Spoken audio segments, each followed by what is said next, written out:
that one. Then you also have Jacob Arope. We know what Arope's, that last name has meant throughout the state the last couple years. Just, Jacob Arope and, Cole going to Nebraska at one point, and there were a couple other Aropes that had successful high school careers, whether it was at Creighton Prep or whether it's at Bellevue West now.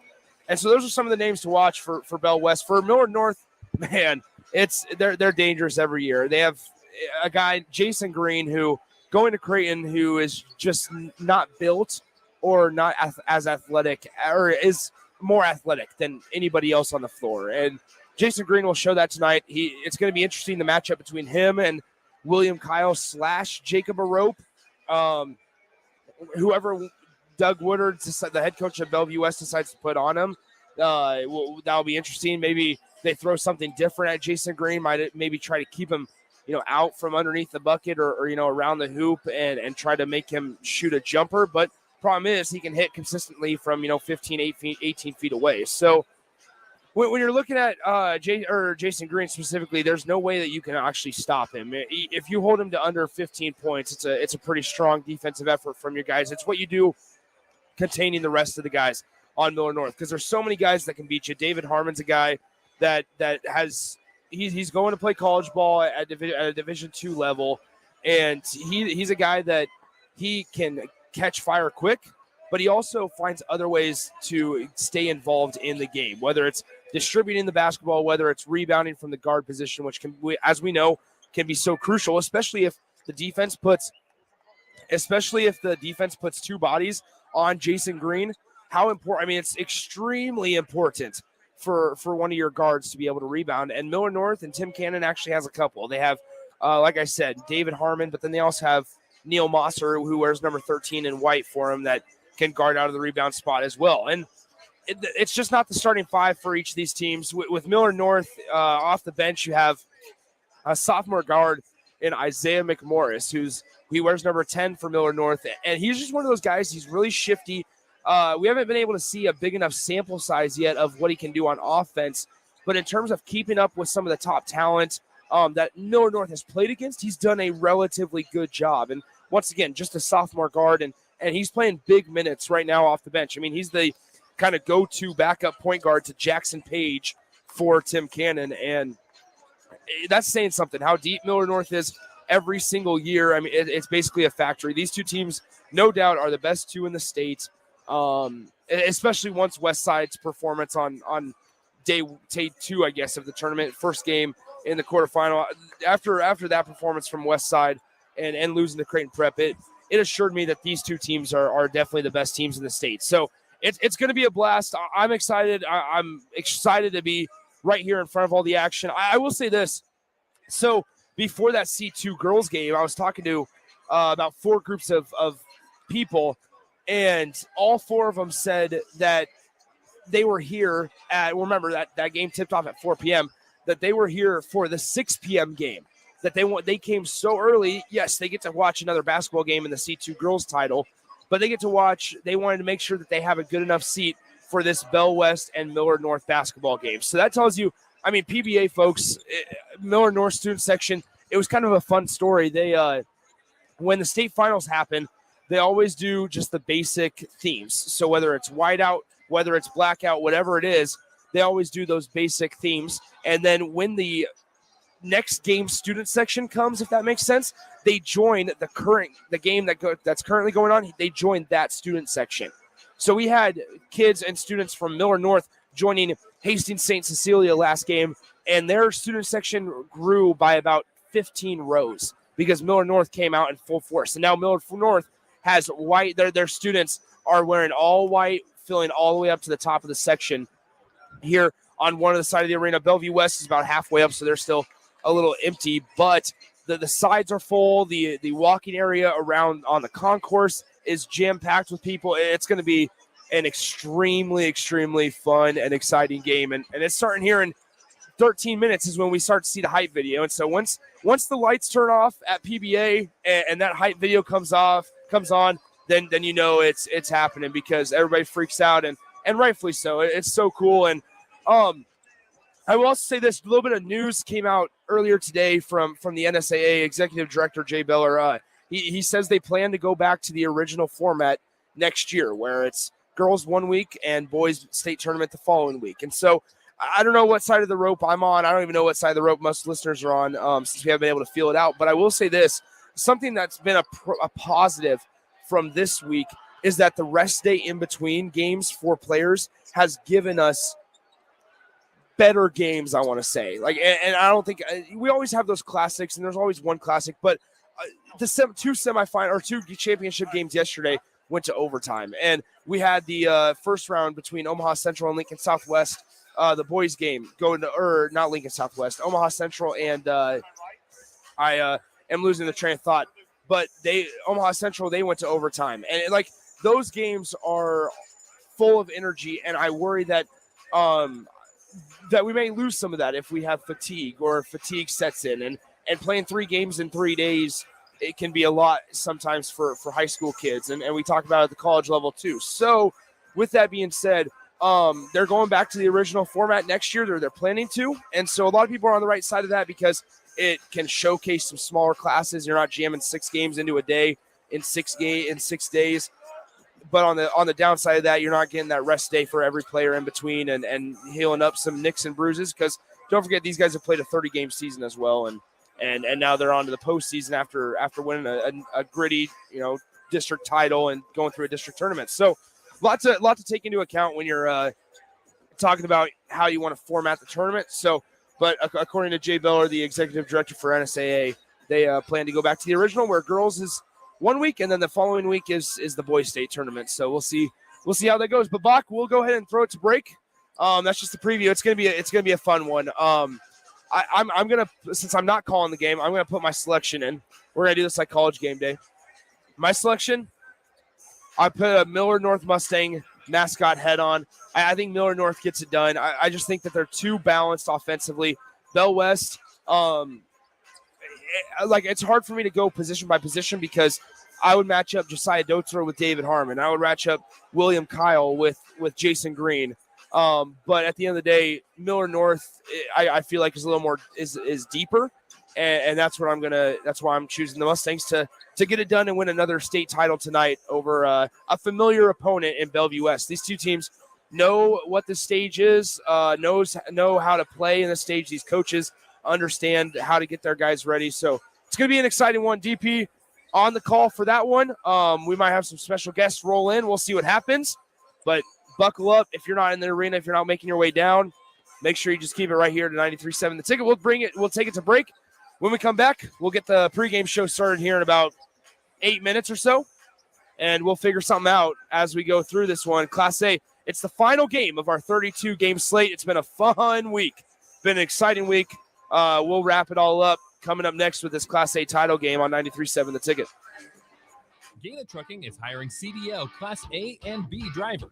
Gaina Trucking guarantees a 40-hour work week year-round, and their strong team culture makes it not a job, but a career. Gaina Trucking offers health, vision, and dental insurance, 401k with company match, an employee assistance program, and other bonus programs. Build a better career today with great team culture at Gaina Trucking. Learn more and apply today at GainaTrucking.com.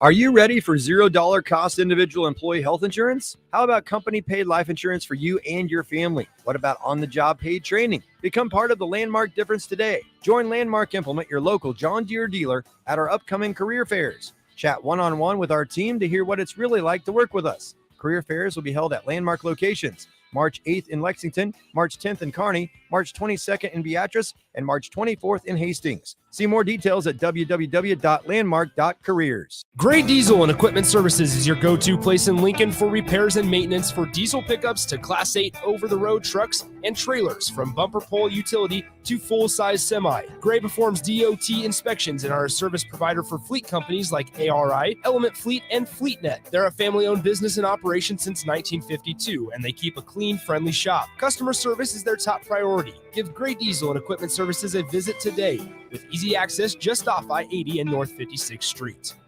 Working at Continental in Lincoln isn't a job, it's a career. And right now they've raised wages again and they're hiring for production operators at $22.07 per hour and other select jobs starting at $23.77 per hour, with wages growing up to $29.71 per hour. Continental also has salaried jobs available and great benefits, plus medical and prescription costs at very low premiums. Dental, vision, and life insurance are offered at no premium cost to the associates. To learn more or to apply, go to continental-jobs.com with keyword Lincoln. Come work at Continental today. You want to feel important. You want to be a part of something bigger, something that matters and can help change things. You want to feel like you belong. We know. We felt that way too. And that's why we did something about it. We aren't just Army National Guard soldiers. We are normal people just like you. And together, we can make a difference. Take on your legacy. Visit NationalGuard.com to find out more. Sponsored by the Nebraska Army National Guard. Aired by the Nebraska Broadcasters Association at this station. And we're live here outside the Perez family home, just waiting for the... And there they go. Almost on time this morning. Mom is coming out the front door strong with a double-arm kid carry. Looks like Dad has the bags. Daughter is bringing up the rear. Oh, but the diaper bag wasn't closed. Diapers and toys are everywhere.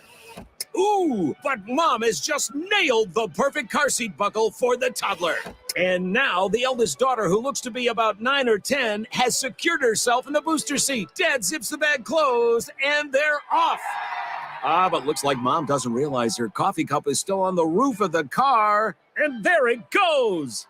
Oh, that's a shame. That mug was a fam favorite. Don't sweat the small stuff. Just nail the big stuff, like making sure your kids are buckled correctly in the right seat for their age and size. Learn more at nhtsa.gov/the right seat. Visit nhtsa.gov/the right seat. Brought to you by NHTSA and the Ad Council. I'm Chris Jakimick. I served in the United States Air Force, and I deployed 3 times. So in 2017, I was serving as an Air Force First Sergeant. Our motto in that role is "My job is people, everyone is my business." But unfortunately, in that year, I would lose my own brother, Lance Corporal Adam Jakimick, to suicide.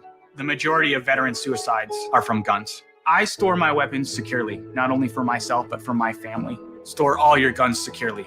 Help stop suicide. My service never stops. Brought to you by End Family Fire and the Ad Council. Why settle for Wi-Fi that just usually works? Why settle for customer service that's subpar? Why settle for service that's outdated? You don't have to. Settle for more with Allo, the faster, more reliable internet experience that's built for the way you use all your devices. For answers, visit us at allofiber.com/switch today. Allo, settle for more. Fencing, skydiving, baseball, tennis, gymnastics, softball, basketball, table tennis, karate. Nick thinks he can name all of the Cornhusker State Game sports in 30 seconds. BMX racing, volleyball, cycling. Not likely, but here's what you do need to know. The Cornhusker State Games are coming up in July. With over 70 sports to choose from, there's literally something for everyone. Register by June 1st to get your free shirt. Check it all out at CornhuskerStateGames.com. Go for the gold in 2022. Archery, chess, foot golf, fishing.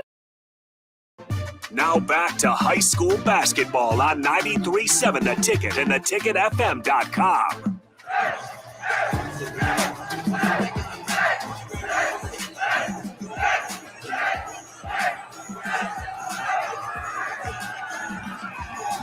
Pinnacle Bank Arena, we're about 4 minutes from tip. The best basketball in the entire state of Nebraska, no question. 0 questions about it. These are the 2 best teams. They've earned the right to be here. They are very similar, and they're very knowledgeable of each other. Bellevue West, the T-Birds come in with some confidence. Stuck around in the back, and the score was 73-64, and the T-Birds remember it. So does Millard North. And they remember last season and the season before where they kept meeting. And now they will do it again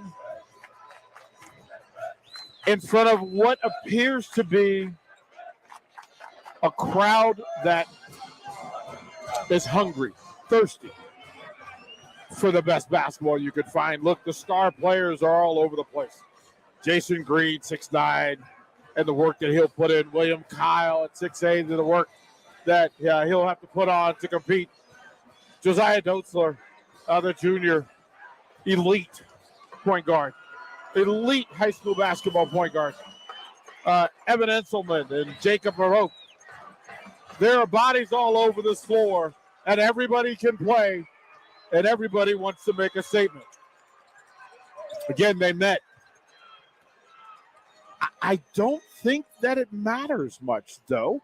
Previous meeting, 24 points by Jason Green on 10 of 19 shooting. An offensive factor. Dotzler only took 6 shots. That's a question mark for me. You want more.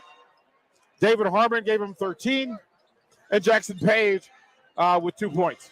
And I can tell you, the Mustangs they need to get more than 2 points from Jackson Page tonight in order to be successful. On the other side, 16 for Enselman, 15 for Jaden Jackson, 13 for Arope, and Dotzler with 8 points. 7 from Kyle. I expect more from them tonight. Division I prospects all over the building, all over the court, even on the bench. A little thing to note, Millard North is veteran. These are senior players who won a chip and won another. On the other side, Millard North won a chip, but guess what? They're young. Sophomores and juniors across the lineup. Look, we'll be hanging on the rim. There'll be alley-oops. There will be shot blocks. Incredible student sections that fill those sections from top to bottom. Again, last time they met in a state championship game, there was a pandemic, and the crowd was not quite what it is today. My favorite word to use about a crowd like this, gorgeous. Pinnacle Bank Arena is full, it is electric, and it is going to be exceptional. Buckle up, tune in, theticketfm.com, jump on the apps, YouTube, Facebook, Twitch.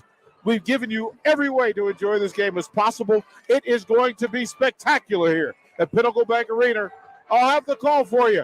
See you on the ticket on the other side. We'll be right back.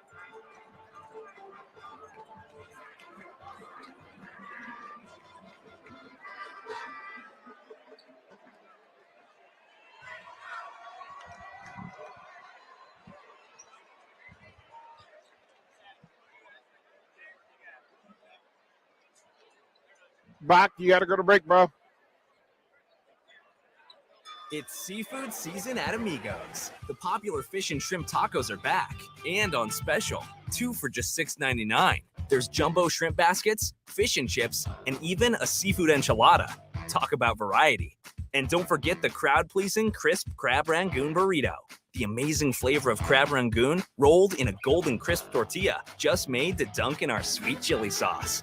What a catch. Seafood at Amigos. Hey dude, can I have the aux cord?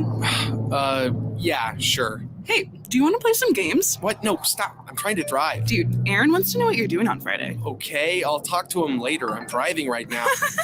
Did you see this thing on Facebook? Okay, you know what? I'm sorry. I gotta put you on Do Not Disturb. Wait.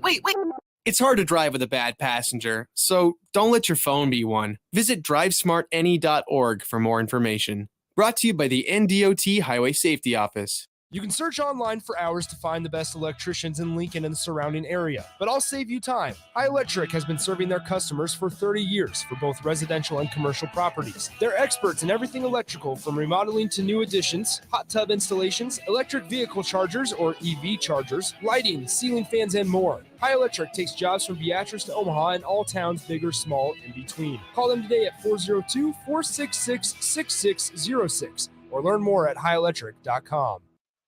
At Union Bank, people don't have your money. Your money has people. First home people, investment people, people who answer the phone and your chats, dream car people, dream retirement people, driving your dream car in your dream retirement people, small business people, credit card people, and all the other people you need. At Union Bank, our people help you do more than you dreamed possible. So stop in and say hello. We can't wait to see you.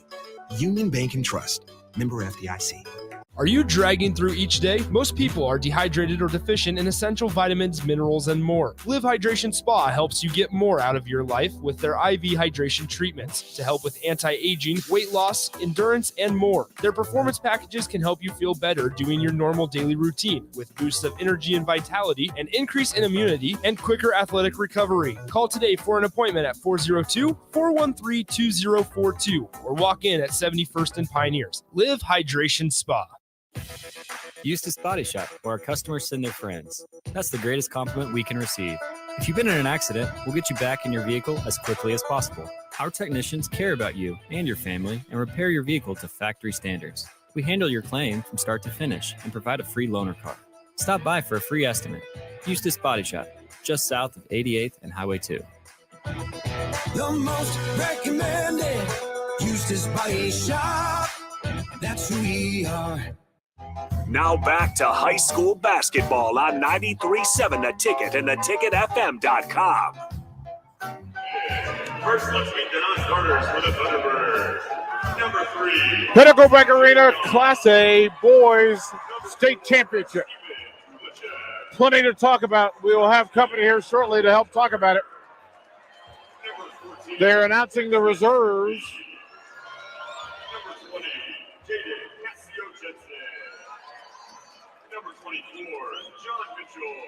Bellevue West in the gold with purple trim. Millard North with the white and blue numbers.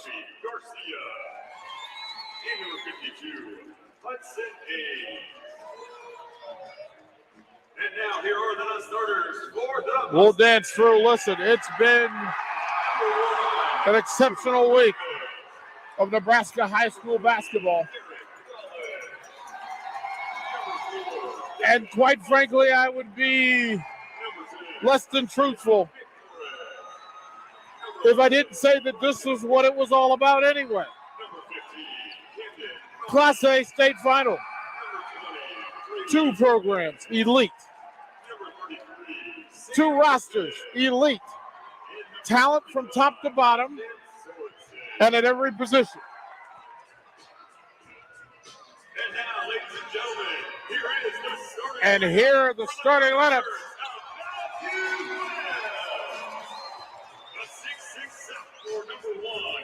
For Bellevue, Jacob Arup, 6'6", sophomore.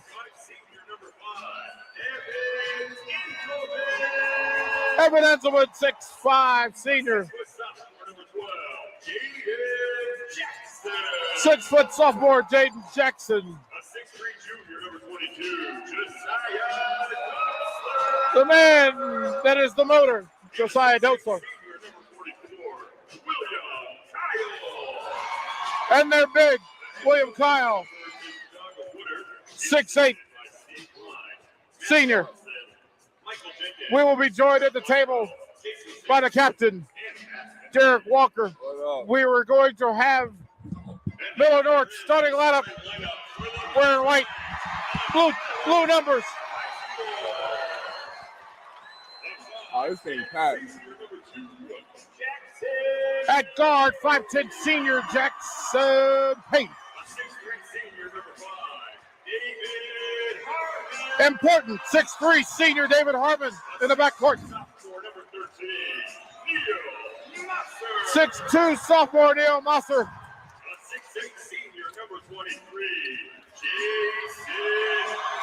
6'8", senior Jason Green. And a 6'5" senior, he's been here before, Nick Dozel. Mustangs are coached by Tim Cannon. Doug Woodard runs the Thunderbolts. Both teams at 25-2. They met previous this year. It was a 73-64 win for the T-Birds. Let's bring in the captain, Derek Walker. How you doing tonight, How you doing? I'm doing good. So did you get to catch the state final last year? No, I did not. Look at this room. No, it's crazy. TBA. It's so packed, man. I was walking in, seeing all the people, man. It's crazy. This is a rematch, and they know each other. They've done this before. It's the last 2 state championships. were decided between these two teams, and tonight's winner can stick his chest out a little bit proud and say, look, we got amazing. 2 of the 3. Yeah. They are Division I players all over the place. There's talent at every position, key matchups, and they know each other. I'm excited, man. I'm excited. I appreciate you, kind sir, No for problem. sitting with me for this one. This is going to be a good one. Going left to right is Millard North in the white with the blue trim. Right to left, it's Bellevue West, the T-Birds. Going right to left, opening tip, Class A state championship. First possession to the Mustangs. Up top is Page. He'll swing left side to Harmon. They'll run cutters. Harmon will go baseline off his knee out of bounds. First possession is a turnover. Derek, how do you get through the nerves of this, man? Man, I'm just sitting here thinking about when I was in high school, man. Yo, this is amazing for them to even be able to play in this arena, and have this crowd, man. I hope they just excited to come out here and just showcase their talents, man. Henselman out top on the wing to Jackson. To the elbow, he'll pull up Hezzy, one-hander off the rim, no good. Scramble for the loose ball. Harris will snatch it away from a rope. And it's Mustangs basketball. Look at these bigs, Derek. These are runners, man. He got some size on him. Green at the top against Kyle. He'll go left side. Shot block. Kyle with the right hand block. Dotzler in transition. Nobody stopped. Ball to the front of the rim. Miss it. A rope rebound. Put back. Good. Good job, big fella. Look at the big fellow run. That's a sophomore, Derek Walker. Dang. O'Rourke is a sophomore. That's a call, brother. Yeah. They look just alike. I was All right. gonna ask that too. Across court, Harris. Green.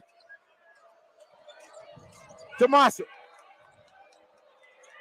I'm gonna give him a call after this. Yeah, Dozo into the paint. Kicked it. Corner 3, right side. Shot it short. Rebound to Enselman. Dotzler in transition on the wing, right side. 3-ball Jackson. Got it. Right wing for the 3. It's 5-0 T-Birds. So you said they faced off together last year too? Yeah, they were. You had Chucky Webner and you had Hunter Salas. You had some dudes. Yeah. And it showed up here. Baseline dribble drive. Corner 3. It'll go. Got it.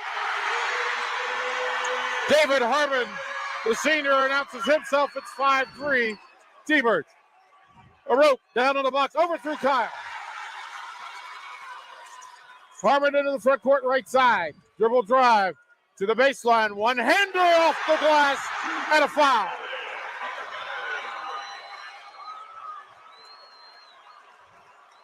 Tied at 5. First. They get Dotzler for the foul. His first, team's first. David Harmon at the free throw line for the Mustangs. Free throw away is good. 6-5. Millard North leads it. Was talking to Bryce earlier about Dotzler. And again, this is a sophomore left-handed point guard. I don't like them lefties, man. They'll get you. He'll get you. Dotzler. He'll bounce off out top to Jackson. Back to Dotzler. Pump fake on the wing. Into the paint. Right side. Up. Shot block by Green. Second block of the game. Long outlet in the front court to Moser. Page. Corner 3. Left side. Too strong. Enselman with a rebound for Bellevue West. I'll ask you, from where you played, compare the level of talent. Could you repeat that? For the level of Dotzler from the 3, no good. Green with the rebound.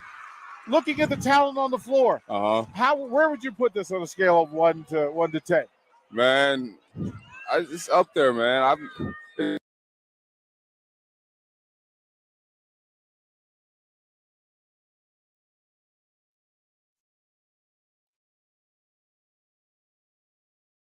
Now, so I feel like these guys are a lot more skilled than like some of the guys that we were playing against. So yeah, this is gonna be a good game. A rope on the dribble drive. Credit Dolzau with the bucket on one end. It's 8-5 Millard North, and a rope will go to the free throw line.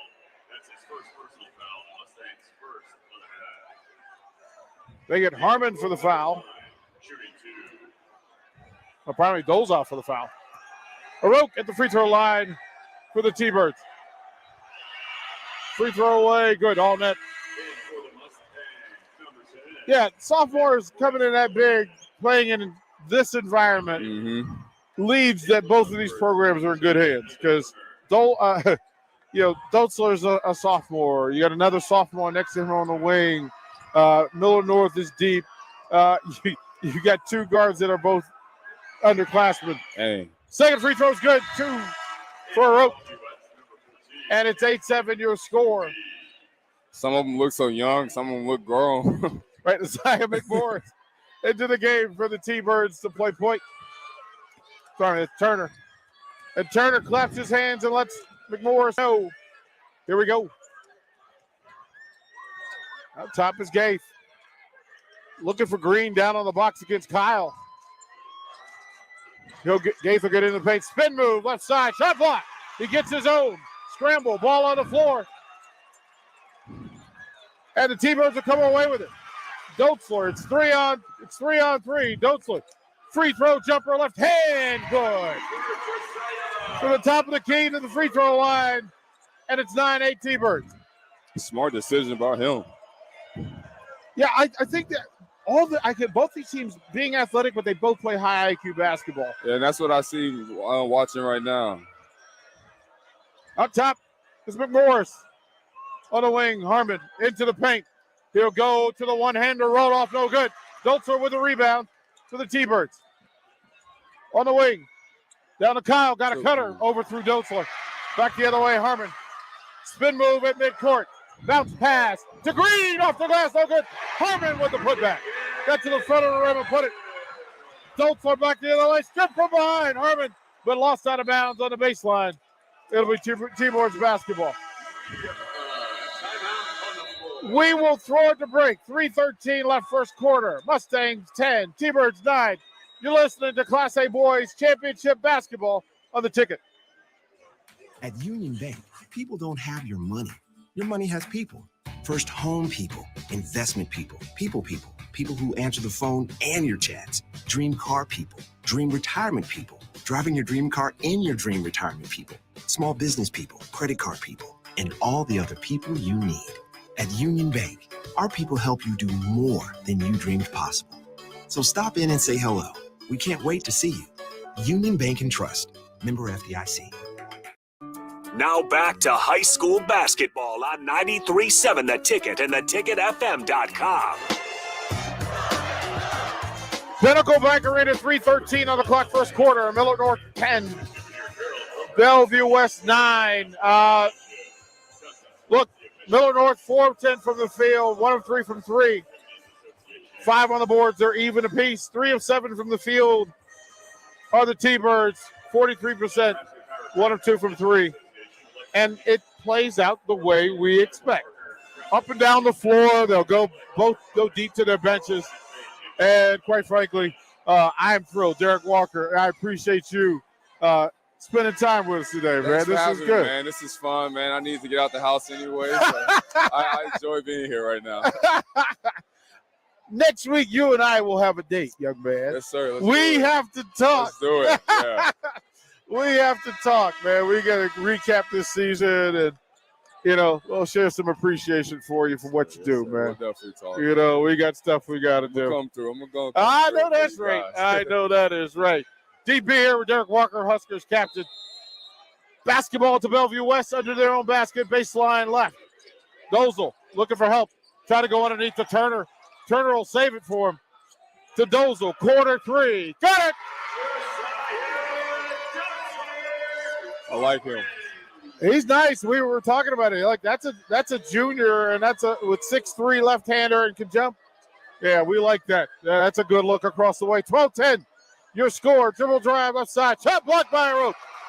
Outlet to Dozer. Leads up under Jackson off the glass right side. And it's a 14-10 lead.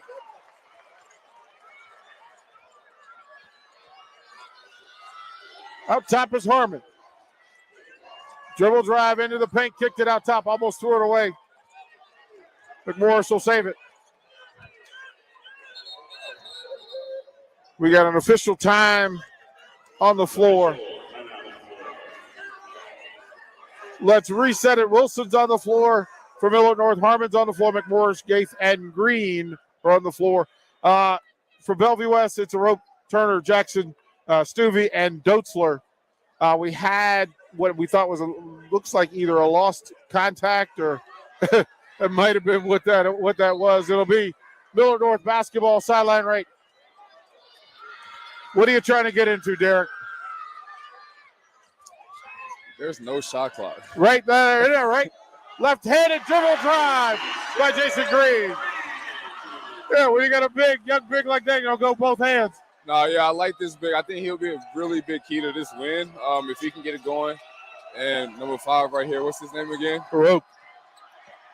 Oh, Doetzler. Hot turnaround jumper. That was sweet. By Jaden Jackson. That's a sophomore, and he's loaded up with 5 already. 16-12 your score.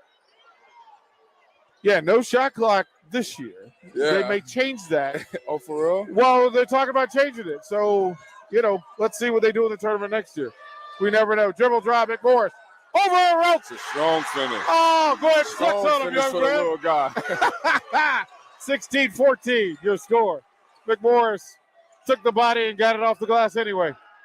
Turner down the dump. Tore up. Got it off the glass. Spun out. No good. Jason Green with the rebound. Back the other way. Gates to the glass. Bounce down and in.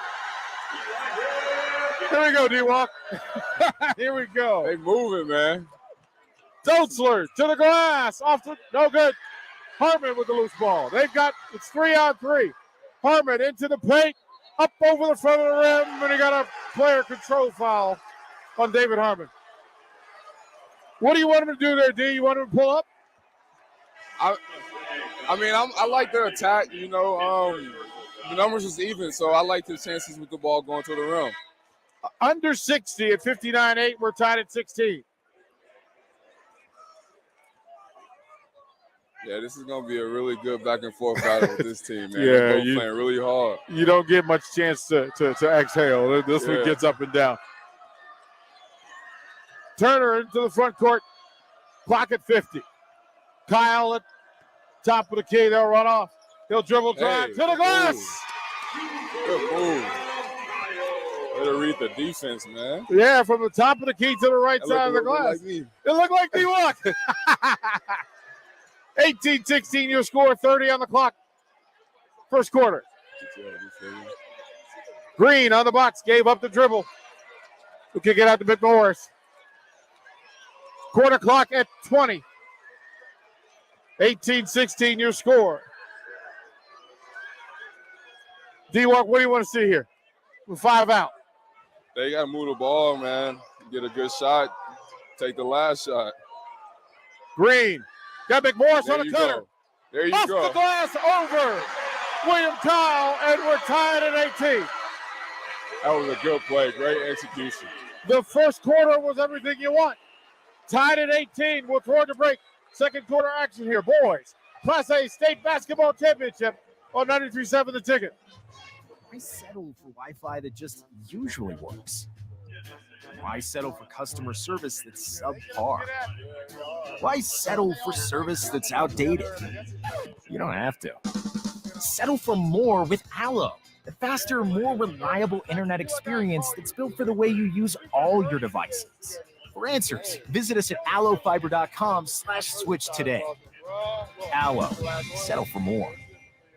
Fencing, skydiving, baseball, tennis, gymnastics, softball, basketball, table tennis, karate. Nick thinks he can name all of the Cornhusker State Game sports in 30 seconds. BMX racing, volleyball, cycling. Not likely, but here's what you do need to know. The Cornhusker State Games are coming up in July. With over 70 sports to choose from, there's literally something for everyone. Register by June 1st to get your free shirt. Check it all out at CornhuskerStateGames.com. Go for the gold in 2022. Archery, chess, foot golf, fishing. Now back to high school basketball on 93.7 The Ticket and theticketfm.com.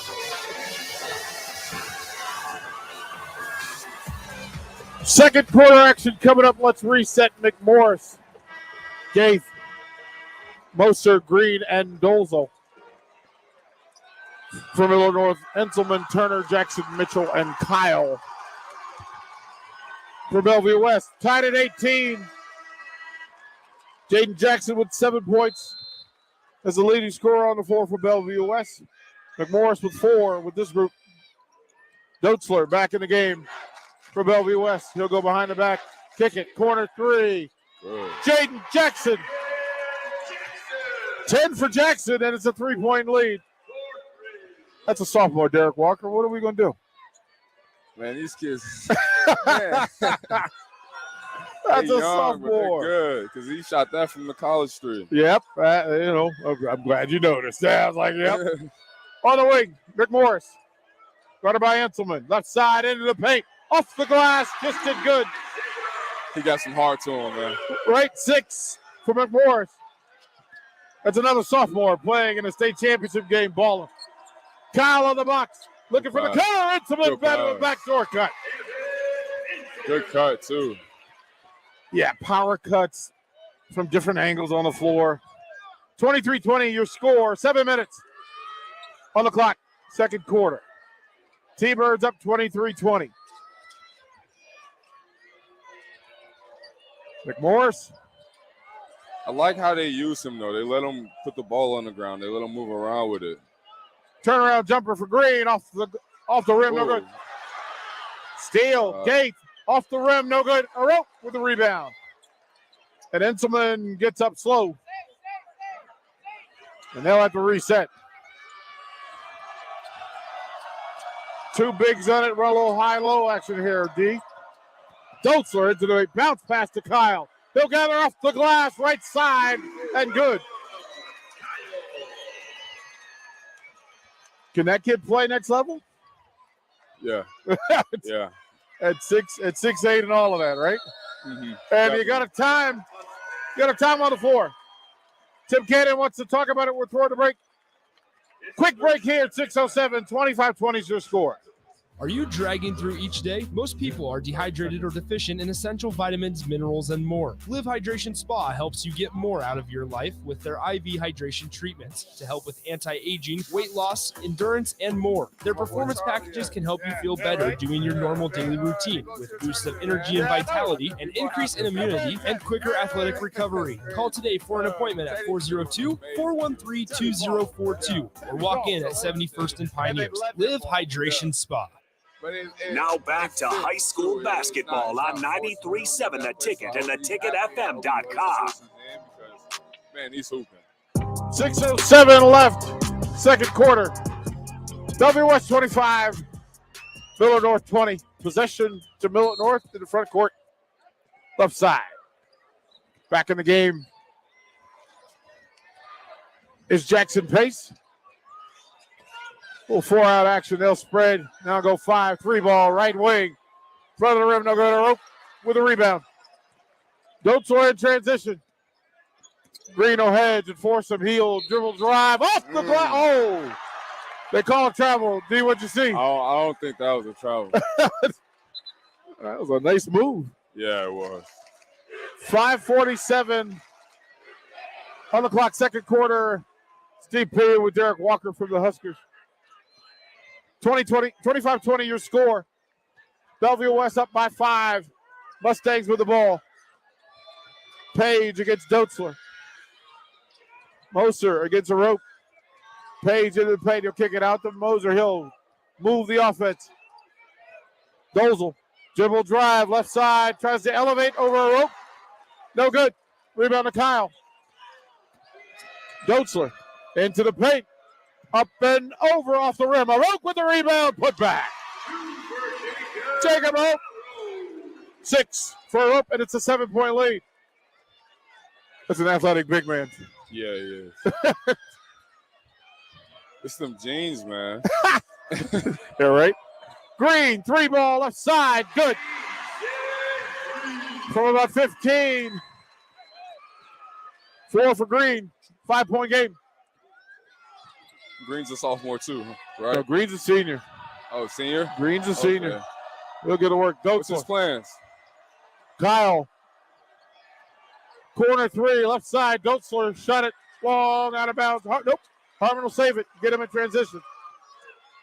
Green's a 6'8" senior. He's going to play with your boy Charlie. Jason's going to be on the other side. Oh, that'll bounce down. Harmon with another bucket. And he cuts the lead to 3. Nick, where's Green going? He's going to Creighton. So we'll see him again. 4-minute mark. Dotzler in the paint. Jump stop, kick out to Kyle.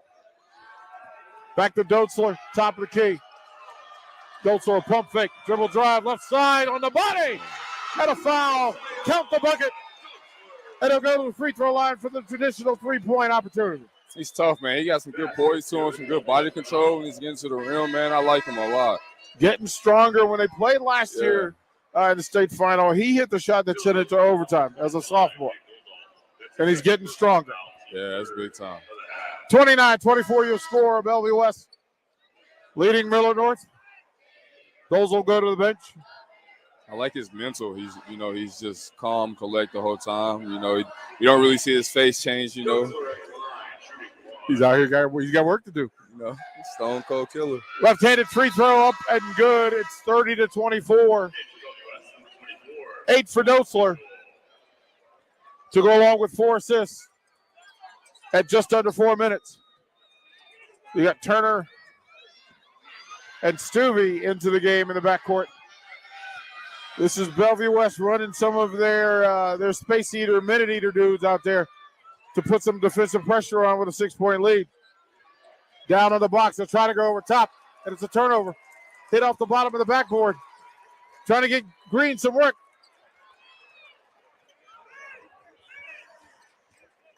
Turner will bring him in the front court. Kyle on the wing, looking for cutters. Oh, he went to Stuvey, but the ball was deflected. Jump stop, gather. Kyle left-handed with a reverse layup. And it's 32-24. That's poise. That's good balance, too, because he got deep under. 3:10 on the clock. Left in the first half. McMorris to Harmon, 3-ball, top of the key. Got it. He flashes the 3. 13 for Harmon. Stuvey, 5-point game. We're under 3 minutes. Jackson to Turner. Stuvey on the wing.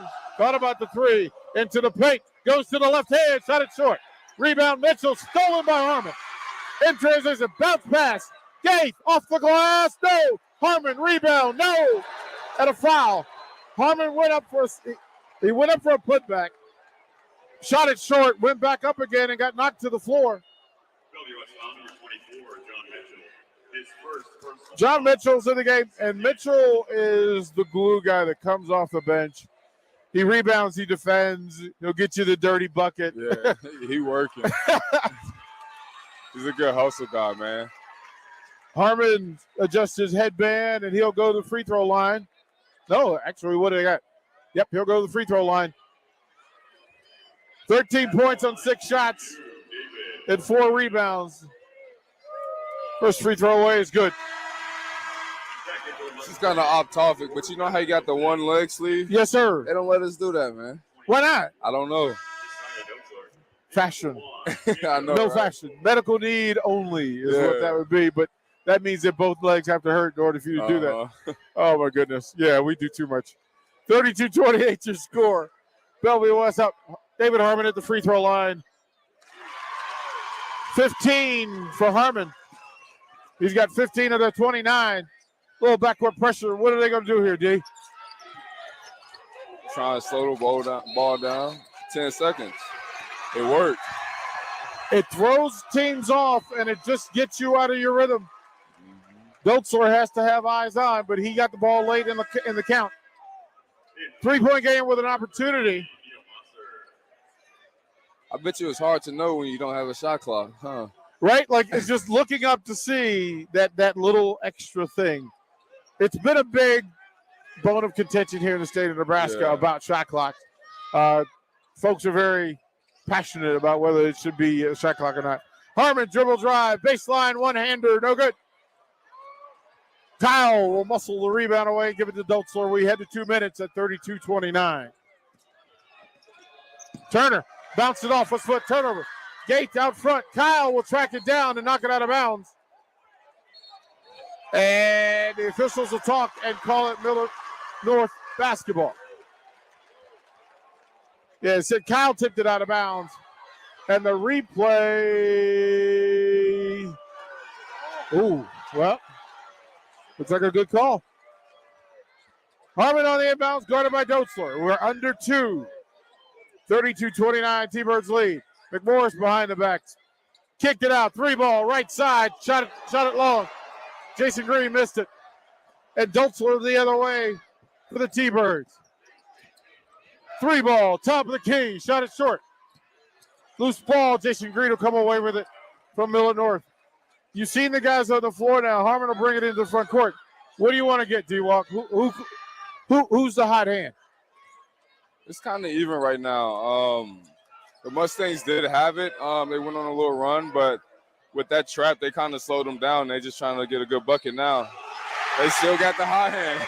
Jason Green with a nice catch and finish over Kyle. And he'll go to the free throw line with a chance to tie. Fouls on. They still got it. Yeah. And it's a chance for Jason Green to tie this up with a made field goal. 6 for Green to go along with his 4 rebounds. Great assist by Moser. Yeah, it was. Free throw away and good. Tied at 32, 79 seconds before the half. Backcourt pressure by Millard North.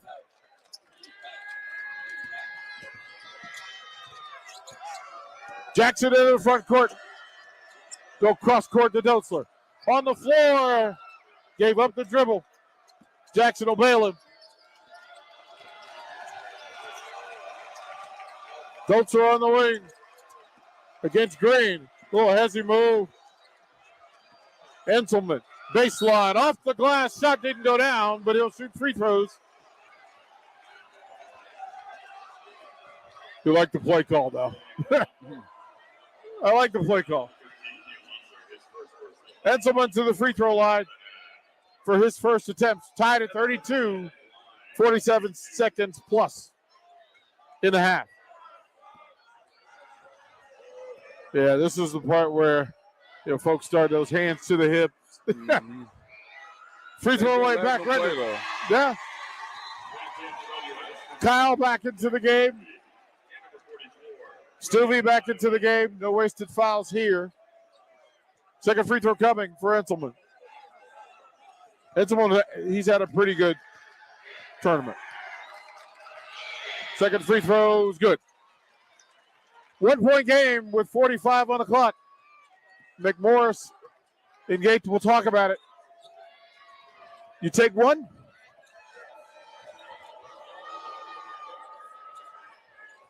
On the wing, Harmon. Baseline drive, Gate. Bounce pass to Green. He'll kick it out to McMorris. And the sophomore will back it out against Stuvie. Clock at 20 plus. Orders being shouted from the bench. Final shot opportunity and a chance to go into half with a lead for the Mustangs. Harmon, they'll pass it. Gotta go. Gates. Oh, he got away with a walk. Harmon, 3-ball right side. Back of the rim, no good. Enselman will run out the clock. And that'll do it for 2 quarters of action, just as expected. Bellevue West 33, Millard North 32. We got a good one. Derek Walker sitting with me. Hey, we'll toward the break. Halftime show coming up. We'll break this down for you, PBA. DBAT Lincoln Baseball and Softball Academy is a cut above the rest. Their indoor climate-controlled facility lets you work out regardless of weather, and their 18 batting cages provide plenty of opportunities to get your work in. Their professional instructors don't just know baseball and softball, they live and breathe it. Learn more about their membership pricing or birthday party rentals by calling 402-882-3228 or going to dbatlincoln.com. DBAT, developing beliefs, attitudes, and traditions both on and off the field. When you choose ethanol at the pump, you're not only saving money, you're saving livelihood. blends. Nebraska is the second largest producer of ethanol, which is proudly made with locally grown field corn.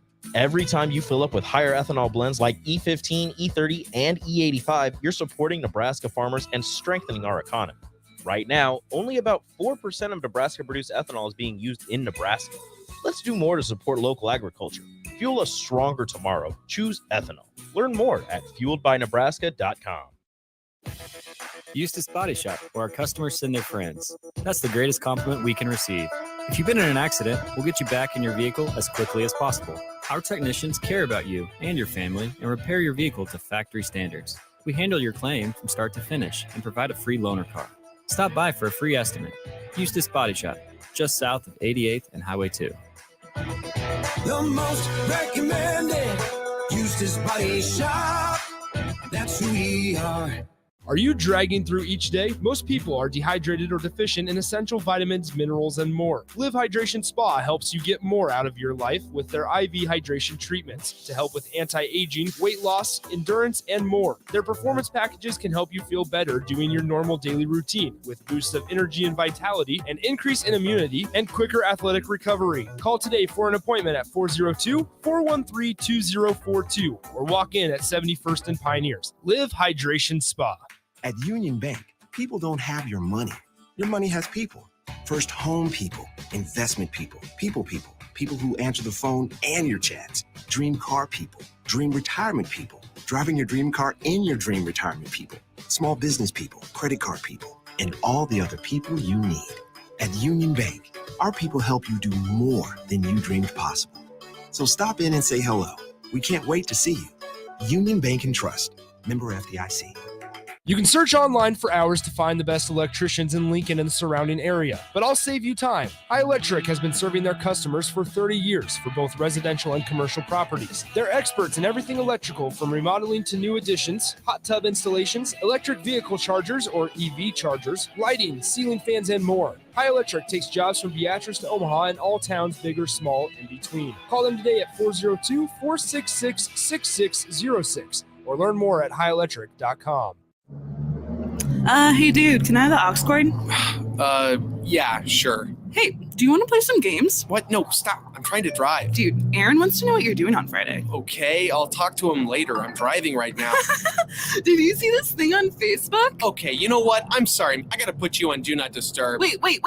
It's hard to drive with a bad passenger, so don't let your phone be one. Visit drivesmartany.org for more information.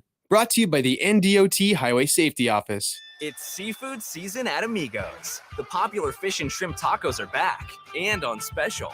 2 for just $6.99. There's jumbo shrimp baskets, fish and chips, and even a seafood enchilada. Talk about variety. And don't forget the crowd-pleasing crisp crab rangoon burrito. The amazing flavor of crab rangoon rolled in a golden crisp tortilla just made to dunk in our sweet chili sauce. What a catch. Seafood at Amigos. Hi, this is Kurt, your shop manager at A1 Automotive here in downtown Lincoln. My promise to you is this: you won't find another automotive repair facility that genuinely cares about you and your vehicle. Our service is outstanding and our customer service is better. Please give me a call for all your automotive repair questions and needs. Call me at 402-477-4660. We were built on small town values, and that shows in how we treat others. A1 Automotive, always honest answers. Now back to high school basketball on 93.7 The Ticket and theticketfm.com.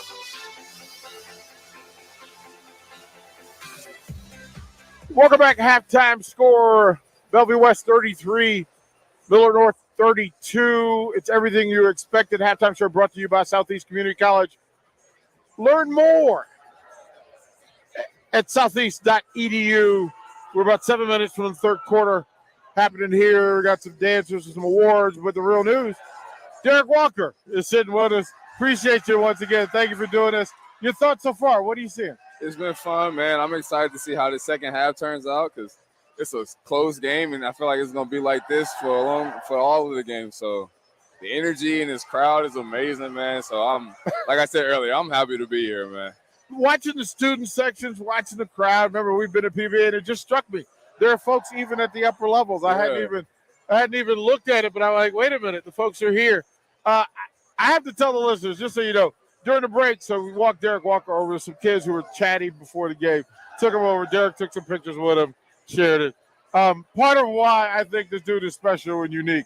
That's why I love having him around. Anytime you get a chance to hang out with D-Walk, it's a good deal. Doing good. How you doing? It's a good deal around the way. So, William Kyle, no worries. William Kyle, 6'8", right? So you understand centers who are athletic. Be nice to be 6'10". Not everybody gets that blessing. For you, when you see a kid like that, what message do you tell him about going to the next level? I love his game, and I love how he puts the ball on the floor, and he has a good shot. But for me, I feel like just find something that makes you stand out. You got the frame, you got the body. The game now, everyone can do what you do. So find something that you can stand out, and you play that to the best of your ability. Looking at on the other side, William Kyle's one play, Jason Green's another. And Jason Green's going to stay in the state and play Creighton. You'll see the kid. Give a scouting report on 6'8" Jason Green. I cannot hear you. Oh, he turned it down. There we go. We'll get you some volume there so you can hear. Let's talk about Jason Green from Millard North. 6'8", big. He'll be playing at Creighton. He's going to stay in the state. You'll see him. Give a scouting report on the kid. Right now, if he can't put it on the ground. If he shoots the ball, it's probably going to be a step back. Has good size, can run the floor, and he can post up. That's a pretty good scouting report. As a matter of fact, I think that is the scouting report. I think that is the scouting report on him. Derek, look, it was not the season you guys wanted, and it wasn't the season that we talked about. What message do you have for Husker fans about not giving up on this program or the players? Because you guys, this thing matters to you. For the 15 of us that was inside those doors and playing together, man, it was a lot that goes on that no one knows about, and to win in any Power 5 conference is hard, especially when you got a new coach, when you have new players. So there's a culture being built, whether you've seen that in the first three years or not, there's a culture being built, and every day we're striving to get better towards that culture. So I would just say stick with it, Rome wasn't built in a day.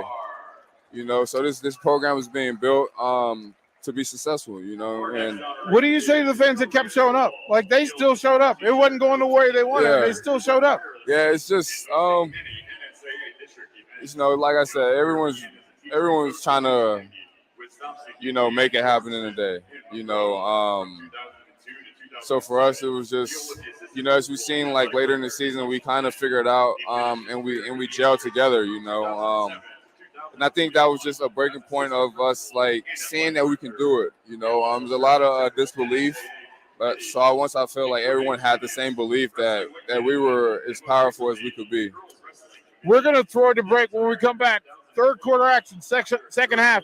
Boys Class A state championship game here at PBA. I'm DP. He's Derek Walker.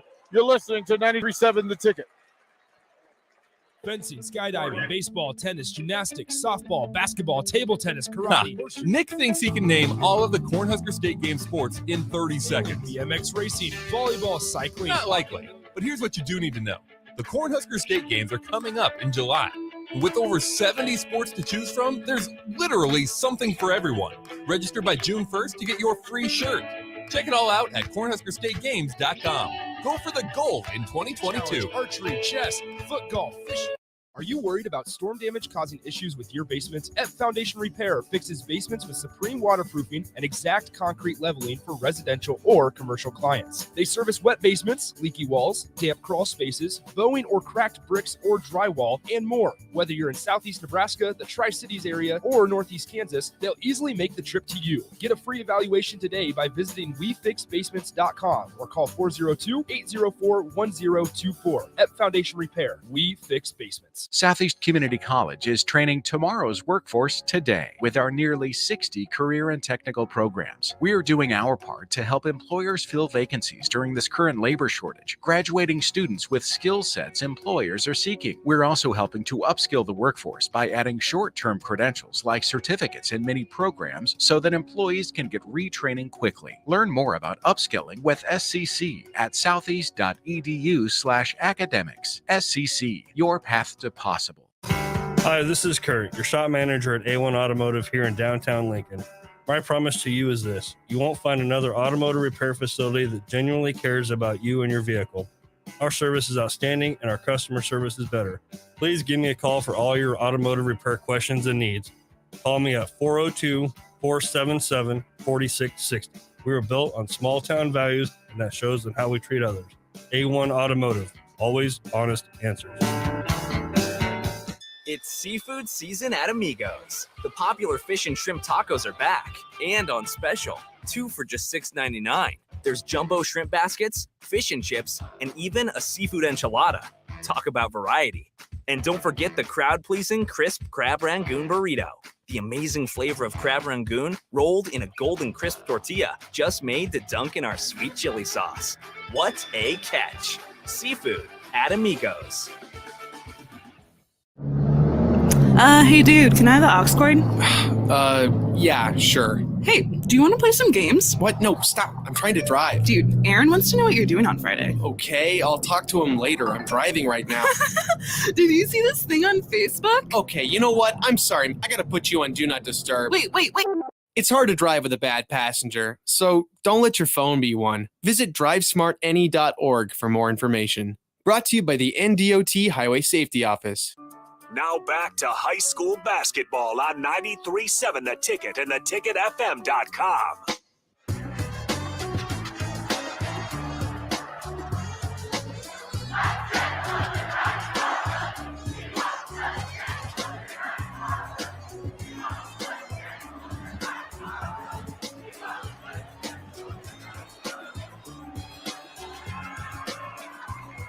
Two minutes before third quarter action. And again, through everything that we've seen so far as the teams line up and get it going. 33-32 is your score. The numbers as follows.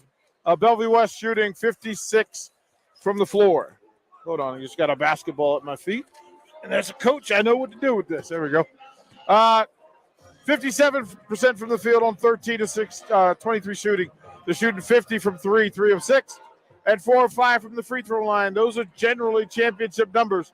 Plus 55 on field goals, 50 on threes, and 80% from the free throw line. Only problem is they're playing a team that knows them. And they're not making many mistakes. Here the leading scorer in the game is David Harmon. 15 points, 5 of 8 shooting, 2 of 3 from 3. What do you see in Mr. Harmon? I see he chases every ball. He's aggressive at the rim. Has a good shot on him. I think his hustle, his defense. I think he got a couple steals. So I just think him just keeping that motor and keeping the team going. He'll help them pull this out. McMorris is a sophomore coming off the bench, and when you get 6 points in the first half of a state championship game from a sophomore on the bench, that's found money. Yeah, that 6 man is important. People don't understand, but that first person coming off the bench is really important. They can hurt you or they can help you, and I think he's only helped this team. He's had a couple big and tough layups in the first half, so I'm excited to see him. Doltzler with 8 points, 4 assists in the first half. Again, he's a Power 5 point guard. Moving that ball. Yeah. We might have to find some people to call him up. Yeah, these kids are good, and I love the talent that these kids have and the skill that they bring into this game. So yeah, this is gonna be a fun game. DP courtside again. I have to say, to the state of Nebraska, to Lincoln, to the Haymarket, to the Nebraska Scholastic Athletic Association, and what they're doing, the school association, what they've put on this week with both tournaments, both the girls' tournaments and the boys' tournaments at the same time, alternating schedules, having the facility and the staff. The staff has been incredible. It's been quite the week, and this is truly the best nightcap we can imagine. Class A final. David Harmon with the first possession. Up top, Green, 3-ball, in and out. Enzelman with the rebound. Is that what you want? You want your big to open the half with a three? No, not me personally. That's a tough finish, though. Oh, William Kyle with a power move. Good power move by big fella. That's what I would want my big to come out and do first play of the game. Take it right to him, maybe get a foul on him, I feel like when you shoot the three, you bail them out sometimes. 35-32 your score. T-Birds up over the Mustangs, and ball pressure by Jaden Jackson. He's close to a 5. Harmon on the wing. I love these matchups because everybody can switch and everybody can play everybody. Yeah. Page into the paint against Kyle. He'll kick it out to Harmon. He'll cross over and pull it back out. Under 7, third quarter. Page against Kyle. Gave up the dribble. He'll kick it out to Harmon. Thought about the three on the wing. Dozel, dribble drive. Off the side of the backboard, but a foul on the play.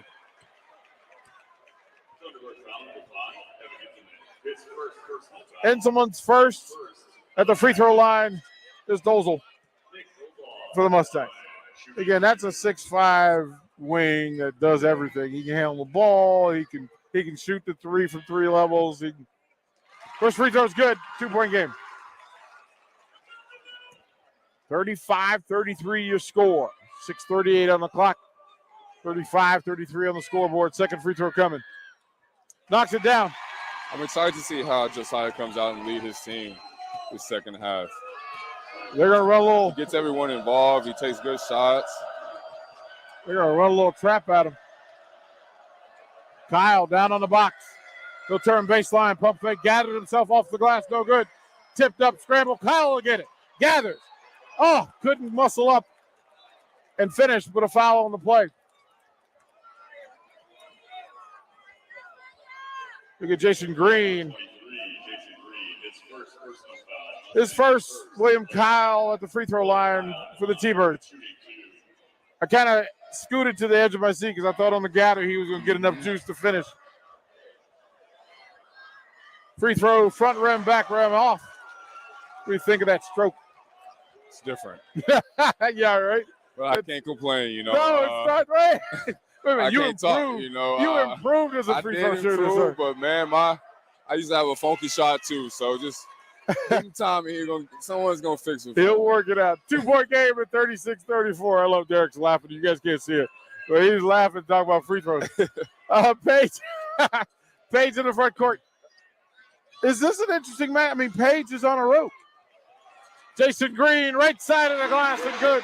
Nice entry pass by Page. We're tied at 36, under 6. He's smart, though. When he got that matchup, he can just button up paint. Yeah, he'll post it up. Kyle down on the box. Toroke at the elbow. Right side. He'll put it on the floor. Gathered himself. Shot an air ball. And a foul under the bucket. They'll get Dozel. Dotzler. Dotzler tried to ride Harmon out of the play. So you got to put a body on him every possession, That hurts him, because he's going every time. Harmon is active. A little bit of everything. I kind of watched him before because there are guys who take breaks when the ball's away, and you kind of want more from him, but then you realize why. Baseline cut, Page to Dozel, off the glass. He beat Kyle to the bucket. And Millard North has taken a 38-36 lead. 5:20 on the clock, third quarter. Dotzler behind the back. He'll bounce it out against Harmon. It's a good matchup. Jackson to a rope. He'll hand it to him on the wing. 5-minute mark, third quarter. Aroke trying to get down. Kyle down on the box. He'll turn and back down into the paint. He'll gather, stripped on the way up, and a foul. They'll shoot free throws for the T-Birds. What happens to a senior's body when he goes to college the first 6 months? Like, is there a target for how much stronger you need to get, how much bigger you need to get? It is, but I mean, most colleges know that like they can't do it on their own, and it's only until you get on campus and you kind of really figure out the kid's body, and how easy or hard it is for them to put on weight. Everyone grows different, and with weights today, everyone don't really necessarily need to lift the same weight and do the same thing. So, it's just about just getting to know that kid. Kyle goes 1 for 2 at the free throw line. It's a 38-37 lead for Millard North with the ball. A chance to expand on that lead. Harmon, dribble drive, shot block, Enselman. Oh, he got a held ball. Oh, yeah. Derek, what'd you see? I missed it. I was looking down. Oh, my goodness. They got up and called a tied ball, but it looked like a shot block. It never got out of his hand. And they called a held ball. I don't know. Bellevue West basketball. Possession to the T-Birds. I'm looking at Green right now, and I'm looking like he can get a lot stronger. He's already strong now, so if he really hit them weights hard and start eating some more, he could be a real problem. Yeah, he's got the look, doesn't he? Back the other way they go. Harmon to the left side of the glass. They got the juice. They do have the juice. Bounce pass on the wing. Nice finish by Harmon. Millard North up by 3, and time on the floor. T-Birds want to talk about it. Let's see whether they give us quick break. We'll come right back. 4:08 left in the third. Why settle for Wi-Fi that just usually works? Why settle for customer service that's subpar? Why settle for service that's outdated? You don't have to. Settle for more with Allo, the faster, more reliable internet experience that's built for the way you use all your devices. For answers, visit us at allofiber.com/switch today. Allo, settle for more. Now back to high school basketball on 93.7 The Ticket and theticketfm.com. Brother Bellevue. Welcome back. 4:08 on the clock. Third quarter. Scoreboard says Mustangs 40, T-Birds 37. Here with Derek Walker, Husker captain. Look, the juice, as you just said, the juice is on with Millard North. Yeah. I feel like Bellevue has to do something to come out with some fire, get some stops, and get some easy buckets, because if they don't, this can get out of hand real quick. Do you go to Dotzler and Kyle? Do you go to O'Rourke? What do you do? You got to go to Josiah. I mean, he's a great playmaker, and he can get a bucket, So I feel like he got to be a little bit aggressive, whether that's finding his teammates or getting to the rim. Depth all over the place. There are numbers everywhere. Mustangs have 24 points in the paint to 20 from Bellevue West, 6-5 in turnovers. So all things have played out as you would expect. Remember, we talked about the numbers at 49% from the field versus 52 from the field. Both teams are shooting it well. The difference would be points in the paint and the battle. This quick run. Bellevue West had scored in over 3 minutes. Possession, T-Birds. Jackson, dribble drive, jump stop. Kicked it out. Stuvey, 3-ball. Back of the rim, no good. Jackson with the rebound, no good. Missed the putback. Harmon the other way. Spin move. Shot block by time. Oh, my goodness. Ball goes out of bounds. Woo. Which was better? Which was better? The spin was nice, but that was a great play by the big fella to stop that bucket, because, man, if he would have made that, this crowd would have went crazy. Yeah, they would have went nuts. Possession to Millard North. Gaith against Jackson. Got to be careful with that cross-court pass at the top. Threw it away. Just saw it. Dotzler out front. They'll gather air off the right side. Missed it, but a foul called against McMorris. That's one you want Dotzler just to punch. Like, if you want to take the juice, just go up and punch. Yeah. But he'll go to the free throw line for 2 fouls. 3:25 on the clock, third quarter. Dotzler with 8. Make it 9.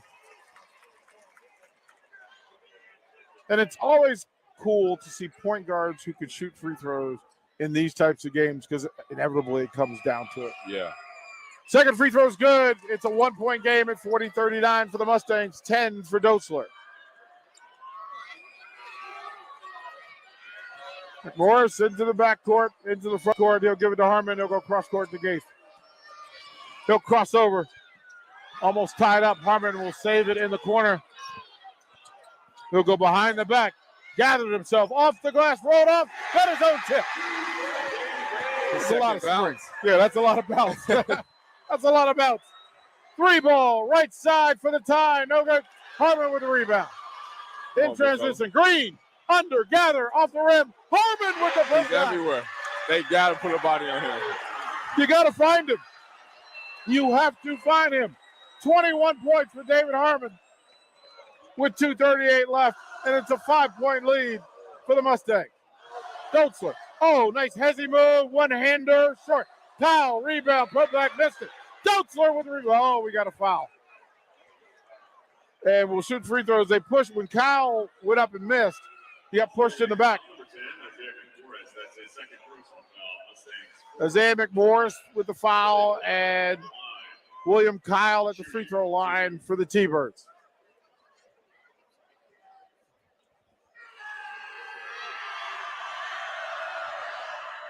Shot it short. He's 2 of 5 from the free throw line. Aroke in the game for Bellevue West. 2:28 on the clock.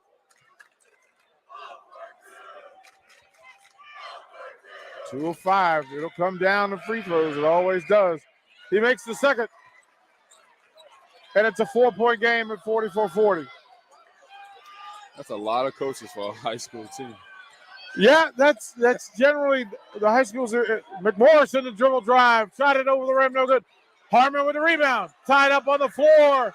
Stripped by Dotzler. Good effort by Aroke. And Dotzler into the front court. Left side. Bounce pass to Kyle. Mishandled it. Bounce pass to Aroke. Threw it away. Threw it away on the baseline. It'll be Mustangs basketball. At the schools I've coached at, what generally happens to state tournaments is the freshman coach gets to ride, sit on the bench. The JV coach gets to ride on the bench. Okay, the scouting coach gets to ride, sit on the bench. And that's how it happens. How many rebounds does this kid have? Harmon has 8 rebounds. 19 points. They said he has 19, not 21. So 19 points, 8 rebounds for David Harmon. And he'll run through. We're under 2 minutes. 44-40 your score. Gates gave it away to Harmon. Dribble drive, right side. Shot block! Out of bounds. Stuvey with the shot block. But it bounces off Millard North, and it'll be Bellevue West basketball. Devin Wilson gets into the game, senior backup guard. Harmon will go take a break, a well-deserved break for his 18 minutes so far. Little trap action, looks like a little 1-2-2 matchup. And they'll back out of that into a man.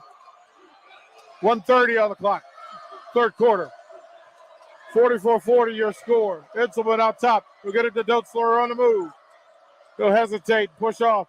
Jumper from the top, in and out. Aroke knocks it out of bounds. It'll be Millard North basketball. Is that the look you want? Nah, I feel like he could have moved that one around. You know, I mean, if he's on, if he's hot, yeah, take that shot, you know, but you just got to find some rhythm, find some flow within his team. That's a move. They sent him to the bench with 1:18 left in the third. Jaden Jackson checks back in.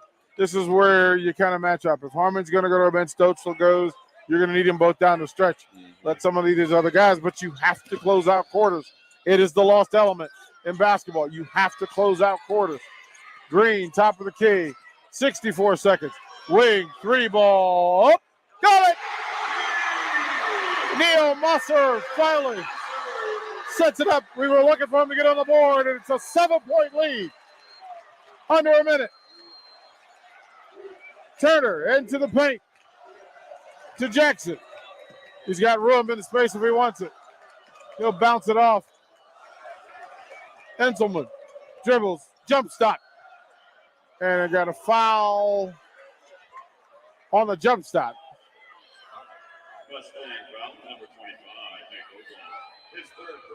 Nick Dozal with the foul. And Harmon back into the game for Dozel. Kyle back into the game. Dotzler back in the game with 36 seconds. Look, they need a bucket. They wanted to rest him, but you can't miss the opportunity. You need to score here to finish the third. Dotzler. He'll bounce off. Down on the box to Kyle against Harmon. Interesting. Baby hook. And I was just going to say they need to go to big fella. Well, the big fella worked and delivered. 11 for Kyle. 13. Stole it. Kyle with the rebound. Dotzler. Spin move. Is he stripped? Scramble, loose ball on the floor. And a timeout called by Millard North. Smart play. Smart play by Neil Moser. We'll stay here for the short break. 5-point game. Finishing quarters. Derek, how often is it talked about that teams have to learn how to finish? Man, Bellevue really need a good stop and a good bucket right now. Like, the Mustangs got the juice right now, and they need to do everything they can to stop that. 7 seconds, basically. 5-point lead. You don't want to turn it over and miss something here. So you want something safe. You've got two guards that can handle it, and Harmon's on fire. Right. Get him the ball quickly and see what he can do? Yeah, definitely. Because he's good on the attack, so if anything, he can get a foul. And he's been aggressive. So if not, you try and get a switch with a pick and roll with the big fella and let him attack that matchup there. So Indiana to get a quick bucket right now to whoever got the hottest hand. Millard North basketball in the backcourt.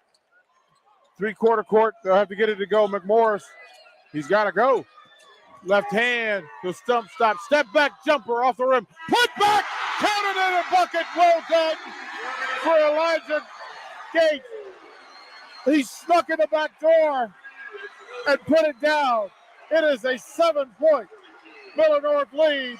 We're going to break. David Harmon getting the crowd hyped. Derek Walker getting me hyped before the break. I'm surprised that wasn't Harmon at the rim getting that one, man. Class A basketball championship. We'll have the fourth quarter when we come back. Your money has people. First home people, investment people, people who answer the phone and your chats, dream car people, dream retirement people, driving your dream car in your dream retirement people, small business people, credit card people, and all the other people you need. At Union Bank, our people help you do more than you dreamed possible. So stop in and say hello. We can't wait to see you. Union Bank and Trust. Member FDIC. Now back to high school basketball on 93.7 The Ticket and theticketfm.com.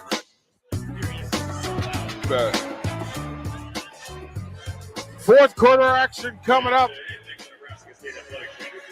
I'm going to ask Nick Sater.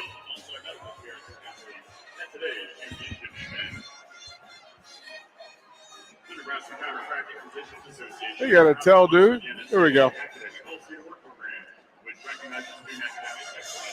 Pinnacle Bank Arena. It's a classic. Millard North 49, Bellevue West 42. And the student sections are hyped. It's what you do all the work for. It's what you make all the sacrifices for. And then this is the thing that you will remember for as long as you live. Yeah. I've never been to state. Oh! So that still kind of haunts me. I've never been to state, so this is amazing. It really is. 7-point ball game. Millard North with the lead and the ball. To Green on the baseline. He'll go left side, and that's Derek, what'd you see? Charge or block? I agree with it. Okay. I agree with the call. He was still moving, feet wasn't planted, so I definitely agree with the call. So you get a fall. Blocking foul on William Kyle. That's his first. Mustangs to trigger under the own basket.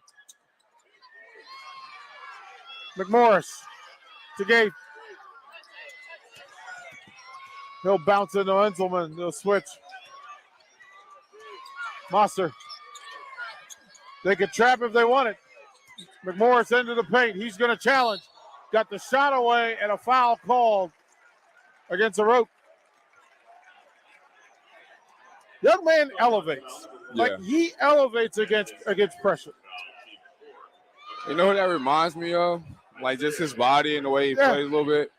Carson Edwards. Yep. I was looking. That's what I was trying to figure. Yeah. Good with both hands. Went to the left side. Mm-hmm. First free throw away is good. 7 for Isaiah McMorris. 6'2" sophomore. It's an 8-point lead.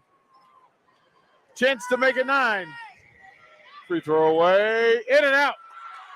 Aroke with the rebound. He beat Harmon to the ball. Watch out for that kid. He's coming. Aroke, dribble drive left side. Off the glass. Player control foul. They got him for the charge.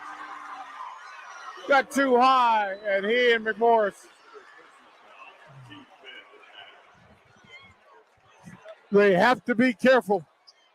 Jason Green gets credit. Oh, yeah, put a knee right in his chest. Millard basketball with an 8-point lead at 7:29 on the clock in regulation.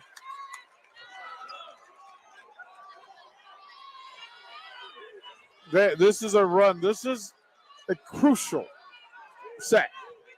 An 8-point game, you got to get a stop. You got to figure out a way to get a stop. McMorris down on the box to Green. Looking for cutters. Gets Harmon. They'll reset out top. McMorris against Enselman. They'll switch.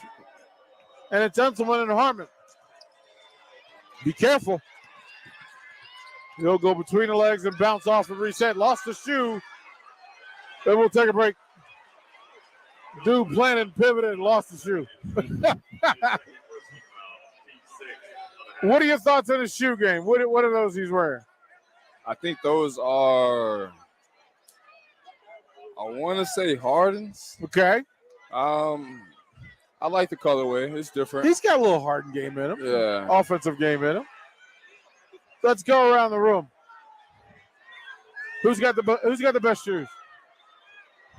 I like those pink kicks right there. I don't know what those are, but the one that Jaden has on. Yeah, those are nice. Nike.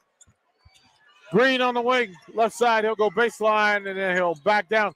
Got McMorris on a cutter to the left side of the glass, and it's a 10-point lead. He's little, but he really finishes at the rim, man, every time. My goodness, he has no fear. 10-point game. 6:45 on the clock. Regulation.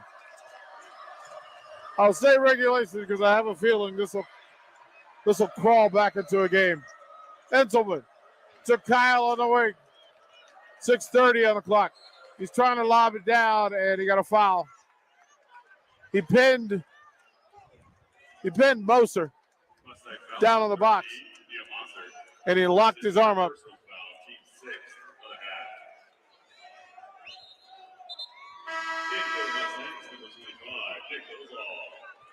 Those all into the game for Moser. They'll lob it in to Kyle and hand it to Dotzler. Jump stop, pump fake, got him up in the air. Shot blocked by Jason Green. He went with the left hand and blocked it. McMorris. Harmon with the save. An energy He's keeping play. that ball alive, man. He's there every possession. Every possession you see him doing something, man. He plays with a lot of heart and a lot of energy. I'll ask our local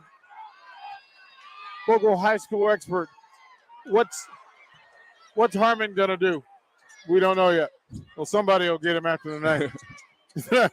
3 ball, right side on the inbound, front rim. Jason Green from the sky. Oh my goodness! On the tip back and timeout on the floor. Jason Green dropped from the sky to tip that in. It's a 14-point game with 6:02 on the clock. We're throwing a break. State championship basketball on the ticket. Why settle for Wi-Fi that just usually works?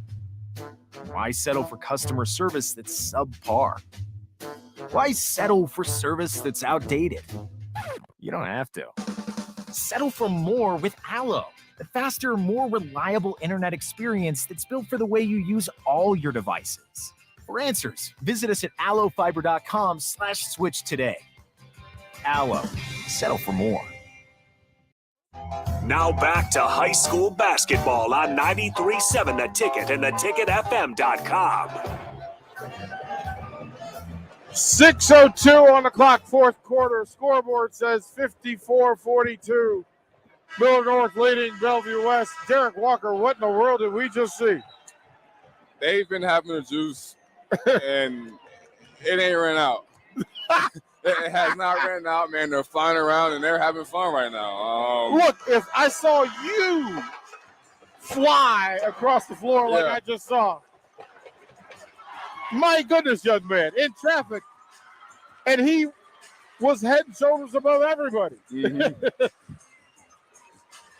My goodness, 13 for Jason Green, 19 for David Harmon, 9 for Isaiah McMorris, and Millard North has a 12-point lead, under 6 in the fourth. They'll run him off. Jackson on the wing. Got to get it going. Dolzer on a cut from the elbow.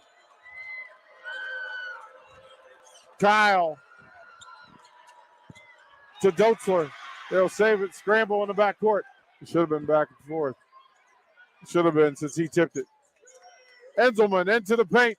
Stopped at the elbow. Shoots the jumper. No good. Back of the rim. Goes over the rebound. Headed to 5 minutes in a 12-point game. Millard North has Bellevue West on its heels.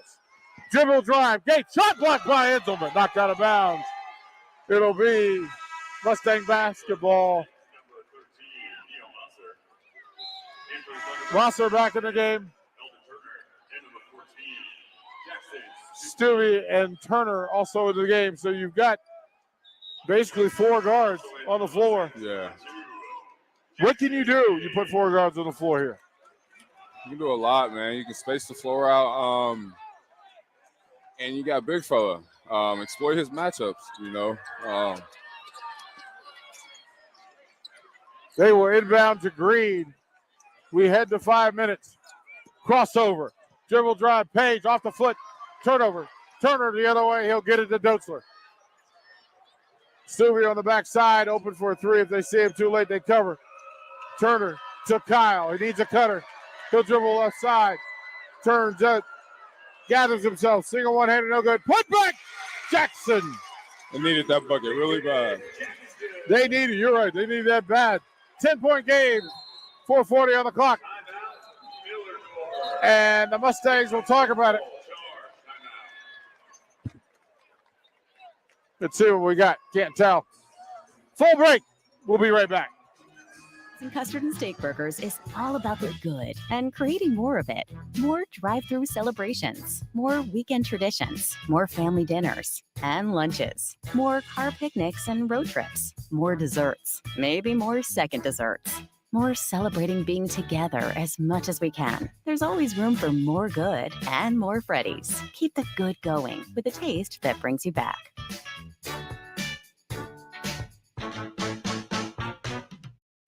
Now back to high school basketball on 93.7 The Ticket and theticketfm.com. 4:39 is what the clock says. Scoreboard says 54-44. Derek Walker sitting in with me. Boys, Class A state championship game. Once again, I want to thank the folks who are making it happen. Bach, appreciate you, brother. Nick said it. You've been exceptional to the crew that's not even working tonight. Rico, Carter. Carter's down in the weather a little bit today. Hope you're feeling better, young man. Rico, hope you're enjoying your night. Mark-on Waller for what you do every day to make sure that 32 games get broadcasted on this network in 6 days. Kudos to everybody involved. Possession to Millard North, up 10. Dozo to Green. Again, Derek, now you've got a big who can help you press break. That also helps you. Don't it? Don't it? Don't it? Right? Full bonus. Green will get him into it. He'll stretch William Kyle to the Huskers logo. 5 out. Spread them out. And Green can handle it. Harmon. Again, this 5 out is magical. Especially when you pull the big and you got a big that can handle the rock. We're under 4 with a 10-point game. Green against, almost turned it over. He actually did. Dozer with the steal. It's him and Green. Left side, no good. Jackson, rebound, put back, and count it. Oh, my goodness. Tim Cannon just spit out his gum. He's like, we just can't foul with a 10-point lead. No. Jackson with the bucket. He'll go to the free throw line with a chance to cut the lead to 7. 14 for Jackson. And again, another sophomore who is just stepping up. 15 for Jackson. 7-point game. 3:47 left in regulation. A little full court action, and once again, there you see it. Coach Cannon wants to talk about it. Full timeout. We'll throw the break. 3:47 left in the boys' Class A final. You think the juice ran out?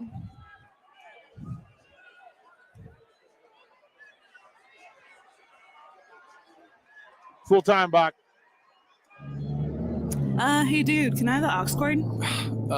Yeah, sure. Hey, do you want to play some games? What? No, stop. I'm trying to drive. Dude, Aaron wants to know what you're doing on Friday. Okay, I'll talk to him later. I'm driving right now. Did you see this thing on Facebook? Okay, you know what? I'm sorry. I gotta put you on Do Not Disturb. Wait. It's hard to drive with a bad passenger, so don't let your phone be one. Visit drivesmartany.org for more information. Brought to you by the NDOT Highway Safety Office. It's seafood season at Amigos. The popular fish and shrimp tacos are back and on special. 2 for just $6.99. There's jumbo shrimp baskets, fish and chips, and even a seafood enchilada. Talk about variety. And don't forget the crowd-pleasing crisp crab rangoon burrito.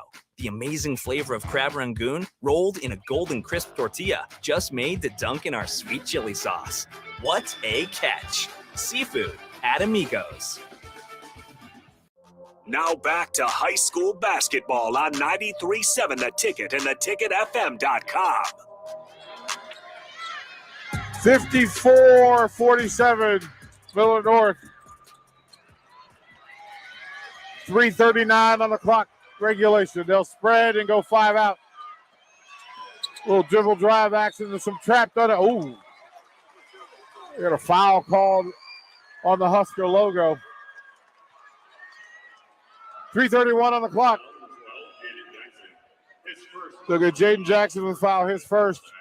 And Isaiah McMorris will go to the free throw line for the Mustangs. Again, Derek, this is a sophomore who's going to have to make free throws down the stretch, handling the ball in the biggest game of his life. You better be ready. Right? You're right. And sometimes you don't know until you're in it. Right. You're ready. When you hear that crowd yelling at you. First free throws way in and out. In and out. Big possession coming up for the T-Birds. Jackson into the paint. Kicked it out. Edselman thought about the 3. Stripped on the way up. Got it off the glass. Wrist missed it. Rolled off the rim. Jackson Green with the rebound. Oh, that's big. That's big. That thing did everything but go down. Coming up to the 3-minute mark. Harmon, dribble drive, left side. Oh, he got away with a travel. Yeah, his pivot foot slid about 6 inches. Count the bucket and a 21-point night for young Harmon. 9-point game. Doltzler into the paint, up and under. It'll go down and a foul. That thing danced on the rim, rolled down. Wow. They'll get that's fantastic. Jason Green with a foul. Josiah Doltzler to the free throw line. Chance to cut the lead to 7 with 2:50 left. Mosser into the game for Gaith. Oh, man. That's quite the move. Look, you watch these sophomore guards just get after it. The state's basketball is in good hands for the next couple of years. Yeah, I feel like there's not a lot of huge bigs in high school basketball for some reason. I'm trying to figure that out. And they're everywhere. Yeah, like we were trying. We've had that discussion many times. Why is it everybody in the Big Ten can get 7-footers? Right. Free throw rolled off, except for Nebraska. Rolled off the rim. 7-point game. Millard North back into their 5 out. Actually, they're going to go 4 out with a soft corner here. And they will try to trap ball. Dribble drive. Underneath. Throw it out. You just don't have to. Yeah. Oh! It's a tipped out of bounds by Turner. 2:33 of the clock. It'll be Millard North basketball. Nick says it was a good call, so we will trust him.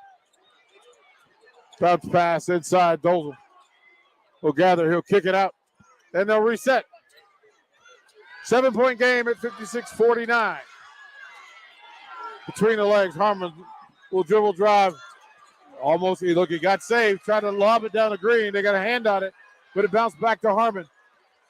He'll cross over to Dozel off the glass and good. Harmon will become the playmaker, and it's a 9-point game. 2 minutes left in regulation. Turner, Jackson, spin move into the paint. Count it. Nice turnaround from the spin move. 7-point game, time on the floor. Quick timeout break here at PBA. Are you worried about storm damage causing issues with your basement? F Foundation Repair fixes basements with supreme waterproofing and exact concrete leveling for residential or commercial clients. They service wet basements, leaky walls, damp crawl spaces, bowing or cracked bricks or drywall, and more. Whether you're in Southeast Nebraska, the Tri-Cities area, or Northeast Kansas, they'll easily make the trip to you. Get a free evaluation today by visiting WeFixBasements.com or call 402-804-1024. F Foundation Repair. We fix basements. Now back to high school basketball on 93.7 The Ticket and theticketfm.com. Welcome back to PBA. 1:51 left in regulation. 7-point game. Millard North leading Bellevue West. 58-51 your score. 21 for David Harmon to go along with 8 rebounds. 13 for Jason Green to go along with 9 rebounds. On the other side, Dotzer with 12, 17 from Jackson, and 13 and 6 boards for Allen. For Kyle. Soft pressure in the backcourt. Looking for a trap. They got to beat the 10. McMorris will get him in. Interesting. McMorris, dribble drive. Page is on the bench. And you've got a sophomore putting in the work at point guard in the most critical moments of your season. McMorris lobbed it. There it is. Turner elevated and picked it up to Jackson. You don't need 3 here. You need a bucket. Whatever you can get. Dotzler. Clock at 1:15. You're down 7. Got to go. He'll get a pick from Kyle. Dribble drive. Shot up. Kyle with the tip. No. Dozel with the rebound. And a foul in the backcourt by Turner. 64 seconds remain. Pressure bust pipes. Yeah. Meaningful plays and meaningful moments. And now, again, paying attention. Gates is in the game. Yeah, and you got a junior, you got a sophomore, you got another junior. Look, bravo. Yeah, no, this is great. This is a good game for both teams, man. First free throw by Harmon is good. 22 on the night for the senior. Second free throw, in and off, rolled off.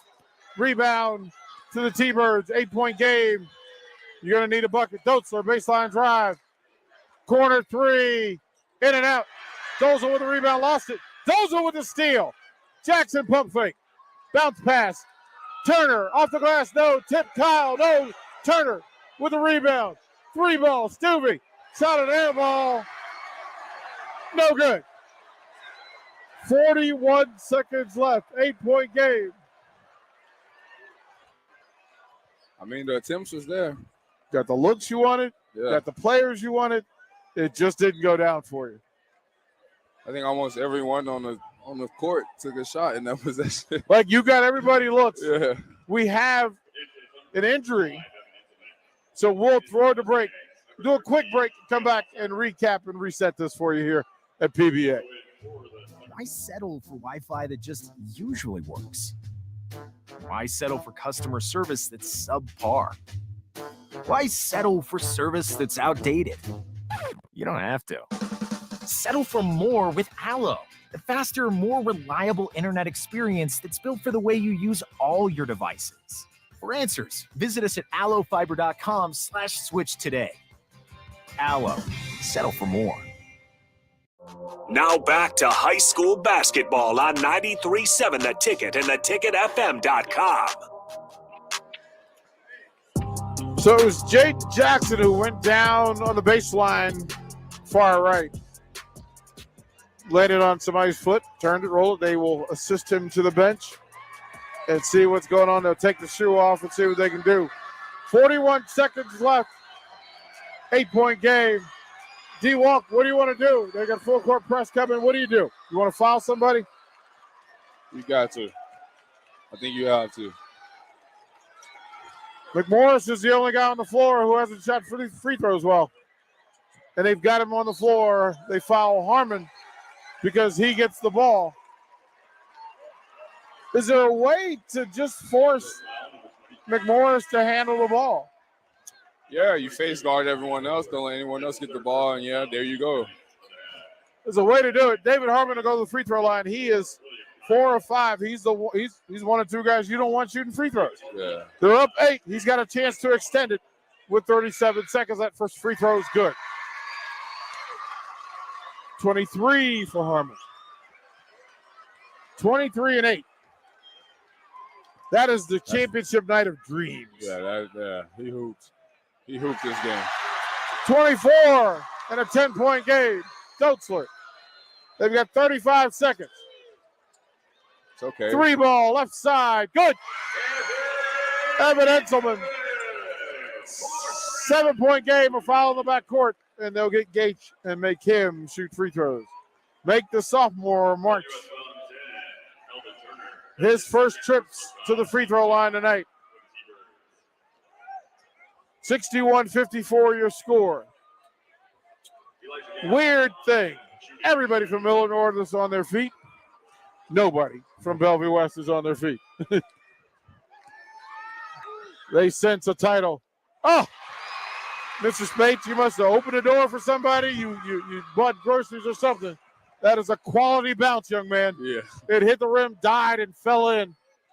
He goes 2 for 2, and it's a 9-point game, 25 plus on the clock.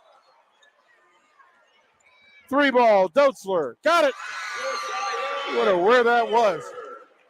Time on the floor, full time. We'll take it here. 19 seconds left here in the Class A final. 2-possession game.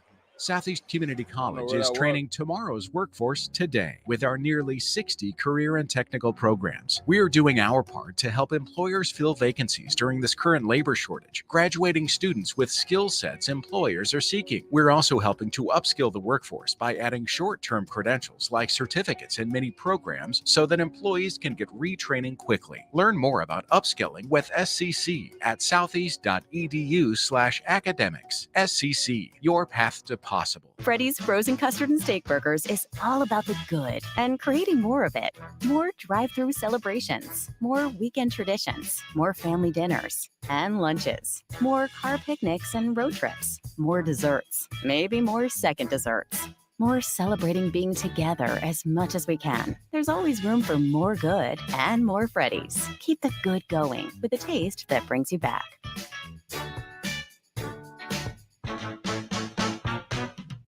Now back to high school basketball on 93.7 The Ticket and theticketfm.com.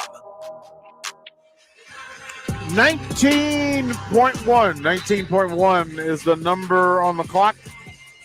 63-57 is the score. On the floor, Isaiah McMorris has been taken out, and they've put shooters in the game. Oh, Jason Green on the sideline went to the entry. He had to elevate, and John Mitchell put him into the seats. On every team, there's a dude. Yeah. There's a John Mitchell on every team who is just there for chaos. Need that guy. And he has no guilt. Like, like he didn't, like, nope, that's what I was supposed to do. Jason Green at the free throw line. He's 1 for 1 so far, 18.4 on the clock. Free throw away, good. A 3-possession game. 14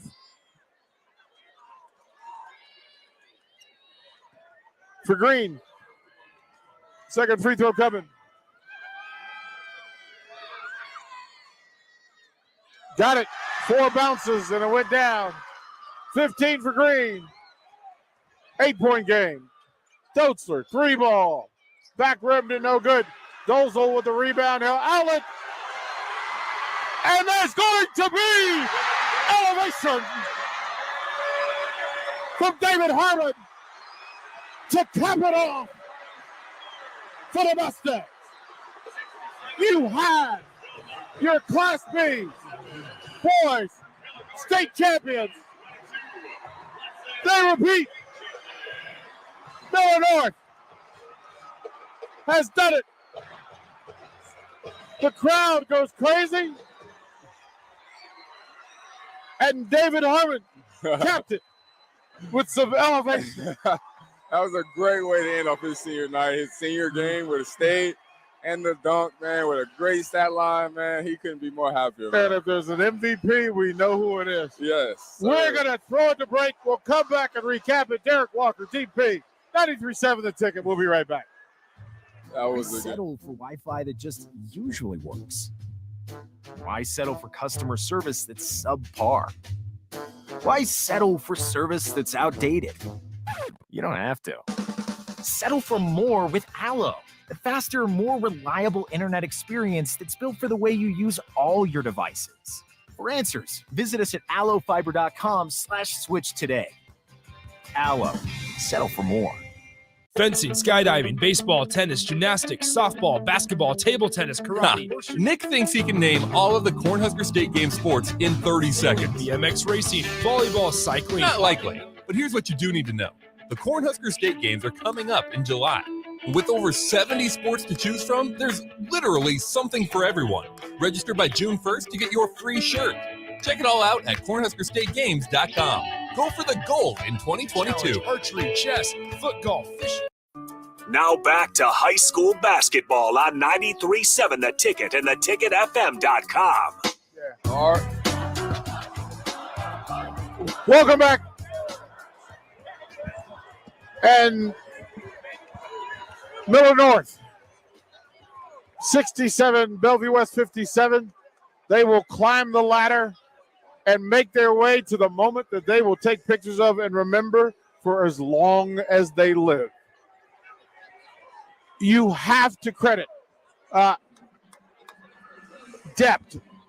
Coach Cannon has to be thrilled. The job he did, the rotations, the chemistry, all those things in place. They shot 51 from the field, and David Harmon, 9 of 16 from the field, 6 of 7 from the free throw line, 2 of 3 from 3, 8 rebounds, an assist, and I'm pretty sure that he will be the last person to cut the net. He needs the full net. Yeah. Because he earned it. He definitely did, man. He played his heart out this game. He earned it. I want to say on the other end, Jason Green's at the back of the line because every team needs a big dude to do the heavy lifting. And listen, that young man has balled out. Great effort from tip to horn for the Mustangs. Derek Walker, let me thank you for coming and doing this, man. This has been spectacular. Thank you. Now, it was fun, man. I enjoyed watching both these teams, man. They both play hard, man. I'm like I said earlier, I'm glad I came here today. Yeah, we're glad to have you. To close it out, I want to thank our sponsors I want to thank the listeners who have hung out with us. But to say that I'm proud of the staff at 93.7 The Ticket would be an understatement of monumental proportion. A task, a daunting task. Look, when we said we were going to do a bunch of ball games, the staff looked at me like I had 3 heads. And the number kept growing because we had people step up. Again, from the first person at 93.7 The Ticket to the newest person at 93.7 The Ticket, for all the Husker athletes who stopped by, for all the sponsors and administrators, all the reporters around who helped us out. But specifically, I would be wrong if I didn't offer my hand to the young man sitting next to me. Nick Saden, young fella, thank you and congratulations for what you did. I'm so sick and proud of you, I can't stand it. I love what you did. I hope folks enjoyed this tournament. 32 games in 6 days. And it ends with David Harmon doing a selfie up cutting the net as only you should. Middle North repeats as Class A boys state basketball champions. My goodness gracious. Bach, thank you, kind sir. I am clapping for you. I am bowed to you. You were a marathon man today when we needed you. God bless you. Now, punch the ticket. Go National, go home, and get some rest, brother. Love you to death. And the trophy is now in the hands of Millard North. We thank you guys from Pinnacle Bank Arena. You're listening to 93.7 The Ticket and theticketfm.com. Ben Maller, weeknights, 2 a.m. Eastern, 11 p.m. Pacific on Fox Sports Radio. This, keep it on the down low here, is the Dan Patrick Show. Oh, did you see where Antonio Brown and Kanye West, they would like to team up to buy the Denver Broncos? I'm thinking, I don't need Antonio Brown to be part of this. I mean, Kanye West is a billionaire, but I think they said, or Kanye said, that, the white owners wouldn't allow us to buy the Broncos.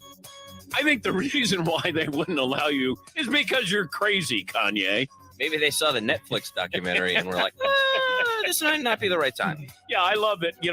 I'm going to blame it on white billionaires. You're not going to let Kanye West and Antonio Brown buy the Broncos. I don't know. We might need a little more stability there with ownership group there. But yes, Tom. But if he acts like he's a mile high, it would fit right in to just buy the team. Come on. The name's right there. Dan Patrick. The Dan Patrick Show. Weekdays, 9 a.m. Eastern, 6 Pacific on Fox Sports Radio. 93.7 The Ticket. Talking Huskers football. Amazing. The things that we do for you on a daily. Let's go walk. From the mornings. It's 2 pros and a cup of Joe, Fox Sports Radio. Yeah. To the late nights. They call me Moneyball Mallard. I'm in a different part of the galaxy. Yeah. We never stop. They know. They can't stop it. We're always on. We do this on a daily basis. And this amazing content is all for you on Fox Sports Radio. But get ready for the inaugural season of the United States Football League, a new professional league coming in April. But catch the action live and in person by purchasing tickets at the USFL.com. Available now for all 2022 season games.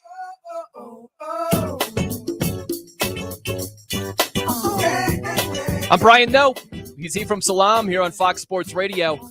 If cold candidate calls aren't turning into hot hiring leads, then you need Indeed, because Indeed's powerful hiring platform makes it easy to attract, screen, and interview candidates all from one place. Find your next great hire visiting Indeed.com/credit. You cut up the dance floor with Pharrell in the background there, big man? Sure. Yeah. I thought you might. You too, right? No, I'm a horrible dancer. Well, I can't even BS you. Could have guessed that. It's some of the things that I'm worst at in life. Dancing would be one of them. Horrible dancer. It's awful. That's all right. You make up for it in other things. Yeah, like what? I don't know. No.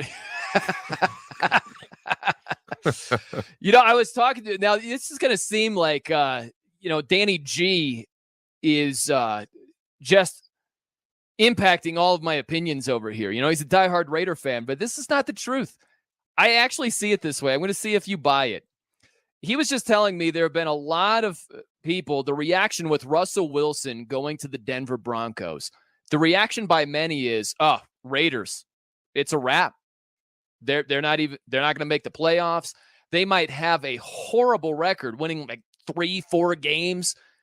You know what I'm thinking, big man? I'm thinking that the Raiders, they might be the 2022 version of the Arizona Cardinals. Because go back to last season, right? Arizona was thought by many to finish last in a loaded NFC West. Because you look and you say, well, the Rams, they just upgraded with Matthew Stafford. The Niners are a very tough team. The Seahawks, with Russell Wilson at the time, they always find a way to win double-digit games. So process of elimination, it seemed like Arizona was going to be bringing up the rear. And they went 11-6. I wouldn't be stunned if the Raiders did something similar. They just made the playoffs. They just won 10 games. I'm not going to run to Vegas and bet on it. I'm just saying crazier things have happened. In that division, I would be stunned. You would be. Yes. They got crushed by the Chiefs both games, right? Crushed. But I would not be stunned. In that same division, they went 10-7. Now the Broncos greatly upgraded. But can you at this stage, can you pencil in 2 automatic wins for the Broncos against the Raiders? I can't. Yes. You can. Yes. Really? Yes, I can. Automatic wins. Yes. Whoo. I just, a lot of this has to do with me being a Bronco. I and see. the dislike for the Raiders. It was see. part of our mantra out there as a Bronco. Yeah. So, I'm glad you came clean on that one, though. You know. Well, I mean, it's one thing I am is the purveyor of truth. Okay. I speak my mind, but I tell it like it is. I just think those are gonna be 2 tough wins. Right? I don't think, given the upgrade at the quarterback position, they'll be able to pull that off at 2 close, tight games, which the Raiders won last year.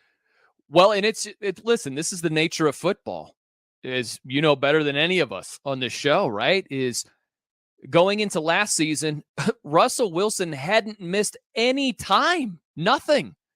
Like he was the Duracell quarterback back there, you know? And then all of a sudden he throws a pass against the Rams and the finger, comes into contact with Aaron Donald. Next thing you know, he's missing the next 3 games, and it takes him a while to find his footing once he comes back. I'm just saying the same thing could happen in the AFC West, where we're looking at this. And we always look at it just based on whose roster is what. And the injury factor, it changes things so quickly. Well, yeah, in the like NFL. going into when you're making these predictions, you're not predicting injury. What you're doing is predicting if all things are equal and everybody's healthy, then I take the other 3 starting quarterbacks over Derek Carr. Yeah, absolutely you would. And that's what I'm basing my opinion on. Yeah. I think Justin Herbert is going to be better than he was last year. Last year he was better than he was his rookie year. I think he's on that Josh Allen type of trajectory. We know what Russell Wilson is. And, Patrick Mahomes is Patrick Mahomes. Right. Do we see Derek Carr getting better? I could see him improving, not to be better than those other 3 guys. But, team game. And I think that you could do something similar with the Arizona Cardinals last year, where you would say the previous season they were just 8-8. They didn't have a great season. So seeing 11-6 when you've got Stafford, who's better than Kyler Murray, you had Russell Wilson, who's better than Kyler Murray. I mean, Kyler Murray was just better than Jimmy G. Right. And by the way, the Niners, they made it to the NFC Championship game with a lesser quarterback in Jimmy G than Kyler Murray is with the Arizona Cardinals. So I could see something similar happening with the Raiders. So you think the Raiders coach is the best coach? Josh McDaniels is the best coach in the. Well, I don't think Kyle Shanahan is in his division either. You know? Yeah. And you've got Nathaniel Hackett, who you're not waxing poetic about exactly, you know, like Nathaniel Hackett. Yeah, that's crazy. I'm just saying, don't be shocked if the Raiders make some noise. Well, we'll still. see. Yeah. We'll see. All right, coming up next. Just because it hasn't happened doesn't mean it'll never happen. We'll dive into that right around the corner. Welcome to Allstate, where you can save just by being you. DriveWise in the Allstate mobile app gives you personalized driving feedback, and by adding it to your policy, you can save for driving safe just by being yourself. Allstate. Here, better protection costs a whole lot less. You're in good hands with Allstate. Click, call, or visit allstate.com to save today. Not available in every state. Savings based on DriveWise and other safe driving discounts. Savings vary. Subject to terms and conditions. Allstate Fire and Casualty Insurance Company and affiliates, Northbrook, Illinois. Get help managing your money for the life and years ahead. With Fidelity Income Planning, we'll look at what you've saved, what you'll need, and build a straightforward plan to generate income, even when you're not working. A plan that gives you the chance to grow your savings and create cash flow that lasts. Plus, you can start, stop, or adjust your plan at any time without the unnecessary fees. Talk to us today so we can help you go from saving to living. Fidelity Brokerage Services, member NYSE SIPC. And ready for the inaugural season of the United States Football League, a new professional league coming in April. But catch the action live and in person by purchasing tickets at the USFL.com. Available now for all 2022 season games. Are you ready? Now, here's a taste of something that you missed from the Doug Gottlieb Show. There is still one gigantic quarterback potentially out there. We don't know about Deshaun Watson. Your child's most important school supply is free and fits in a The pocket. story of It's their Carson library Wentz card, and it's important and what took place to use yesterday, that card where often. Wentz was I'm Jenny dumped, Jensen, president of the NSCA, just a year and a into lifelong his reader. tenure with the Your Colts. local library can This unlock a after whole new world he for was- your child.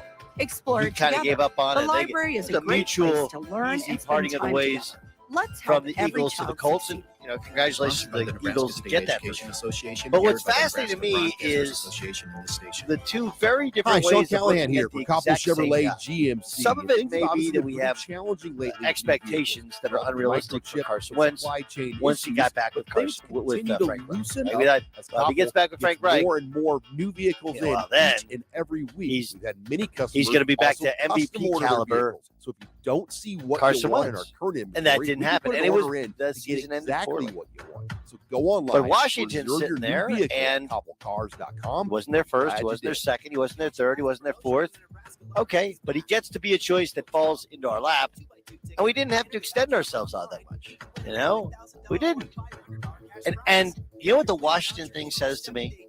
You know, oftentimes you talk, you know the difference between a fan and somebody really in the know when they talk about what's actually possible. You know, why didn't we go get Aaron Rodgers? Because, well, one, there's no chance in hell that if the Green Bay Packers were forced to trade Aaron Rodgers, they're going to trade him to an NFC team, especially when they're going to play this season. To get the rest of what Doug said, podcast it by searching The Doug Gottlieb Show. And as always, you can hear The Doug Gottlieb Show weekdays at 3 Eastern, noon Pacific, right here on Fox Sports Radio. Guess what? This is The Odd Couple with Chris Broussard and Rob Parker. There was a story in The Athletic that said that Russ, and I think we all had heard inklings of this for sure, but that he didn't like Pete Carroll's philosophy of You hear that? running the ball. And, That's the sound of extremely tender and delicious beef from certified Piedmontese. Prime grade tenderness with a fraction of the fat and calories of normal beef. It's Nebraska-raised product and the official beef of Nebraska Athletics. But I think he's better when he's not just throwing a football. Change the way you buy beef I today think at he's the better when he Mercado has by a better certified like Piedmontese, every coach. just north of Or every 84th and quarterback. Havelock, We found or that at out with, cpmercado.com. Patrick Mahomes this year. They were putting up points, but the defense was giving up points too. And they obviously didn't get to a Super Bowl. This is The Odd Couple with Chris Broussard and Rob Parker. Weekdays at 7 p.m. Eastern, 4 p.m. Pacific on Fox Sports Radio. Make the Bobagadoo! Ben Maller has a way with words. So I've got battery salesman, action figure, and Juicy Lucy. He has all the ingredients for the Bobaganoosh. Oh my God, no! Ah! And Ben Maller is the king of the late nights. And we're going to make the Bobagadoosh. We're going to make the Bobagadoosh. This is the Ben Maller Show, and you can hear him right here. Weeknights, 2 a.m. Eastern, 11 p.m. Pacific, on Fox Sports Radio. Each week, WWE Friday Night SmackDown is live on Fox. Catch the high-flying superstars as they compete for supremacy in the ring. It's Friday Night SmackDown at 8 Eastern on Fox and the Fox Sports app.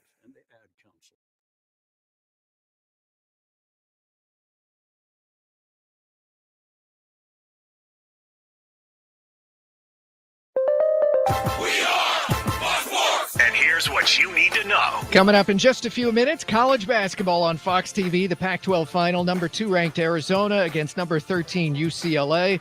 On Fox, the Big East final has just ended with 8th-ranked Villanova beating Creighton 54-48. 6th-ranked Kansas won another Big 12 final, defeating Texas Tech 74-65. And number 7-ranked Duke is in the lead mid-first half of the ACC Championship, 20-16 over Virginia Tech. To the NBA, there are 7 games tonight. The Bulls have a late first-half lead at 44-36 over Cleveland. For the Cavs, Darius Garland, 1 of 11 shooting from the floor. Second quarter in Miami, the Heat, the best in the East, have taken the lead on Minnesota 50-45. The Dallas Cowboys will trade wide receiver Amari Cooper to the Browns for a 5th-rounder. The Colorado Rockies will sign veteran shortstop Jose Iglesias and reliever Alex Colomé. I'm Steve DeSager. Fox Sports Saturday is on. Yeah. One time we gon' give it to you like this. Yeah, like this. Yeah, like this. The plays, the sounds of the game, the interviews, the breaking news, the top stories. When it goes down, we'll cover it here. Your Fox Sports Saturday is right now. Y'all gon' make me lose my mind. Live from the Fox Sports Radio studios, here's Brian Noe and 13-year NFL veteran and NFC champion Ephraim Salam. You know, big man, this doesn't make any sense whatsoever. So you've got Kyrie Irving of the Brooklyn Nets. He's sitting courtside for the Duke-Virginia Tech game going on right now. Crazy. And it's at Barclays Center in Brooklyn, where the Brooklyn Nets play. So Kyrie Irving is allowed to sit courtside unvaccinated, but he's not allowed to play. It's just getting goofy now. It's so stupid. It makes no sense. Like zero. None. It's got to be consistent, right? Either Kyrie can't play and can't go and sit courtside, or he can sit courtside and he can play home games. It can't be one and the other. It's weird. Makes no sense to me. Yeah, no mask. He's just there. He's just chilling, watching a ball game. Enjoying the game. Yeah. Then I would argue he should probably be able to play tomorrow against the Knicks, but he's not allowed to. That's insane, man. It's crazy. Nice. There's been some reaction with the NFL moves, specifically in the AFC West. So we spent some time talking about Russell Wilson being traded to the Broncos. How about Khalil Mack being traded from the Bears to the Chargers? So you look at Khalil Mack and Joey Bosa. Another reason I put the Chargers over the Raiders. Woo! As your 1-2 punch. In that division. Yeah, and Justin Herbert as a legit franchise quarterback. Like you could look at Khalil Mack and say, well, the Bears didn't win a playoff game in any of his 4 years. It's like they didn't have a quarterback in any of the 4 years. They didn't have anyone close to Justin Herbert. And that's the bigger reason why. Khalil Mack was still very productive. He had 6 sacks last year in 7 games, and then he missed the rest of the year with a foot injury, but he's been durable throughout his career. Prior to last season, he had played in 109 out of a possible 110 career games with the Raiders and the Bears. Yeah, that's definitely an upgrade for the Chargers.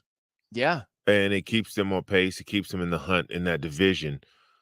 And, hey, the Raiders re-signed Max Crosby, gave him $95 million. So I guess,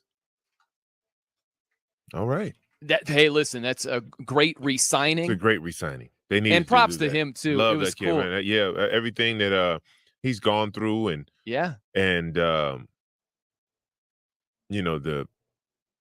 the substance abuse problems, how vocal he is about it, and how willing he is to reach out and have guys reach out to him to help him with these issues, because these are issues that plague a lot of players.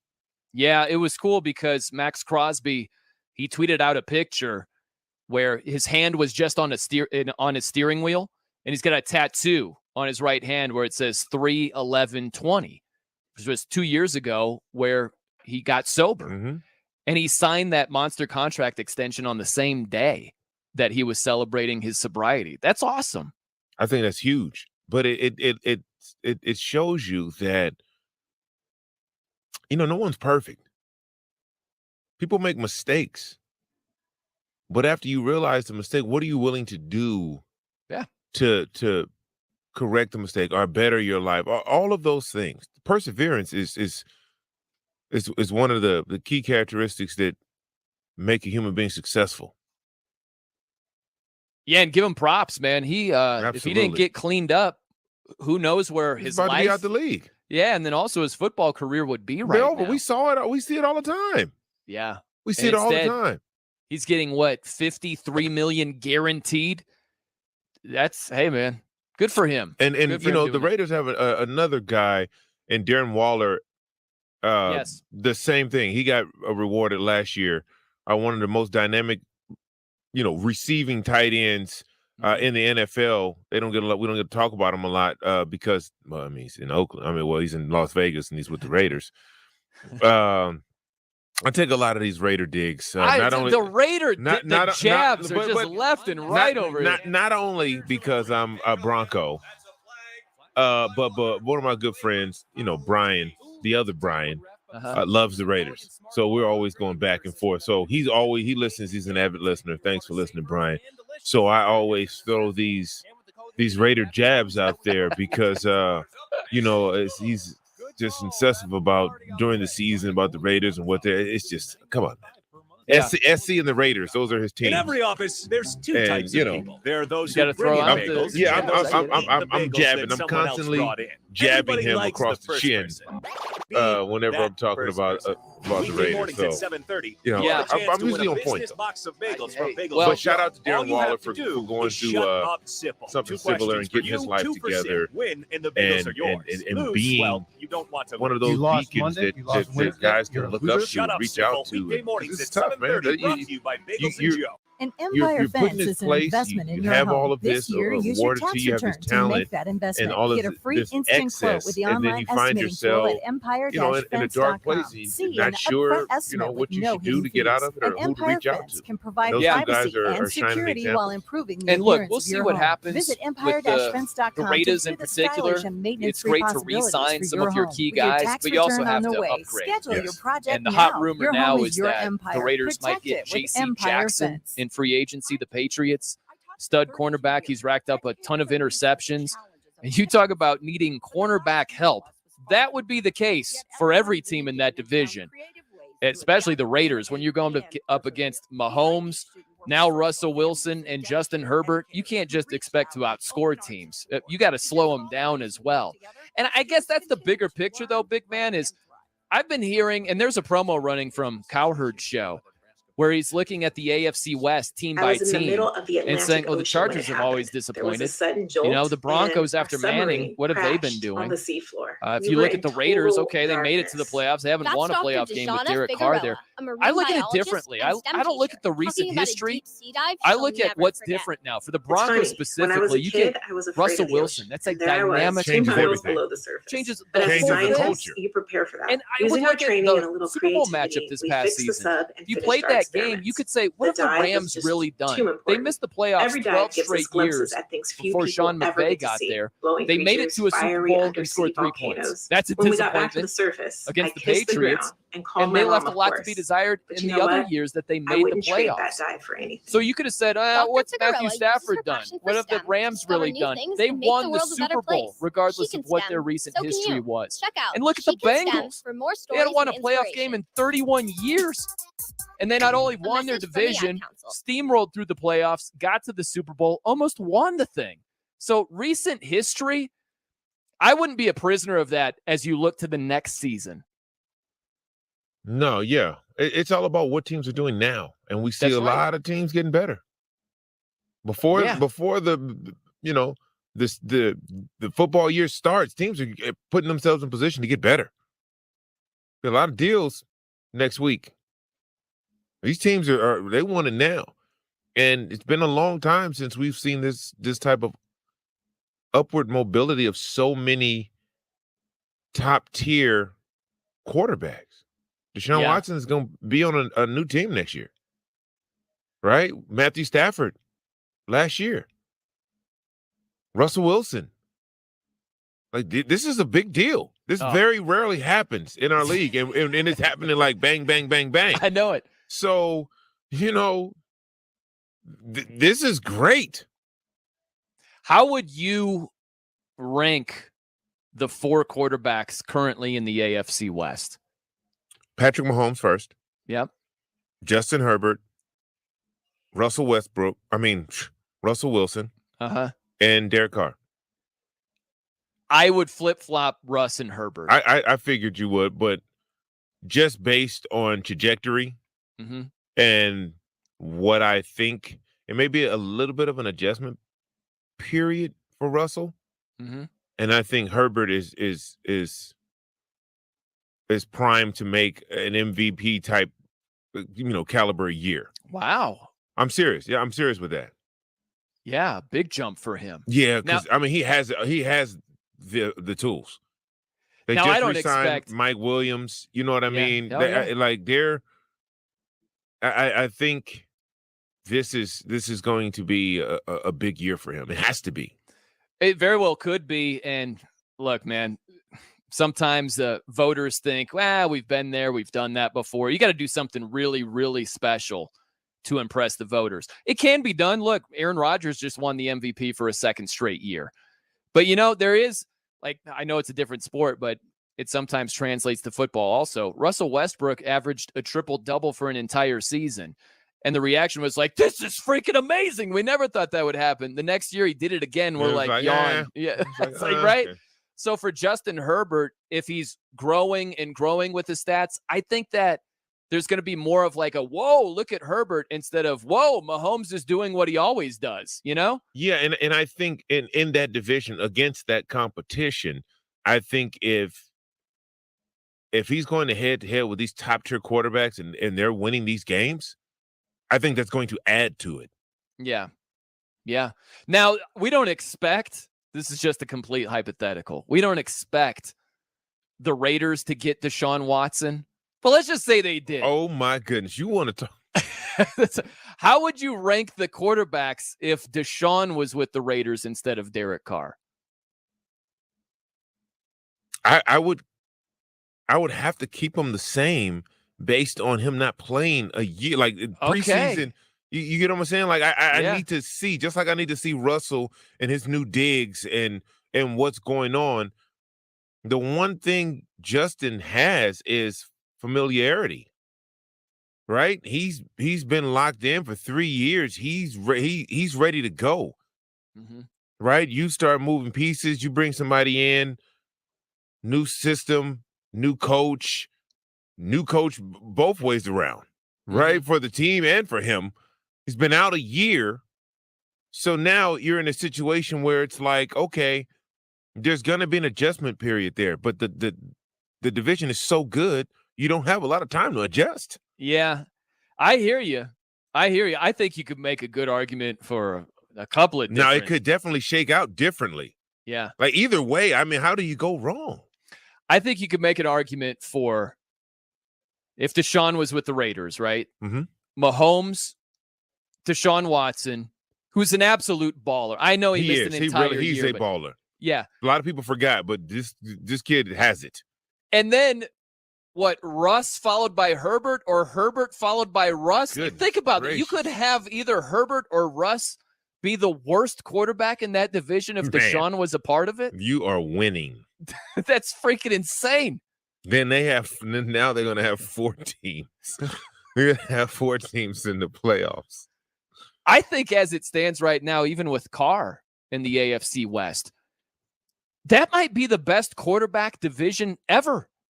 You're going to have to go back in the archives to find a better quarterback division with those 4 guys like that. You're looking at the landscape, and it's clearly. Oh, my gosh. I mean, we're waiting for a quarterback to emerge in the NFC. They don't even have a quarterback, a top-tier quarterback, right? Right. Like, look at the you mentioned it. Have NFC East. One in the NFC North. You got the East. You got Dak, Jalen Hurts, Carson Wentz, and Daniel Jones. You have 0 in the NFC South. You really do, yeah. Right. So when you start looking at these, you have 0 in the AFC South. Yeah, right. You don't have the Colts one in the AFC guy. East. Davis Mills is in his second year. Well, Trevor Lawrence, but he's got to take a big step forward. You have 2 in the AFC North. Yeah. Right. You have 1.5 in the NFC West. Yeah, well, you've got what? You've got Stafford, and who's the half? Kyler Murray? Yeah, I don't know what's going on with him. Yeah. Mentally, he's got to get himself together. Yeah. And then you've got what? Trey Lance, complete unknown, and Seattle has Drew Lock right now. Come on, man. Like, the AFC West is clearly the toast of the town in terms of strongest division right now. And if they were to possibly land Deshaun Watson. Oh, my gosh. Yeah, it's absurd if that were. Good night. It would be no other games televised. Yeah, we'll see where Deshaun ends up. I'm curious when that unfolds and who it's with, man. It's going to be crazy. Hiring heating up. Indeed's hiring platform makes it easy to attract, screen, and interview candidates all in one place. Sponsor a post and instantly receive a short list of quality candidates on Indeed, whose resumes match your job description. Visit Indeed.com/credit. All right, coming up next. My, oh my, how the tables have turned, at least for one game. I'm Brian Noe. He's E from Salam. This is Fox Sports Radio. Finally, play ball! The lockout is over. The boys agree. The bosses agree. We all agree. Play ball! Thank God it's back. Major League Baseball. It's what we've all waited for. And a fly ball to right center field. This is Fox Sports Radio. Get help managing your money for the life and years ahead. With Fidelity Income Planning, we'll look at what you've saved, what you'll need, and build a straightforward plan to generate income, even when you're not working. A plan that gives you the chance to grow your savings and create cash flow that lasts. Plus, you can start, stop, or adjust your plan at any time without the unnecessary fees. Talk to us today so we can help you go from saving to living. Fidelity Brokerage Services, member NYSE SIPC. Dell's semi-annual sale is the perfect opportunity for a significant business upgrade. Save up to 45% on Dell computers with Windows 11 Pro and get an easy start to your workday. Plus, enjoy special pricing on Dell docks, monitors, servers, and more, all with easy financing options through Dell Financial Services. Speak to a Dell Technologies advisor today to find the right tech for your business with fast, free shipping. Call 877-ASK-DELL. That's 877-ASK-DELL. Susan, it's so great to finally be able to get together again. Oh, it sure is. And I really appreciate you picking up the bill. I'm happy to. I've got the extra cash. Since we've all been driving so much more again, I've been using Get Upside, the free gas app that pays you cash back for every gallon of gas you buy. Wait a minute. Are you saying you actually get paid cash when you buy gas with the Get Upside app? Yes, I get real cash back every time I buy gas. Does that actually add up to anything? I'll make $200 to $300 this year. Wow, That's serious extra cash. I'm downloading the free Get Upside app now. Download the free Get Upside app now to earn cash back every time you buy gas. Use promo code LANE for 25 cents a gallon or more cash back on your first tank. You can cash out anytime right to your bank, to PayPal, or an e-gift card for Amazon and other brands. Just download the free Get Upside app and use promo code LANE to earn 25 cents a gallon or more on your first tank. That's code LANE.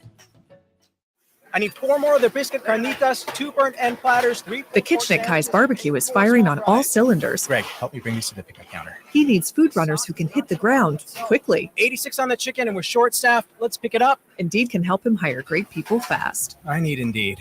Indeed you do. Instant Match instantly connects you with quality candidates whose resumes on Indeed match your sponsored job description. Visit Indeed.com/credit and get $75 towards your first sponsored job. Terms and conditions apply. At Lowe's, every pro is an MVP to us. It doesn't matter how big or small your business is. If you're a plumber, roofer, electrician, or remodeler, your business earns back when you spend, gets exclusive offers, and paint rewards. It all adds up to help drive your business. Join Lowe's MVP's Pro Rewards and Partnership Program today. Minimum purchase required. Earnings and paint rewards awarded as Lowe's e-gift cards. Exclusions, restrictions, and more terms apply. Valid through 12/31/22. See Lowe's.com/L/pro loyalty terms. Subject to change. U.S. only. Hi, Sean Callahan here for Copple Dan Chevrolet Patrick. GMC. All righty. He's your friend on the radio. And I stand by that. Dan Patrick. He's our friend on the radio. Dan Patrick. He's everyone's friend on the radio. I'll take that. Yeah, I'll do that. You'll always be Dan Patrick's friend. And you know what? Nothing would surprise me because you listen to him right here. Weekdays at 9 a.m. Eastern, 6 a.m. Pacific on Fox Sports Radio. You must have been busy, but The Odd Couple with Chris Broussard and Rob Parker. We're breaking this down. Huge trade in the NFL. And like I said, Carson Wentz, a big name, not a big game quarterback at this moment in time, but still a big name. And he was traded from the Indianapolis Colts for the second straight year. Remember, the Colts traded for him a year ago, and now after one season, they have parted ways with Carson Wentz. That's the greatest trading him to the Washington Commanders, formerly known as the Washington Football Team, for a third round picks in 2022 and 2023. Stop by for a free estimate. And the 2023 pick could become a second round pick if Wentz plays 70% of Washington's snaps. They also swapped second round picks this year. Sean Callahan here of HuskerOnline.com, inviting you to join us here on 93.7. And so that moves every Saturday morning now on our new from number 47 to number 42 with the weekly and that's Husker it. Online that's the radio deal. show. We'll what give do you the latest in recruiting. I don't know what the We'll talk about what's going on with the football, basketball. And we'll probably share a few stories from the inside every Saturday morning right here on 93.7 The Ticket. It's the Husker Online radio show. I know they needed to win one of their final two games. They didn't win either game.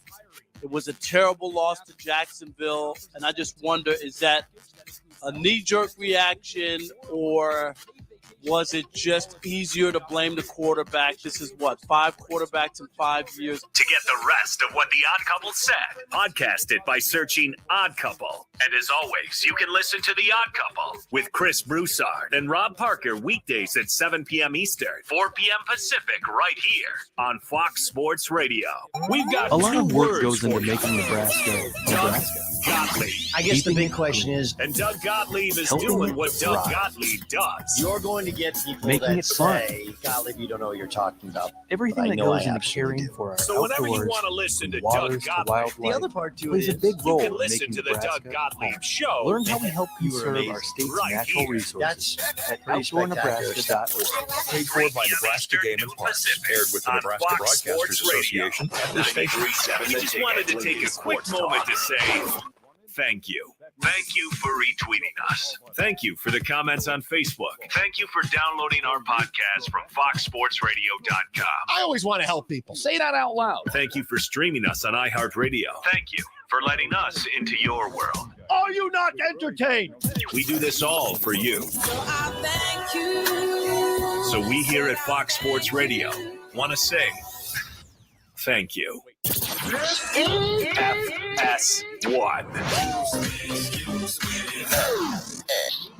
To find FS1 on your television, go to foxsports.com for details. FS1.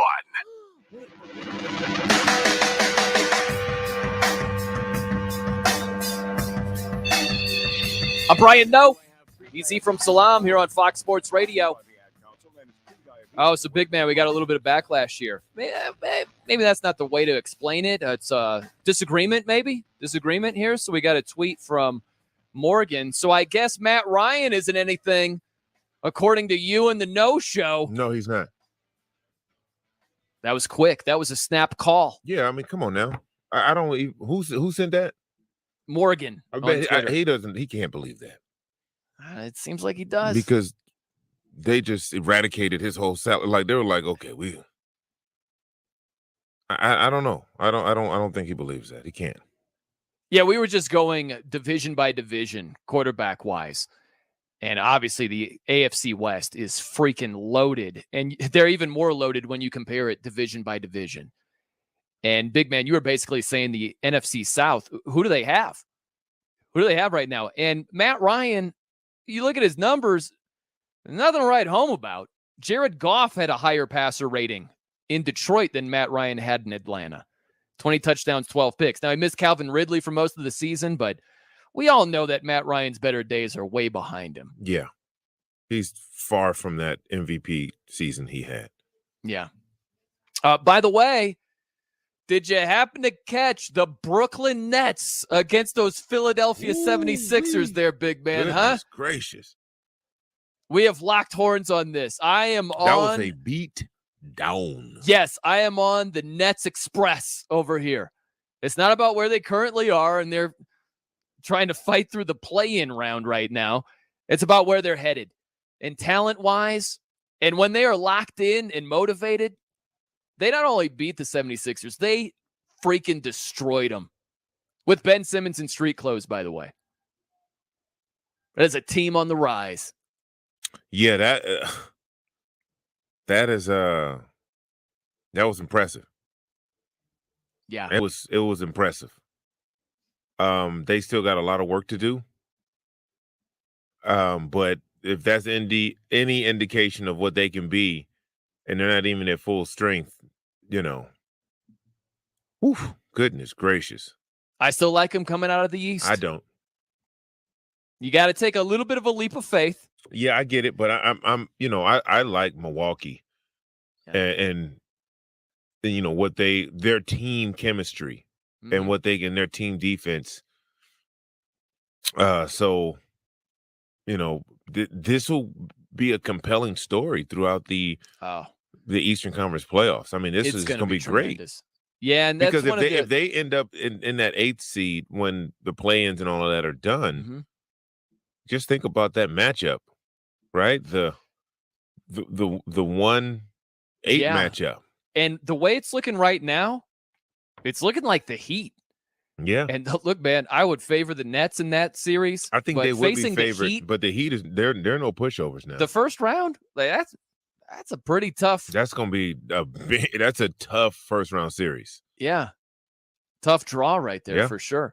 Well, that's the other part is, Brooklyn, let's say it's a 7-8 matchup between the Raptors and Nets, and the Nets win that game. They would be the 7 seed. And as it stands right now, it would be the Bucks and Nets in the first round. They're going to get it out the way early. Yeah. And by the way, only trailing the Bucks by 1 game, the Sixers. So it could work out where it's Nets Sixers in the first round potentially. It could be. That's going to be must-see TV. Oh, I think the playoffs in general this year are going to be great. They will. And the wild card is the New York City mandate. We talked about it just a little bit ago. Kyrie Irving in Brooklyn is courtside watching Duke play a college basketball game, but he's not allowed to play in the same building tomorrow because he's unvaccinated. So he's okay to go there and watch the game without a mask, but he's not okay to play the game. That makes zero sense. That's crazy. And so I can't imagine this is still going to apply to the private sector come playoff time. But until it's a done deal, it's not a for sure thing that Kyrie's going to be cleared. I just want, in the perfect world, everybody be on the court. Everybody be healthy. Everybody be, all the mandates would be lifted, which it seems like that's where we're headed. People are out and about, living their lives, vaccinated and unvaccinated, whatever it is. They're just like, we in it now, man. Right. But it varies. That's the thing with baseball. Any player who's unvaccinated, they can't go to Canada to face the Blue Jays. And you get no money, right? So it just varies from place to place. And the crazy thing is, if, that play-in game for the NBA, if you were to project things the way they are, that 7-8 play-in game, right? Is that still the same way? Would Kyrie be able to play in the home or away games? I forget about. So what are their chances? Yeah, coming out of that without Kyrie. If it's KD, and I would imagine Ben Simmons by that time. Who knows, man? He may be we're shooting for the second round of the playoff. Like, who knows? At this point, I don't even want to talk about him because that's just we can't even count that. Well, he's not going to be out for the rest of the season. Who knows, man? It's not going to happen. It'll be on the court sooner than later. Oh my gosh! So at this point, it's annoying. But anyway, that just think about that. That 7-8 play-in game, one shot. Yeah. I would still favor the Nets in that matchup. But, hey, man, we'll cross that bridge if we get to it. But when you speak of annoying, we have the opposite of that on our team.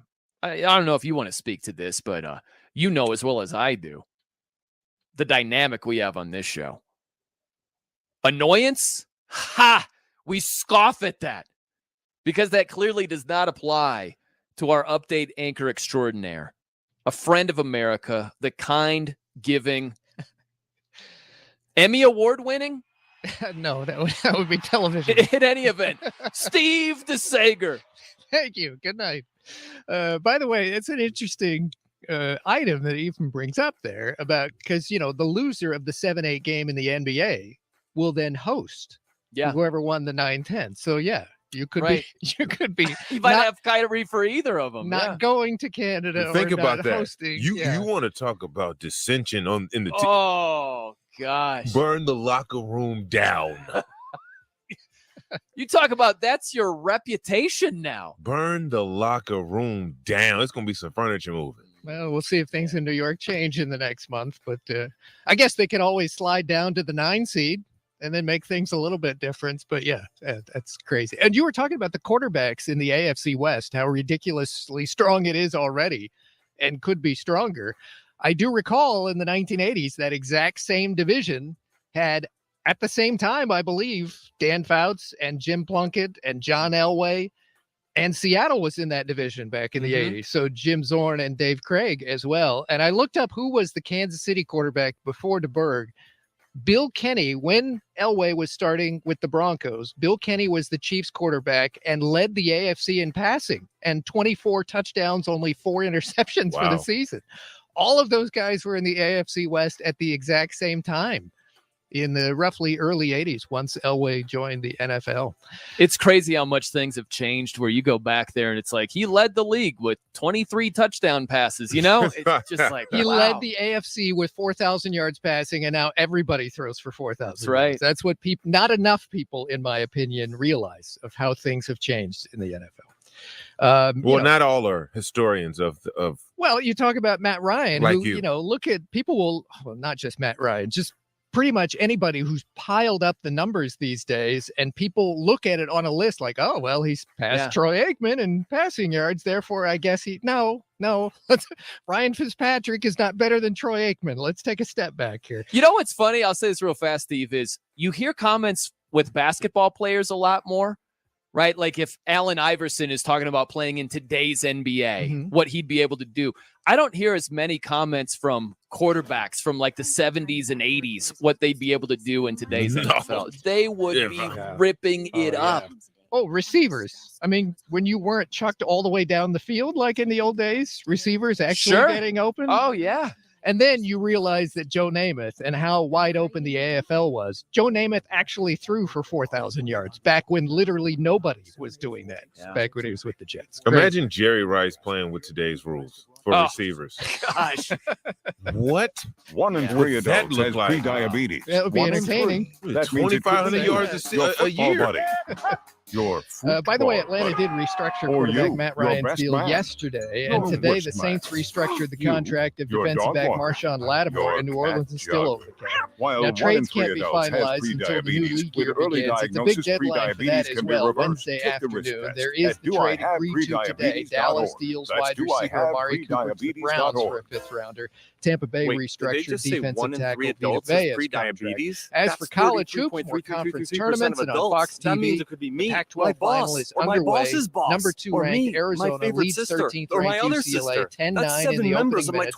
Halftime, number 7 Duke is losing in the ACC tournament final. It's Virginia Tech up 42-39. Virginia Tech, a team that was 11-9 in conference in the regular season. Number 6 Kansas won the Big 12, 74-65 over Texas Tech. And number 8 ranked Villanova took the Big East again, 54-48 over Creighton. The Mountain West final, 53-52 Boise State defeats San Diego State. Also conference tournament winners today, Vermont, St. Peter's, and Norfolk State. As for the NBA's feature matchup tonight, it's Golden State leading late first half 62-55 against Milwaukee. Klay Thompson with 18 points. The Chicago Bulls at home late third quarter are leading Cleveland 68-54. For the Cavaliers, Darius Garland now 5 of 18 shooting from the floor. The Bulls do not have Zach LaVine out with a knee injury tonight. Miami's the best team in the East, and the Heat are leading third quarter at home, 72-66 against Minnesota. Tyler Hero with 21 points. The Heat for the moment 2.5 games over Milwaukee. And a reminder, NASCAR's on Fox TV again tomorrow from Phoenix, 3:30 p.m. Eastern Time. Ryan Blaney. A message from the Alzheimer's Association. Thank you, Steve. Brian Noe and Ephraim Salam with you here on Fox Sports Radio. You know, a little bow on the potential NBA first-round matchups. If it's Bucks Nets, how crazy would it be if the Bucks went from champions to one and done, where they don't even survive the first round? That could actually happen. Wow. It's a lot of things shaping up this year.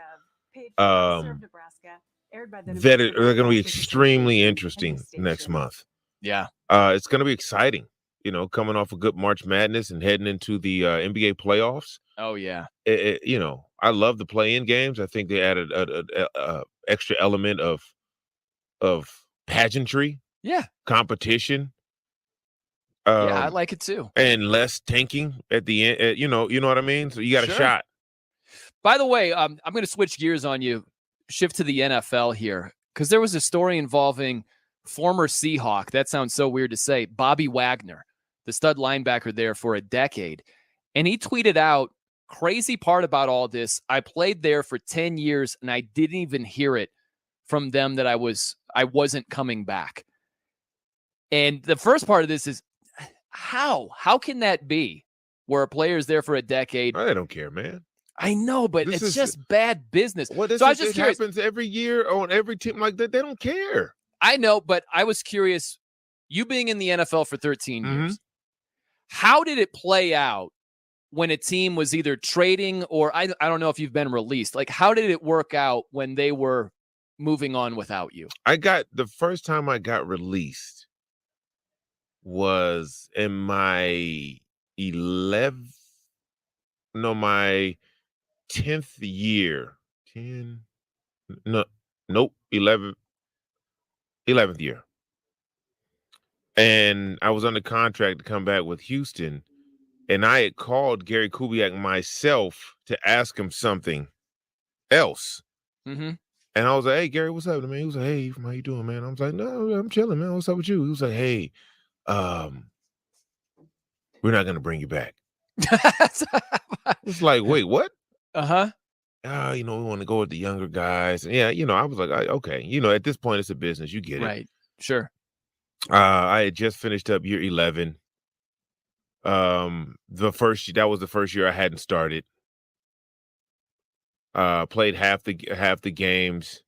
They had brought in Dwayne Brown, and they were trying to get him ready to go. And then they had another young guy that they wanted to compete. I at a certain point, it can't be, when you want to move on, you can't allow competition because it's not going to work. Right. So if you hadn't called him about then I don't know when else, I would have known. Yeah. Like, that was just the crazy thing. After I hung up, I was like, babe, I just got released. And she was like, wait, what? I was like, when were they going to tell you? I was like, I don't know. Yeah. I have no idea. How about the other times? Did they hit you up and say, hey, Ephraim, we're going in a different direction? No, it only happened one other time. And that was the very next year when I spent that one miserable year in Detroit. Yeah. And that's why I'm always so harsh on Detroit, because I saw firsthand how the organization was run. Yeah. And it doesn't surprise me that they've been dysfunctional and not been able to compete, because I was at home. This is week 12. I'm at home. I get a call from the GM who I had never spoken to ever. And he was like, hey, Ephraim, can you come in? We're going to release you. And I was like, okay. So I go up and I'm talking to him, and he's like, hey, blah, yada, blah, blah, blah. I was like, all right, cool. It's all good. I'm just going to go say goodbye to all the coaches. The coaches were in the offensive team meeting. Mm-hmm. So I'm knocking on the door. They're like, hey, Ephraim. I was like, hey, guys, I just want to say thank you, guys. You guys are awesome. It was, I think Scott Linehan was in there. Jim Schwartz was the head coach. My O-line coach, and I was just like, and they were like, what are you talking about? I said, I just got released. They said, what? The whole room collectively said, what? Oh, man. I was like, yeah, I just came from the GM's office and they just released me. They were like, hold on, wait a second. Yeah. They get up, we go to the GM's office, and he was like, hey, did you guys just release Ephraim? And he was like, oh, yeah, a player on Jacksonville had just got cut, and he was a Michigan alumni. This is what they do. He was a Michigan alumni, and so they wanted to bring him in. Wow. And they were like, what? This is the kicker, though. I leave. I'm on the first thing smoking. Mm-hmm. I came back because we were in the middle of filming a movie. A film company was up and going. So I play a little bit part in the movie, and I get a call when I'm on set, like, hey, Ephraim, do you want to come back? And I was like, excuse me? They're like, yeah, the player we wanted to sign didn't pass his physical. Was this the GM or somebody else? This was the GM. Okay. And actually, my agent called me and was like, hey, the guy they wanted to sign didn't pass his physical. They want to know if you want to come back. I said, nah, I'm good. The next day, Rick Smith, the GM of the Texans, called me and was like, hey, we just saw you got released. You want to come out? I said, absolutely. Yeah. So I double dipped a little for 4 more weeks. Wow. Detroit was still paying me, and then nice. Houston, paid me for those final 4 weeks. But that's what happens in Detroit. How it goes. Yeah. That's why I'm always so critical of them, because how do you get rid of a player and try to sign another player? You don't even talk to the coaches. Yeah, that's just bad, man. That's a real story. Yeah. I get it, but here's the thing. If you bring it back to Bobby Wagner based on everything that you're saying, I understand that it's not a shock that the Seahawks didn't reach out to him. That's the reality, right? That's the world that we live in, the NFL wise. But it's got to be better than that. We're talking about a Ring of Honor player. We're talking about one of the best players in the team's history ever. Yes, and he doesn't find out from the team that he's not back. Look, I'm telling you, it doesn't matter. Man, it's crazy. The Niners didn't want Jerry Rice. The Niners didn't want Jerry Rice. At a certain point, they didn't want Jerry Rice. Yeah. What? This is what happens. That's wild to me. I just think it's bad business. It is bad business. Hey, bro, pick up the phone and be like, that's just the way the league is. We appreciate everything you've done. We're just going in a different direction, Bobby. We wanted you to hear it from us first. Once they feel that your services are no longer needed, on to the next one, man. That's exactly right. You cease to become a person. Yeah, they're just moving on, man. It's crazy. That's the reality. All right, we close it down on this. It's a popular bet, but it makes no sense, at least in my opinion. We'll find out what the big man has to say. I'm Brian Noe. He's from Salam. This is Fox Sports Radio. Have you ever missed that one story that everyone is talking about? You can always podcast it at foxsportsradio.com. So when you get a snippet of this young quarterback's good enough to play now, and you want to hear the rest, and we're paying him nothing, podcast it at foxsportsradio.com. This is Fox Sports Radio. Dell's semi-annual sale is the perfect opportunity for a significant business upgrade. Save up to 45% on Dell computers with Windows 11 Pro and get an easy start to your workday. Plus, enjoy special pricing on Dell docks, monitors, servers, and more, all with easy financing options through Dell Financial Services. Speak to a Dell Technologies advisor today to find the right tech for your business with fast, free shipping. Call 877-ASK-DELL. That's 877-ASK-DELL. Get help managing your money for the life and years ahead. With Fidelity Income Planning, we'll look at what you've saved, what you'll need, and build a straightforward plan to generate income, even when you're not working. A plan that gives you the chance to grow your savings and create cash flow that lasts. Plus, you can start, stop, or adjust your plan at any time without the unnecessary fees. Talk to us today so we can help you go from saving to living. Fidelity Brokerage Services, number NYSE SIPC. Welcome to March Basket of Wings and Rings. Better stop and listen. This is the Dan Patrick Show. There's a new rule in the college Is everybody on the Sixers bandwagon today? Hello? Chicken ringer sandwiches. Anybody? And club level atmosphere. Where are you? 4 days ago. There's no overtime. They're the new Shaq. If the game is tied at the buzzer, can we slow we'll down right here? Dodgeball. Great slow down? It should be 5 fun. days ago, I I'll said see let's you slow down. at Wings and Rings. 4 days ago, I March had Basket. people tell me Join the new show 93.7 The Ticket. Shaq and First Kobe. I round said, action at no, they're Buffalo not. Wings and Rings, No, 68th they're and not even the I know that the a new lot of times, Paul Mom, it might Gasol not and seem Kobe like at I'm the end of his listening to you, career. but I am. Stop. I hear you. And what It's you just silly. say really Here's does matter Shaq to me. talking about the I mean, 76. let's be honest. Right here, right no now. kid likes Would rules, you but be I get willing why to we have crown them. I hear you, Embiid and and I Harden know it's because you care. as the For more next information Shaq about and talking with your kids about underage use of alcohol and other drugs, visit underagedrinking.samhsa.gov. If they won one championship, would they be in conversation? N-O, H-No, and F-No. Figure it out. Oh, God. This is when you have a hot take. Yeah, got your hot take. Good luck with your hot take. You got 8 games. They had 8 years. Yeah, I think they're the new Shaq and Kobe. Oh, no, they're not. Of course they're not. Until James Harden shows up in the playoffs, please, he's going to have a wonderful career. I don't know if he's going to have anything to show for. Wonderful career. You don't have to be there to be there. I want to see what you do in a big moment in a playoff game. And last night felt like a playoff game. James Harden didn't play well last night. In your own building. If you want to know what Dan Patrick said next, just podcast it by searching The Dan Patrick Show. And as always, you can listen to Dan Patrick live weekdays, 9 a.m. Eastern, 6 a.m. Pacific on Fox Sports Radio. This is The Jason Smith Show with Mike Harmon. Let's you do it, you gotta ask a friend. The hell? And if they don't share, you can ask again. This smacks of, we don't know what we're going to get. Let's just throw our quarterback with 0.5 credits away from completing high school and Reach out to a friend about their mental health needs. Learn how you can help and seize the awkward topic. Brought to you by the Ad Council, American Foundation for Suicide Prevention, and I had to do something for myself if I wanted to make her a better person and provide a better life for her.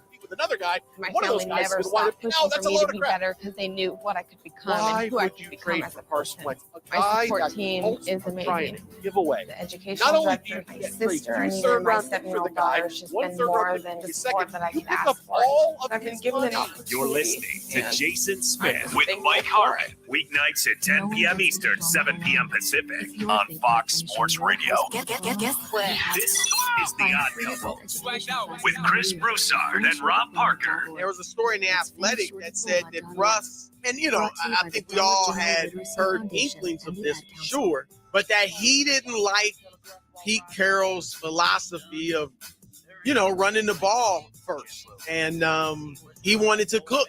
We all know that. He wanted Carroll to let him throw the football. There's a lot of stuff that goes in it, and that was not the winning formula for Seattle. And I'm not saying that Russ can't have those big games, but I think he's better when he's not just throwing the football around the field. I think he's better when he has a better defense, like every coach. Or every quarterback. We found that out with Patrick Mahomes this year.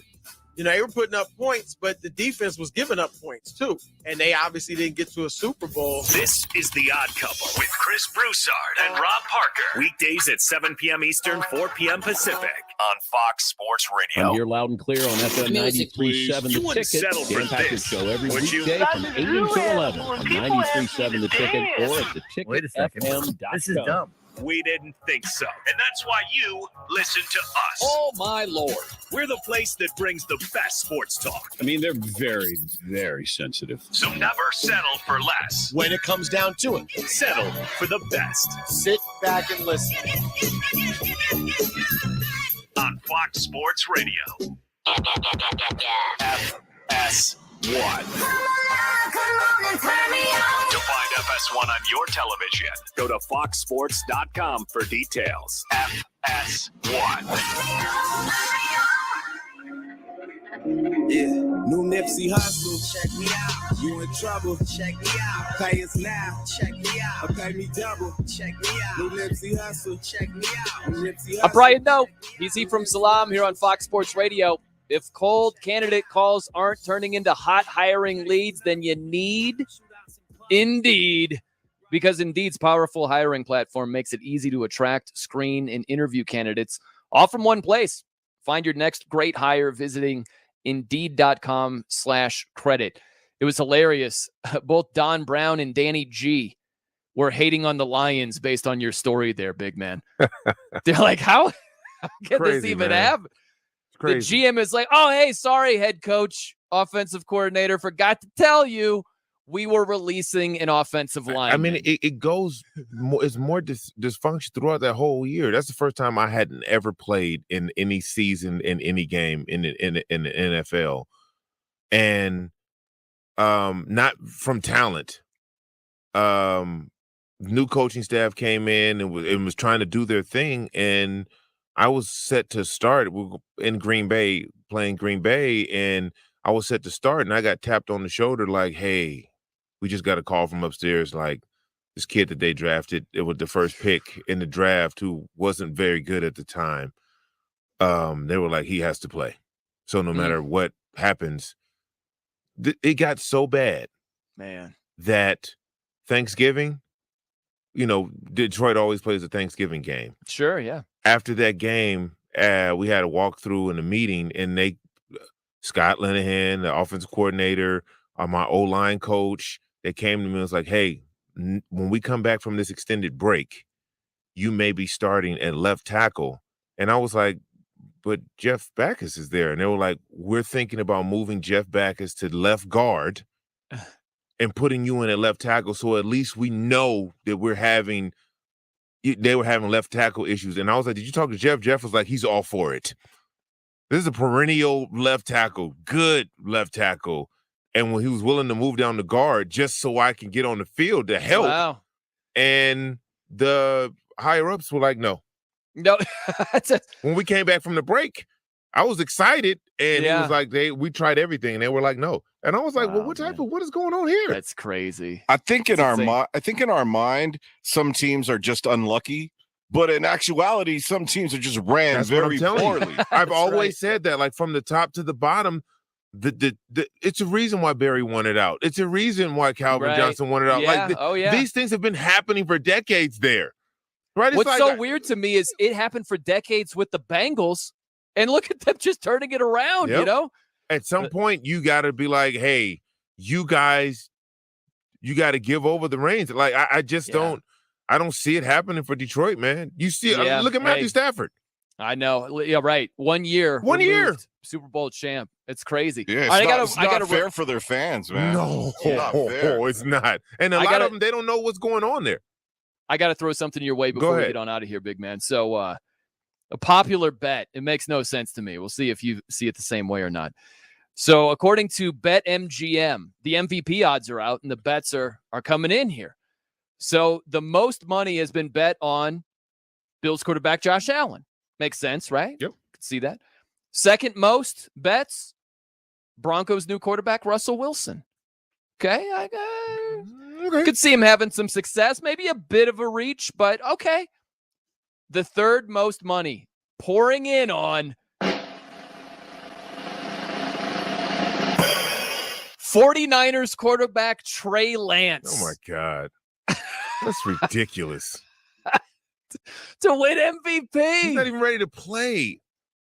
He may started not even be two games. He may not even be preseason ready. That's crazy. So you're not going to get in on the 66-1 odds. No, I'm going to pass. I'm going to leave that up to you. You know what? Once Easter is come and gone, I'm still not going to do it. Do you need emergency cash up to $2,500? Trust the name you know. WeFixMoney.com. WeFixMoney.com can help you get up to $2,500 whenever you need it. WeFixMoney.com is still there to help you get the emergency cash you need. If you're looking for cash for credit card bills, car repairs, childcare, travel, or any other reason, go to WeFixMoney.com. WeFixMoney.com has been helping customers for over 13 years and has an A rating with the Better Business Bureau. It's free to use, available 24/7, and you are never required to accept any loan offered. Some lenders even offer same-day funding. Fill out the form in the morning, and you could get cash that afternoon. So if you or a loved one needs emergency cash up to $2,500, go to WeFixMoney.com today. WeFixMoney.com respects your privacy and maintains the highest standards for a safe and secure experience. If you need up to $2,500, go to WeFixMoney.com. Trust the name you know. WeFixMoney.com. Mornings on FS1. Skip Bayless and Shannon Sharp go head-to-head on the day's hottest sports topics. Undisputed with Skip and Shannon. Weekdays at 9:30 Eastern on FS1 and the Fox Sports app. When Colin Cowherd drops the info, it's a wonderful thing. You need to listen. Colin, Russell Wilson, going to that division. Scary. Yeah, because Aaron Rodgers playing in that crappy division's really helped him out in the playoffs, hasn't it?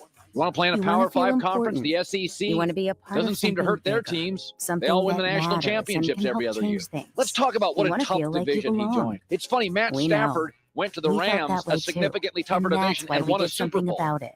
Didn't hurt We his aren't career just much, Army did it? National Guard soldiers. Let's look at the we are AFC normal West. Ooh, people the just Raiders. like you. But our Last part-time 19 service in the years, Army 2 National playoff Guard appearances, means we get lost to be both. more. When our communities are in Dysfunctional even need, last we get year. the chance to Poorest stand up owner and in do the something NFL. about it. We get to Last serve in year, our own region narrow and help the wins people over we call average teams, neighbors. but they beat the Colts. Whether they are in the mountains of New Who, Mexico, because they lost to the plains of Jags, Nebraska and didn't make Kansas, the the ranches of Oklahoma and That's Texas, a big the obstacle. farmlands of What Missouri and about the Arkansas, Chargers? or Yeah, the their head bayous coach of Brandon Staley Louisiana, has 5 we total are years here in for his our life hometowns. coaching in the NFL. And together, They, we can in the make a last 12 difference. years, have won 10 Take or more on your games. legacy. Visit once. And when have nationalguard.com we to ever find out thought more. the Sponsored Super by the Bowl Nebraska goes Army through National the Guard, Chargers? aired by the Haven't they Nebraska always been Broadcasters talented Association but and let this us station. down?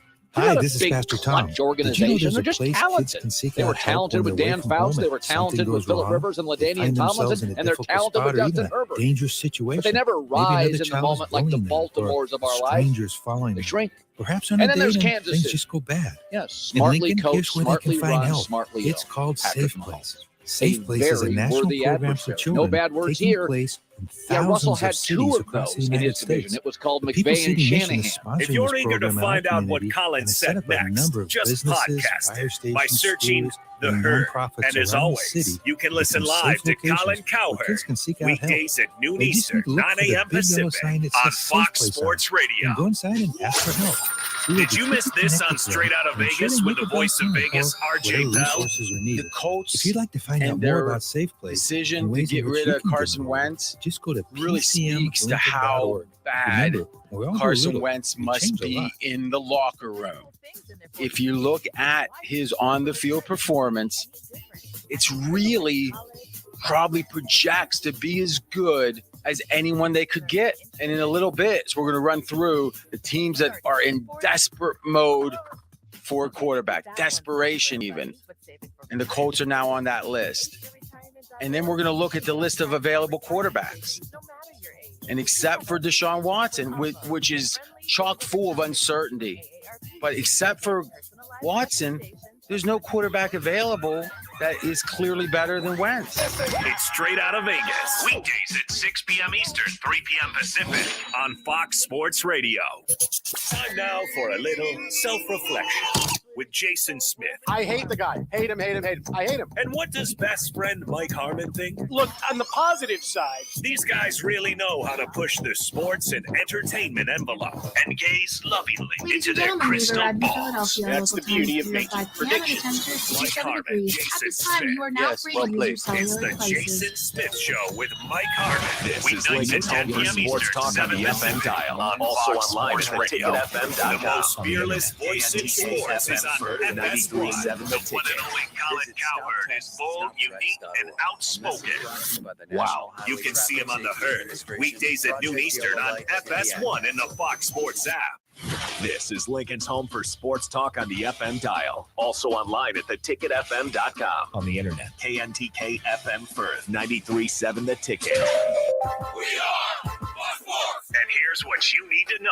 In college basketball's ACC tournament final, number 7 ranked Duke is losing to Virginia Tech 57-51 under 13 minutes to go. And on Fox TV, a top 20 matchup for the Pac-12 crown. It's Arizona down 2 to UCLA. Bruins 26-24 late in the first half. 6th ranked Kansas won the Big 12 again, 74-65 over Texas Tech.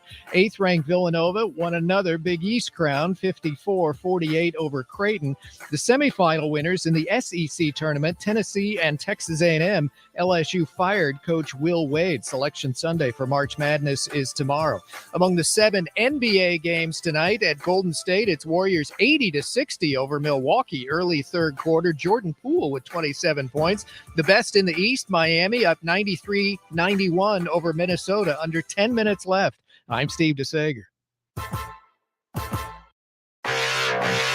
This is Fox Sports Saturday.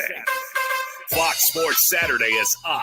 The plays, the interviews, the players, the coaches, the breaking news, the top stories. When it goes down, we will cover it all. you better step up and get control. Fox Sports Saturday is right now. Yeah. Live from the Fox Sports Radio studios. Here's Aaron Torres and Jason Martin. Welcome in, everybody. Fox Sports Saturday. Aaron Torres, Jason Martin. First time in a couple weeks that we've had Torres and Martin. Jason, I don't know exactly. I think you were sick a few weeks ago. I was sick last week, feeling a million times better today. How are you, Jason? And more importantly, how did you survive 4 hours with Arnie Spanier? I'm sorry that I left you in the lurch there. I feel terrible, man. How you doing? I thought about no showing you because I was so ticked off that last week it was me and Art. No. We were fine. I'm glad you're feeling better. Other than the fact that it snowed last night and at 2 p.m. yesterday in Nashville, it was 65 degrees. It dropped 40 degrees over an 8-hour span and then dumped 5 inches at my house. Other than that, all good. But the roads were clear. I'm here. There's basketball going on. The NFL week. How can I not be happy, right? My football team has a new lease on life by the name of Russell Wilson. Well, I'll tell you this. Some other team is going to have a new lease on life here momentarily with Deshaun Watson. Really quick, though, I wanted to ask, before we get to all the football stuff, I'm curious because it would feel remiss. We don't have to like break down games, but DeSager just told you Pac-12 championship game's going on, ACC championship game is going on. And I am the definite wrong person to ask how championship week is going for everybody else. Obviously, we will have a bracket by this time tomorrow. How have you enjoyed it? How have your friends, colleagues? Because I'd be watching these games anyway, but are you starting to get the feel? Are you starting to say, okay, I like this team, but not that team? I mean, where are you with college hoops right now with about 18 hours until the bracket comes out? I mean, I'm definitely into it. I have been for probably since the last time we chatted. Somewhere in there is when I really started to pay a lot closer attention. It does help that the teams in the state of Tennessee have all of a sudden been doing good things. Stackhouse had a nice year. He did. And Vanderbilt did a good job. Tennessee probably is going to win the SEC. They have a shot to win the SEC tournament. Knocked off Kentucky today. They're playing their best basketball of the year. And now I'm trying to figure out exactly how good they actually are. It's Rick Barnes, so you never know how you feel about that. But, yeah, there's some teams that you're starting to look at that you like. Obviously, the Pac-12 finals going on right now.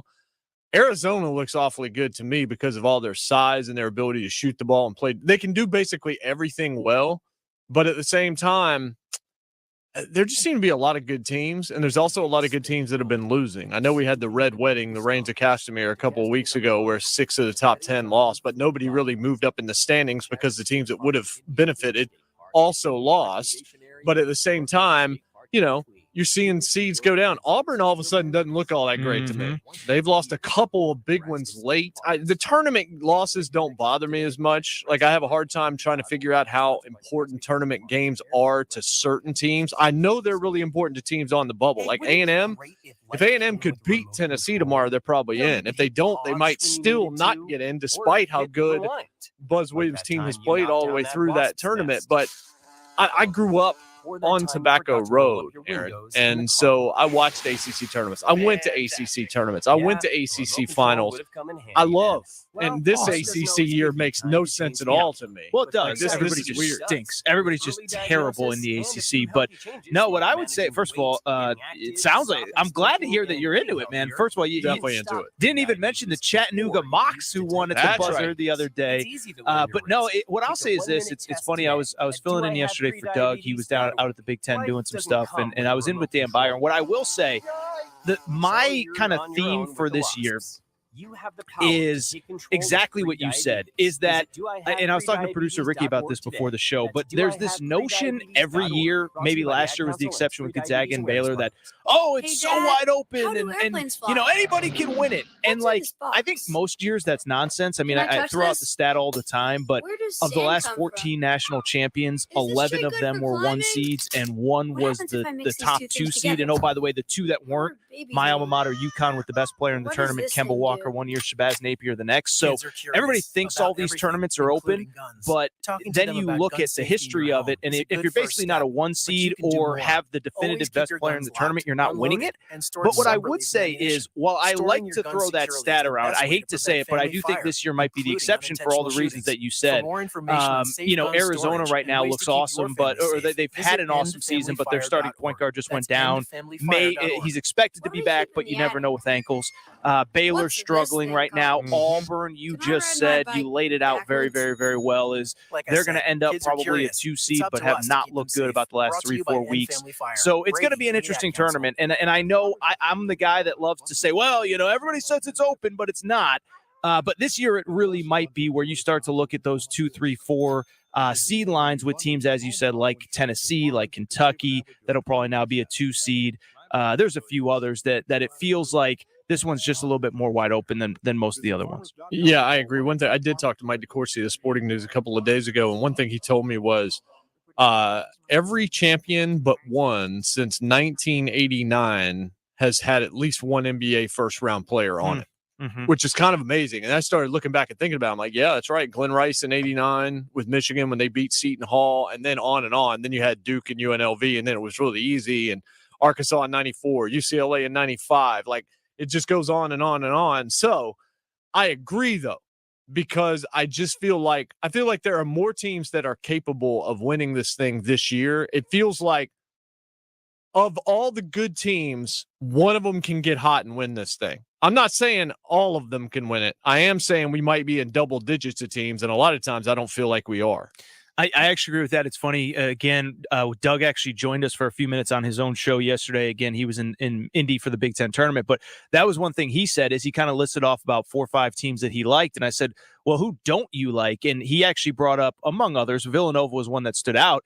But he basically, his argument was, you got to have a dude that can take over games late and people who are learning the names, whether it's Jaden Ivey at Purdue or Johnny Davis at Wisconsin or Paulo Banchero for this Duke team or whomever.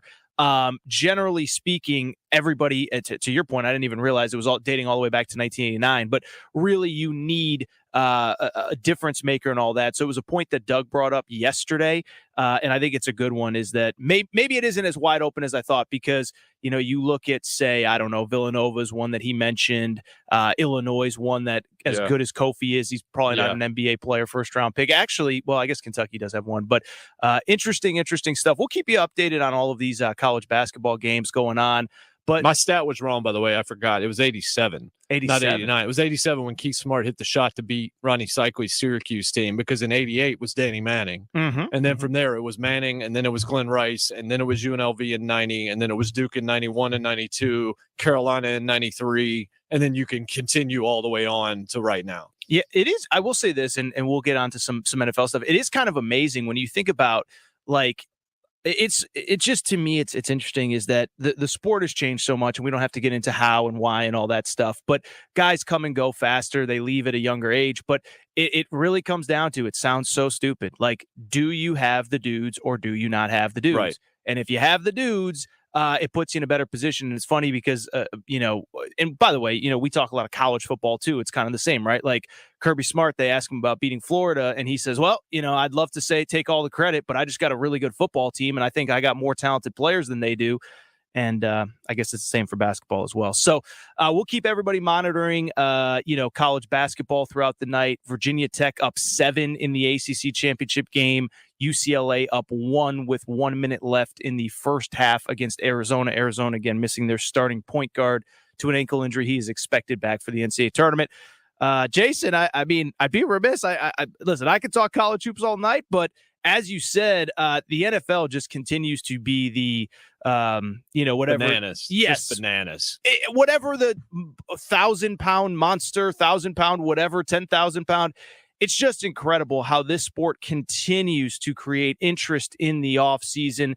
And it's funny because, whether it is Russell Wilson and your Denver Broncos, which we're going to talk about in a minute, whether it is Aaron Rodgers, what he did, even Carson Wentz, Calvin Ridley, whatever. It feels like that stuff happened a million years ago.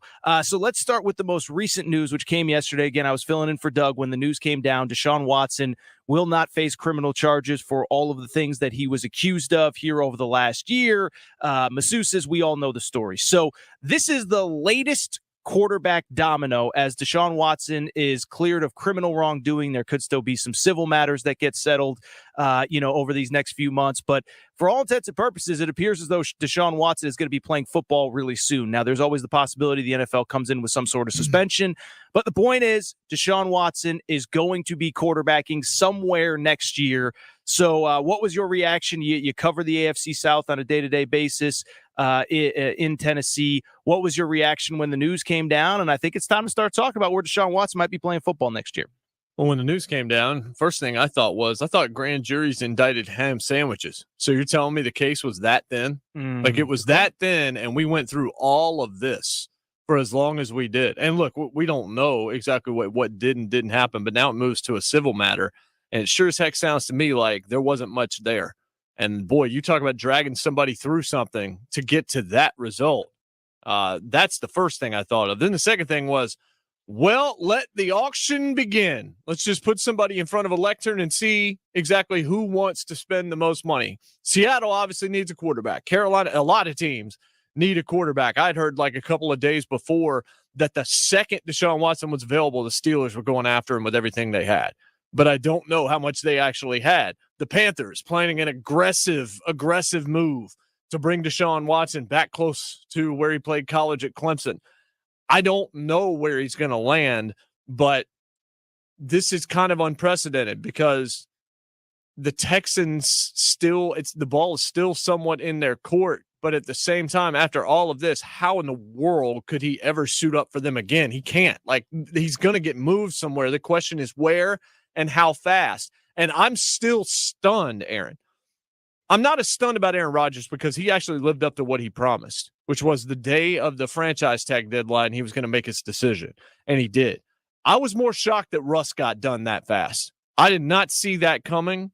I certainly didn't see my team ending up with him. I didn't. I thought he was going to go to a bigger market. Turns out, loves Denver.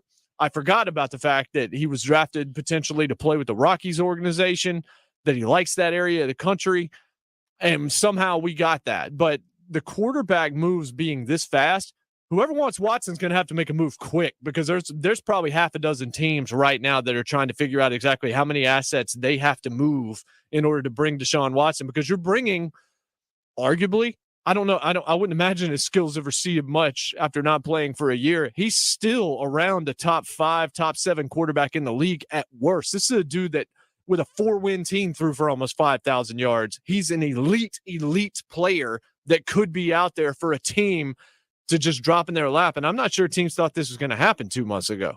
Well, I'll tell you what, there is a lot to discuss with the Deshaun Watson stuff. We'll continue that conversation. I obviously have to get your thoughts on Russell Wilson, you being the lifelong Denver Broncos fan. So we'll continue that conversation. Before we do, though, Las Vegas, this April 28th through 30th, Vegas will be hosting the 2022 draft, an event that will be unlike any other, with unparalleled energy and excitement that only the greatest arena on earth can deliver. The best part is now through March 13th, so you got till tomorrow, we're giving away a trip for 2 to be a part of the energy and excitement. That's right. You and a lucky person of your choosing can win a trip to Las Vegas during draft weekend, April 28th through 30th, sponsored by the Las Vegas Convention and Visitors Authority. The prize package includes round-trip airfare to Vegas, a hotel stay on the Strip, access to Fox Sports Radio's draft broadcast, and more. To enter and get rules, visit foxsportsradio.com.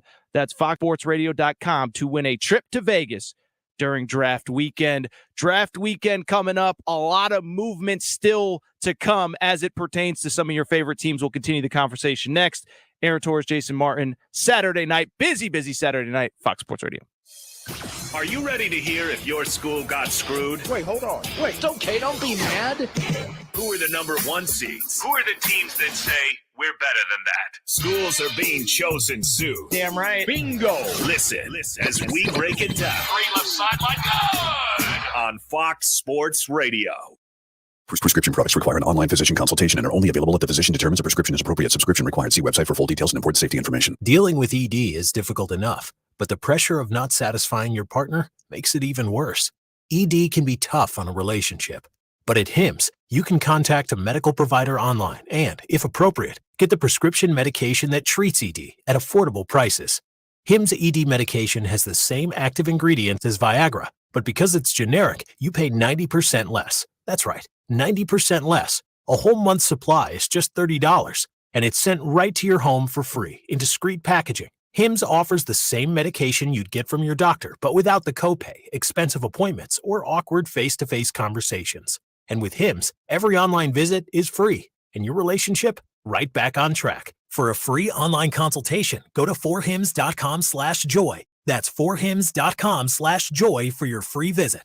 forhims.com/joy. We're out of the brand name, but we do have the generic version of Serene's Pharmacy can't keep up with allergy season. Who's next in line? They need certified technicians to alleviate the headache.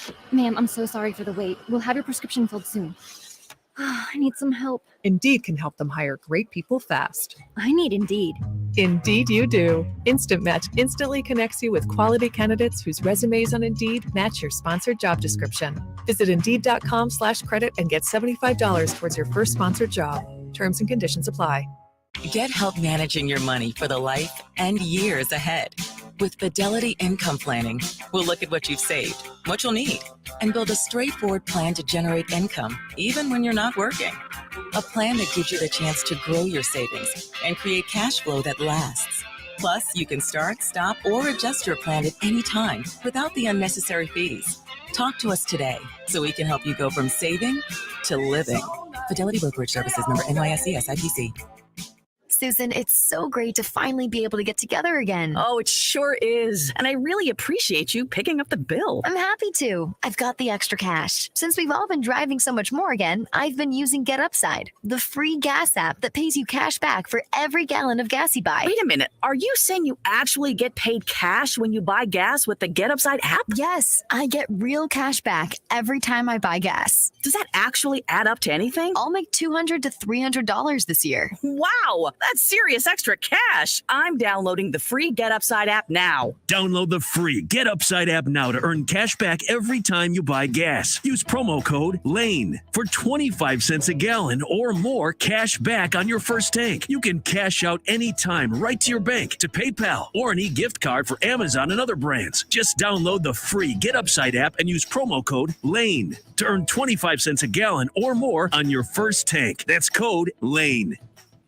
Today on Hey Culligan, why does your team stink? Here's Coach Rob Parker. And this is the thing. Some say they're harsh. Can we all agree now? Yeah. You say Chris Broussard is captain Coach, of. it they're sounds the like your best guys to have been ever hard do by it. hard water. Yep. So They may let's not call an always audible in the form of agree, one Culligan but Smart that's High why Efficiency we water love softener to it. get the smooth back in their skin and the The stink Odd out of your Couple team. with Chris Broussard and Rob Parker. Coach, we're Weekdays already at on the 7 way. p.m. Eastern, Go to 4 p.m. Pacific ColliganLincoln.com and on schedule your Fox free Sports water Radio. test today. The Alzheimer's Association Jason Ad Smith Council and Mike present the Harmon story are of dropping Tom and knowledge Levi. like this. Tom is the But they smartest had a chance man to I win know. the game He's at been the a end, professor and at two LeBron major James did universities, been a something teacher that for he's been over doing 40 for years. 20 One years day, he told me that that I he was wish he having, would just stop bleeping problems in doing, his classroom. because all I he's think doing one of the is students making had it asked the less question and he likely didn't his remember the team answer. wins the I game. also noticed that he was Going around, here he goes! Over to Carmelo to win the game!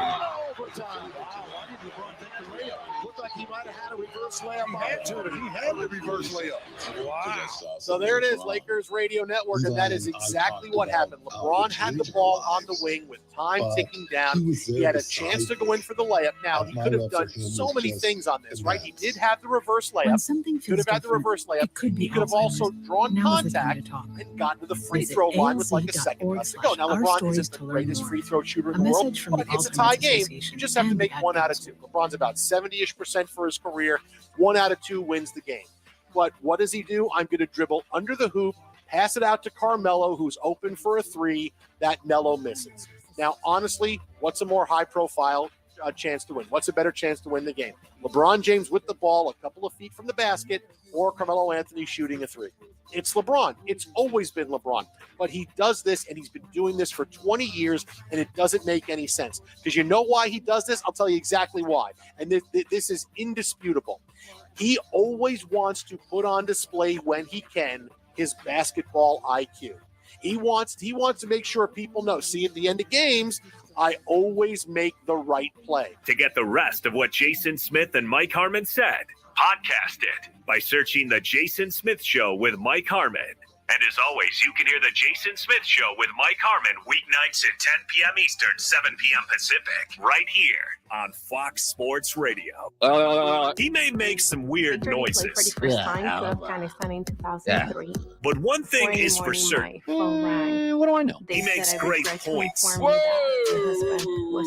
He's Colin Cowherd. Motorboat? You played the motorboat? And you can listen to The Herd with Colin Cowherd. Noises and all. One of the most important Right here.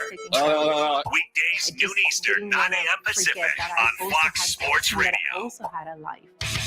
There is no better lineup. From mornings until the late nights. Good afternoon, good evening, and good night. These names are the ones that keep you entertained. Dan Patrick, Colin Cowherd, Doug Gottlieb, LeVar Arrington, Brady Quinn, Jonas Knott, Chris Broussard, Rob Parker, Jason Smith, Mike Harmon, RJ Feld, and Ben Maller. And that's our crew. Hello. They work for you. You see how that works? I'm going to go for it. Right here on Fox Sports Radio. It's time for today's STEM tip. Okay, you know recycling is important. No one wants plastic in the ocean. It's cool cool way to repurpose To find the plastic FS1 on bottle. your Build an television, awesome go to terrarium. foxsports.com Cut a large for plastic bottle in details. half to fill the base with sand, pebbles, potting soil, and your favorite plant. I chose an African violet. Put the top of the bottle over your base and place it in the sun.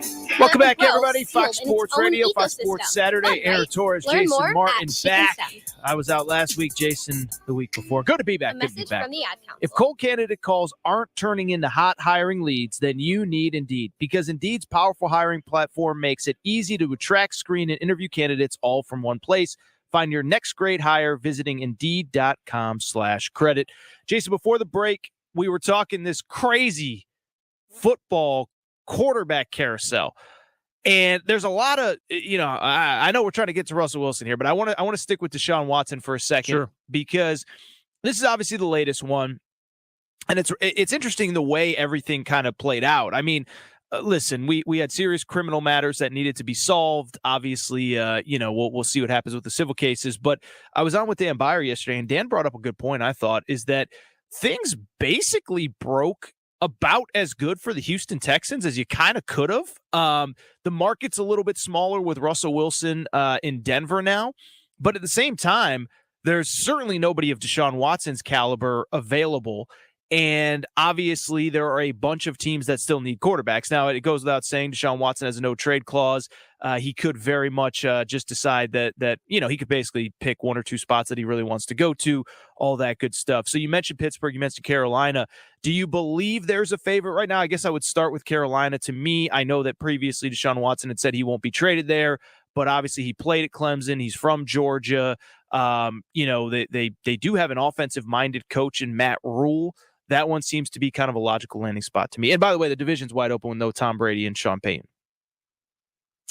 Yeah, it definitely is. Then there's the nonsense about Brady. Can we just please let this guy retire? Like, if he wants to go away, then allow him to go live the rest of his life and stop trying to come up with scenarios to bring him back. When it comes to Watson, the only part of it that's sort of odd to me is the part that's hanging out there about could he still be suspended. First off, it doesn't matter. If he gets a 6-game suspension or something like that, you're going to take that all day if you have to in order to get Deshaun Watson on the field.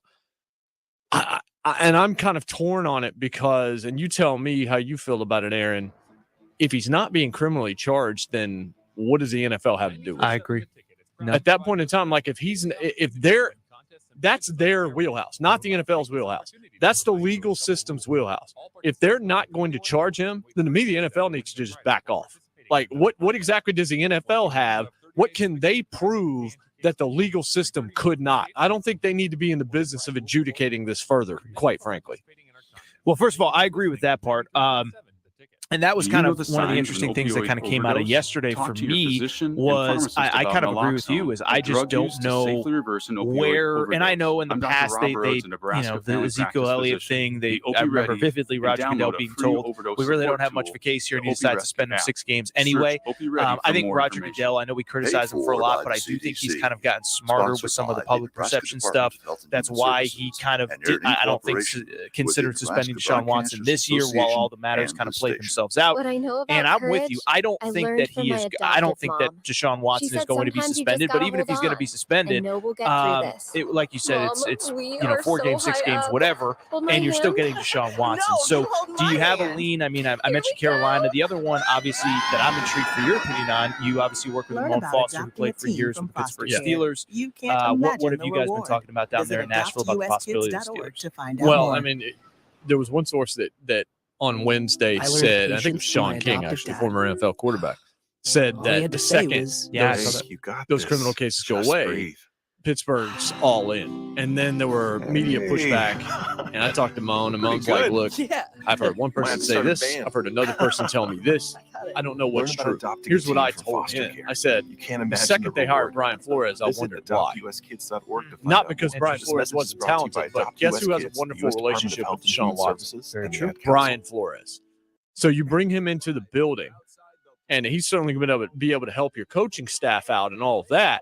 But the timing of it seemed interesting to me, and the location. So he goes there.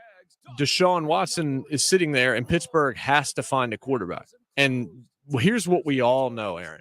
Every single person listening that has paid any attention to the combine or read anything at all about this year's crop of quarterbacks, it ain't in free agency and it ain't in the draft. The guy that you're looking for long term is probably not there. Now, could there be somebody that comes out of this draft that turns out to be wonderful? Yeah, there could be. But on paper, none of these dudes have the it factor to the degree a Trevor Lawrence or an Andrew Luck or something like that has. Deshaun Watson's got it. Like, that dude has it. We're sitting here talking about Mitch Trubisky making $10 or $11 million a year.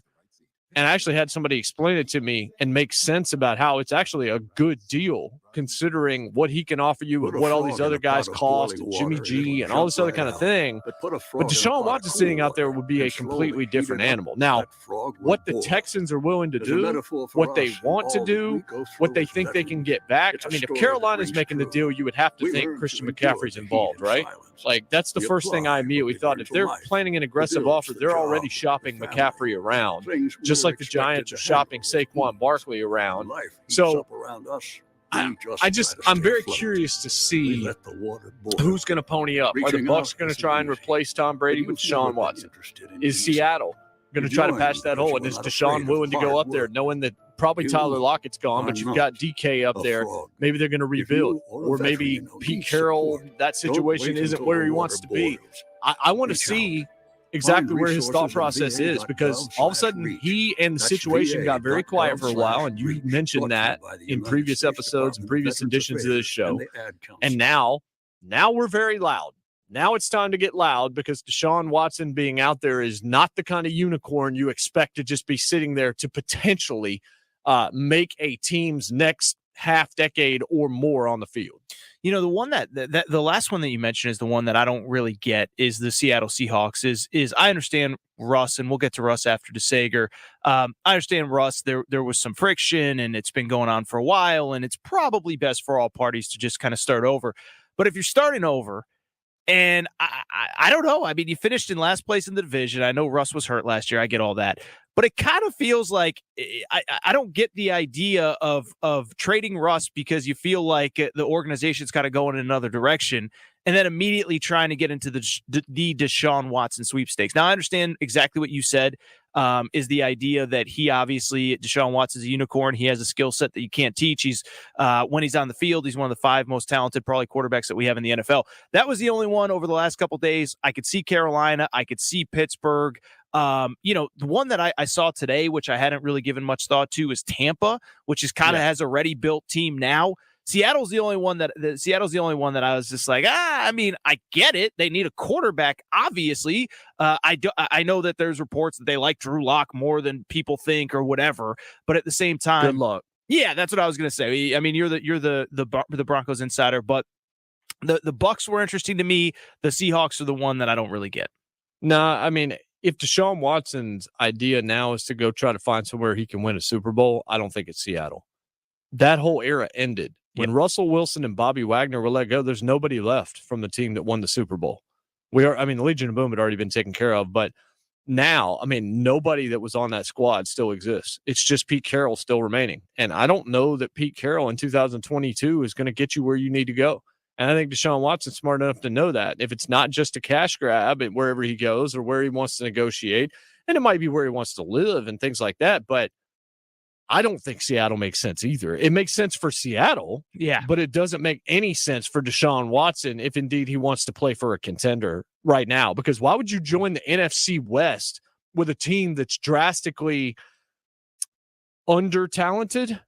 Maybe you would say, division, like you said. Yeah, exactly. I mean, that's a meat grinder too. The AFC West is the meat grinder, which we will talk about. But the NFC West, you've got the defending Super Bowl champions, Kyler, who's about to get paid, and Kingsbury, who's been extended, and we'll see whether or not that pans out. Then you've got Kyle Shanahan and the Niners.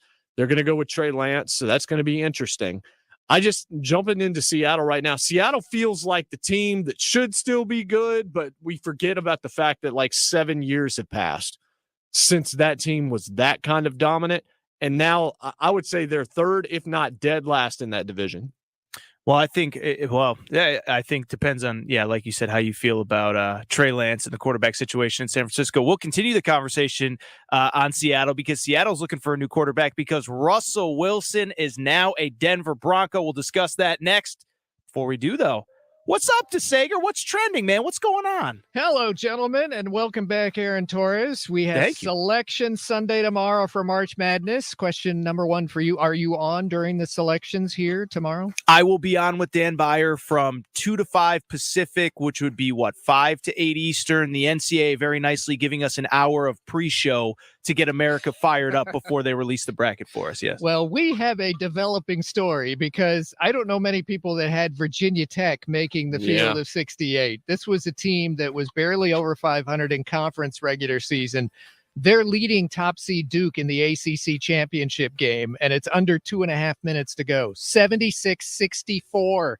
Virginia Tech, in fact, had started 2-7 in conference play by late January. And here they get to this point only by winning. Apparently, they're going to win tonight, winning 4 nights in a row to take an ACC crown. They put up a stat that Virginia Tech's basketball program has not won a conference title since the Metro Conference in 1979. Bimbo Coles, baby. No, that's not even that. Bimbo Coles was in the 80s. I don't even know who was playing for Virginia Tech then. I was a 1 year old when that happened. They started this tournament by winning on a 3 at the buzzer of overtime on Wednesday to beat Clemson in a rematch, the team that had just beaten Virginia Tech to end the regular season last Saturday.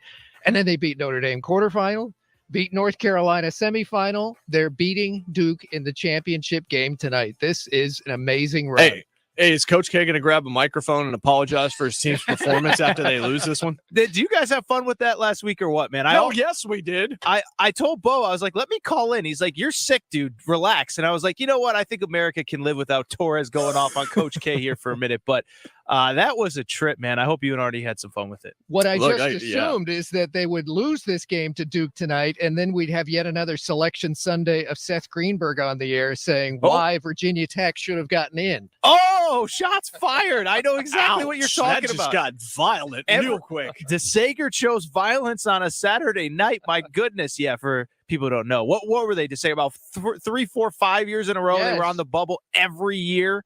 Off to the NIT. Exactly. Somebody's bubble just burst because of Virginia Tech. Also, if A&M wins tomorrow, that'd be 2 teams maybe that you weren't expecting to get in that are. It's now a 14-point game, and Virginia Tech going to the line. This thing's a wrap, folks. This is incredible. You mentioned Texas A&M, a team that was 9-9 in conference play regular season, beat 15th ranked Arkansas today in the SEC semis, 82-64.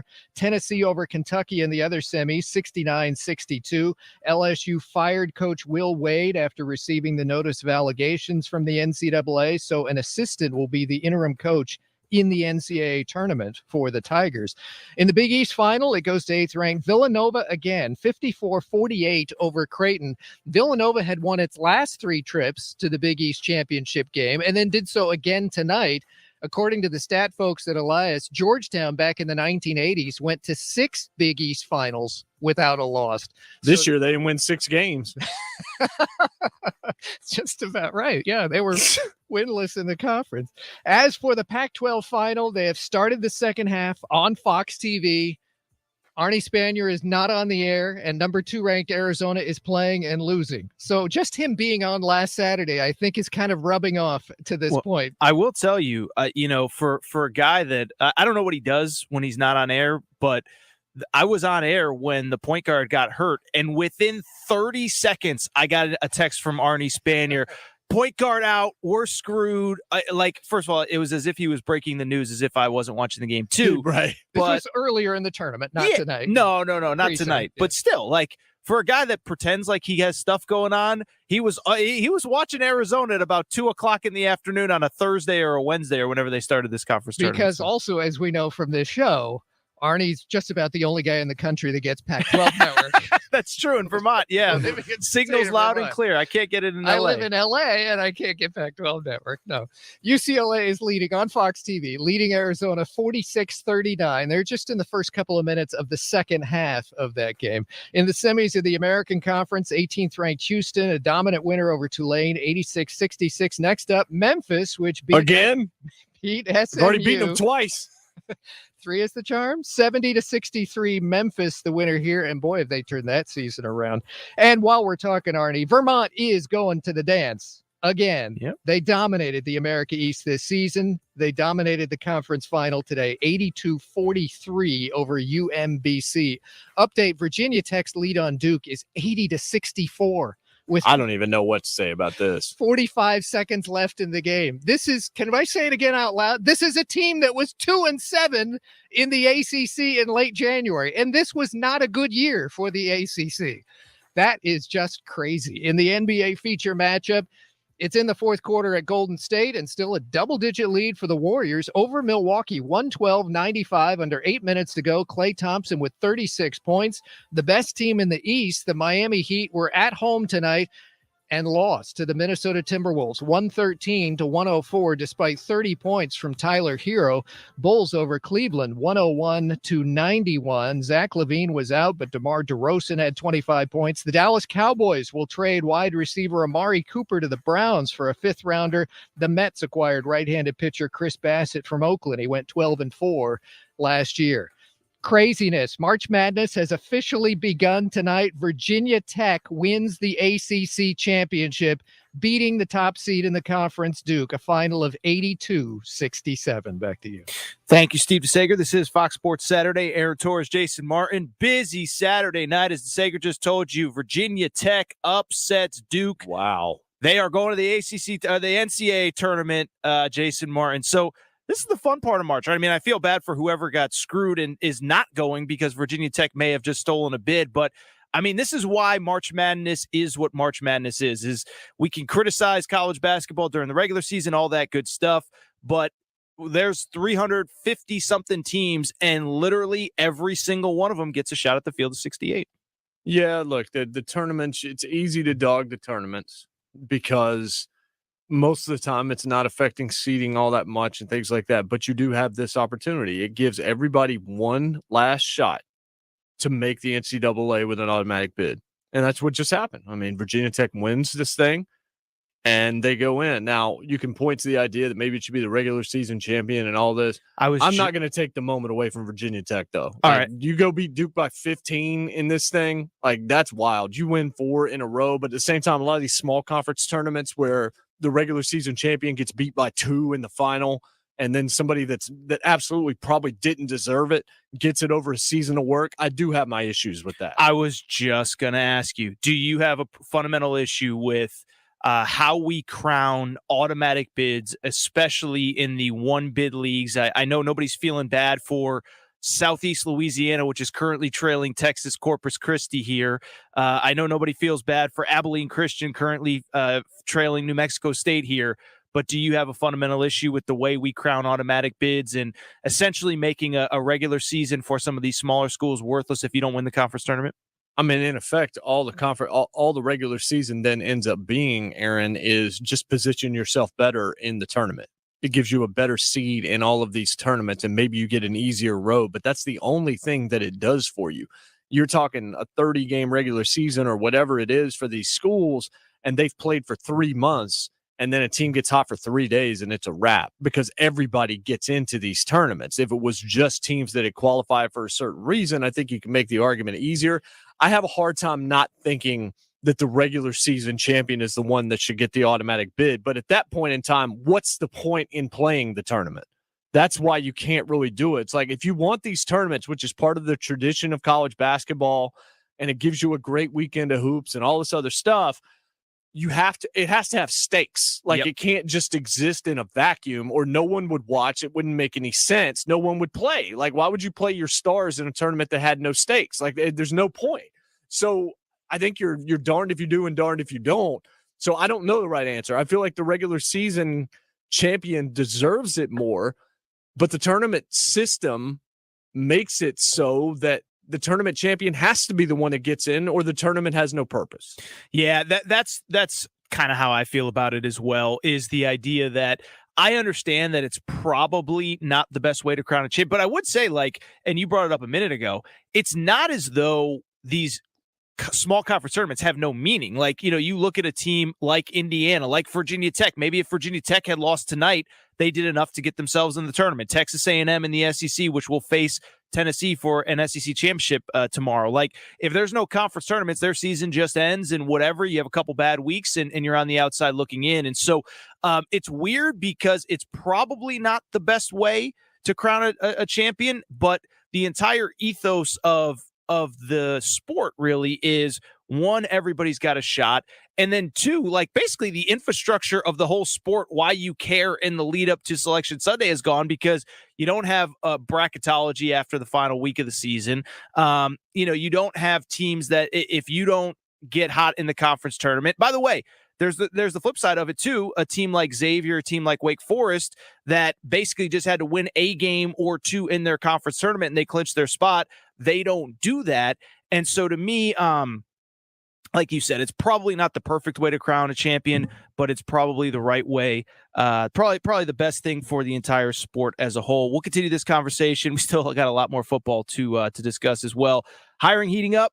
Indeed's hiring platform makes it easy to attract, screen, and interview candidates all in one place. Sponsor a post and instantly receive a short list of quality candidates on Indeed whose resumes match your job description. Visit Indeed.com/credit. Coming up, we go back to the NFL. A lot of big stuff happening over the course of the last few days.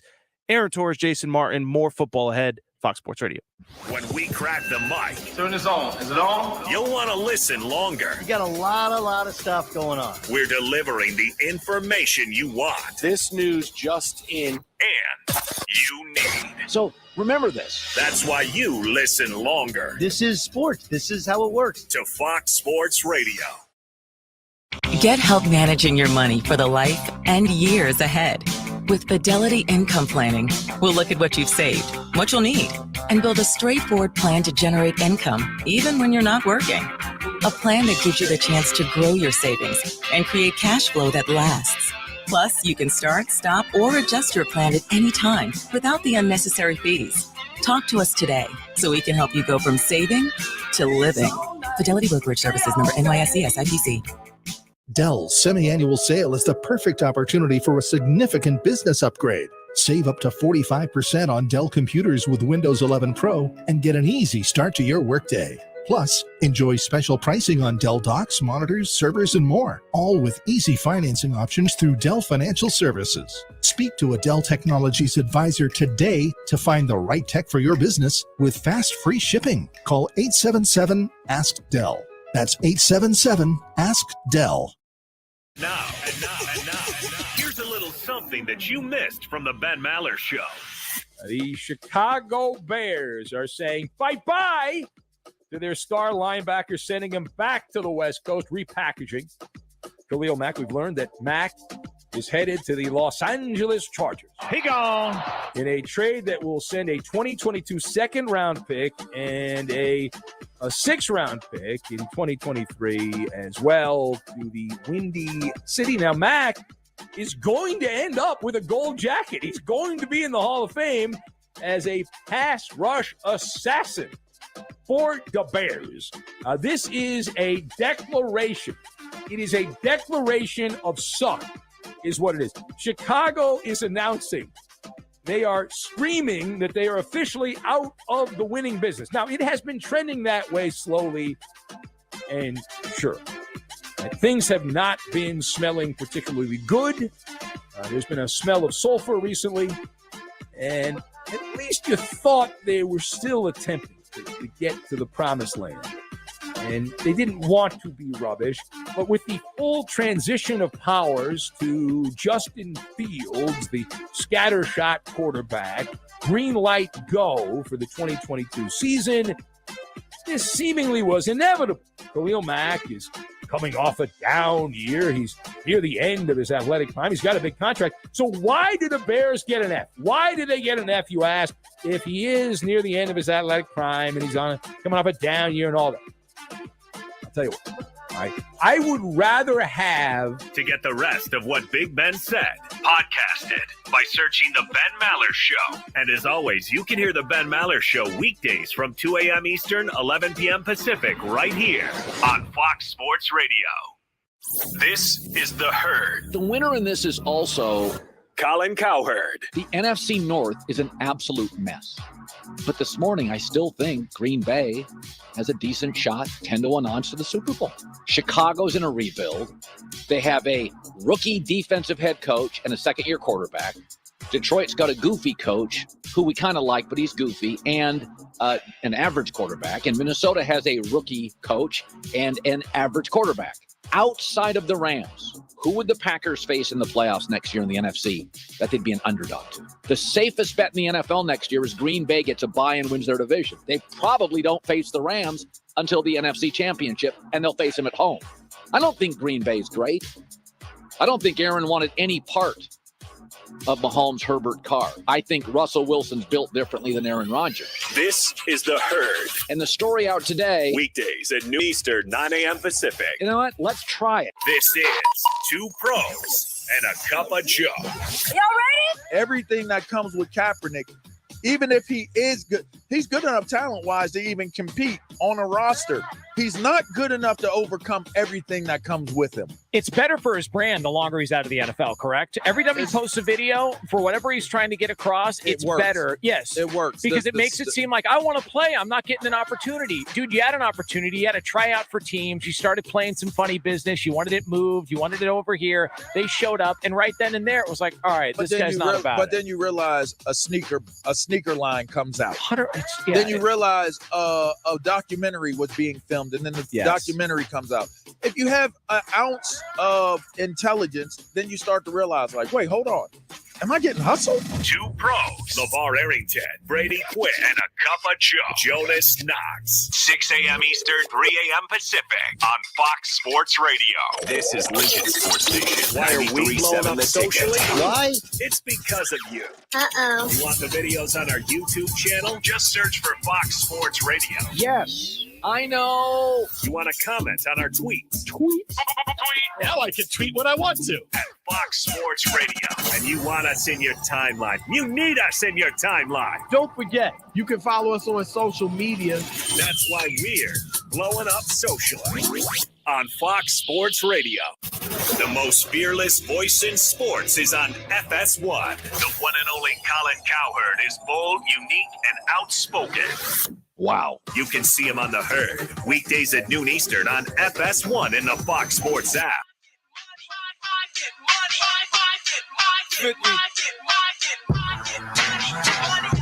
I get it. I get it. Welcome back, everybody. Fox Sports Radio. Aaron Torres, Jason Martin here. Saturday night, the big news. College basketball, obviously, taking a little bit of a center stage this week with the conference tournaments. Virginia Tech upsets Duke to win the ACC conference tournament. If they were on the bubble, they are officially off. 82-67 is the final. There is at least a couple teams that are sweating a little bit here, knowing that Virginia Tech may have just taken a bid, one of the at-large bids for tomorrow's bracket, which will be revealed at 6 p.m. Eastern. I'll be on air with Dan Byer breaking it all down. Jason, I feel bad. I keep teasing that we're going to get to Russell Wilson, and then we got 4 hours, man. We got plenty of time. There's a whole lot going on in sports. It's going to be all good. Plus, I'm trying not to tempt the sports gods right now because I'm very, very, very afraid that they've given me something because they're planning to take something else from me. I'm terrified right now. Can you share, or is it top secret? They gave me Russell Wilson, and I'm terrified they're about to take Freddie Freeman from me. Well, you know what? Let's talk a little Freddie Freeman because the MLB is officially back. I should mention JP Morosi is joining us here at the about a half an hour from now, about 11:20 Eastern time, to talk Major League Baseball. But what's really kind of crazy about all this Major League Baseball stuff is we're sitting there with the lockout. Is it going to end? How many games are we going to miss? All that. Well, as it turns out, we're not going to miss any games. We're going to get in the full 162. And in a lot of ways, I heard Brian Noe and Ephraim Slob talking about it before we came on air.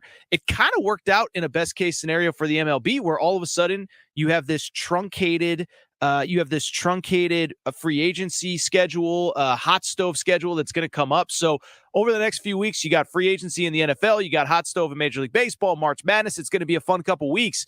Tell us what we need to know about Freddie Freeman, and it's going to be a crazy couple weeks in baseball on top of all the college basketball and the normal NFL. I mean, I don't know, other than the feeling amongst all the Braves fans that I knew in the media around here and elsewhere was it was going to get done. He doesn't want to go anywhere else. But then, hey, the sides are far apart on money. The Dodgers have a whole lot that they want to offer, and they've been talking to him all day. Danny G, of course, longtime Fox Sports Radio employee, came on and said, "You looking forward to that?" And I was just like, man, don't take Freddie from me. Please don't take Freddie from my Braves. That's a guy that should play for the same franchise his whole career. The Yankees have a lot of money they want to offer him. The Dodgers are looking at him and Nelson Cruz. Like there's a lot out there, and not that the Braves won't spend, but it's not a team that generally starts spending with the big guys. When you start rolling in with Dodgers and Yankees money, that's kind of frightening. Freddie Freeman coming off a World Series. I just don't know anymore. And I know that with free agency and the way everything is kind of playing out right now with getting back to business quickly, getting things shortened, as you said, truncated, I'm just concerned about it because it seems like it should have already been done. And the longer something goes that feels like it should have been done, the more chance there is for an aggressive other suitor to come in and just snatch it away. So the Braves, of course, are the reigning World Series champs. It kind of got lost in the shuffle just because of everything that's happened in the offseason. I assume that that's the big story surrounding the defending champs coming into this season is obviously getting a crucial parts of the organization back for another season.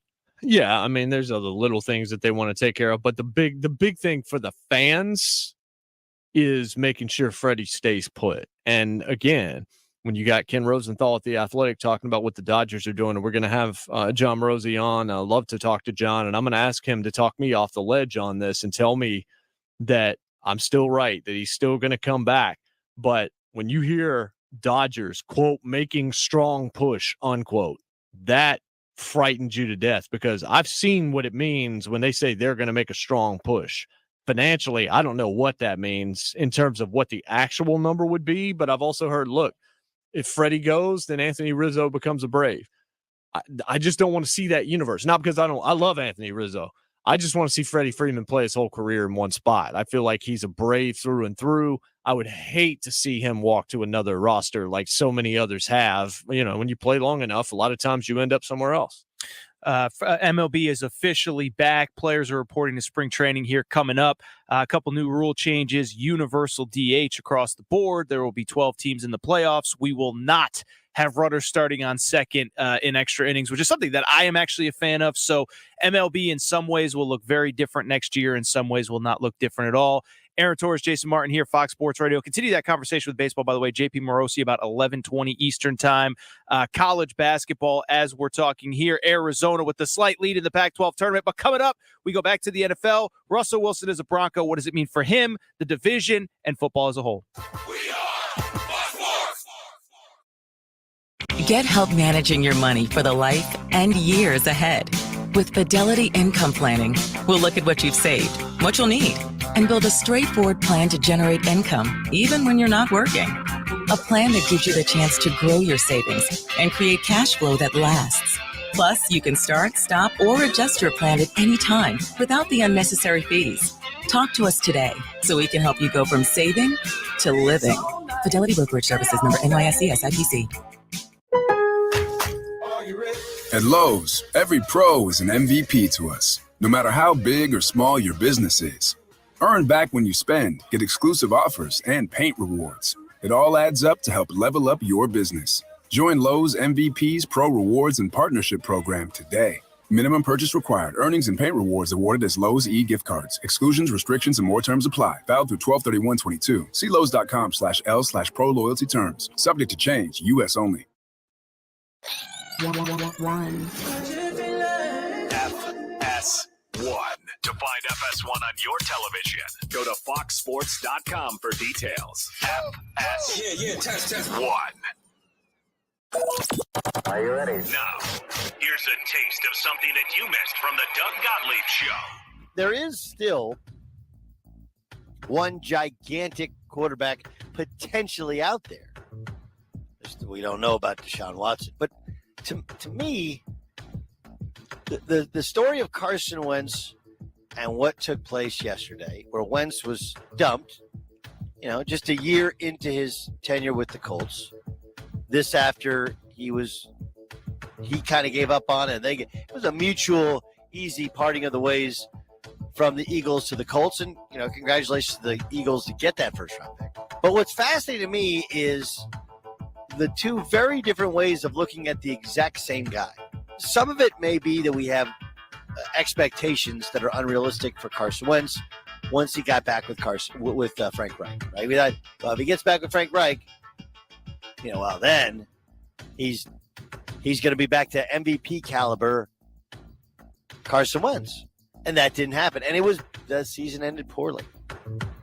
But Washington's sitting there, and he wasn't their first, he wasn't their second, he wasn't their third, he wasn't their fourth. Okay, but he gets to be a choice that falls into our lap, and we didn't have to extend ourselves out that much. We didn't. And you know what the Washington thing says to me? Oftentimes you talk, the difference between a fan and somebody really in the know when they talk about what's actually possible. Why didn't we go get Aaron Rodgers? Because, one, there's no chance in hell that if the Green Bay Packers were forced to trade Aaron Rodgers, they're going to trade him to an NFC team, especially when they're going to play this season. To get the rest of what Doug said, podcast it by searching The Doug Gottlieb Show. And as always, you can hear The Doug Gottlieb Show weekdays at 3 Eastern, noon Pacific, right here on Fox Sports Radio. Okay. It's the Ben Maller Show. The good news is it's Ben Maller.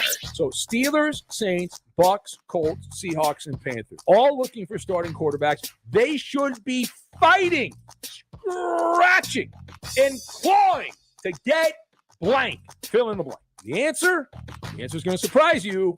Gardner Minshew. That's the answer. That's it right there, Gardner Minshew. Let me make my elevator pitch in the Maller think tank. 2, the Steelers, Saints, Bucks, Colts, Seahawks, and Panthers. Gardner Minshew. He's still relatively young. He started 22 games. And here's the thing where you say there's upside here. Played mostly with some wicked bad teams in Jackson. Gardner has shown with the Minshew Mania act, he's got a little bit of that razzmatazz. Ben Maller, weeknights, 2 a.m. Eastern, 11 p.m. Pacific on Fox Sports Radio. Anyone can be the pro, and anyone can be the Joe. Who is Joe? So it's up to you to decide. LeVar Arrington, Brady Quinn, Jonas Knox. Bet on these. How about that? You haters out there, how about y'all bet on these? It's 2 pros and a cup of Joe. This show is what you need to start your day. I'm hoping a happy ending for you. Listen right here, 6 a.m. Eastern, 3 a.m. Pacific on Fox Sports Radio. FS1. Please me, baby. 1. To find FS1 on your television, go to foxsports.com for details. FS1. This is Lincoln's home for sports talk on the FM dial. Also online at theticketfm.com. On the internet, KNTK FM Firth, 93.7 The Ticket. We are Fox Sports. And here's what you need to know. Big upset in college hoops tonight. The ACC Conference Tournament Final did not go to Duke. Virginia Tech beat them 82-67, a Hokies team that won 4 games in 4 days to capture the NCAA automatic bid out of this conference. Number 6, Kansas won another Big 12 final. Villanova again in the Big East. And right now on Fox TV, it's the Pac-12 final. Number 2 ranked Arizona leads 59-58 over UCLA with about 9 minutes to go. LSU fired coach Will Wade. In the NBA, Golden State has beaten Milwaukee, ended the Bucks' 6-game winning streak, 122-109. Klay Thompson with 38 points. Miami, the best in the East, lost at home to Minnesota, 113-104. Victories for Chicago and Indiana. The Dallas Cowboys will trade wide receiver Amari Cooper to the Browns for a 5th-rounder. NASCAR on Fox TV again tomorrow from Phoenix. I'm Steve DeSager. This is Fox Sports Saturday. Fox Sports Saturday is on. The plays, the interviews, the players, the coaches, the breaking news, the top stories. When it goes down, we will cover it all. You better step up and get in control. Fox Sports Saturday is right now. Live from the Fox Sports Radio studios. Here's Aaron Torres and Jason Martin. Welcome back, everybody. Fox Sports Radio, Fox Sports Saturday. Aaron Torres, Jason Martin here. Busy Saturday night, taking you up till 2 a.m. Eastern time. A lot of college basketball still going on. As DeSager told you, the big one out in Vegas on Fox TV. Arizona, without their starting point guard, up 61-58 with 9 minutes to go against the 13th ranked UCLA Bruins. We will keep you updated on that. We'll sprinkle in some college basketball throughout the night as the bracket is starting to come together. We will have, I believe, about 27, 28 automatic bids done by the end of this evening. If a cold candidate calls aren't turning into hot hiring leads, then you need Indeed, because Indeed's powerful hiring platform makes it easy to attract, screen, and interview candidates all from one place. Find your next great hire visiting Indeed.com/credit. Aaron Torres, Jason Martin here. Busy Saturday night, college basketball taking center stage. A lot of stuff to get into. Again, we will get into it throughout the show. I feel like we need like a drum roll or like a setup. Jason Martin, I don't know how you grow up on Tobacco Road and in Western Kentucky and end up as a Broncos fan, but I'll say this. You were talking Broncos last year when it was Drew Lock and Teddy Bridgewater, and I didn't know you as well before, but there was some Paxton Lynch mixed in there and all that stuff. So, floor is yours, man. Russell Wilson is a Denver Bronco. Obviously, the trade went down. I think it was Tuesday. Wild week. It's crazy how much has happened since then. I should mention, by the way, baseball. JP Morosi will be joining us here in about 15 minutes. But Russell Wilson, where were you? How did it happen? Did you faint? Were you numb? Did you run around the house? Did you knock over the baby stroller? I mean, like, what happened? How did you find out that Russell Wilson was going to be a Denver Bronco? Via a Fox Sports Radio email. Ooh, okay. Because I was doing something else that afternoon. The Aaron Rodgers news had hit. I didn't know the Russ news was coming. And then I saw that. I saw an odds email, because we get odds emails as well from Fox. As part of being an employee, they send all these different things. And one of them is things from Fox Bet. And it talked about the Broncos odds changing. And I was just like, the odds changed. And then we got the Fox Sports newsfeed update. And there I saw it. And I didn't weep, but I came close to explain, because I always end up having to explain this. So I moved to North Carolina when I was going into 6th grade. I'm from Martinsville, Virginia, originally. And there were no pro football teams anywhere close. And even in North Carolina, the Panthers didn't exist yet. So I had to pick a team. And because they were on TV a lot and I love the color orange and the number 7, I kind of really dug this dude named John Elway. Sure. And as a result, I became a Denver Broncos fan. My fandom is all over the map in terms of there's nothing geographical about it, because I grew up in an area where there were no pro sports franchises, period. So I picked based on mascots, colors, all this stuff, because I wanted as a kid to have teams to root for. And so there's not really any rhyme or reason behind it. But been a Broncos fan, watched 3 Super Bowl losses, cried at a church lock-in, because that was the night that Joe Montana decided he was going to break one off. Really in quick, us. what is a church That was lock-in? terrible. Is that okay? Was there like a snowstorm and you were locked in? What does that mean? No, lock-in's when you're overnight. Oh, you stay overnight with the group. It's like a sleepover or whatever, but it's called a lock-in. Okay. Sounds scarier than it actually was. Yeah, it was a Super Bowl party, basically. But yeah, I cried because we got absolutely annihilated by Montana and the Niners. But the way that I felt about this was, since the Super Bowl against the Panthers, we haven't made the playoffs. It's been a long time, and it's been a lot of horrible quarterback play. It's been 10 different dudes since Peyton Manning. John Elway couldn't find a guy. As much as I loved him as a player, I didn't love him as a GM.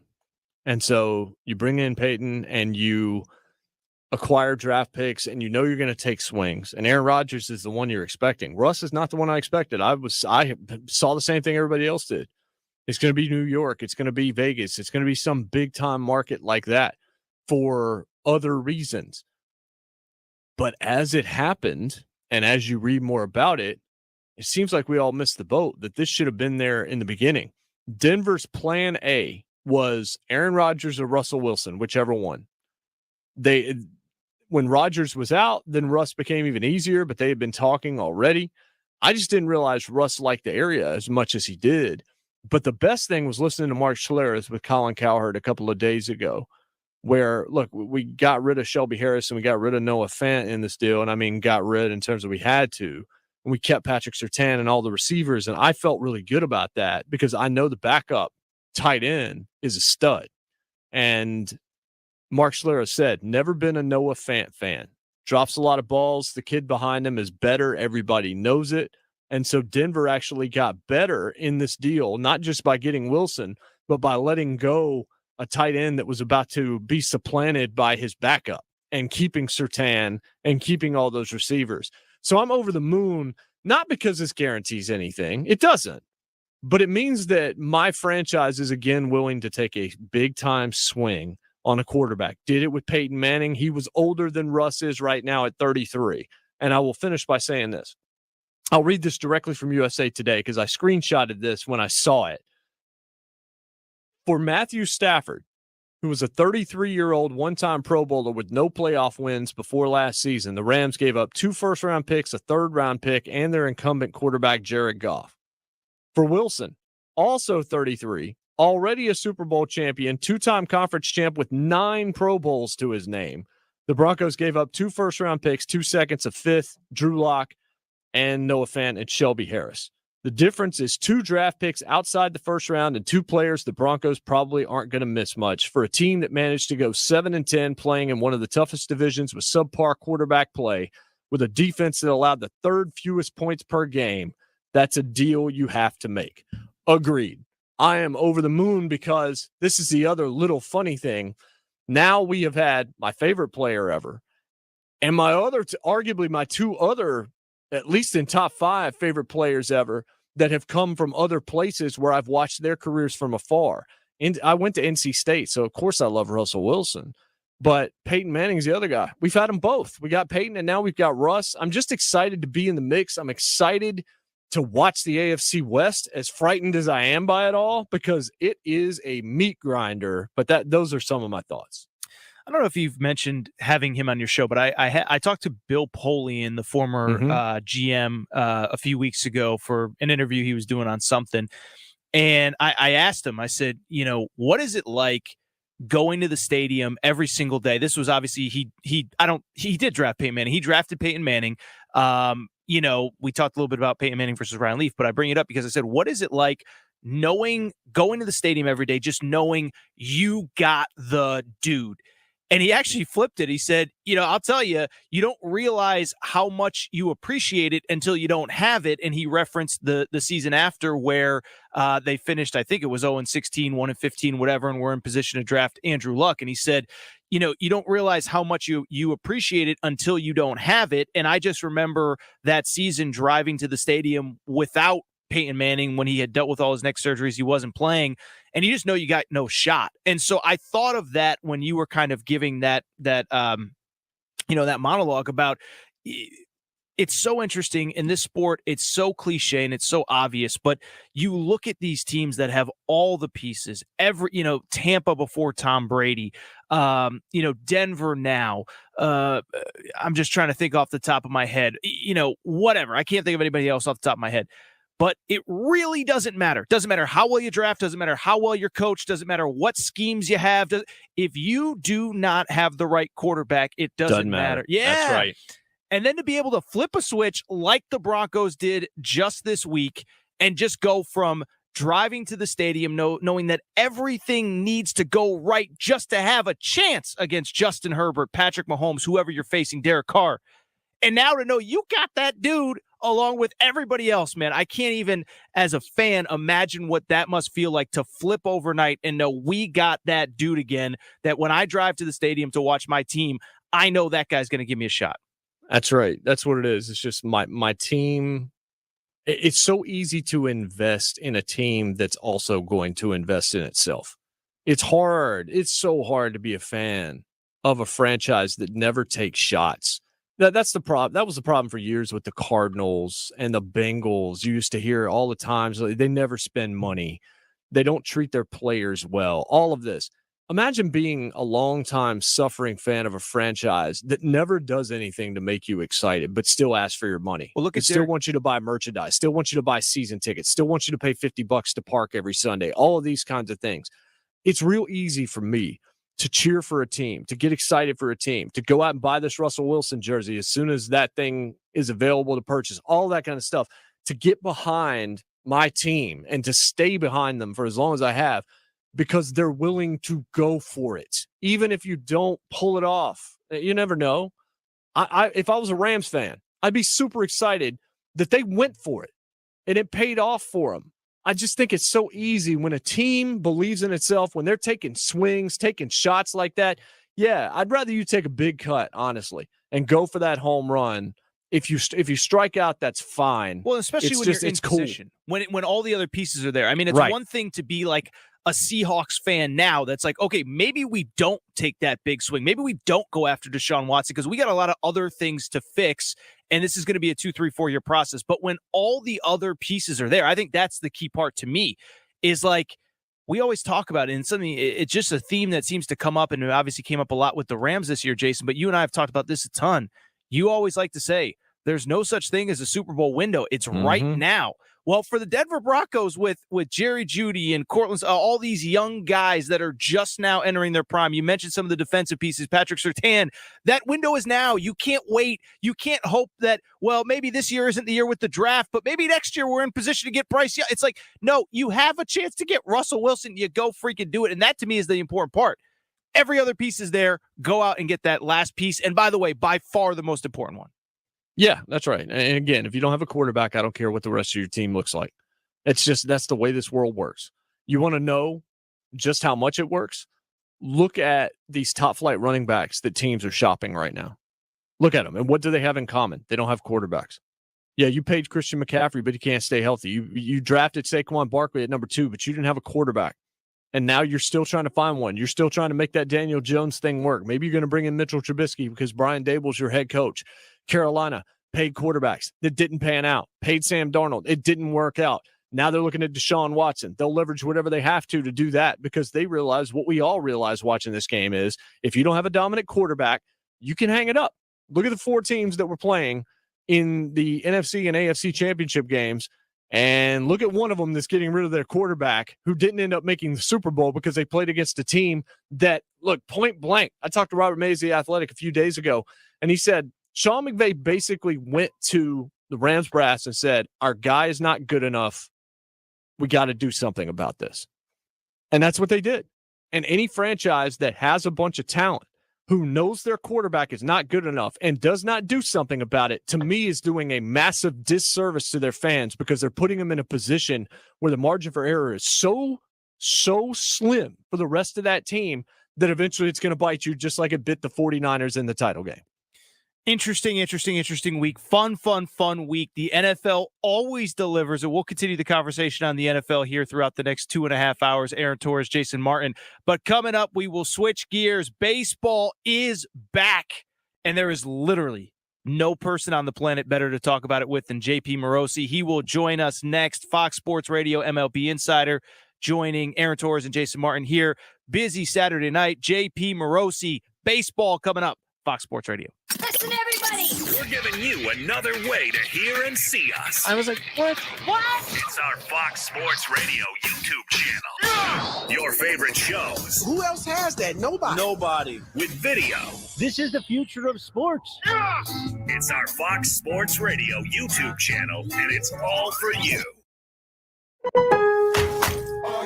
At Lowe's, every pro is an MVP to us. It doesn't matter how big or small your business is. If you're a plumber, roofer, electrician, or remodeler, your business earns back when you spend, gets exclusive offers, and paint rewards. It all adds up to help drive your business. Join Lowe's MVP's Pro Rewards and Partnership Program today. Minimum purchase required. Earnings and paint rewards awarded as Lowe's e-gift cards. Exclusions, restrictions, and more terms apply. Valid through 12/31/22. See Lowe's.com/L/Pro Loyalty Terms. Subject to change. U.S. only. Dell's semi-annual sale is the perfect opportunity for a significant business upgrade. Save up to 45% on Dell computers with Windows 11 Pro and get an easy start to your workday. Plus, enjoy special pricing on Dell docks, monitors, servers, and more, all with easy financing options through Dell Financial Services. Speak to a Dell Technologies advisor today to find the right tech for your business with fast, free shipping. Call 877-ASK-DELL. That's 877-ASK-DELL. Do you need emergency cash up to $2,500? Trust the name you know, WeFixMoney.com. WeFixMoney.com can help you get up to $2,500 whenever you need it. WeFixMoney.com is still there to help you get the emergency cash you need. If you're looking for cash for credit card bills, car repairs, child care, travel, or any other reason, go to WeFixMoney.com. WeFixMoney.com has been helping customers for over 13 years and has an A rating with the Better Business Bureau. It's free to use, available 24/7, and you are never required to accept any loan offered. Some lenders even offer same-day funding. Fill out the form in the morning, and you could get cash that afternoon. So if you or a loved one needs emergency cash up to $2,500, go to WeFixMoney.com today. WeFixMoney.com respects your privacy and maintains the highest standards for a safe and secure experience. If you need up to $2,500, go to WeFixMoney.com. Trust the name you know. WeFixMoney.com. Prescription products require an online physician consultation and are only available if the physician determines a prescription is appropriate. Subscription required. See website for full details and important safety information. Dealing with ED is difficult enough, but the pressure of not satisfying your partner makes it even worse. ED can be tough on a relationship. But at HIMSS, you can contact a medical provider online and, if appropriate, get the prescription medication that treats ED at affordable prices. HIMSS ED medication has the same active ingredients as Viagra, but because it's generic, you pay 90% less. That's right, 90% less. A whole month's supply is just $30, and it's sent right to your home for free in discreet packaging. HIMSS offers the same medication you'd get from your doctor, but without the copay, expensive appointments, or awkward face-to-face conversations. And with HIMSS, every online visit is free, and your relationship right back on track. For a free online consultation, go to forhims.com/joy. That's forhims.com/joy for your free visit. forhims.com/joy. Ben Maller has a way with words. So I've got battery salesman, action figure, and Juicy Lucy. He has all the ingredients for the Baba Ganoush. Oh my God, no! Ah! And Ben Maller is the king of the late nights. And we're going to make the Baba Ganoush. We're going to make the Baba Ganoush. This is the Ben Maller Show, and you can hear him right here. Weeknights, 2 a.m. Eastern, 11 p.m. Pacific on Fox Sports Radio. I was in the middle of the Atlantic Ocean when it happened. You must have been busy, but the Odd Couple with Chris Broussard and Rob Parker. We're breaking this down. Darkness. Huge That's trade Dr. in the NFL, and like I said, Carson Wentz, a big name, about a deep not a big game quarterback at this It's moment funny. in time. When I was a but kid, I was afraid of still the a big ocean. name, And there I was, and 2 he miles was below traded the surface. But as a scientist, from the we prepare for Indianapolis that. Colts for the Using our second straight training year. and a little creativity, Remember, the Colts we traded fixed for him the a sub year and ago, finished and our now experiments. after one The dive season, was just they too have important. parted ways with Every Carson dive gives us Wentz, glimpses at things few trading people him ever to get the to see. Glowing Washington creatures, fiery Commanders, undersea formerly known volcanoes. as the When we Washington got back to the football surface, team, I kissed the ground and for called my a mom, of third course. round or But you know third what? round picks I wouldn't in trade that dive for 2022 anything. and Dr. 2023. Figueroa uses her passion And the for STEM to 2023 discover new pick could things become and a make the second world a better round pick place. if She can Wentz STEM. plays So can you. 70% Check out of She Can STEM Washington's for more stories and snaps. They inspiration. also swapped second round picks this message year, from the Ad Rob. So the Colts will Ashiro's get work is never done. Washington's and vice You care versa. for the house, the And so that kids, moves the Colts and our up future. from We're so number grateful 47 for all to you number do. 42. Now it's time to care And for that's yourself That's and the save a deal. little more for retirement. What are your thoughts? A free I don't know 3-minute what the online chat Indianapolis Colts can do. give you the personalized tips you need I to boost your guess retirement my savings question would now. be, so had Visit they made the playoffs, would this still asioretirement.org/Shiro have happened? today. A public service I know they announcement needed brought to to you win by one of their final two AARP and the games. Ad They Council. didn't win either game. It was a terrible loss to Jacksonville, and I just wonder, is that a knee-jerk reaction, or was it just easier to blame the quarterback? This is what, 5 quarterbacks in 5 years. To get the rest of what the Odd Couple said, podcast it by searching Odd Couple. And as always, you can listen to the Odd Couple with Chris Broussard and Rob Parker weekdays at 7 p.m. Eastern, 4 p.m. Pacific, right here on Fox Sports Radio. Dan Patrick. All righty. He's your friend on the radio. You don't have to be there. And I stand by that. Dan Patrick. He's our friend on the radio. Dan Patrick. He's everyone's friend on the radio. I'll take that. Yeah, I'll do that. You'll always be Dan Patrick's friend. And you know what? Nothing would surprise me because you listen to him right here. Weekdays at 9 a.m. Eastern, 6 a.m. Pacific on Fox Sports Radio. When you have talent like this, you know we're going to brag about it. From Colin Cowherd, Dan Patrick, Doug Gottlieb, LeVar Arrington, Brady Quinn, Jonas Knox, Ben Maller, Rob Parker, Chris Broussard. Oh, yeah, that's nice. Jason Smith, RJ Bell, and Mike Carmen. There's going to be some saltiness about that. This is more than a lineup. This is the lineup. They live right here on Fox Sports Radio. The most fearless voice in sports is on FS1. The one and only Colin Cowherd is bold, unique, and outspoken. Wow. You can see him on The Herd, weekdays at noon Eastern on FS1 in the Fox Sports app.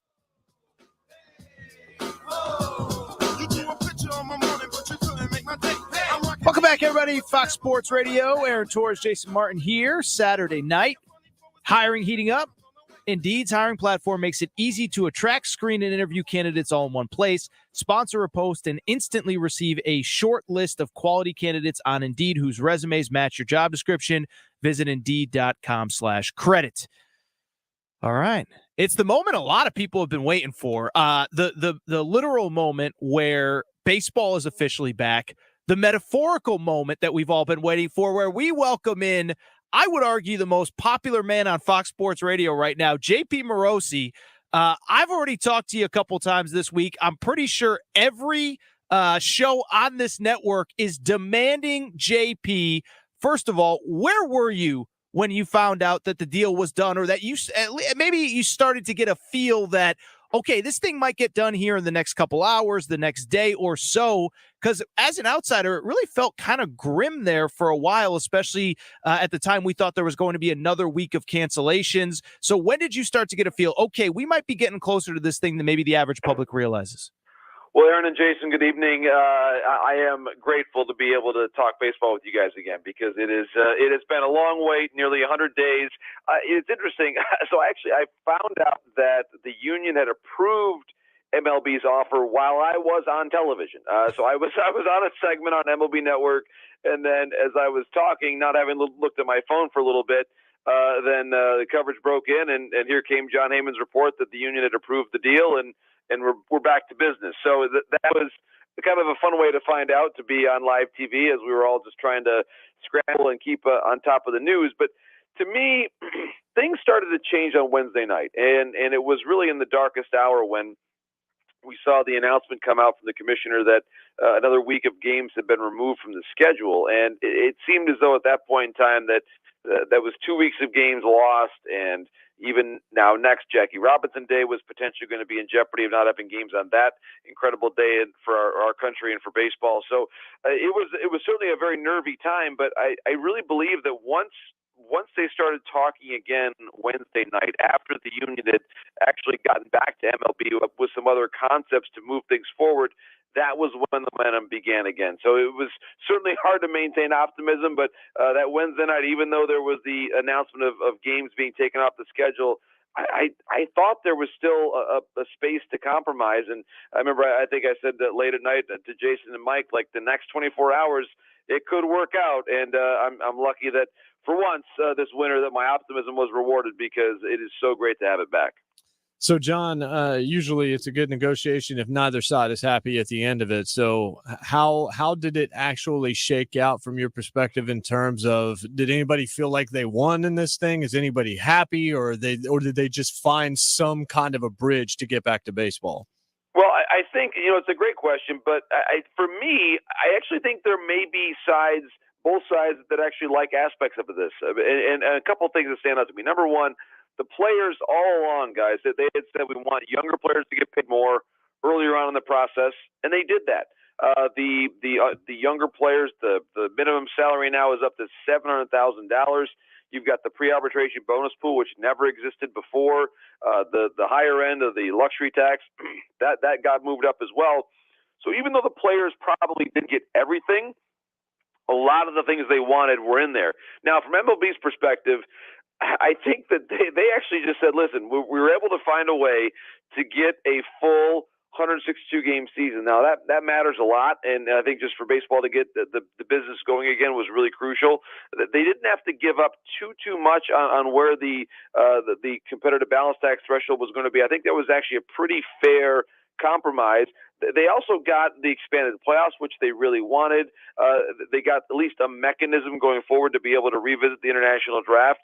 So I think things had been so much slanted towards the owners in the last couple CBAs that giving up what I think was a pretty good amount of concessions to the player side wasn't that much of a swing in terms of any sort of normal operation. It was a pretty good solution of things going forward, and I think overall they landed in a very good spot for the game. And listen, you look at the future, we've got still in the game right now, I think as talented of a group of players as we've ever really had. I mean, it's outstanding, and it's not just Mike Trout. It goes to Tatis, to Soto, you name it. This group of young players is dynamic, and so I think just getting the game back on the field was crucial. And I think really importantly to me, Jason, was including this competition committee on the field that will allow us to see rule changes of a really meaningful sense going forward. The banning of the shift. Different things that I think will make the game a lot better. The pitch clock is another thing that I just think will bring more people into the game going forward. So I'm bullish on the game's future. I know it was a very, very tough winter, but now that spring training has begun again, it feels right. I'm just grateful that it's here, and can't wait to get to Florida, Arizona to get things started. Well, they are getting started, JP, and one of the kind of fun byproducts of it, which you, me, and Dan Byer talked about earlier this week, is that out of nowhere, we get kind of a hot stove here. So yeah, like obviously there's a couple big names. I know Jason wants some details on Freddie Freeman, Carlos. Don't break my heart, John. Please don't break my heart. I'm going to work on Freddie. it, Jason. I promise he hasn't become a Dodger yet. I promise. Oh, okay. So breaking news as of 11:30 Eastern time, Freddie Freeman. When do you expect the big dominoes to fall, or is this one of those? Let me ask you it this way, Jason or JP. Is this one of those where the big dominoes are going to affect everything going forward, or are we going to see a lot of little dominoes, and then obviously teams are going to leave money and all that stuff if they have a chance to get that big fish? Yeah, it's a really interesting question. I think, to me, Aaron, that we will see deals get made across the spectrum, and we've already seen that so far today. Chris Bassett going to the Mets, I think that's a really big move. He's not the biggest name, but he's been an all-star in the past, and I think gives the Mets an outstanding rotation. And I think really, to me, sets the standard that even teams that think they've got enough pitching don't have enough pitching. And we saw that the Jays bring in Yusei Kikuchi. I like that move as well. To me, given the irregularity of this spring, you want to layer in as much good pitching as you can, and probably whatever you thought you were going to need, go get one more. So that to me is already started. And then I think too on the position player side, we're waiting a bit more for really the big guys to go. Freeman, of course, Correa is out there, Rizzo, Castellanos, Conforto. There's a lot of big names out there. Trevor Story certainly is another one. So I think we're still waiting to see some of those guys sign. And I think that the delay here is evidence of the reality that I think the teams and the agents really did do an honest job of following the rules during the lockout. There were no deals that were cut behind the scenes that were poised to jump through at as soon as everything opened up. I think everybody was very respectful of what the rules were, and now it's just been a matter of getting everybody back familiar again. I do think one team to watch carefully is Seattle. They barely missed the postseason last year, and whether it's Chris Bryant, Trevor Story, whatever the move is, the Mariners have an outstanding base of young talent, and I really think they're going to be a player going forward. Do you feel like the game saved itself in terms of they didn't lose any games? You end up being able to play a full season, whatever the public perception. I don't know exactly what the public perception was. I host radio every single day, and baseball just seemed like it was out of sight, out of mind. And I thought to myself, does this sport need its fans more than its fans seem to need its sport right now? Because football takes up so much impression, and now basketball and all this other kind of stuff. Do you feel like baseball kind of saved itself here because it really couldn't afford this to happen and continue for too long? I think it's an excellent point because baseball obviously has a very strong regional pull when you talk about individual franchises. And certainly, it was great to be in Atlanta during the World Series last year. You really got to see again and be reminded of what a strong team the Braves are for the whole Southeast and how many fans around the country feel really connected to the Braves because of TBS and generational fandom in that respect. But I think you're right that you look at on, let's see, Tuesday, Wednesday, and all the buzz about Rodgers, what he was going to do, and then Russell Wilson. I would still think, even as we were on the precipice of losing baseball, those shows, and you guys both know it better than I would, were still way more majority Russ Wilson and Rodgers than they were what was going on in baseball. And baseball has to realize that and understand that the worst thing they could have done here is go away, because it's almost like it's worse. It's worse if you end up having no conversation about baseball being gone than people being upset about baseball being gone. And I think that there was a real risk there of fading into a little bit more of obscurity, if you will. I think if you don't play. So I think it was really important to keep the game on the field. And to the casual fan, as you point out, if the casual fan woke up today and said, what's going on in baseball? And they said, okay, well, actually they were a little bit late because of a work stoppage. They're still going to play a full regular season schedule, but the spring training schedule is going to be compressed by about a week. You'd say, okay, like that's basically, that's not that abnormal of a season starting a little bit late because of work stoppage. We've seen that before. So it made it seem like as drastic as it appeared, it made it seem like a little bit of normal work stoppage that didn't really cost the sport too much. And I think we're going to see a real appreciation going back. The reality is, when you're going to play all regular season games, guys, it's hard to say that the work stoppage was all that damaging. And I suppose we'll just kind of see once the gates open and we see what the fan reaction is. But I'm just so glad, so grateful that we've got it back right now.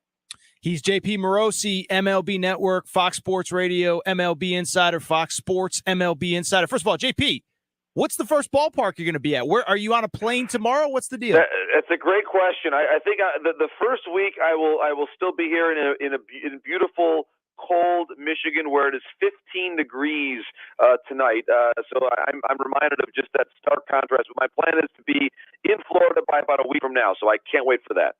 JP Morosi, make sure you're following him on Twitter at JP Morosi. JP, man, we appreciate you. John Morosi, John Morosi, Jon Morosi. I answered all of them, by the way, and we've been friends for a long time, all three of us, so you can call me any nickname. John, JP, Giovanni Paolo, anything that comes to mind, all good with me. I still need the backstory. We got to get to Steve. I need the backstory on the Italian. What is this? You're going to the Olympics? You're covering the Olympics? Is that? Oh, well, I'll be quick because I know Steve's waiting. But I made the statement to Dan that because the next Winter Olympics are 30 miles away from my family's town of origin in the north of Italy, Bernate Ticino, which is very close to Cugione, a beautiful area up there, that I said I have to go there. I have to make sure that I might just be a greeter at the hockey arena, but I'm going to be there doing something. I can promise you that. Well, that's fantastic. Well, we need you for baseball right now, JP. Yes. So JP Morosi, follow him on Twitter at John Morosi. Staying on it. All the best. And yes, his 2026 Olympic coverage is coming to a TV and phone screen near you. Thank you, JP. We appreciate the time, and trust us, we'll be leaning on you a lot during this MLB season. Thank you. Happy baseball season. Happy March Madness as well. That was JP Morosi, Fox Sports Radio, MLB Insider. Nobody better on the sport. Nobody more passionate about the sport. Jason, I know you know JP. I know JP. Yeah, John's awesome, man. John, I would talk to John all day about hockey, about baseball. Just a great dude, incredibly knowledgeable. And you can hear in his voice how much he loves what he does. And it's infectious. It explains why you can be so passionate about sports, because people like that exist. I totally agree. Just the best of the best. Can't say enough nice things about JP.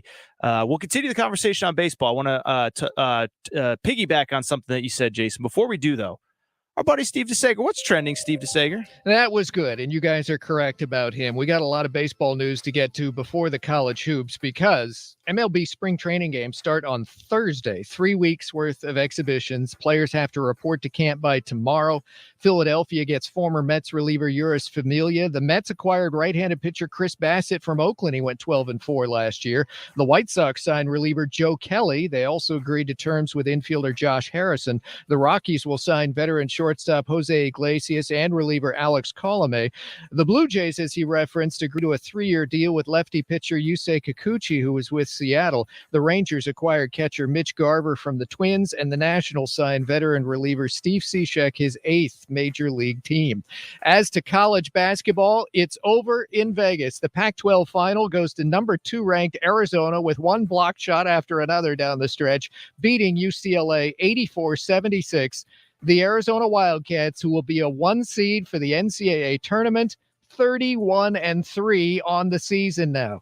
The big upset in the ACC final, Virginia Tech over 7th-ranked Duke, 82-67. In the bracketology from Fox's Mike DeCourcy to start the day, Virginia Tech was in the first 4 out group, not going to the tournament at all. Now they get a 4th win in 4 days and get into the NCAAs with an automatic bid.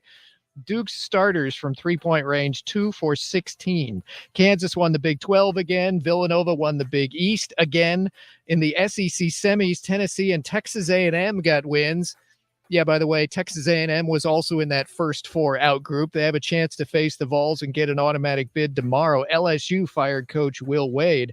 And it's over as far as conference tournaments in the Southland Conference. Texas A&M Corpus Christi, which was 7-7 in conference play, is going to the dance. They've just beaten Southeast Louisiana 73-65. So there are precious few conference finals remaining. We've got the Big West about to start with Long Beach State against Cal State Fullerton, an all LA area matchup.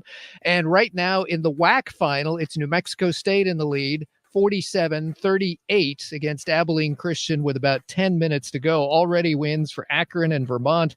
For Montana State and UAB, St. Peter's and Norfolk State are going to the dance. Texas Southern and Boise State as well. Boise won the Mountain West 53-52 over San Diego State.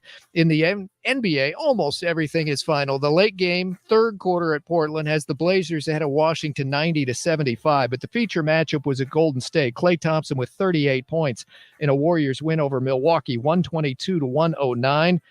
As for the game at Utah, Rudy Gobert was out, so Hassan Whiteside had 21 rebounds, and the Jazz beat Sacramento 134-125. Also, Mike Conley rested. Jordan Clarkson off the bench had 45 points for the Jazz. Minnesota won at Miami. Chicago beat Cleveland. And in the NHL, it was St. Louis 7-4 winners at Nashville. Rangers won 7-4 at Dallas. Chicago 6-3 winners at Ottawa. Back to you. Thank you, Steve Sager. This is Fox Sports Radio, Fox Sports Saturday. Aaron Torres, Jason Martin here. Busy Saturday night. Hiring heating up. Indeed's hiring platform makes it easy to attract, screen, and interview candidates all in one place. Sponsor a post and instantly receive a short list of quality candidates on Indeed whose resumes match your description. Visit Indeed.com/credit. Jason, really quick, I want to get back to baseball, but it is kind of worth noting, we did just have a game go final here. And for people who are getting ready to fill out their brackets, Arizona is set to be a number 1 seed. And I would argue, I just tweeted it at Aaron_Torres. They just beat a really good UCLA team. Like UCLA is going to be a 3 seed probably. For anyone who remembers last year's NCAA tournament, they made a Final Four. And Arizona just did it without their starting point guard. And I think we talked about it a little bit to lead the show, but you referenced Auburn really not playing very well the last couple weeks. You go along down the list. Baylor has been really banged up. Purdue has its issues. Kentucky lost today. So there are certainly some teams playing well, whether it's Tennessee. Kansas just won their conference tournament. Duke, by the way, lost tonight as well. Arizona might be the team to beat in this tournament. They are really, really, really good, and they just beat a really good team without their starting point guard. Yeah, I mean, that's the team that, because of their size and their versatility, the more you watch them, the more you like them. As long as they're healthy, and I heard Bernie Fratto say this last week. I mean, they got 3 dudes over 7 feet. That's just not a thing you see very often. They've got uncommon size, but they're incredibly skilled. And watching them, that was not an easy win against UCLA. UCLA had them in the second half by 6-7 points. They came back. They win that thing. They look like I'm paying attention to teams that look like they're peaking right now, not Great teams call. that look like they peaked 2 months ago. I thought, and I said on our show here in Nashville that I felt Tennessee's ceiling was probably the Sweet 16. I'm thinking about rethinking that. I mean, it's Rick Barnes, so you never know because he's not a great tournament coach by any stretch of the imagination. But they've decided they're going to play their best ball in the last month of the season, whereas Auburn's going the opposite direction. Purdue, we'll find out what they've got tomorrow, but I'm not exactly blown away with what I'm seeing by them. We talked earlier in the show about it feeling kind of wide open. You look at a Gonzaga team that there are years when there's a whole lot more hype behind Gonzaga than there is right now. Regardless of where they end up, could they win it? Sure, they could. But Arizona, to me, is just the one that's been in the back of my head for the last few weeks. And the more people that I hear sing their praises, the more it kind of reinforces in my own head that might be who I'm taking in the Fox Sports bracket this year. Yeah, what I would say is I've actually seen Arizona in person twice, including, by the way, they played USC last week of the season in a makeup game. USC is another one. They're going to be probably a 5-6 seed. And, I mean, they just destroyed them. I mean, it was like 52-18 at halftime or something like that. USC is one of the best defensive teams. They scored 52 points. And what I would say about Arizona, having seen them in person, there's been a lot of good West Coast basketball this year. And I've seen Arizona in person, Duke in person. They played in Vegas, Gonzaga in person, UCLA, Villanova, a few other teams. Arizona, you mentioned their size. Here's the other thing that stands out when you see them walk in the gym. And I like I said, I've had the chance to see them in person twice. It's not just that they have 3 7-footers. Their guards are big. Like the kid, Dalen Terry, who was just holding up the MVP trophy, he's about 6'6", 6'7". Ben Matherin, who's going to be a lottery pick this year, didn't even play that well tonight, but finished with 27 points, kind of some on and off shooting. He's about 6'6", 6'7". So, I'm always hesitant to pick a definitive favorite or winner until I see a bracket, but Arizona might just be it. Coming up, we close up hour 2. Lot to talk about. Still plenty to talk about. We got the college hoops. We got the MLB. We got also NFL to recap as well from a busy week in football. Aaron Torres, Jason Martin, busy Saturday night, fun Saturday night, Fox Sports Radio. Here's some numbers for you. 1, 2, 3, 24/7. Those numbers represent the hours and days we bring you the best sports coverage on your radio. It's all day, every day. You know who we are. Fox Sports Radio. Sports with attitude. Get help managing your money for the life and years ahead. With Fidelity Income Planning, we'll look at what you've saved, what you'll need, and build a straightforward plan to generate income, even when you're not working. A plan that gives you the chance to grow your savings and create cash flow that lasts. Plus, you can start, stop, or adjust your plan at any time without the unnecessary fees. Talk to us today so we can help you go from saving to living. Fidelity Brokerage Services, member NYSE SIPC. At Lowe's, every pro is an MVP to us, no matter how big or small your business is. Earn back when you spend, get exclusive offers, and paint rewards. It all adds up to help level up your business. Join Lowe's MVP's Pro Rewards and Partnership Program today. Minimum purchase required. Earnings and paint rewards awarded as Lowe's e-gift cards. Exclusions, restrictions, and more terms apply. Valid through 12/31/22. See Lowe's.com/L/pro loyalty terms. Subject to change. U.S. only. Patrick speaks. You better stop and listen. This is the Dan Patrick Show. Is everybody on the Sixers bandwagon today? Hello? Anybody? Where are you? 4 days ago. They're the new Shaq and Kobe. I went, can we slow down here? Can we slow down? 5 days ago, I said, let's slow down. 4 days ago, I had people tell me they're the new Shaq and Kobe. I said, no, they're not. No, they're not even the new Paul Gasol and Kobe at the end of his career. I mean, stop. I mean, it's just silly. Here's Shaq talking about the 76ers. Right here, right now, would you be willing to crown Embiid and Harden as the next Shaq and Kobe? No. Ooh. Me and Kobe had 8 years of damage together. No, not even close. Stop it. If they won one championship, would they be in conversation? Listen, H no, and F no. Vaping is safer than smoking, isn't it? There's really not even that much nicotine in them. This is right? when you have a hot take. Yeah, got your hot take. Good luck with your hot take. You got 8 games. They had 8 years. Yeah, I think they're the new Shaq and Kobe. Oh, no, Get they're your not. head out of the cloud. Of course they're Talk not. to your kid about vaping. Until James Visit Harden shows up in the playoffs, talkaboutVaping.org.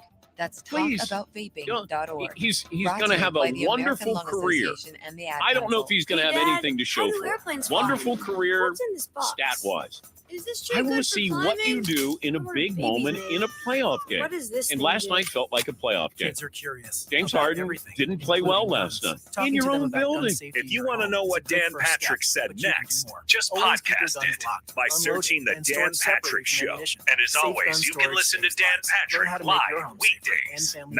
nfamilyfire.org. Eastern, That's 6 a.m. Pacific nfamilyfire.org. Brought to you on by Fox NFamily Sports Fire. Radio. Okay, it's the Ben Maller Show. The good news is It's Ben Maller. so Steelers, Saints, Bucks, Colts, Seahawks, and Panthers all looking for starting quarterbacks. They should be fighting, scratching, and clawing to get blank. Fill in the blank. The answer is going to surprise you. Gardner Minshew. That's the answer. That's it right there, Gardner Minshew. Let me make my elevator pitch in the Maller think tank. 2, the Steelers, Saints, Bucks, Colts, Seahawks, and Panthers. Gardner about Minshew. those round He's trips, still which are relatively. perfect on your way He there started and perfect 22 on your way games. back. Or those And here's meetings the with thing we friends, say, surprise there's parties, upside. camps, Played birthdays. most The same way you plan for the with important some moments, wicked there's bad time to teams protect in you Jackson. and your loved ones Gardner from has natural shown disasters. Sign up with for the local weather Minshew and Mania emergency app, alerts. he's got a little bit Prepare of an that emergency razzmatazz. kit. Make Ben a family Maller, emergency weeknights, plan. 2 a.m. Get Eastern, started at 11 p.m. Pacific on Fox Sports Radio. Well, what shall we talk about? You're listening to the Doug Gottlieb Show. Fans have a tendency to just think, why did you go get so-and-so? Why? Because there's a lot more to it. The reality behind it. Why didn't they just trade for this guy? Why? Both teams have to want to make a deal in order for it to work. And oh yeah, by the way, then in these particular instances, said quarterback hasn't even wants to go there. Plus, team has to want to trade him to a team in this conference. Aaron Rodgers was choice number 1. Can't get him. Russell Wilson, choice number 2. Deshaun Watson, probably choice number 3. But when you're being sued for your front office being sued for sexual harassment, you can't go get Deshaun Watson. Just the reality of the optics, you can't do it. So now you're left with Jimmy Garoppolo, who's got shoulder surgery, or Carson Wentz. And that's when they got there. So to the fans who will always say, why didn't you go get so-and-so and such? We didn't try. You have to be realistic about things. The Doug Gottlieb Show. Weekdays at 3 p.m. Eastern, noon Pacific on Fox Sports Radio. Like Anita Baker, we're giving you the best that we've got. Yeah. It's the best. Every hour. A ton of stuff to talk about. Of every day. Our business is sports. This is what we talk about. And boy, they're good at it. Every morning. They can't stop it. They know it's coming. That's what gets you up every morning. And every night. Boom, done. We're Fox Sports Radio. You want to know what the best look like? This is what it looks like. And we're giving you the best that we've got. Start your engine! Tune in to Race Hub weeknights on FS1. Get expert analysis and opinions from the best in NASCAR. Weeknights at 6 p.m. Eastern on FS1 and the Fox Sports app.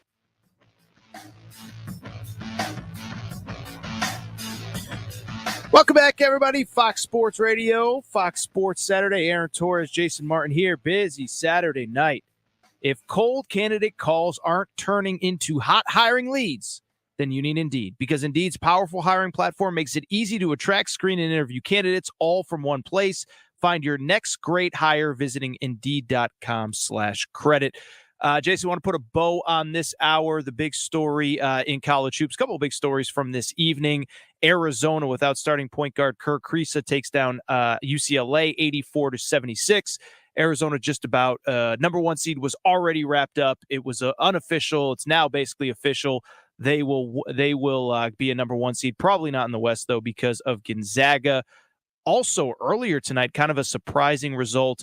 Virginia Tech beats Duke. Duke loses to Virginia Tech in the ACC title game. Virginia Tech 82-67. Real quick on Duke. I missed the Coach K parade last week. You and Arnie did, I'm sure, a great job of having some fun with some of the Coach K stuff. we officially worried about Duke? I mean, I know it's Coach K's last ride, and everybody's going to have their hot takes and their opinions. But you lose to Virginia Tech in an ACC championship game tonight. You really dominated. You lose to North Carolina last week. A couple losses, by the way, to teams that are not going to make the tournament. Virginia's not going to make the tournament. Florida State's not going to make the tournament. I think Duke is one of those. They're going to get a lot of attention because of Coach K. I don't think they're very good this year in terms of a team that can really make a real serious run. You remember when we talked during the college football season about how it wasn't really a banner Alabama team? Like sure. It wasn't one that you just looked at differently, despite the fact that they ended up in the championship game and easily could have still found their way to a title. Duke kind of strikes me the same way. I like that. Duke is much more built this year on the reputation of the front of the jersey as opposed to the talent and depth on the back of it. I think that there are certainly a lot of very good players on that team, but I don't look at them like some kind of juggernaut. I think this is going to be, it is, as it should be, about Coach K and his farewell. But usually your farewell, even if you can pick the time frame, you don't usually get to pick the moment in sports. That's why Elway retiring after the Super Bowl was such a unique thing, because it just doesn't happen. I mean, if Tom knew that he wasn't going to win this past year with the Bucs, would he have retired last year so that he could have walked out on top? Maybe not, because he loves football and he doesn't have any regrets or whatever like that. Usually you don't get the storybook ending when you already have your end date. It's like, all right, I'm retiring at the end of this season, so it's either going to end in heartbreak or it's going to end in cutting the nets down. This Duke team doesn't seem to be, again, I'm looking at teams that seem to be playing their best basketball right now. Duke does not appear to be playing their best basketball right now. And I'm not even sure that their best basketball is anywhere close to the level that, I think there's a lot of people that'll pick Duke because they're Duke in brackets, but it's not going to be for particularly compelling reasons. I'll say that. I think that's a great analogy with the Alabama stuff. And it's just interesting because they probably are the most talented roster in college basketball if you look at kind of the NBA mock drafts and all that stuff. But something hasn't clicked. And as I said, I mean, you just look at some of the losses that they have. They're just not losses that teams of their caliber have had at all over the course of the season, to teams that are not even going to make the tournament, right? I mean, Kentucky, I'm just using them because they're probably in that 2-3 range. They took losses, but they were all on the road or neutral courts to NCAA tournament caliber teams. Tennessee, right in your home neck of the woods there, really doesn't have a bad loss all year. The UCLA team that we just watched, basically their only loss this year that would be kind of sketchy was kind of during a weird time where they didn't have fans in the stands. And so I think that's what kind of stands out to me about Duke is one, like you said, they're trending in the wrong direction. The other thing too, and I kind of talked about it to lead the show, the teams at the top aren't playing very well, but there are some teams that are in that 2, 3, 4 seed range that are playing well. Villanova won the Big East championship today. UCLA played really well in a loss today. You go on and on down the list. Purdue, I don't love, but the point I'm trying to make is you start looking at the teams that Duke's going to have to play as early as the Sweet 16. I think it's going to be really tough for them to advance, because I just think there's a lot of really good teams outside of that 1-2 line. Yeah, I agree with you. Absolutely agree with you. I like right now, if you put me on the line, I would say I like Tennessee more going into this tournament than I do Duke. Fair. Kentucky, UCLA, on and on and on. Mm-hmm. Fun time of year, a lot of college basketball, a lot of baseball, and a lot of NFL too. We'll continue the conversation on all things NFL. We haven't even hit on Calvin Ridley. We haven't even hit on Aaron Rodgers. We'll discuss Carson that Wentz. next. Aaron Torres, Jason Martin, Fox Sports Radio. Dell's semi-annual sale is the perfect opportunity for a significant business upgrade. Save up to 45% on Dell computers with Windows 11 Pro and get an easy start to your workday. Plus, enjoy special pricing on Dell docks, monitors, servers, and more, all with easy financing options through Dell Financial Services. Speak to a Dell Technologies advisor today to find the right tech for your business with fast, free shipping. Call 877-ASK-DELL. That's 877-ASK-DELL. Get help managing your money for the life and years ahead. With Fidelity Income Planning, we'll look at what you've saved, what you'll need, and build a straightforward plan to generate income, even when you're not working. A plan that gives you the chance to grow your savings and create cash flow that lasts. Plus, you can start, stop, or adjust your plan at any time without the unnecessary fees. Talk to us today so we can help you go from saving to living. Fidelity Brokerage Services, member NYSE SIPC. Hi, Sean Callahan here at HuskerOnline.com. Inviting you to join us here on 93 Find FS1 on your television. Go to foxsports.com for details. With the weekly Husker Online radio show, we'll give you the latest in recruiting. We'll talk about what's going on with football, basketball. You need to We'll listen. probably share a few stories from the inside. Russell Every Wilson Saturday morning, going to that on division. 93.7 The Ticket. Scary. It's the Husker Online radio Yeah, because show Aaron from Rodgers 8 playing to in that 9 crappy a.m. division's really helped him out in the playoffs, hasn't it? You want to play in a Here's your Power big 5 conference? buddy. The Who's the SEC doesn't seem to hurt their teams. They all win the national championships every other year. Let's talk about what a tough division he joined. It's funny, Matt Stafford went to the Rams, a significantly tougher division, and won a Super Bowl. On your child's health. Didn't hurt his Protect career your much, did children. it? Don't smoke around Let's them look at the or AFC any child. West. Ooh, Call the the Raiders. Nebraska Tobacco Quit Line. Last 19 years, 2 playoff appearances, lost both. Paid for by Tobacco-Free Nebraska. Dysfunctional Aired even with the last Nebraska year. Broadcasters Poorest Association owner and in the this station. NFL. Last year, narrow wins over average teams, but they beat the Colts, who, because they lost to the Jags, didn't make the playoffs. That's a big obstacle. What about the Chargers? Oh, yeah, their head coach, Brandon Staley, has 5 total years in his life coaching in the NFL. They, in the last 12 years, have won 10 or more games once. And when have we ever thought the Super Bowl goes through the Chargers? Haven't they always been talented but let us down? They're not a big clutch organization. They're just You love talented. them enough They to were turn talented off with your Dan music Fouts. They were talented with Phillip Rivers and and LaDainian pretend like Tomlinson. their And they're music talented with is your Justin music. Herbert. This But is they never Mommy's rise at the jam. moment like the Baltimores Make of our sure life. you'll check And then NHTSA.gov there's /the Kansas right City. seat to make sure they're in the Smartly right car coached, seat. smartly run, Let's smartly play it owned. again. Patrick Mahomes. Check A today at very worthy adversary. NHTSA.gov No bad /the words right here. seat.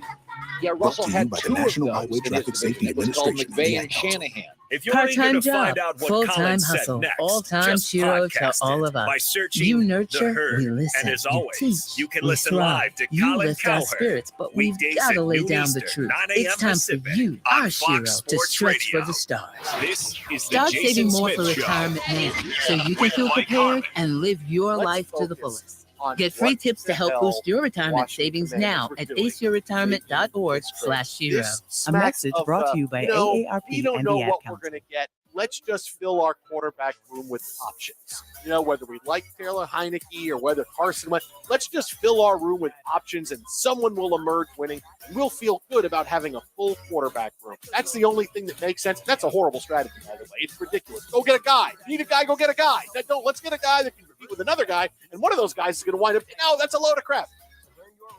Why would you trade for Carson Wentz, a guy that the Colts are trying to give away? And not only do you trade 2 third-round picks for the guy, 1 third-round pick for the second, you pick up all of his money. You're listening to Jason Smith with Mike Harmon. Weeknights at 10 p.m. Eastern, 7 p.m. Pacific on Fox Sports Radio. We've got 2 words for you.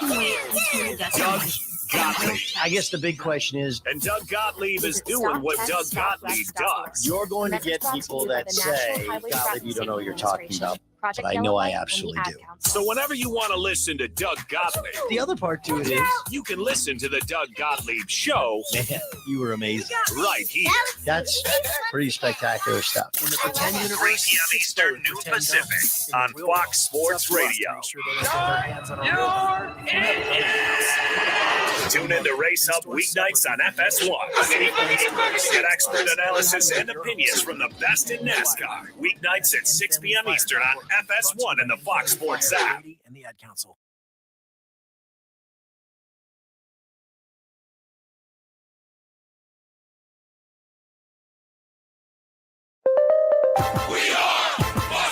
And here's what you need to know. Big upset in college basketball tonight. In a conference tournament final in the ACC, Virginia Tech defeated number 7 ranked Duke 82-67. Tech wins 4 games in 4 days to get into the NCAAs with an automatic bid. Kansas took the Big 12 crown again. Villanova again the Big East champion. And the Pac-12 final went to number 2 ranked Arizona, which beat UCLA 84-76. Wildcats blocked 11 shots. In the SEC semis, wins for Tennessee and Texas A&M. LSU fired coach Will Wade. Currently, New Mexico State's about to win the WAC tournament final. Other conference winners: Montana State, UAB, and Vermont. Boise State took the Mountain West crown 53-52 over San Diego State. The Dallas Cowboys will trade wide receiver Amari Cooper to the Browns for a fifth-rounder. NBA, Golden State ended Milwaukee's 6-game win streak. I'm Steve DeSager. This is Fox Sports Saturday. Fox Sports Saturday is on. The plays, the interviews, the players, the coaches, the breaking news, the top stories. When it goes down, we will cover it all. You better step up and get control. Fox Sports Saturday is right now. Yeah. Live from the Fox Sports Radio studios. Here's Aaron Torres and Jason Martin.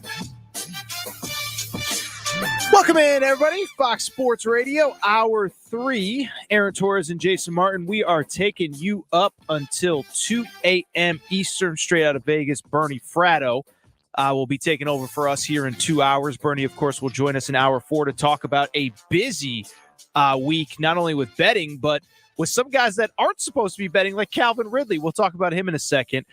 Indeed, if cold candidate calls aren't turning into hot hiring leads, then you need Indeed, because Indeed's powerful hiring platform makes it easy to attract, screen, and interview candidates all from one place. Find your next great hire visiting Indeed.com/credit. Jason, so a couple big results from college hoops for people who are just joining us. Arizona wins the Pac-12 title. They take down UCLA 84-76. Arizona without their starting point guard, Kirk Reese. I would argue this is one of the most impressive wins of the season. Duke losing in the ACC tournament championship game to Virginia Tech 82-67. We've been kind of sprinkling in some college hoops throughout the show. If people want more college hoops, feel free to download the podcast, which will be available shortly after the show. But Jason, I'm not going to lie, man, you're nerding out on college hoops a little harder than I was anticipating. So now that you're basically, an expert, who else? I mean, who else? Aaron. By the way, I got to book you. I got to book you for our show this week. I forgot about that. No pressure. I'll come on. You let me know. I always got time for friends. That I will say, like, having a weird niche expertise like this, it is annoying because, like, a lot of people come out of the woodwork and just expect that you're going to have time. Like for you and Ramon, obviously I love coming on with you guys, and Fox Sports Radio, I'm going on with Arnie tomorrow, but it's like, it was almost like a good example, I think, is like JP. Like I kind of felt guilty hitting up JP tonight. Yeah. Cause obviously it's the biggest story, that we've had in baseball in months, and every Fox Sports Radio show wants them. But yeah, no, getting a lot of random DMs from producers in, Dubuque, Iowa, they're like, hey, how's the family? How are your 3 kids doing? Don't know you that well. Yeah, it's just like, hey, are you free like Monday, 9 a.m. Eastern? I'm like, no, I'm not. It's actually my busiest day of the year. I don't know who you are. So happy to join you and Ramon. Obviously, it'll be fun coming on with you guys, and there's going to be a lot to talk about. I mean, Tennessee's in, Memphis is in. This is just from the state of Tennessee we're talking about. Chattanooga's in, so plenty in your region. But what do you think? We're going to have this bracket tomorrow. Mm-hmm. I have a clear idea of what I think kind of the lead story is, and I'll get to that in a minute. But do you think there's a lead story in this tournament? Because I think there is one. I'll just say mine. I think it's that some years we try to claim the sport is wide open. But this year, I really think it is. And I know we talked about it a little bit, but you mentioned Auburn earlier, really struggling over the last couple of weeks. Baylor is really banged up. And so, Kentucky loses today. And so I just look at a team like Tennessee that's playing really well. That's going to be on the 2-3 line. Kentucky, which I think even though they lost today, is playing well. They're on the 2-3 line. Iowa, which is probably going to be a 4 or 5, is playing well. Arkansas, 4-5, playing well. Villanova, 2-3 line. I just think that I think that some years we overstate how open the sport is. This is one of the rare years where I actually think it is. Well, one of the narratives that I've heard over the last month or so, and as I've begun reading more and more to get prepared for the stretch run, is this would be the year where a whole lot of the little guys would get in. And it would be more of that than what you usually see, like a lot of bids coming out of different conferences and things like this. And I wonder what Indiana, A&M, Virginia Tech, there have been some big conference teams that have stepped up and done things that might actually push back against that storyline. Like, I don't know how true that storyline was going to turn out to be, but we've seen conference tournaments have meaning here. Yep. Indiana with a couple of big wins. It took a big-time 3 from Bohannon at the end for Iowa to beat them. Purdue only got them by 2 last Saturday in a game that I watched. Like, I'm just curious. I'm interested in your thoughts on it, just in terms of these bigger conference teams potentially snatching bids back from smaller schools because of how they've played over the last 3-4 days. Yeah, it's really interesting because most years I do travel a little bit during this week, and part of it was I got really sick last week, and part of it there were some other reasons why I didn't this year as well. So I kind of got to watch a lot more than I normally do, and usually I get home by probably Friday at the latest and kind of taking everything from there. But you get to see everything from the beginning, and so you get to see a Virginia Tech from the beginning of the week. Texas A&M started kind of watching them on Thursday, knowing that they were playing well even coming in, and then seeing them kind of develop and evolve from there. And so I bring it up because I think it's kind of really a two-sided kind of thing, because you do have the scenario where an Indiana probably played their way in. You do have a scenario where Virginia Tech obviously played their way in. They weren't on anybody's radar coming into the week. And I don't claim to be a bracketologist, but my understanding was to even be in the conversation, they basically had to get to tonight. Now they don't have to worry about it getting in. A&M is obviously the other one that you mentioned as well. But what also happens is teams play their way out. And I think what's been kind of interesting is, and again, I don't claim to be a bracketologist because I think it's like a whole other element of the sport. But over the last couple of days, you kind of start to look at resumes, and this team has this, and you think this team is better than they are. And so I only bring it up because you start to sit there and say that when an Indiana gets in, when a Virginia Tech gets in, maybe Texas A&M has already punched their ticket. Somebody's got to go out. But I do think that though in this case, those teams are mostly coming from kind of what we call Power 5 in college basketball, Power 5 in college football, Power 6 in college basketball, where Wake Forest was a great story all year. They haven't been relevant in forever, and they're playing really, really, really well. But the ACC is down. They take a couple bad losses late, and then all of a sudden you look at their resume. They lose early in their conference tournament on Wednesday, I believe. You start to sit there and say, well, there's really not much to this resume. Michigan, it felt like if they had just punched their if they had just beaten Indiana, they probably punched their ticket, and Indiana doesn't get in. Indiana then follows up with a win the following day. And you look at Michigan and say their resume is not that good. Xavier had been struggling, and they lose in the opening round of their conference tournament. So it certainly had impact, and I do think there's probably one or two of those teams from the non-power conferences that you talked about, but I actually think it's been a lot of the teams that are in the power conferences that were already on the brink, that already had really questionable resumes, either not a lot of great wins, bad record against really good teams, maybe a bad loss or two.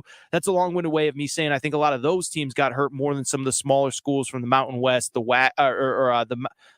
WCC, where Gonzaga plays conferences like that. So I say when we come back from break, we talk Wentz and we talk some of these other things that are happening in the NFL. But I have one topic that I have thought about for the last couple of weeks, especially after reading Mark Schlabach's piece at ESPN about it. Sure. How is it possible that a school with the advantages of Georgia just can't ever do anything in college basketball? Like, you think about the recruiting base that they have, the ability, the amenities, all the things that they can offer, the fact that they play in a big-time conference. It's a great place to go to school. Athens is an awesome college town.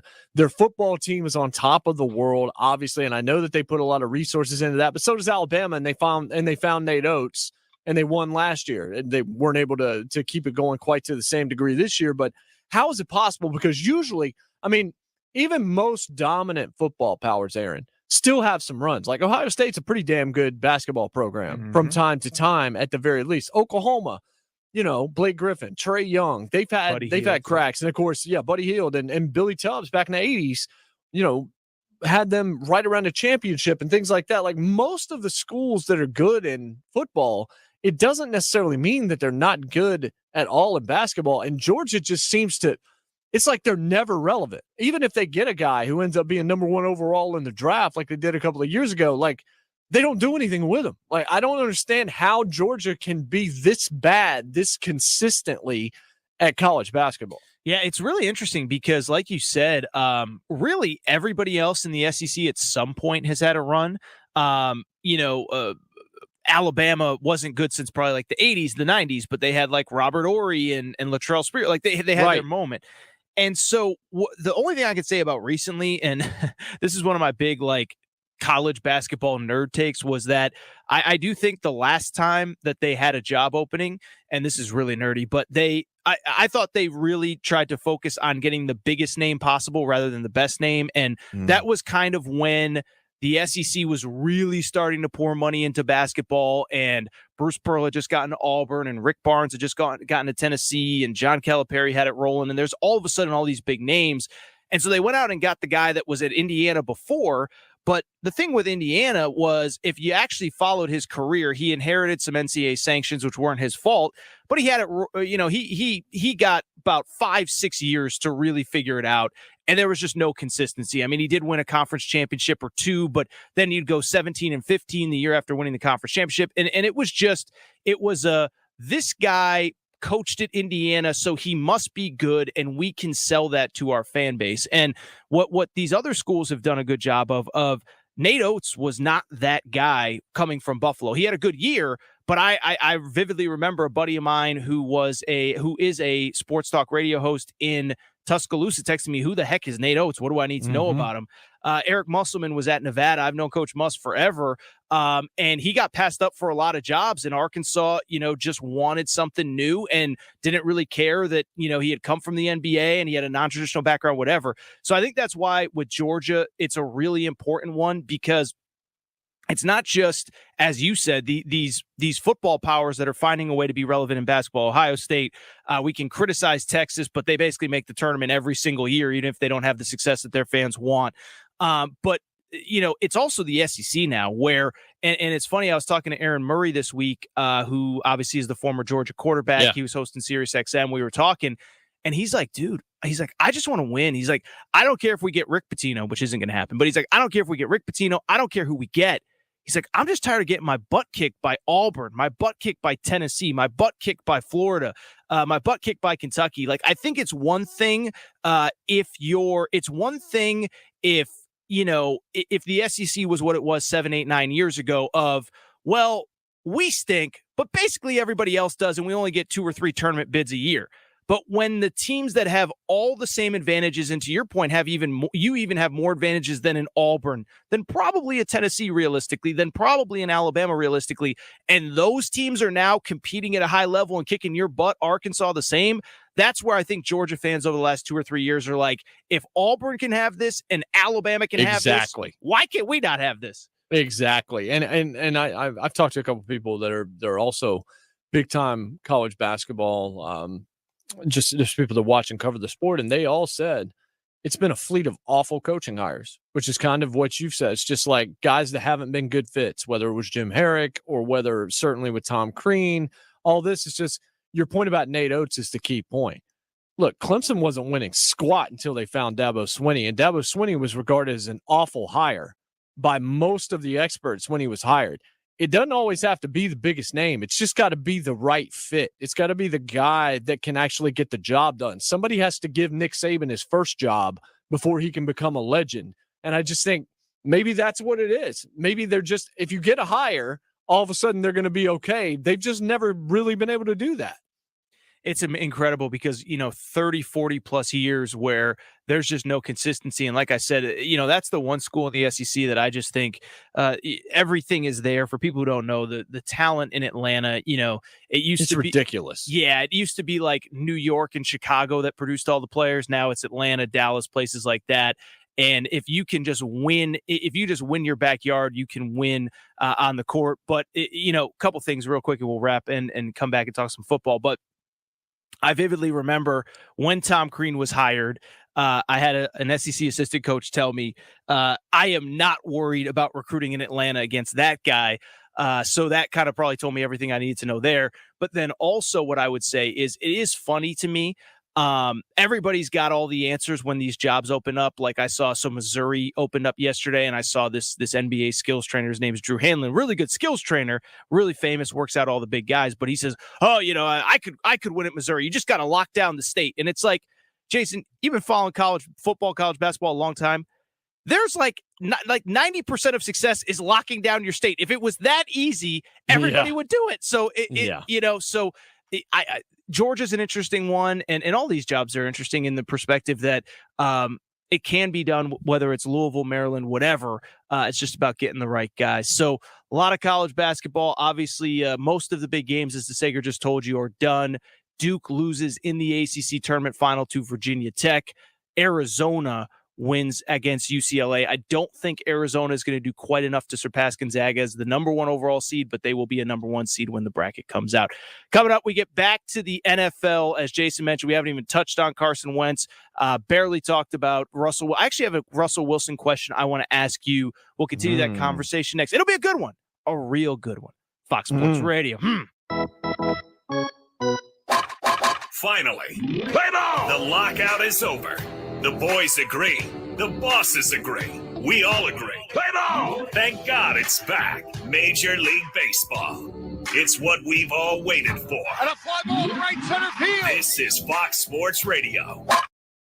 Susan, it's so great to finally be able to get together again. Oh, it sure is. And I really appreciate you picking up the bill. I'm happy to. I've got the extra cash. Since we've all been driving so much more again, I've been using Get Upside, the free gas app that pays you cash back for every gallon of gas you buy. Wait a minute. Are you saying you actually get paid cash when you buy gas with the Get Upside app? Yes, I get real cash back every time I buy gas. Does that actually add up to anything? I'll make $200 to $300 this year. Wow, that's serious extra cash. I'm downloading the free Get Upside app now. Download the free Get Upside app now to earn cash back every time you buy gas. Use promo code LANE for 25 cents a gallon or more cash back on your first tank. You can cash out anytime right to your bank, to PayPal, or an e-gift card for Amazon and other brands. Just download the free Get Upside app and use promo code LANE to earn 25 cents a gallon or more on your first tank. That's code LANE. At Lowe's, every pro is an MVP to us. It doesn't matter how big or small your business is. If you're a plumber, roofer, electrician, or remodeler, your business earns back when you spend, gets exclusive offers, and paint rewards. It all adds up to help drive your business. Join Lowe's MVP's Pro Rewards and Partnership Program today. Minimum purchase required. Earnings and paint rewards awarded as Lowe's e-gift cards. Exclusions, restrictions, and more terms apply. Valid through 12/31/22. See Lowe's.com/L/Pro Loyalty terms. Subject to change. U.S. only. Okay, so we got the chorizo dumplings, the cucumber empanadas. Zara's food truck is popping off. Come on, guys, let's pick it up, all right? But if she doesn't find a new chef, her truck will be stuck. Carl quit this morning, so Jessica, I'm going to need you on the fryer. Indeed can help her hire great people fast. I need Indeed. Indeed you do. Instant Match instantly connects you with quality candidates whose resumes on Indeed match your sponsored job description. Visit Indeed.com/credit and get $75 towards your first sponsored job. Terms and conditions apply. Get help managing your money for the life and years ahead. With Fidelity Income Planning, we'll look at what you've saved, what you'll need, and build a straightforward plan to generate income, even when you're not working. A plan that gives you the chance to grow your savings and create cash flow that lasts. Plus, you can start, stop, or adjust your plan at any time without the unnecessary fees. Talk to us today so we can help you go from saving to living. Fidelity Brokerage Services, number NYSE SIPC. Dell's semi-annual sale is the perfect opportunity for a significant business upgrade. Save up to 45% on Dell computers with Windows 11 Pro and get an easy start to your workday. Plus, enjoy special pricing on Dell docks, monitors, servers, and more, all with easy financing options through Dell Financial Services. Speak to a Dell Technologies advisor today to find the right tech for your business with fast, free shipping. Call 877-ASK-DELL. That's 877-ASK-DELL. Now for a little self-reflection with Jason Smith. I hate the guy. Hate him, hate him, hate him. I hate him. And what does best friend Mike Harmon think? Look, on the positive side, these guys really know how to push the sports and entertainment envelope and gaze lovingly into their crystal balls. That's the beauty of making predictions. Mike Harmon, Jason Smith. Yes, well played. It's the Jason Smith Show with Mike Harmon. Weeknights at 10 p.m. Eastern, 7 Pacific on Fox Sports Radio. 1 in 3 adults has prediabetes. 1 in Carmen. They're That means it dropping could be knowledge you, like your this. football buddy, They had a chance to your win the game at football the end, buddy, and LeBron or James you, did your something best man, that he's been your doing for worst man, 20 years you, that I your wish dog he would walker, just stop your bleeping cat doing, jogger. because all While he's 1 in doing 3 is adults making has it less prediabetes, likely with his early team wins diagnosis, the game. prediabetes can be reversed.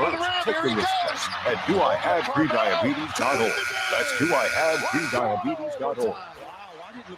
Wait, did they just say 1 in 3 adults has prediabetes? That's 33.33% So of there it adults. is, Lakers That means it Radio could be me, Network, and my that is boss, exactly or my what boss's happened. boss, LeBron had or the me, ball on my the wing favorite with sister, time or my ticking other down. sister. He had a That's chance 7 to members go of in my for the layup. 21-person Now, he could have romantic done book so club. many things on this, right? Wait, He the didn't 1 in have the 3 could reverse be layup. me, my Could have had the karaoke reverse partner layup. Carol, He could have or, also drawn my contact karaoke and enemy gotten to the Jeff. free throw I'm line going to with take like the a risk second left test to go. at Now, LeBron isn't the greatest free throw doihaveprediabetes.org. shooter in the world. Brought to It's you a by tie the Ad game. Council You and just its have to make 1 out of Prediabetes 2. Awareness LeBron's about Partner. 70-ish% for his career.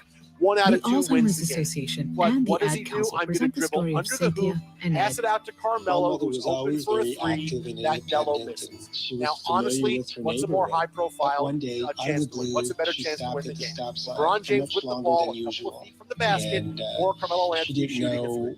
It's LeBron. It's always been LeBron. But he does this, and he's been doing this for 20 years, and it doesn't make any sense. Because you know why he does this? I'll tell you exactly why. And this is indisputable.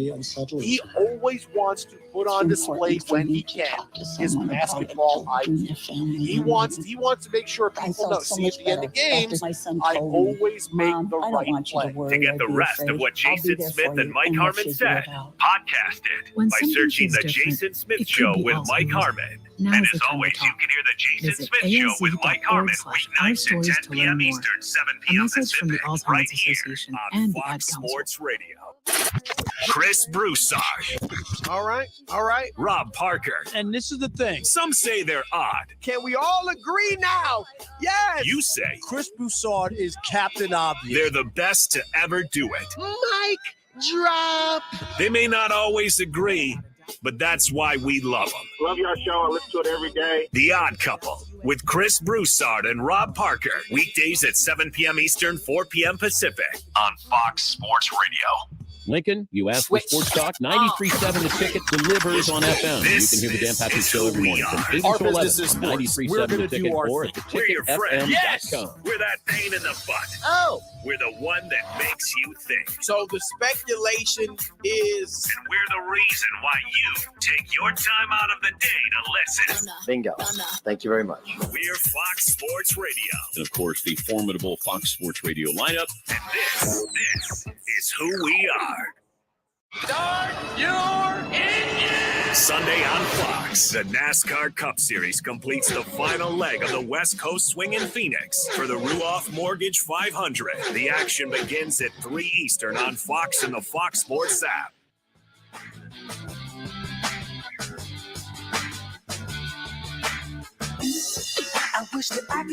Welcome back, everybody. Fox Sports Radio. Aaron Torres, Jason Martin here. Busy Saturday night. College hoops starting to wrap up. Still one game left. One bid handed out tonight. The Big West. Long Beach State leading Fullerton 29-24. 2:13 left in the first half there. We will keep you updated with bated breath on that one. But I do think we should probably get back to a little bit of NFL stuff, Jason. Yeah, busy week. I want to ask you, so we'll get to some Carson Wentz maybe in a little bit. We'll get I got some thoughts on Calvin Ridley. Got some definite thoughts on Calvin Ridley. Amari Cooper. There's a plethora of stuff going on. All right, so actually, you know what? We didn't hit on Amari Cooper. We were going to hit on in hour one. We got sidetracked by everything going on tonight and throughout this week. I really kind of only have one big takeaway to the Amari Cooper thing is that the Browns. We talked about Baker at length. You and I were on air that night of the Packers game on Christmas night when it felt like any last supporter that Baker had turned on him. And I understand the idea that he was hurt and he needed surgery and torn labrum in the non-throwing shoulder and all that stuff. The Amari Cooper thing said one thing and one thing only to me. It is that they are going to give Baker Mayfield every chance to prove that he should be the starting quarterback of the Cleveland Browns going forward. Big picture. We know he's up for a new contract, all that good stuff. And they're basically saying, Baker, you already got Nick Chubb. You already got Njoku. You already got this guy. You already got the offensive line. We're giving you one more shot, fully healthy to prove you're the guy with Amari Cooper, the latest proof of that. Yeah, and look, Amari Cooper, in terms of his number and what he's been able to do, it was a big-time move for Dallas to make, to say, all right, CeeDee Lamb, you go do this. We want to franchise tag our young tight end Dalton Schultz. We're going to let Blake Jarwin go elsewhere. We're going to run it back with everybody except Amari Cooper. Amari Cooper, who was top 10 in multiple categories since he's been there. He's been solid for them. When you look at actually what he's been able to do, he was top 10 in receptions, receiving yards, and touchdown catches over the past 4 years. Never missed more than 2 games in any of his 7 years. He is obviously, he's been in the league now for a little time here, but the Browns are clearly saying, we're going to put everybody around you, now go win. That's what they're doing. I don't know if it's because they couldn't get another guy or if they really do just want to give Baker one more try on this thing. I would just say, look, they brought in Odell. They brought in Jarvis Landry. Now Landry's about to be out. They franchise tag David Njoku, who is a potential guy. He's a whole lot more potential than he is realized potential. Because if you go look at his numbers, he's never really had that great a year. We all know how good he could be, what he was coming out of college, all of these things. But they franchise tagged this dude based on potential. He wasn't going to get that much, I don't think, on the open market. I don't, especially if you read, this is the deepest tight end group in free agency we've ever seen. There are a ton of dudes out there that you can go get. Amari Cooper, is he going to help them? Sure he is. He's going from playing with Dak Prescott to playing with Baker Mayfield.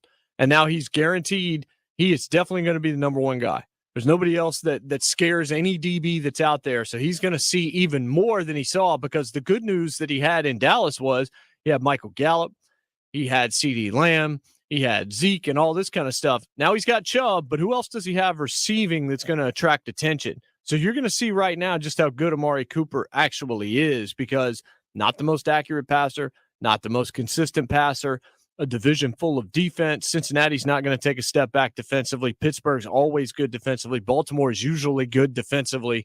And you look at that division, Aaron, and you tell me, of the quarterbacks, we don't know who Pittsburgh's guy is. Then you're looking at Lamar and Joe. They're clearly above Baker.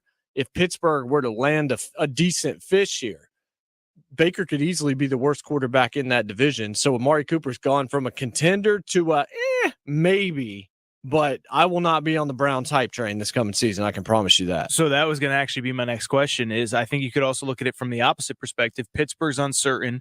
Lamar Jackson obviously is awesome. Nobody is discrediting what he's done, but he was banged up at the end of this last year.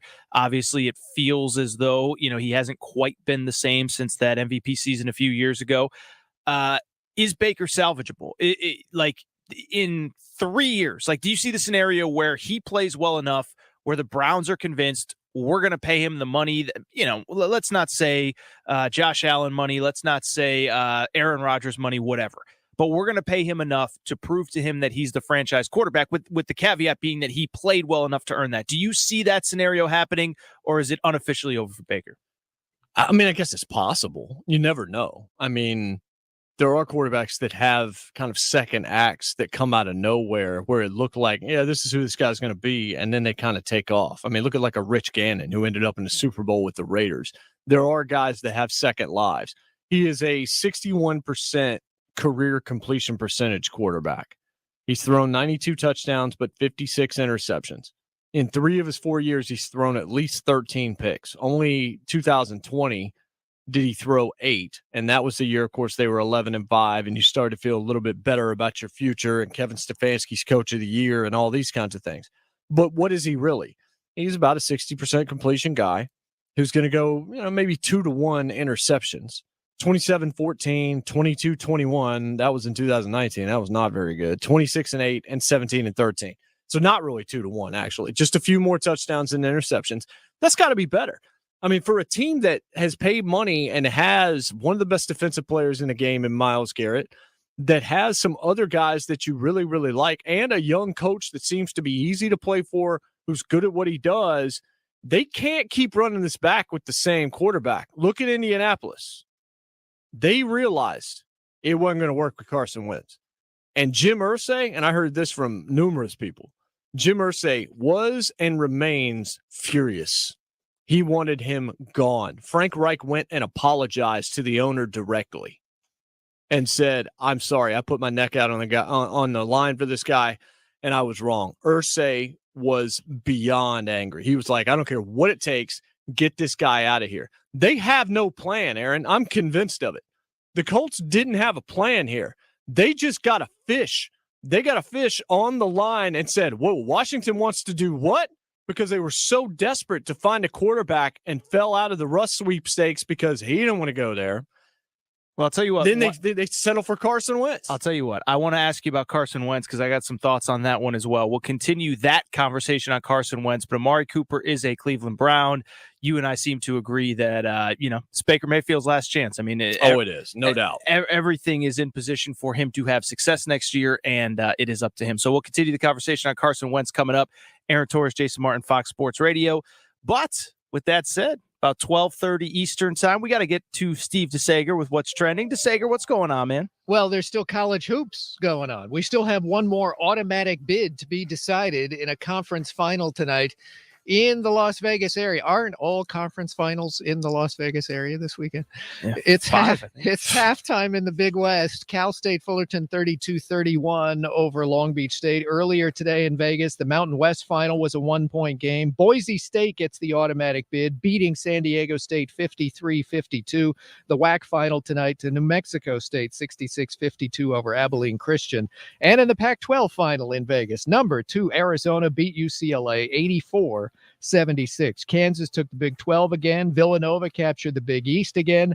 And the upset was in the ACC's championship game. Virginia Tech over 7th-ranked Duke, 82-67. Duke starters from three-point range, 2 for 16. Virginia Tech starters from long distance, 10 for 16. LSU fired head coach Will Wade after receiving the notice of allegations from the NCAA. So an assistant will be the interim coach in the NCAAs for the Tigers. There are 7 level 1 violations alleged against his basketball program, including paying cash to recruits and their loved ones. Selection Sunday for March Madness is tomorrow.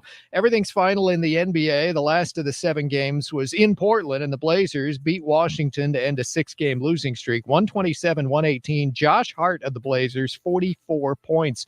At Utah, Jordan Clarkson scored 45 in a win over Sacramento, 134-125.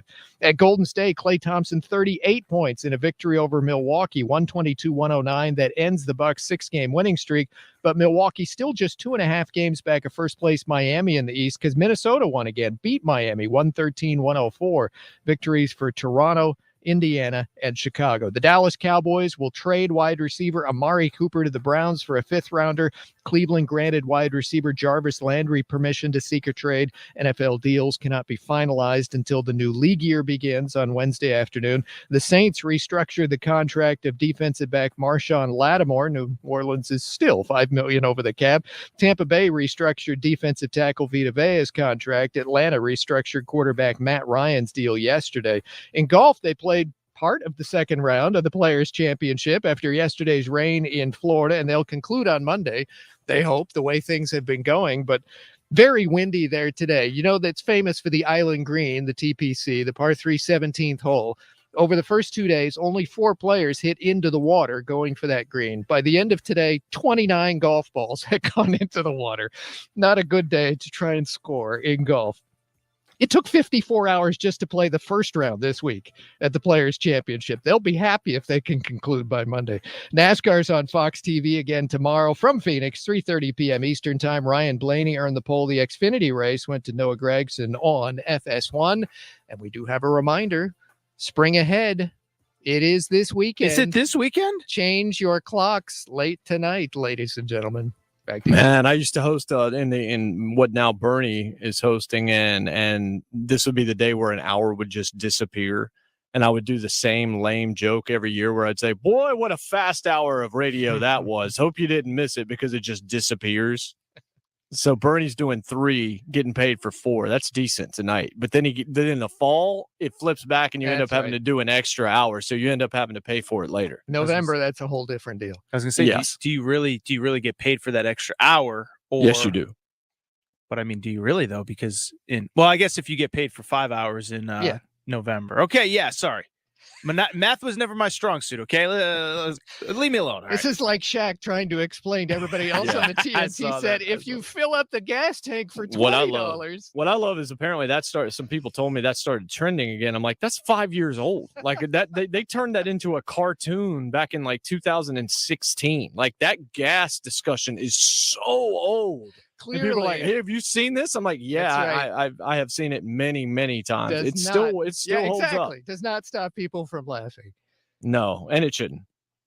Well, I'm glad that I provided a little comic relief. The price tags on gas these days, on the other hand, I mean, I drive in here yesterday in LA. It was $5.60 a gallon near the studio. Man, we need a new pandemic so we can stay home and work. No, I can't do any more time at home with the fam. I'm sorry. All right. Oh my gosh, that just got dark, Aaron. No, I love my family. Literally, I love them. I just don't want to be around them all that much. Not during March Madness. I will tell you this. My wife, God bless her heart, got a new job. Congratulations to her. Started on Monday, had to go in the office. I'm not kidding. I have not had a more productive day in 2 years than the day that she went in. You're not helping yourself right now. I told her, and she tells me all the time. She loves when I, a lot of times Saturday night she gets a lot of stuff done around the house because her, goofy husband isn't around to get in the way of stuff. So it's a two-way street. But anyway, that sounds like the parents waiting for the kids to go back to school after Christmas vacation. Yeah, that's exactly what. Yeah, trust me, I'm pretty sure. No, she likes it. Listen, it's a two-way street. She likes having some time away too, and trust me, I'm happy to give it to her and to come in the studio and hang out with you guys as well. So, anyway, Fox Sports Radio, Aaron Torres, Jason Martin. That was, of course, DeSager. Thank you, DeSager. Jason, so you brought up the Carson Wentz stuff, and it was interesting because obviously, look, I mean, it wasn't as big as Russell Wilson. It wasn't even as big as Aaron Rodgers. I kind of feel like, and maybe I was just listening to the wrong people. Like the fact that, and I understand it's a weird market and who's really available and Garoppolo's hurt and where's he going to go and all that. Okay, I get all that. Carson Wentz in 2 years has had two different organizations give up on him with really no plan to replace him. I know the Eagles had Jalen Hurts, but I don't think anybody thinks that Jalen Hurts is the definitive, indisputable long-term answer in Philly. Then he goes to Indy, where, to your point, the guy that basically turned him into an MVP caliber quarterback, Frank Reich, was like, I can't do anything with this guy. And Washington still wanted him. I understand. I get that there's 32 of there's 32 teams in the league. Not everybody can have Aaron Rodgers, Russell Wilson, whatever. And a guy like Russell Wilson has a no-trade clause. Deshaun Watson has a no-trade clause, whatever. I feel like it was a little undersold that the Colts were just 1,000% out on Carson Wentz, and another team is going to go into next season believing that he is the answer. I felt like that was underreported during the course of this week. It was, and this is the other part of that. And you didn't say this, but you could have. Two teams got rid of him without a plan. How miserable must it be to be around Carson Wentz? I mean, think about that. Like the stories that came out in the Philadelphia Inquirer originally, where it's just unnamed teammates who were just saying, yeah, that dude's not it. And after Nick Foles won that Super Bowl, and the stories were all the same. If you just look at the team and how they rally around Nick Foles, and then you start hearing stuff from the locker room, and then he goes to Indianapolis. And of course, there's the COVID thing on top of everything else, but Frank Reich's supposed to be the one that fixed them because Frank Reich's the one that was with him in Philadelphia, and it's going to work out, right? And he goes on the field, and look at his numbers. He's 27 touchdowns and 7 interceptions. It wasn't like he had a terrible year. Now, they lost at the end of it. A lot of quarterbacks lost at the end of it. Aaron Rodgers looked terrible in the playoff games. He's got a losing record since the Super Bowl. They just gave him $200 million and basically handed him the keys to the entire franchise if he wanted it. Like, how rough must it be to deal with Carson Wentz? Like, there's no way to sugarcoat anymore that he has to just be a terrible teammate. That's not me trying to criticize him because I don't know him. And I've seen a lot of things that I like about Carson Wentz, but you just look at it, it's impossible to feel like that's a good situation. So then you look at the Commanders, who weren't going to get Aaron Rodgers and missed out on Russell Wilson. And my secondary question about that is, would they have gotten him if Daniel Snyder wasn't their owner? They offered 3 first-round picks, and he was like, nah, it's all right. It's a much easier path for Russ to the Super Bowl through the NFC than the AFC. and darn sure easier through the NFC East and the AFC West. And he still was like, nah, that's all right. Commanders, you go elsewhere. So they go with Carson Wentz. Is Carson Wentz going to win that many more games than Taylor Heineke did? And if Taylor Heineke was a guy that you could rally behind if you were a guy on that team, what indication do you have that the team is going to galvanize around Carson Wentz? Ron Rivera is one of those coaches that he's kind of like a Marvin Lewis type, where there's a certain gravitas to him. There's a certain regalness. There's a certain just class and dignity behind him. But that was also true about Frank Reich, who had a relationship with Wentz and it still didn't work. I just think the Commanders decided they had to do something, and I think they did the wrong thing because I don't think this made them better. In fact, all examples that we have says it makes them worse. Well, it's really funny because I know somebody that works kind of a media person that kind of is around the team all the time, and he said that they love Taylor Heineke. And so if he's not the answer, he's not the answer. That's okay. But I feel pretty confident saying that Carson Wentz is not the answer as well. Yeah, and I mean, look, you go back. I mean, it's been now 2018 was that year that he was playing at 2017 was the year that he was playing at that sort of MVP level. 2017 was a long time ago. 2018 was a disaster. 2019 got worse. Obviously, 2020 was the year he got traded. Then he goes to Indy. Like, this isn't, whoever.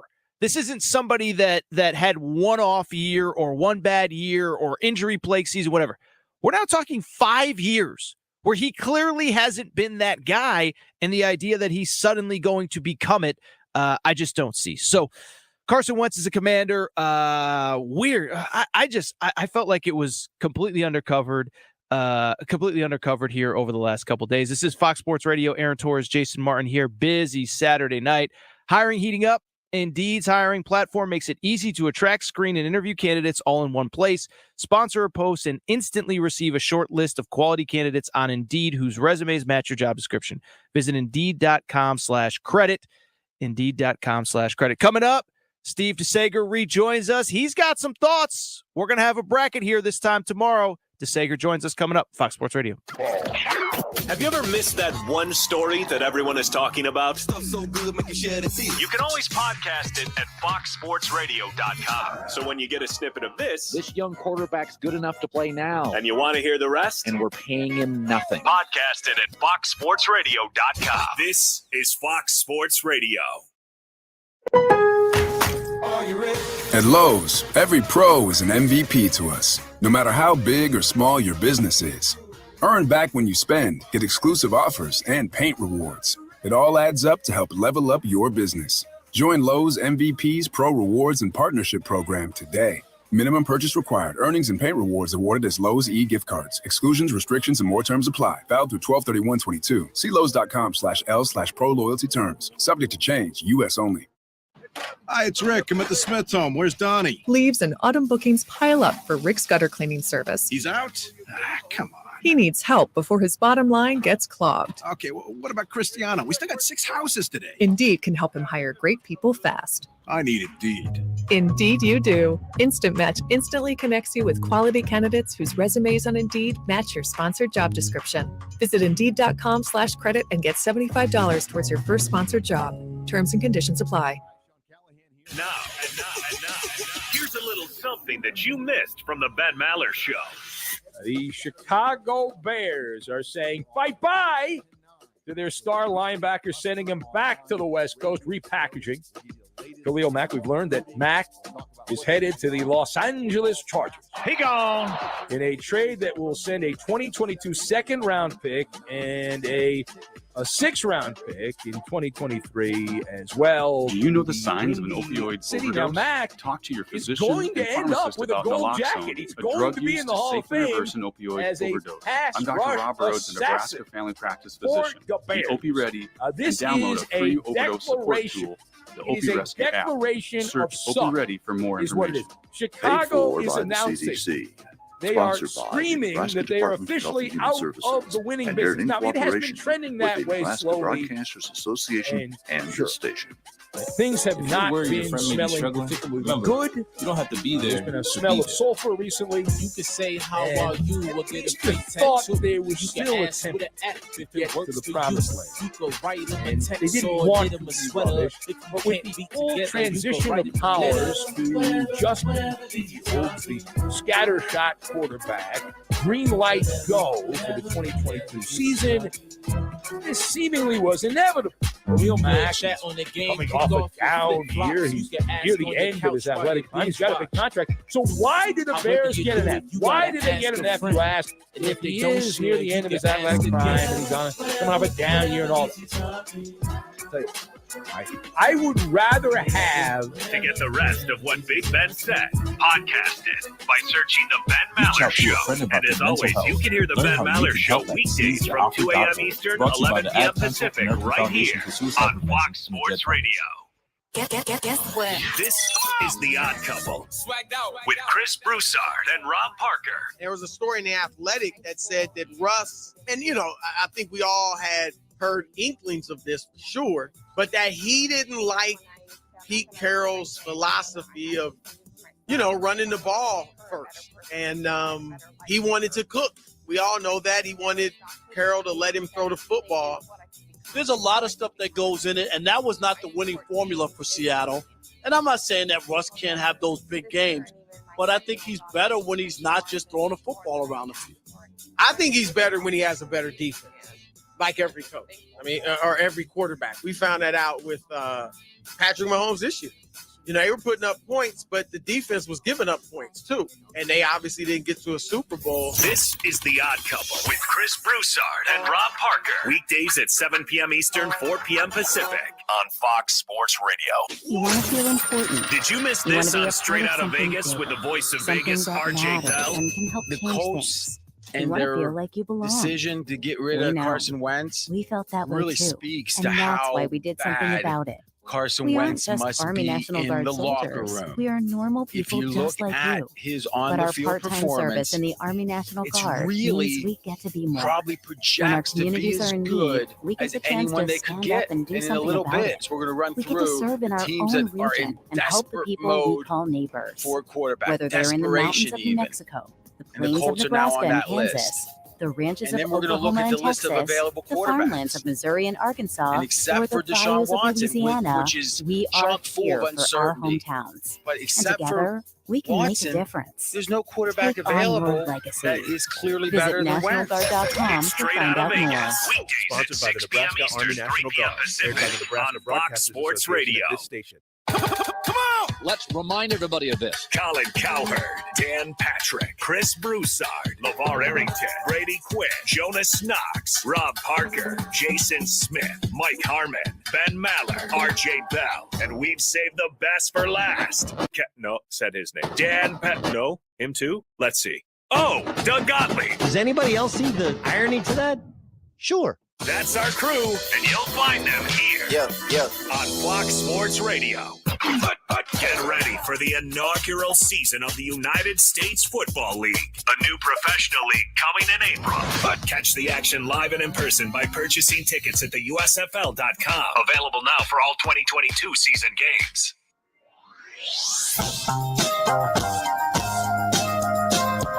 Welcome back, everybody. Fox Sports Radio. Aaron Torres, Jason Martin here. Busy Saturday night. A lot of college hoops all day. Some college hoops tomorrow, and then a bracket at 6 p.m. Eastern, 3 Pacific. I will be on air with Dan Byer as the bracket is revealed at 6 p.m. Eastern. So a lot of college basketball taking over the airwaves and taking over the news. Let's bring in DeSager to talk about some of it. What's up, DeSager? Well, obvious congratulations to Virginia Tech. They pulled off a rarity. They beat North Carolina and Duke back-to-back in the same ACC tournament. Beat 7th-ranked Duke 82-67 to somehow get the automatic bid from this conference.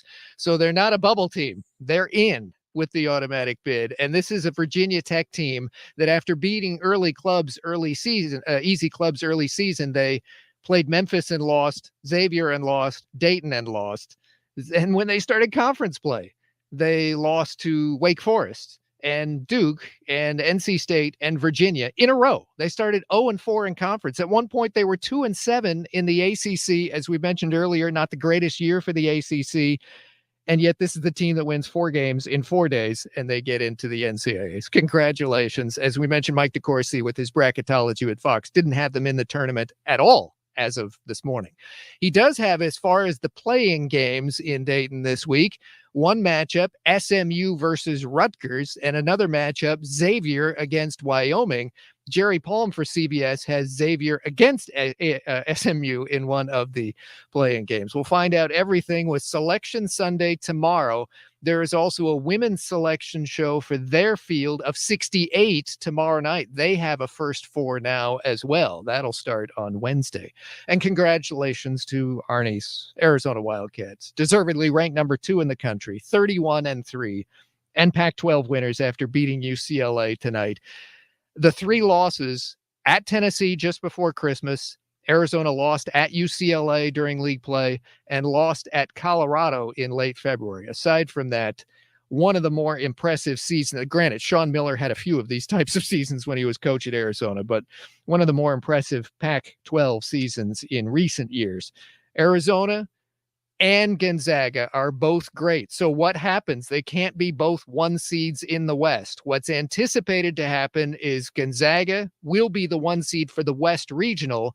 They'll send Arizona to another region and be a 1 seed there. The great thing about it, ever since they used the so-called pod system for those next week's games, for example, is, Gonzaga will stay in the Northwest and play next week, first round games in Portland, and second round if they win.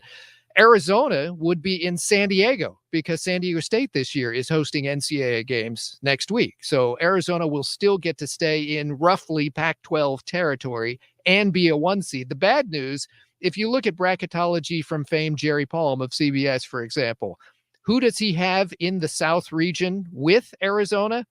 Kansas, Tennessee, Iowa, Illinois, UConn. That's a tough bracket. Yikes. And who does he have in the West region with Gonzaga, Duke, Texas Tech, Arkansas, Alabama, Colorado State, which is ranked, USC, and he has San Diego State in. The Aztecs did make their conference final yet again in the Mountain West, but San Diego State lost 53-52 to Boise State. The late game is going on right now. It's the Big West Championship, and Long Beach State's up 39-38 over Cal State Fullerton very early in the second half. As for NBA, boy, did we get some great scoring performances from various players, various games tonight. Josh Hart with the Blazers, 44 points in the Portland win over Washington. That ends the Blazers' 6-game losing streak. Hart was 15 of 21 from the floor. Jordan Clarkson was 15 of 21 off the bench at Utah tonight. He had 45 points in 35 minutes. Now, Mike Conley did not play this game. Last night, he was 2 of 14 shooting from the floor, so he was out due to, quote, rest. And Utah beat Sacramento. De'Aaron Fox in the loss for the Kings had 41 points and 11 assists as well. Domantas Sabonis, Sacramento, was out for personal reasons. Rudy Gobert of Utah missed this game due to a sprained foot, so Hassan Whiteside had 21 rebounds in this victory. The national TV game was Golden State beating Milwaukee. Klay Thompson, 38 points from three-point range. He was 8 of 14. That ends Milwaukee's 6-game winning streak. But the Bucks are still just 2.5 games back of the Heat in the East because Miami lost at home to Minnesota. The Timberwolves have won 7 of 8. And looking at NBA ratings, it was a good week for the league because the Thursday night TNT matchup featured the Sixers-Nets battle after the James Harden trade, and that got nearly 2.5 million viewers for that channel, TNT. That's their largest regular season audience outside of an opening night in the last couple of years plus. So congrats. Meanwhile, for the NHL, you might not know that they have weekend ABC hockey. Most of the country apparently does not know that because last Saturday's game, 660,000 viewers. Unbelievable. I actually saw that they had hockey today, and I was like, I wonder how many people are watching this. So now I literally have an update. Not much is the answer. TNT, it's half that. That's brutal is the word. What? There you go. Thank you, Steven Sager. I appreciate that. Fox Sports Saturday, Aaron Torres, Jason Martin. Coming up, 1 hour left. Bernie Fratto will join us. We'll also break down the college hoops, the NFL, and more. Aaron Torres, Jason Martin, Fox Sports Radio. Dell's semi-annual sale is the perfect opportunity for a significant business upgrade. Save up to 45% on Dell computers with Windows 11 Pro and get an easy start to your workday. Plus, enjoy special pricing on Dell docks, monitors, servers, and more, all with easy financing options through Dell Financial Services. Speak to a Dell Technologies advisor today to find the right tech for your business with fast free shipping. Call 877-ASK-DELL. That's 877-ASK-DELL. Get help managing your money for the life and years ahead. With Fidelity Income Planning, we'll look at what you've saved, what you'll need, and build a straightforward plan to generate income, even when you're not working. A plan that gives you the chance to grow your savings and create cash flow that lasts. Plus, you can start, stop, or adjust your plan at any time without the unnecessary fees. Talk to us today so we can help you go from saving to living. Fidelity Brokerage Services, member NYSE SIPC. AmeriCorps programs and members are making a huge impact in Nebraska communities near you, addressing critical issues like education, conservation, and even food insecurity. Because of AmeriCorps, 81% of students who complete the RISE curriculum don't return to the probation system. Learn about AmeriCorps programs serving communities in your region by visiting serve.nebraska.gov. Paid for by Serve Nebraska. Aired by the Nebraska Broadcasters Association and this station. We don't know about Deshaun Watson, but to me, the story of Carson Wentz and what took place yesterday, where Wentz was dumped, just a year into his tenure with the Colts. This after he kind of gave up on it. It was a mutual, easy parting of the ways from the Eagles to the Colts, and congratulations to the Eagles to get that first round. But what's fascinating to me is the two very different ways of looking at the exact same guy. Some of it may be that we have expectations that are unrealistic for Carson Wentz once he got back with Frank Reich. Right? We thought, well, if he gets back with Frank Reich, then he's going to be back to MVP caliber Carson Wentz. And that didn't happen. And the season ended poorly. But Washington's sitting there, and he wasn't there first, he wasn't there second, he wasn't there third, he wasn't there fourth. People do some pretty cool things in their 40s and 50s. But he gets to be a choice that falls into our lap. Any different? And we didn't have to extend ourselves. College. We didn't. And you know what the Washington thing says to me? Oftentimes you talk, you know the difference between a fan and somebody who's really in the know. Okay, maybe that one's not for everybody, but saving for retirement. Why didn't we go get Aaron Rodgers? With aceyourretirement.org, you can get on track with your retirement savings no matter your age. Just have a 3-minute chat with Avo, a friendly digital retirement coach from AARP. Especially when they're going to play personalized to get the rest of what Doug said. Podcast it by searching The Doug Gottlieb Show. And as always, you can hear The Doug Gottlieb Show weekdays at 3 Eastern, noon Pacific, right here on Fox Sports Radio. This is The Herd. The winner in this is also wherever you are in your retirement savings journey, NFC North. Head to aceyourretirement.org and start chatting with Avo today. That's aceyourretirement.org. A message from AARP and Chicago's the in a rebuild. They have a rookie defensive head coach and a second-year quarterback. Detroit's got a goofy coach who we kind of like, but he's goofy, and an average quarterback. And Minnesota has a rookie coach and an average quarterback. Outside of the Rams, who would the Packers face in the playoffs next year in the NFC? That they'd be It's a great way to make a The moment safest with your bet in the NFL next year is Make Green your face Bay gets like a it just buy-in into their smells so division. bad. They probably Visit don't face the Rams fatherhood.gov. until Brought the to you by NFC the US Championship, Department of Health and they'll and Human face them at home. Services and the I don't think Green Bay's great. I don't think Aaron wanted any part of Mahomes, Herbert, Carr. I think Russell Wilson's built differently than Aaron Rodgers. This is The Herd. And the story out today. Weekdays at noon Eastern, 9 a.m. Pacific. You know what? Let's try it. Make the Babaganoo! Ben Maller has a way with words. So I've got battery salesman, action figure, and Juicy Lucy. He has all the ingredients for the Baba Ganoush. Oh my God, no! Ah! And Ben Maller is the king of the late nights. Start with Lowe's, make the Baba Ganoush. This is the Ben Maller Show, and you can hear him right here, weeknights, 2 a.m. Eastern, 11 p.m. Pacific, on Fox Sports Radio. Each week, WWE Friday Night SmackDown is live on Fox. Catch the high-flying superstars as they compete for supremacy in the ring. It's Friday Night SmackDown at 8 Eastern on Fox and the Fox Sports app.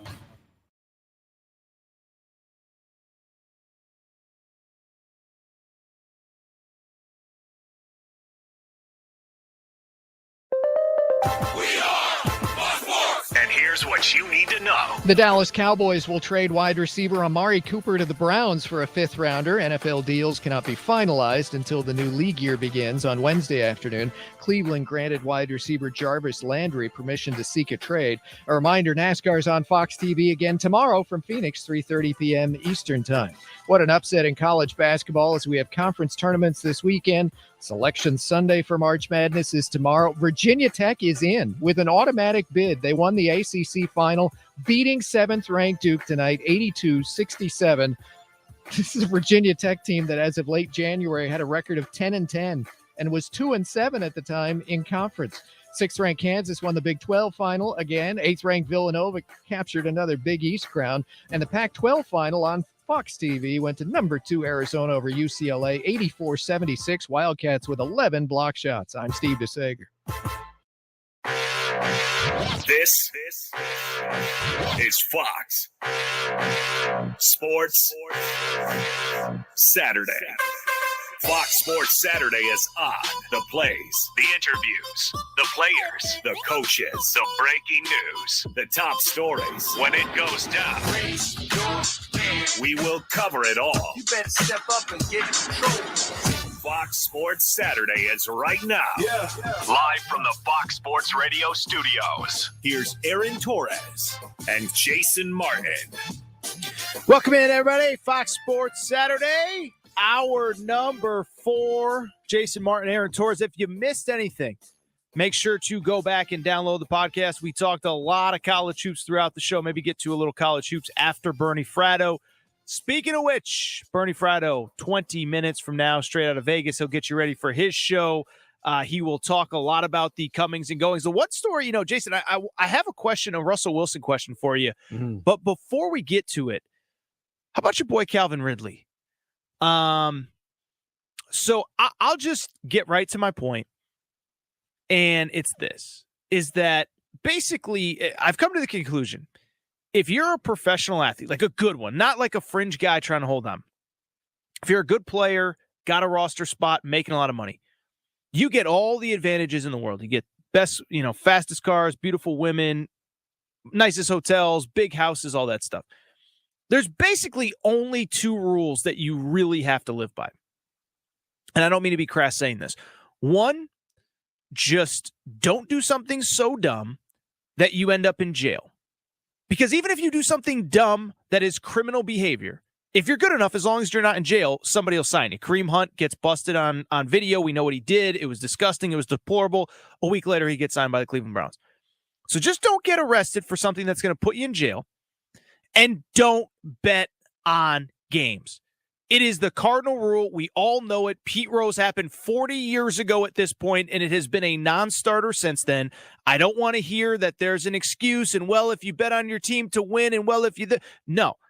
You literally have 2 rules that you have to live by to make an ungodly amount of money, have the best life imaginable, and I'm not jealous. Credit to all these NFL guys living their best lives. But you just cannot bet on games. This, to me, I was just so blown away by how stupid this was, Jason.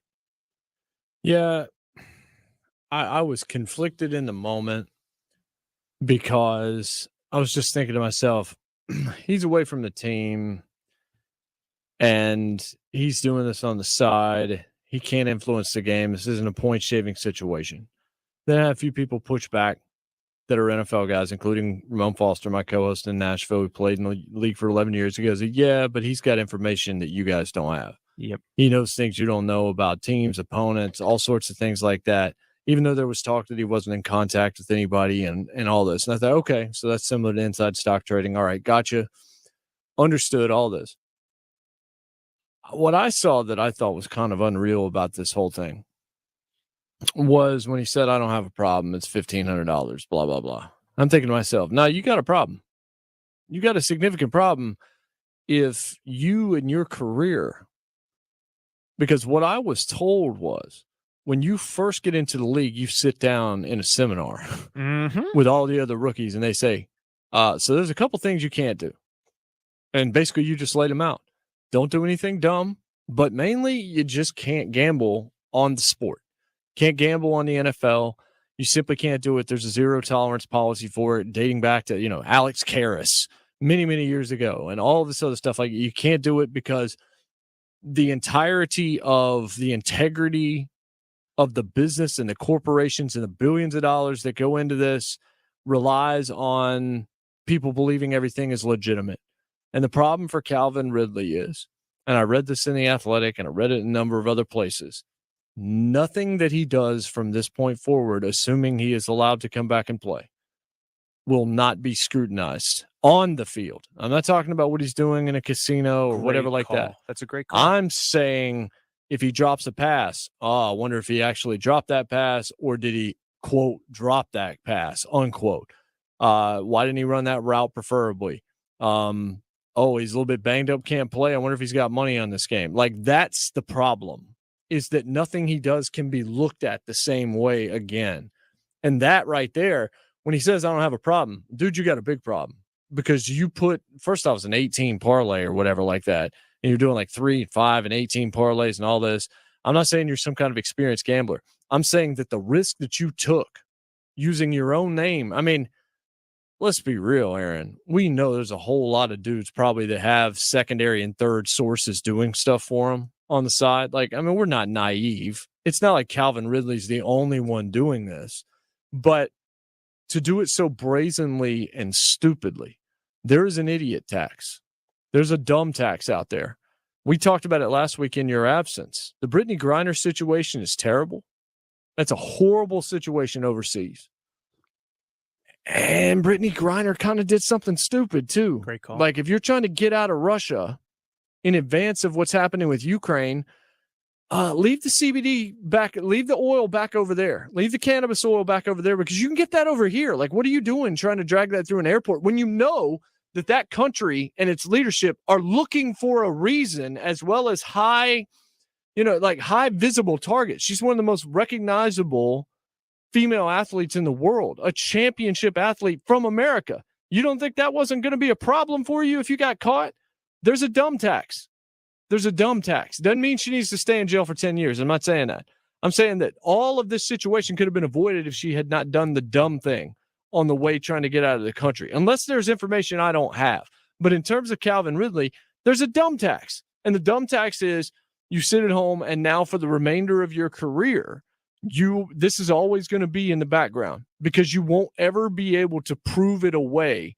Any drop that you have, expect some people to assume that you were taking money. Well, and that to me is the important part. And the integrity part is so important. People say, well, what if they just this, or what if they bet on their own team? And the bottom line is, first of all, we all know anytime anything happens in a game, first thing you do, go to social media. Oh, the ref, they must have the Broncos. They must have the Bills. They must have the.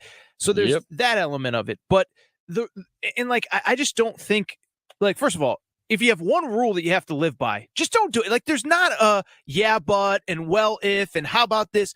But beyond that, it's exactly what you said, Jason, is the reason that you cannot allow this at all. And I saw smart people that I respect, like making the argument, well, yeah, but what if you bet on your own team? And I'm like, okay, so let's talk about betting on your own team.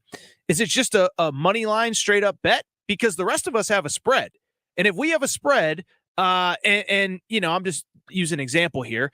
The Bills are a 7-point favorite. They're up 10 with 2 minutes to go, and Josh Allen throws a pick six. Like, we're going to, if the players are allowed to bet on these games, we're going to be like, okay. And so that is why you can't do it. And that's why, exactly as you said, it's a zero tolerance policy, because you can't even give off the impression that there is anything compromising. And it's exactly what Ramon said. And that's, I never was in an NFL locker room, but these guys just have access to information that we don't. And you know how it is. We all have buddies, and, these guys, they're buddies. Imagine, let's just use an example. Imagine Calvin Ridley played at Alabama. And I'm not, and I'm not saying that he did play at Alabama. No, yeah, well, he did. I'm not saying that I believe that he was actively using information that nobody else had to try and game the system. I think he was at home. He was bored, which, by the way, we found out afterwards, NFL players can literally bet on other sports as well. So he could have just bet on the Warriors instead of the Falcons. but let's just use Calvin Ridley as an example. And let's say, let's, for the sake of argument, give him the benefit of the doubt. It was really dumb, but it wasn't intended to game the system. But at the same time, the point that I was going to get to was he played at Alabama. And think about all the guys that he played with at Alabama that he just has access to, where it could just be a simple text to Mac Jones, right? Mac, hey, what's up? Oh, how you, dude, heard you, how's Belichick treating you? Mac Jones, you had a tough week of practice, huh? Oh, Belichick, I bet he's riding your butt.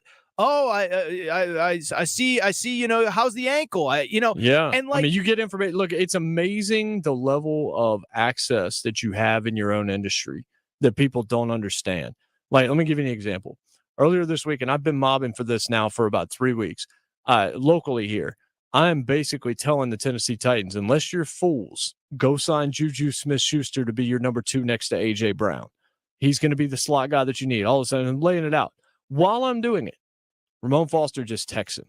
Say, hey, Juju, what did you think about playing in Tennessee? 5 seconds later, they're 5 seconds later, they're a winning team. Why wouldn't I want to be there? Like, literally, like that fast. I didn't even think about it until that moment. I was just like, yeah, he just hit him up. Like, immediately was able to get that information.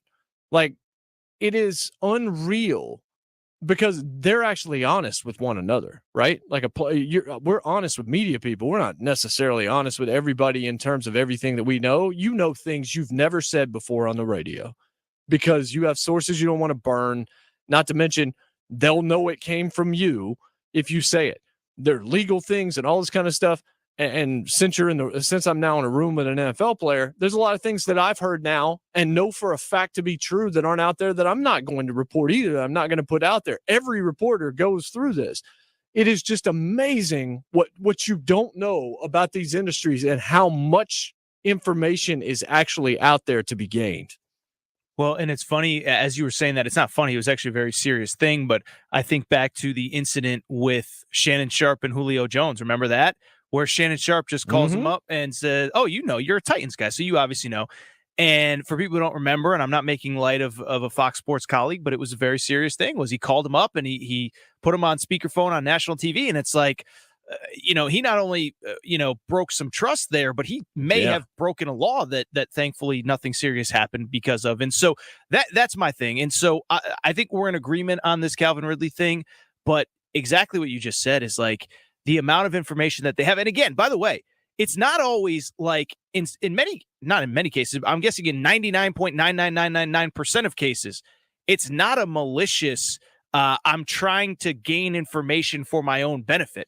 I mean, if Calvin Ridley's close with Mac Jones because they played together and just wants to check in to see how he's doing. Oh, I heard you, I saw that hit you took last week against the Dolphins.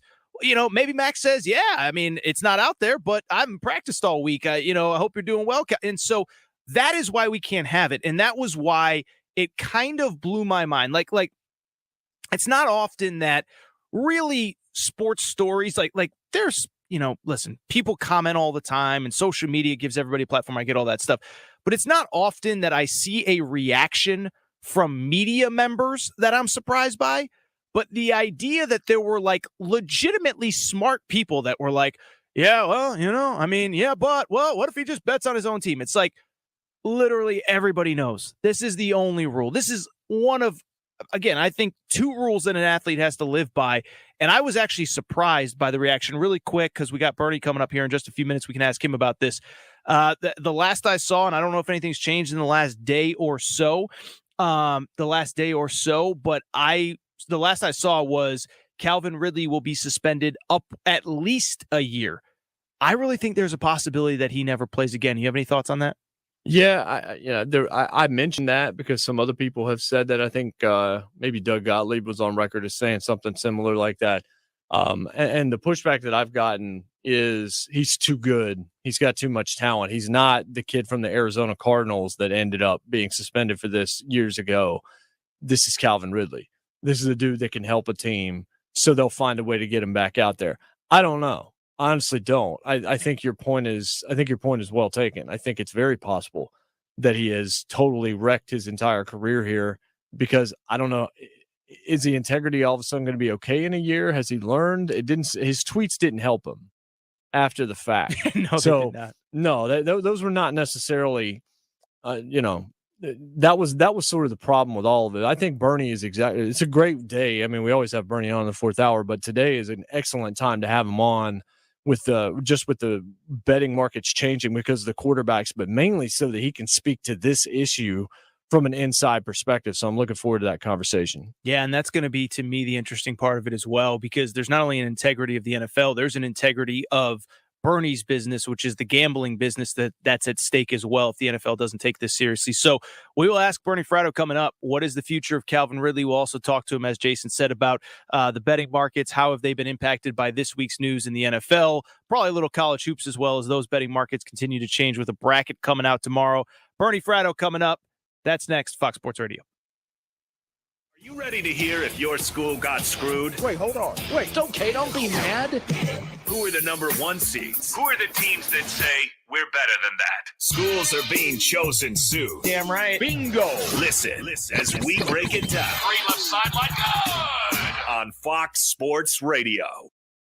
Dell's semi-annual sale is the perfect opportunity for a significant business upgrade. Save up to 45% on Dell computers with Windows 11 Pro and get an easy start to your workday. Plus, enjoy special pricing on Dell docks, monitors, servers, and more, all with easy financing options through Dell Financial Services. Speak to a Dell Technologies advisor today to find the right tech for your business with fast, free shipping. Call 877-ASK-DELL. That's 877-ASK-DELL. At Lowe's, every pro is an MVP to us. It doesn't matter how big or small your business is. If you're a plumber, roofer, electrician, or remodeler, your business earns back when you spend, gets exclusive offers, and paint rewards. It all adds up to help drive your business. Join Lowe's MVP's Pro Rewards and Partnership Program today. Minimum purchase required. Earnings and paint rewards awarded as Lowe's e-gift cards. Exclusions, restrictions, and more terms apply. Valid through 12/31/22. See Lowe's.com/L/Pro Loyalty Terms. Subject to change. U.S. only. Prescription products require an online physician consultation and are only available if the physician determines a prescription is appropriate. Subscription required. See website for full details and important safety information. Dealing with ED is difficult enough, but the pressure of not satisfying your partner makes it even worse. ED can be tough on a relationship, but at HIMSS, you can contact a medical provider online and, if appropriate, get the prescription medication that treats ED at affordable prices. HIMSS ED medication has the same active ingredients as Viagra, but because it's generic, you pay 90% less. That's right, 90% less. A whole month's supply is just $30, and it's sent right to your home for free in discreet packaging. HIMSS offers the same medication you'd get from your doctor, but without the copay, expensive appointments, or awkward face-to-face conversations. And with HIMSS, every online visit is free, and your relationship right back on track. For a free online consultation, go to forhims.com/joy. That's forhims.com/joy for your free visit. forhims.com/joy. Do you need emergency cash up to $2,500? Trust the name you know, WeFixMoney.com. WeFixMoney.com can help you get up to $2,500 whenever you need it. WeFixMoney.com is still there to help you get the emergency cash you need. If you're looking for cash for credit card bills, car repairs, childcare, travel, or any other reason, go to WeFixMoney.com. WeFixMoney.com has been helping customers for over 13 years and has an A rating with the Better Business Bureau. It's free to use, available 24/7, and you are never required to accept any loan offered. Some lenders even offer same-day funding. Fill out the form in the morning, and you could get cash that afternoon. So if you or a loved one needs emergency cash up to $2,500, go to WeFixMoney.com today. WeFixMoney.com respects your privacy and maintains the highest standards for a safe and secure experience. If you need up to $2,500, go to WeFixMoney.com. Trust the name you know. WeFixMoney.com. We all make choices about Anyone can be the pro. Kids make choices whether And they drink anyone or can be the Joe. Who is Joe? So it's up to you to decide. LeVar Arrington, Brady Quinn, Jonas Knox. And adults make choices whether they talk about it. You haters out there, how about y'all bet on It's two pros and a cup of Joe. This show is what you need to start your day. I'm hoping to have you. Listen right here. 6 a.m. Sponsored by Eastern, 3 DHHS a.m. and aired in Pacific cooperation on with the Fox Nebraska Sports Broadcasting Radio. Association and this station. 1 in 3 adults has pre-diabetes. 1 in 3. That means it could be you, your football buddy, your breaking this football down. buddy, or you, your best man, the NFL, and like I said, Carson Wentz, a you, big name, your dog one, not a big your name cat quarterback jogger. at this moment While in time. 1 in 3 but adults has still a big pre-diabetes, name, with early and, diagnosis, he was pre-diabetes traded can be reversed. Take the from risk the test at Indianapolis Colts for the second straight year. doihavediabetes.org. Remember, the That's Colts traded for him a year ago, and now doihavediabetes.org. after one season, Wait, did they they have just say parted 1 in ways 3 with adults Carson has Wentz, pre-diabetes? trading him to the 33.33% of adults. Commanders, That means it could be me, formerly my known as the boss, or my Washington boss's football boss, team, or me, my favorite for sister, a or my other third sister. round- or That's third 7 round members of my picks in 21-person 2022 romantic book club. and 2023. Wait, the 1 in 3 could be me, And the my 2023 karaoke pick partner could become Carol, a second-round pick my if Wentz karaoke plays enemy Jeff. 70% I'm going to take the of risk test at They also doihavediabetes.org. swapped Brought to you by the Ad second-round Council and its picks pre-diabetes this year, awareness Rob, partners. So the Colts will get Washington's and vice versa. And so that moves the Colts up from number 47 to number 42. And that's it. That's the deal. What are your thoughts? I don't know what the Indianapolis Colts are doing. I guess my question would be, so had they made the playoffs, would this still have happened? I know they needed to win one of their final 2 games. They didn't win either game. It was a terrible loss to Jacksonville. And I just wonder, is that a knee-jerk reaction, or was it just easier to blame the quarterback? This is 5 quarterbacks in 5 years. To get the rest of what the Odd Couple said, podcast it by searching Odd Couple. And as always, you can listen to the Odd Couple with Chris Broussard and Rob Parker weekdays at 7 p.m. Eastern, 4 p.m. Pacific, right here on Fox Sports Radio. Make the Bobagadoo! Ben Maller has a way with words. So I've got battery salesman, action figure, and Juicy Lucy. He has all the ingredients for the Baba Ganoush. Oh my God, no! And Ben Maller is the king of the late nights. And we're going to make the Baba Ganoush. We're going to make the Baba Ganoush. This is the Ben Maller Show, and you can hear him right here, weeknights, 2 a.m. Eastern, 11 p.m. Pacific, on Fox Sports Radio. Hi. How you doing? It's Fox Sports Radio here, and we're just checking in. Don't worry, we're not going to ask to see your Vax cards. Just wanted you to know that we're here for you. Kids read all about it. We are here for you. From Colin Cowherd to Dan Patrick, Doug Gottlieb, LeVar Arrington, Brady Quinn, Jonas Knox, Chris Broussard, Rob Parker, RJ Bell, and Ben Maller. It's dirty, but I like it. We're all here for you. Mike drop On Fox Sports Radio. FS1. To find FS1 on your television, go to foxsports.com for details. FS1. Welcome back, everybody. Fox Sports Radio. Aaron Torres, Jason Martin. Busy Saturday night.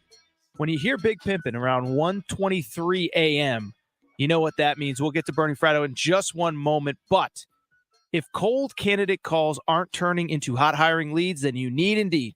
Because Indeed's powerful hiring platform makes it easy to attract, screen, and interview candidates all from one place. Find your next great hire visiting Indeed.com/credit. I just mentioned it. This time, every week, Bernie Fratto, straight out of Vegas. You can hear him at the top of the hour. You can also hear him right now with us. Bernie Fratto, what's up, man? How you doing? You know, guys, that knucklehead Calvin Ridley should have been suspended for 10 years for just betting an 18 parlay. Sure, it pays 180 to 1, but the odds of hitting an 18 parlay are just over 16,000 to 1. Be that as it may, he will be eligible to apply for reinstatement February 15th, 2023. All right. So, Bernie, you know this space better than anybody at Fox Sports Radio. Jason and I tried to explain it, but for somebody that would sit there and say, is it really that bad, or why can't he bet on his own team? Explain to those people why they sound stupid, please, Bernie. Well, there's a couple reasons. First of all, let's look at the league policy. The NFL league policy is very clear in print. It forbids players from betting on NFL games. They can bet on NBA games and Major League Baseball games, but not NFL games. As a matter of fact, other personnel that are non-players, they're not allowed to gamble on sports, period. And the reason behind it is the integrity of the game could be easily compromised if any players or staffers or side employees are privy to inside information or inside knowledge before or during games. So the truth of the matter is what Roger Goodell is most concerned about is the perception of the integrity of the game. Anything like this can easily damage the perception of the integrity of the game. He doesn't like the optics. The good news out of this is that we have a system of checks and balances that works. The process worked the way it's supposed to, because if this bet had been played in some if in some offshore market or some non-regulated corner local bookie, this may have never come to light. But thanks to the relationships the NFL's fostered with integrity monitors, including my buddy U.S. Integrity Matt Holt right here in Las Vegas, what this does is this creates a set of checks and balances.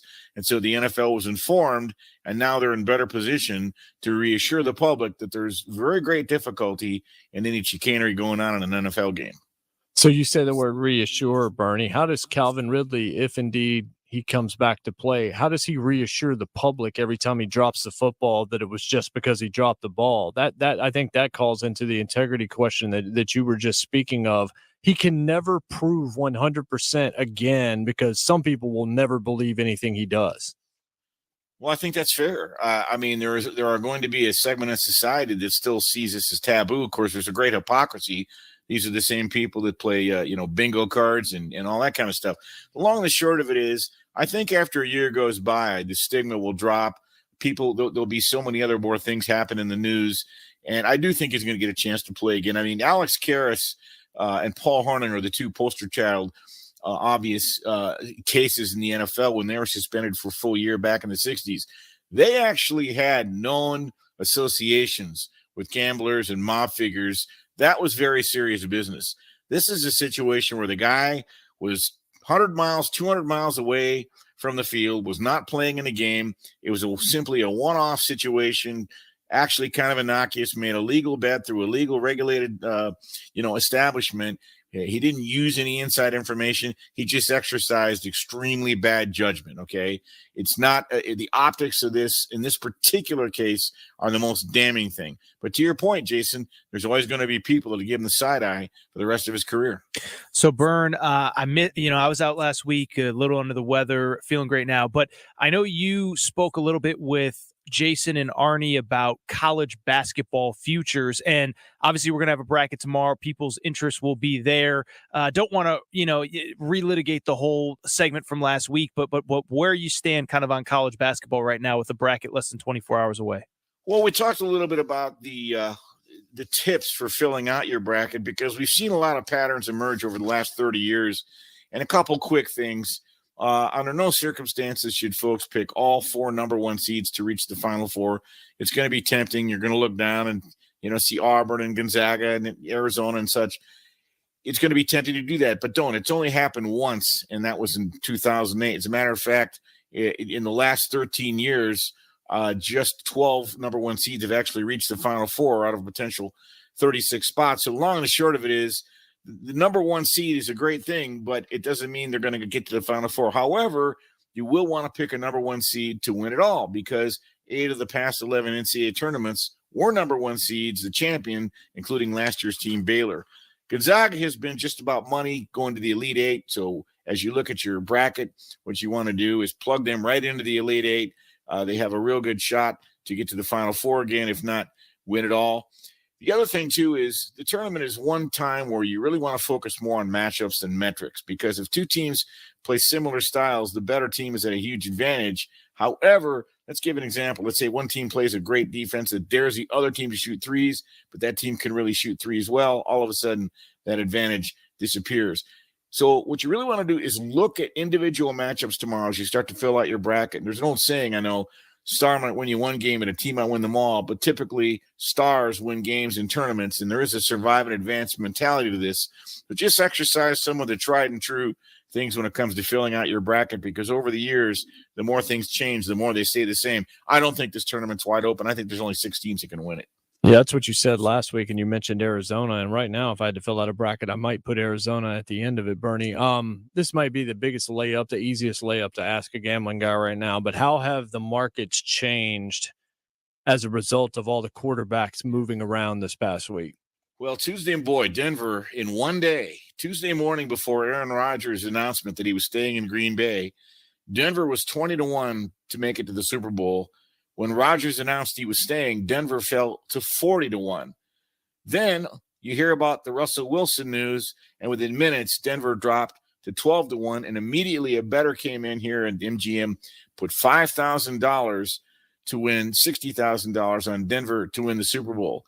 And there's also a backflip here because the team that Russell Wilson left, the Seahawks, they've now dropped to 200-1 to win the Super Bowl, and the Raiders have really borne the brunt of this. Clearly, I think they're the fourth best team now on paper in their division. They were 40-1 Tuesday to win the Super Bowl. They have now fallen to 80-1. So all the way around, there's been movement as a result of this quarterback carousel. Last one for me, Bern. Baseball. I mean, I know there's still a lot going on with free agency. The hot stove is first of all, has money been pouring in on baseball futures, or have the sharps been waiting for an official season? And then if so, is there anything early with baseball that you could tell us? Well, the books had taken a fair amount of money before the work stoppage really got underway, and certainly the lockout. And right now, everybody's sort of in a holding pattern until we see these odds change, because if Freddie Freeman ends up with the Dodgers, that will move their odds. If he stays in Atlanta, that'll probably move their odds. If he ends up with the Yankees, that'll move their odds. So right now, the real focus is on March Madness. I don't think you're seeing a lot of baseball futures money come in at this time. We believe we will set a betting handle here in Las Vegas for this year's March Madness. We did for the Super Bowl.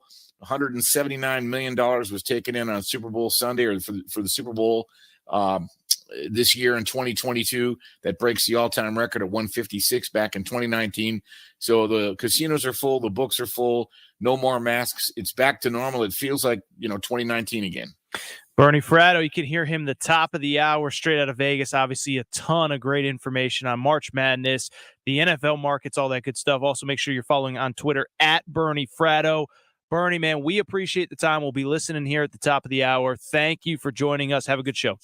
Okay, thanks so much for having me, guys. Appreciate it. Bernie Fratto, you can hear him straight out of Vegas, top of the hour. A lot of stuff for Bernie to get in. Of course, Calvin Ridley, NFL markets, college hoops, and more. All right, we will continue conversation on all this stuff coming up. Before we do, though, final time tonight, let's check in. Steve DeSager. I would say we have stuff actually trending at 1:30 Eastern time. I love it. Two items, actually, because we've got college basketball still going.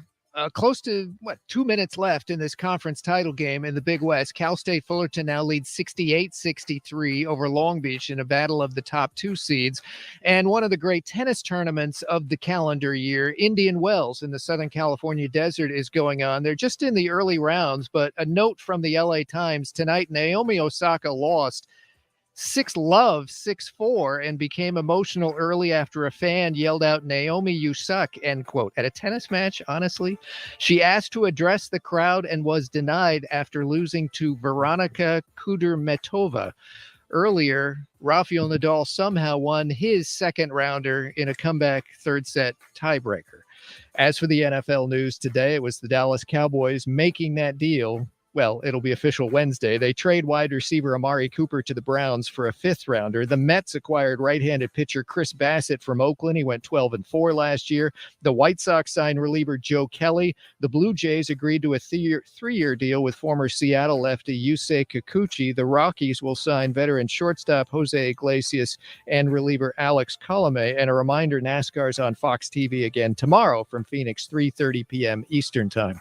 Upsetting college hoops tonight. Duke did not win the ACC tournament championship. Virginia Tech beat 7th-ranked Duke 82-67. So the Hokies win 4 games in 4 days to get into the NCAAs with an automatic bid. Selection Sunday for March Madness is tomorrow. Kansas won the Big 12 final, 74-65 over Texas Tech. Villanova won the Big East crown, 54-48 over Creighton. Creighton from three-point range was 3 of 29. UCLA lost to Arizona in the Pac-12 final. The Bruins from three-point range, 5 of 22. Number 2 ranked Arizona, 31-3 now this season after beating the Bruins 84-76. The winners in the Big Ten semis, Purdue and Iowa. Purdue's win was over Michigan State, which went just 11-9 in Big Ten regular season play. Iowa's victory was on a last-second three-pointer that banked in 80-77 over an Indiana team that went 9-11 in conference play. The SEC semis went to Tennessee over Kentucky, and Texas A&M, which upset 15th-ranked Arkansas 82-64. A&M went 9-9 in conference play, but they'll be playing tomorrow against the Vols. LSU fired Coach Will Wade after receiving the notice of allegations from the NCAA. In the American Conference semis, wins for 18th-ranked Houston and for Memphis, which beat SMU 70-63. Other conference tournament winners, these teams are going to the NCAAs with automatic bids. Akron, Vermont, UAB, Montana State, Boise State, St. Peter's, Norfolk State, Texas Southern, New Mexico State, and in the Southland Conference, Texas A&M Corpus Christi, which went 7-7 in conference play, but won its conference final tonight. Update: Cal State Fullerton's leads just 70-68 over Long Beach State. A minute 22 to go. In the NBA, Portland's Josh Hart 44 points in a win over Washington. Utah's Jordan Clarkson 45 points off the bench in a win over Sacramento. Golden State's Klay Thompson 38 points in a victory against Milwaukee ended the Bucks' 6-game winning streak. Chicago and Minnesota each won, Indiana and Toronto as well.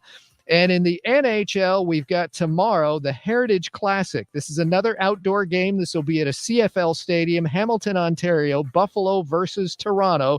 As you well remember, we had the recent outdoor game in Nashville, and I believe I mentioned that it struck me that the NHL said at the time they had to use 350 gallons of paint to make the ice white at the Nashville game. So I wonder what's coming up for this outdoor game, the 6th Heritage Classic of the last 20 years ago, quote, celebrating Canada's history of outdoor hockey. Back to you. Thank you, Steve DeSager. This is Fox Sports Radio. Aaron Torres, Jason Martin here. Busy Saturday night, fun Saturday night of college hoops, as DeSager just told you. A lot of college hoops. Bracket is coming out tomorrow. Hiring heating up.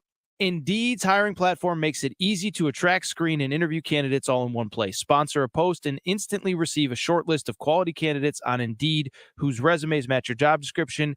Visit Indeed.com/credit. Jay's starting to put a bow on the show. Listen, man, DeSager just got us caught up on college basketball. It feels like a good time to just kind of revisit some of the stuff that we've talked about tonight. As I look across the country, DeSager mentioned some of the big updates, but Arizona doing what they did tonight. For people who don't know, their starting point guard, Kerr Kriisa, was out for the game. He was actually out for the last 2 games. Arizona beating UCLA tonight. And, oh, by the way, they beat Colorado last night, avenging a loss from earlier in the season. To me, that says a lot about them, and I know that they're a team that you've kind of had your eye on as well. We'll see the bracket tomorrow. It's hard to make any big, bold proclamations without having a bracket in front of us. But I think you can argue in a year where Auburn's struggling down the stretch, where Kentucky lost today, where Baylor's been banged up. They lost in their first game of the conference tournament. Duke, to your point, exactly. I think the combination of talent with also playing the best basketball. I know Gonzaga's right up there as always, but Arizona, it feels like they're a team. It sounds weird to say keep an eye on. I don't want to say keep an eye on them because they're going to be a number 1 seed. But I mean, when you talk about the teams that can win all 6 to win a national championship, it feels like they're one of them. I agree. And I mean, I know Bernie had said that last week on his show, and he'll follow us and he'll probably continue that. As a matter of fact, I know he will because he said it to us 5 minutes ago as well. Arizona, if they're healthy, not only can, but really have a good shot to win this thing. It is fairly open, and you look at some of the blue bloods. How do you really feel about Kentucky right now? I mean, they're playing well, but how well? I mean, Tennessee got them, and Tennessee pretty much dominated that game. I memean, they made a couple of runs, but Tennessee kind of owned them there and beat them 2 out of 3 times this year. Now, the second time, they were very banged up, but I look at all of them. Like you mentioned Auburn. Auburn's playing their worst basketball of the year, arguably. Baylor is struggling mightily right now. You might like Kansas more than Baylor out of that conference alone. Duke is certainly not a team anybody's going to feel particularly good about right now. We'll see what Purdue looks like in the Big Ten final against Iowa. But I'm fading. I just don't like Big Ten teams in general in the NCAA tournament because I think generally they play against each other all year long and they're all a little bit overrated. What did we see last year? Oh, the Big Ten's going to dominate.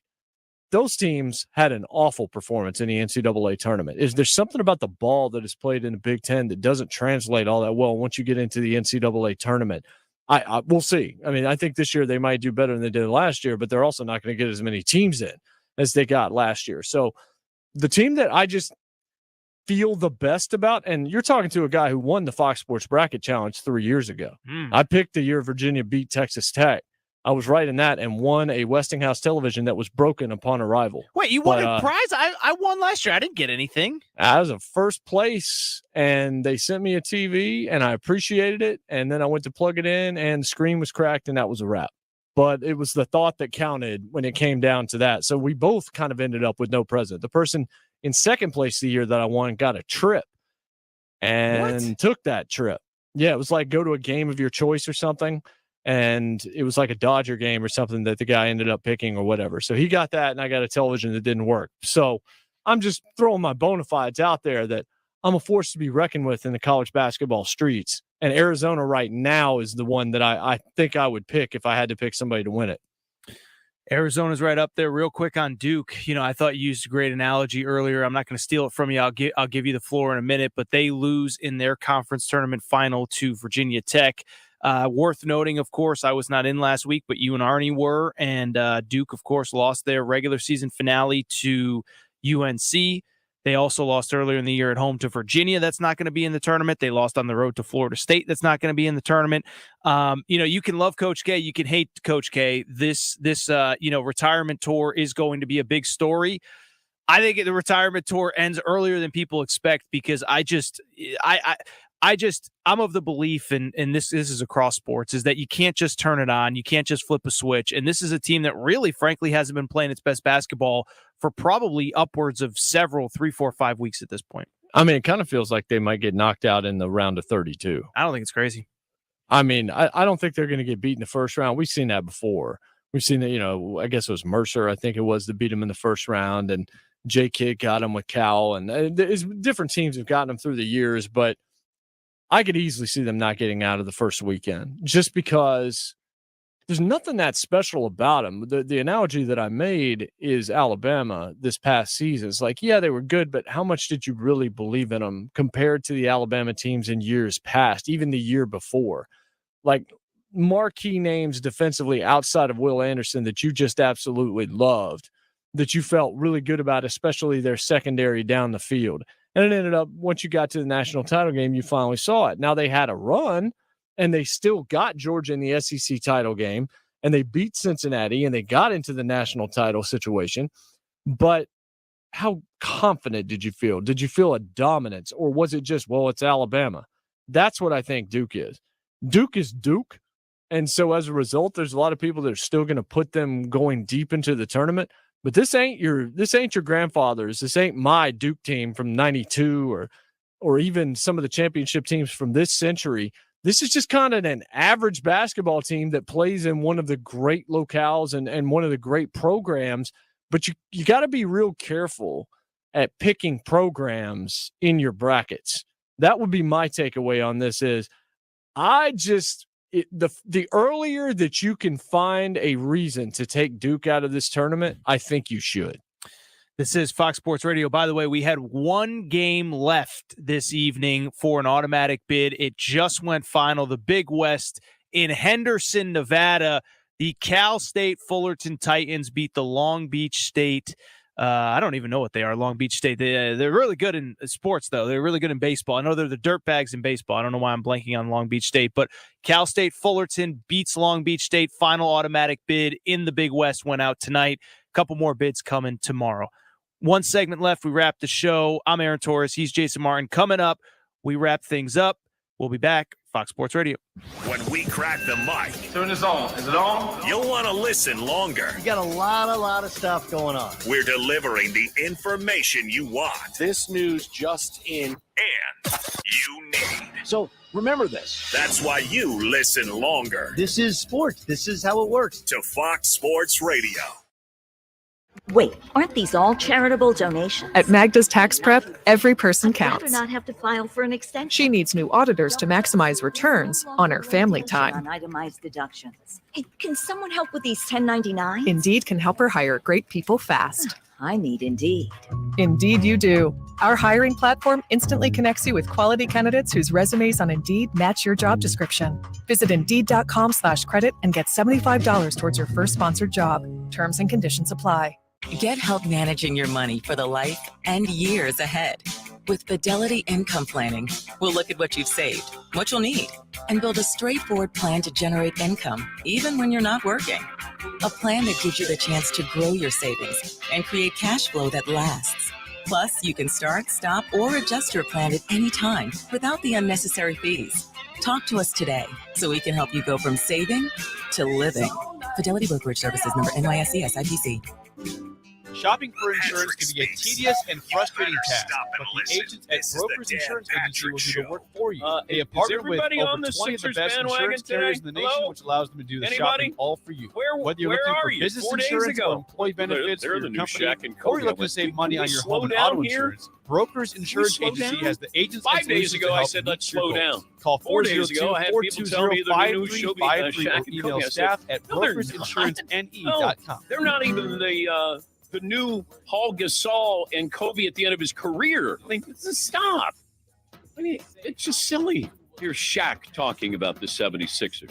Right here, right now, would you be willing to crown Embiid and Harden as the next Shaq and Kobe? No. Ooh. Me and Kobe had 8 years of damage together. No, not even close. Stop it. If they won one championship, would they be in conversation? Listen, N-O, H-no, and F-no. Figure it out. Oh, God. This is when you have a hot take. Yeah, got your hot take. Good luck with your hot take. You got 8 games. They had 8 years. Yeah, I think they're the new Shaq and Kobe. No, they're not. Of course they're not. Until James Harden shows up in the playoffs, please. You know, he's going to have a wonderful career. I don't know if he's going to have anything to show for it. Wonderful career, stat-wise. I want to see what you do in a big moment in a playoff game. And last night felt like a playoff game. Years later, James Harden didn't play well last night. In your own building. If you want to know what Dan Patrick said next, just podcast it by searching The Dan Patrick Show. And as always, you can listen to Dan Patrick live weekdays, 9 a.m. Eastern, 6 a.m. Pacific on Fox Sports Radio. This is Two Pros and a Cup of Joe. Everything that comes with Kaepernick, even if he is, he's good enough talent-wise to even compete on a roster. He's not good enough to overcome everything that comes with him. It's better for his brand the longer he's out of the NFL, correct? Every time he posts a video for whatever he's trying to get across, it's better. Yes, it works. Because it makes it seem like, I want to play. I'm not getting an opportunity. Dude, you had an opportunity. You had a tryout for teams. You started playing some funny business. You wanted it moved. You wanted it over here. They showed up, and right then and there, it was like, all right, this guy's not bad. But then you realize a sneaker line comes out. Then you realize a documentary was being filmed, and then the documentary comes out. If you have an ounce of intelligence, then you start to realize, like, wait, hold on. Am I getting hustled? But our part-time service in the Army National Guard means we get to be more. When our communities are in need, we get the chance to stand up and do something about it. We get to serve in our own region and help the people we call neighbors. Good news is, whether they're in the mountains of New Mexico, plains of Nebraska and Kansas, the ranches of Oklahoma and Texas, the farmlands of Missouri and Arkansas, or the bayous of Louisiana, we are here for our hometowns. And together, we can make a difference. The answer's going to surprise you. On your legacy. Gardner Minshew. Visit nationalguard.com to find out more. Right there, Gardner. Sponsored by the Nebraska Army National Guard. Aired by the Nebraska Broadcasting Association at this station. 2, the Steelers, Saints, Bucks, Colts, Seahawks, and Panthers. Gardner Minshew. He's still relatively young. He started 22 games. And here's the thing where you say there's upside here. Played mostly with some wicked bad teams in Jackson. Gardner has shown with the Minshew Mania act, he's got a little bit of that razzmatazz. Ben Maller, weeknights, 2 a.m. Eastern, 11 p.m. Pacific on Fox Sports Radio. Fox Sports Radio. Here we go. So how do you like it?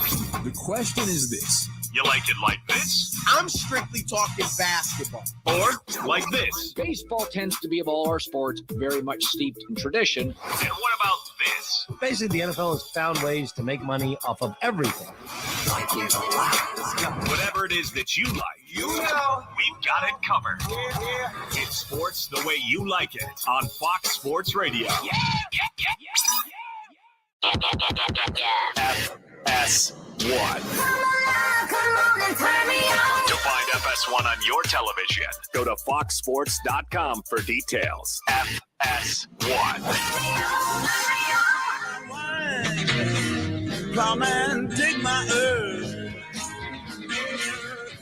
Welcome back, everybody. Fox Sports Radio. Aaron Torres, Jason Martin. One segment left. Top of the hour. Bernie Fratto straight out of Vegas. Get you ready for Selection Sunday in college basketball. Of course, has a lot of NFL stuff. Calvin Ridley, you know, Bernie's going to have some good stuff on that.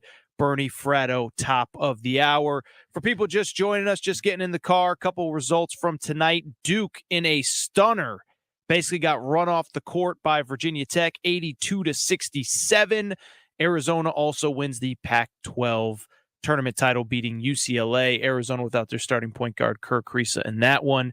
Kansas wins the Big 12. Villanova wins the Big East, on and on and on. So, Aaron, what do you got? First off, in the last segment where I was talking about my bona fides, obviously that was tongue in cheek. I go to you. I was just excited that you liked my Arizona pick because you're the guy. Bona fides for winning that bracket challenge years ago. Like, I'm just mad I didn't get a broken. I mean, I'm not mad I didn't get a broken. Yeah, team. right.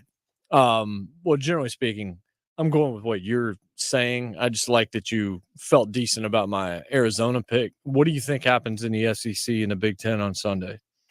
All I'll say is, you know, from a betting perspective, I saw Texas A&M's about a 7-point underdog against Texas A&M. Texas A&M's a 7-point underdog to Tennessee. Mm-hmm. I've actually been a little higher on Tennessee earlier than most.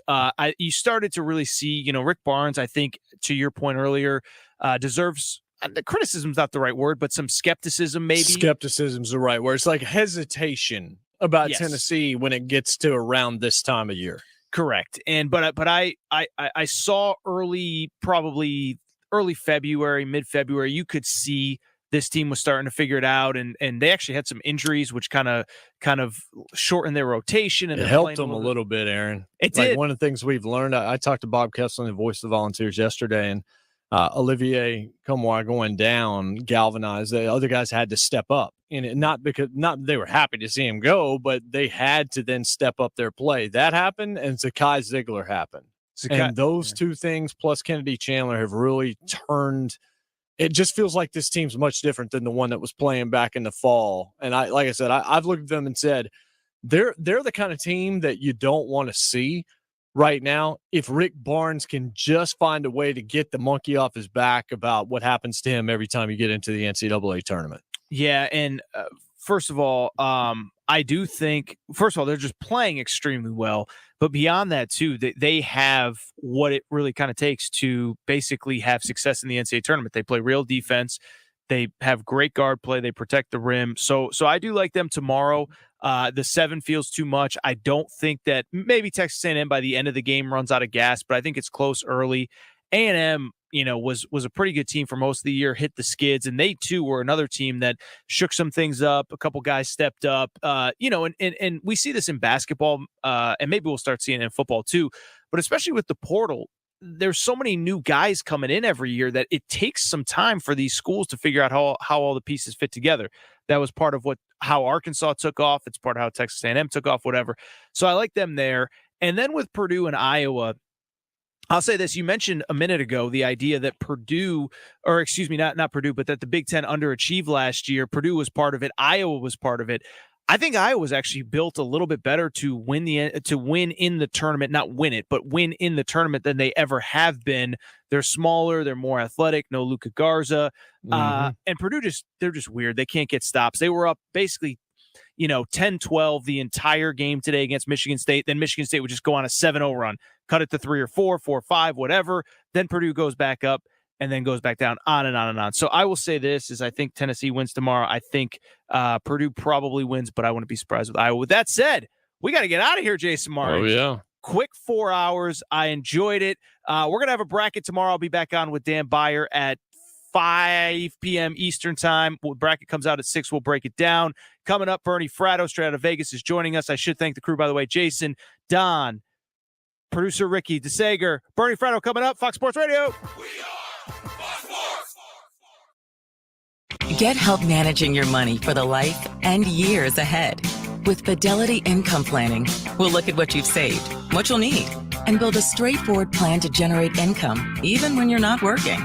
A plan that gives you the chance to grow your savings and create cash flow that lasts.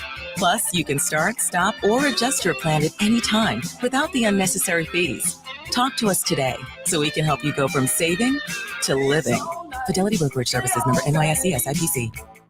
Dell's semi-annual sale is the perfect opportunity for a significant business upgrade. Save up to 45% on Dell computers with Windows 11 Pro and get an easy start to your workday. Plus, enjoy special pricing on Dell docks, monitors, servers, and more, all with easy financing options through Dell Financial Services. Speak to a Dell Technologies advisor today to find the right tech for your business with fast, free shipping. Call 877-ASK-DELL. That's 877-ASK-DELL. Your child's most important school supply is free. Mornings on and fits in a FS1. pocket. Skip It's Bayless their and library Shannon Sharp card, go and it's head-to-head important on the to day's use that hottest card sports often. topics. I'm Jenny Undisputed Davis, with Skip president and of the Shannon. NCAA, Weekdays and a at lifelong 9:30 reader. Eastern on Your local FS1 and the library Fox can unlock Sports a whole app. new world for you. When Explore Colin it together. Cowherd drops The library the is a great place to learn and You spend need to time listen. together. Let's help Colin, every child. Russell succeed. Wilson. Going to that division. Scary.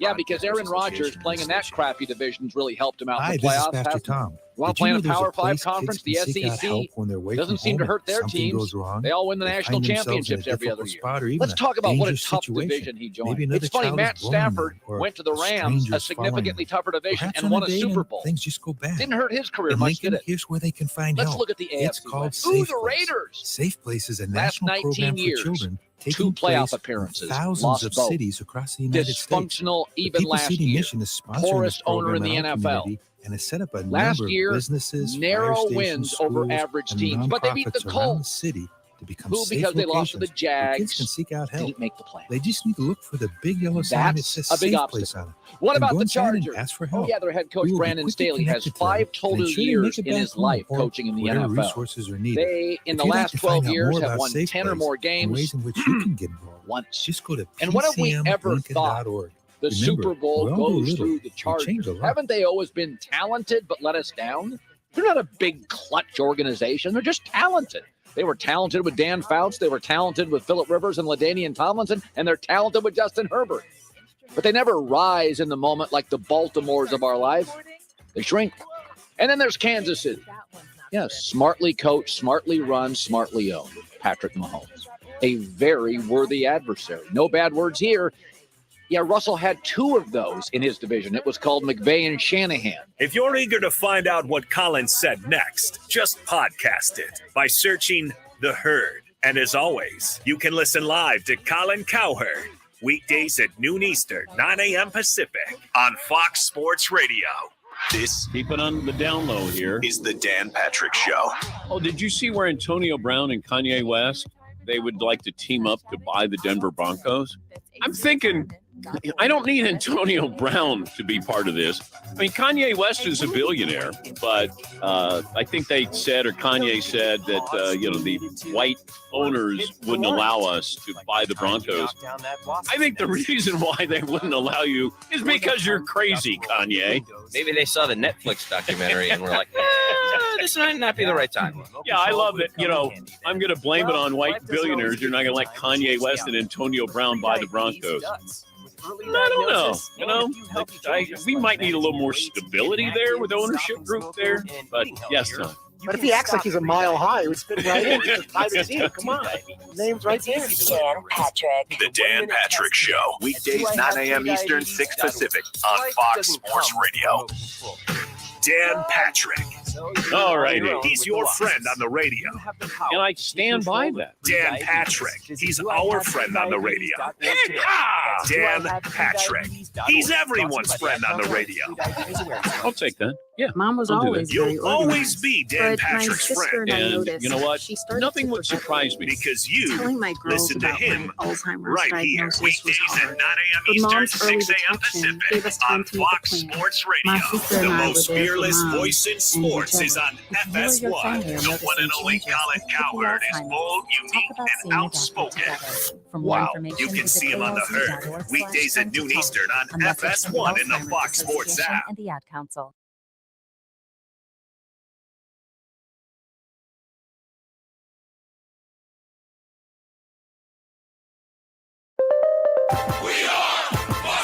And here's what you need to know. 15 minutes ago, the latest college hoops team booked a spot into the NCAA tournament. That would be Cal State Fullerton. They triumphed over Long Beach State 72-71 out of the Big West in that title game. Other championship battles in other leagues include the Pac-12, where Arizona reigns over UCLA 84-76 to book a spot in the Big Dance. Virginia Tech upsets Duke 82-67 in the ACC. And the Hokies, the 7th seed, are the lowest seeded team to win that conference championship. Also, Kansas gets the win against Texas Tech 74-65 out of the Big 12. Villanova Big East champs as they unseat Creighton 54-48. Boise State gets it done in the Mountain West after they put San Diego State in its place 53-52, the final score. I'm Brian Fenley. Winner, winner, chicken dinner! This is Straight Out of Vegas. Straight Out of Vegas! Pay that man his money. Live from the Vegas Strip, the pregame show America has always wanted. Here's Bernie Fratto. You know, there's an old Chinese proverb that states, may you live in interesting times. And I believe we are. We are a society infatuated with sports. We go to games. We watch them on TV. Some folks compete well into their later years, and now more than ever, people love to bet on games. They love it so much. And on that note, I'm Bernie Fratto. We're coming to you live from the Las Vegas Fox Sports Radio Studios. And tonight, last week I talked about the pick 6 schools I thought were the only 6 that could win this whole big dance. Tonight, I'm going to talk about some Cinderella teams that you really need to pay attention to because these are very, very good teams, and I'll tell you why. In about 15 minutes, we'll be joined by Todd Dewey. He's a sports betting columnist on the Las Vegas Review-Journal. We are on the eve of the biggest sports weekend here in Las Vegas. Todd will have some memories from past March Madness tournaments, as well as some odds and some betting statistics. And by the way, very busy week in the NFL. We'll talk about the shifting of the sports betting odds, given the fact there was a quarterback carousel. After Brian Finley's update, we'll talk a little bit more in depth about what really happened with Calvin Ridley. I want to set the record straight. There's a lot of mud flying back and forth. Everybody has a right to an opinion. For the most part, that's typically what it is. A lot of things I'm hearing are not really rooted in knowledge or accurate information. So I want to set the record straight on that. And of course, we wrap up the show with Mackinon Sports. Sports are entertainment, but they're more than that. They're a shared experience. As such, you know, people want to talk about them. Well, you've come to the right place. We've got a lot. We've got a lot to talk about tonight. This is Straight Out of Vegas, the pregame show you always wanted. And as you say in Dave Winfield, Minnesota, it's going to be lit. And by the way, being that we are coming to you from Las Vegas, I want to remind folks very quickly that this April 28th through the 30th, Vegas will be hosting the 2022 draft. Now, this is an event that will be unlike any other, with unparalleled energy and excitement that only the greatest arena on earth can deliver right here in Las Vegas. The best part, now through March 13th, we're giving away a trip for 2 to be part of the energy and excitement. That's right. You and the lucky person of your choosing, where you can win a trip to Las Vegas during draft weekend, April 28th through the 30th, sponsored by the Las Vegas Convention and Visitors Authority. The prize package includes round-trip airfare to Vegas, a hotel stay on the Strip, access to Fox Sports Radio's draft broadcast, and much, much more. To enter and get rules, visit foxsportsradio.com. That's foxsportsradio.com to win a trip to Vegas during draft weekend. The hits just keep on coming. All right. So far, heading into the big dance right now, we have got 27 automatic bids. Folks that have punched their ticket, I guess they still use that analogy.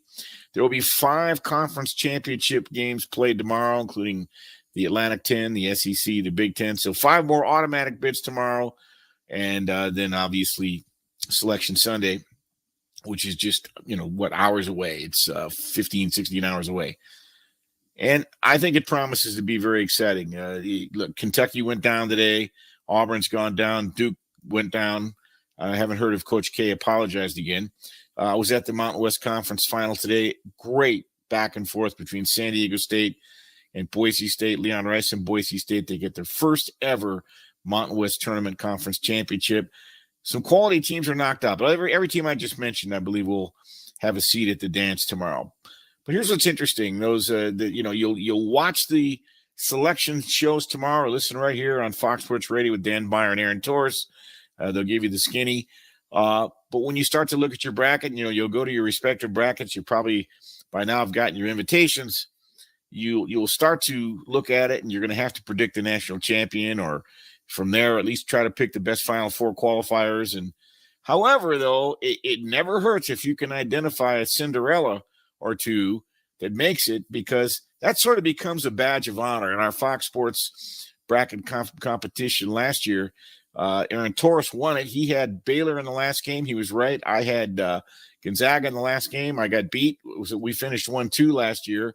One of my, I wouldn't really call him a Cinderella, but I had Houston in the Final Four. I love Kelvin Sampson. This team's ball out. They play defense like nobody's business, or at least last year's team did. They rebound like nobody's business. So you find yourself, don't just fall in love completely with the Blue Bloods, all right? As I mentioned with Aaron and Jason, I think Jason won the Fox Sports bracket challenge 3-4 years ago. What I'm getting at here is that it's tempting, I know, to look at the 4 number 1 seeds and say, well, who's going to beat them? Well, only 4 number 1 seeds have made it to the Final Four once in the history of the tournament. And that was back in 2008. So I want to take a look at some possible Cinderella teams that I've identified, and they may be under your radar, but they're not really under the radar of folks who follow this game to the degree where you are a little bit off the beaten track.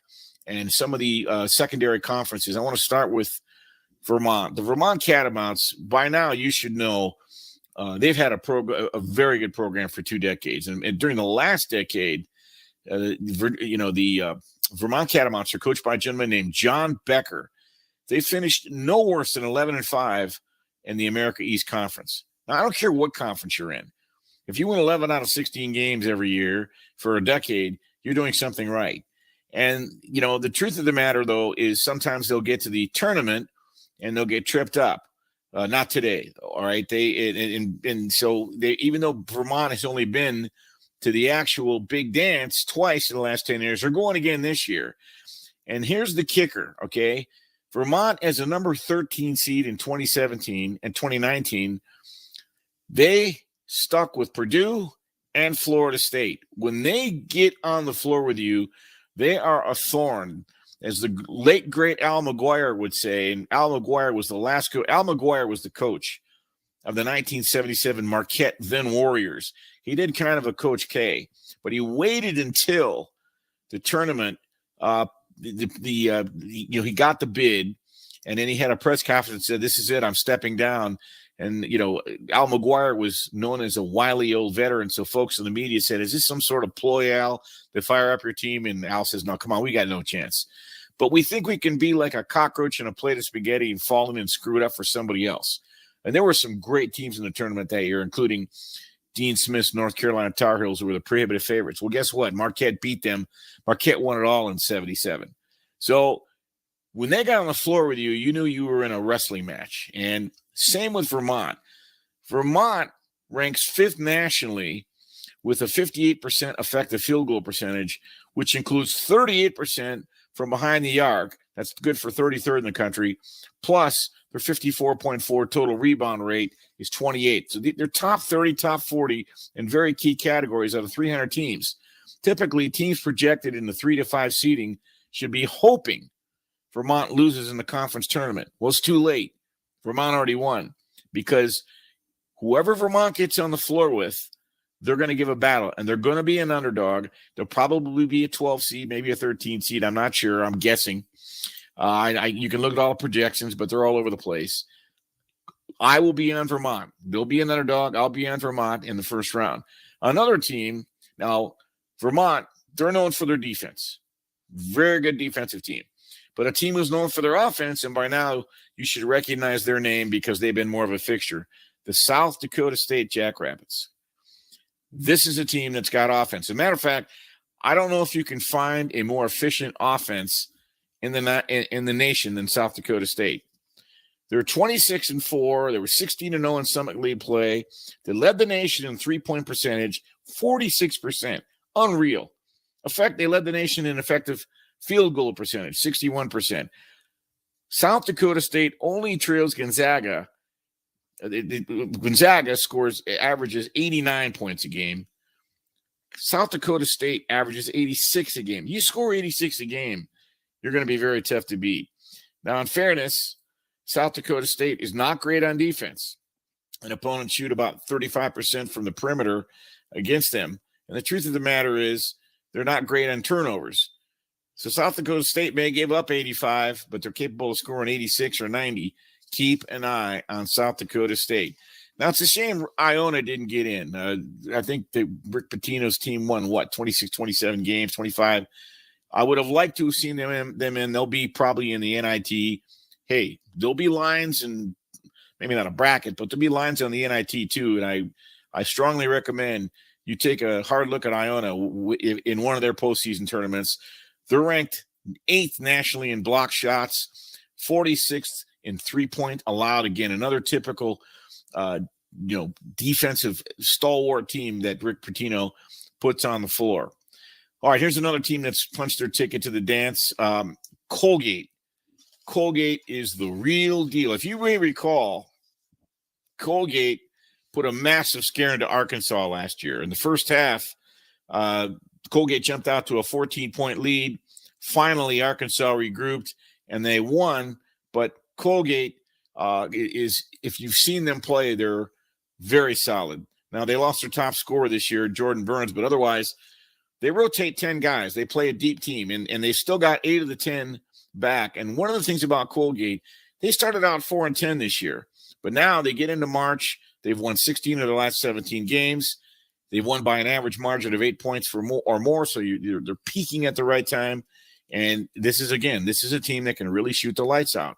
They have the 6th best three-point shooting percentage in the country. Colgate's got 5 players that average 3 3-pointers a game. 4 of them, Nick Cummings, Jack Ferguson, Ryan Moffitt, and Oliver Lynch Daniels, they've all combined cumulatively on a rate of 38% on three-point land. So Colgate, again, another team.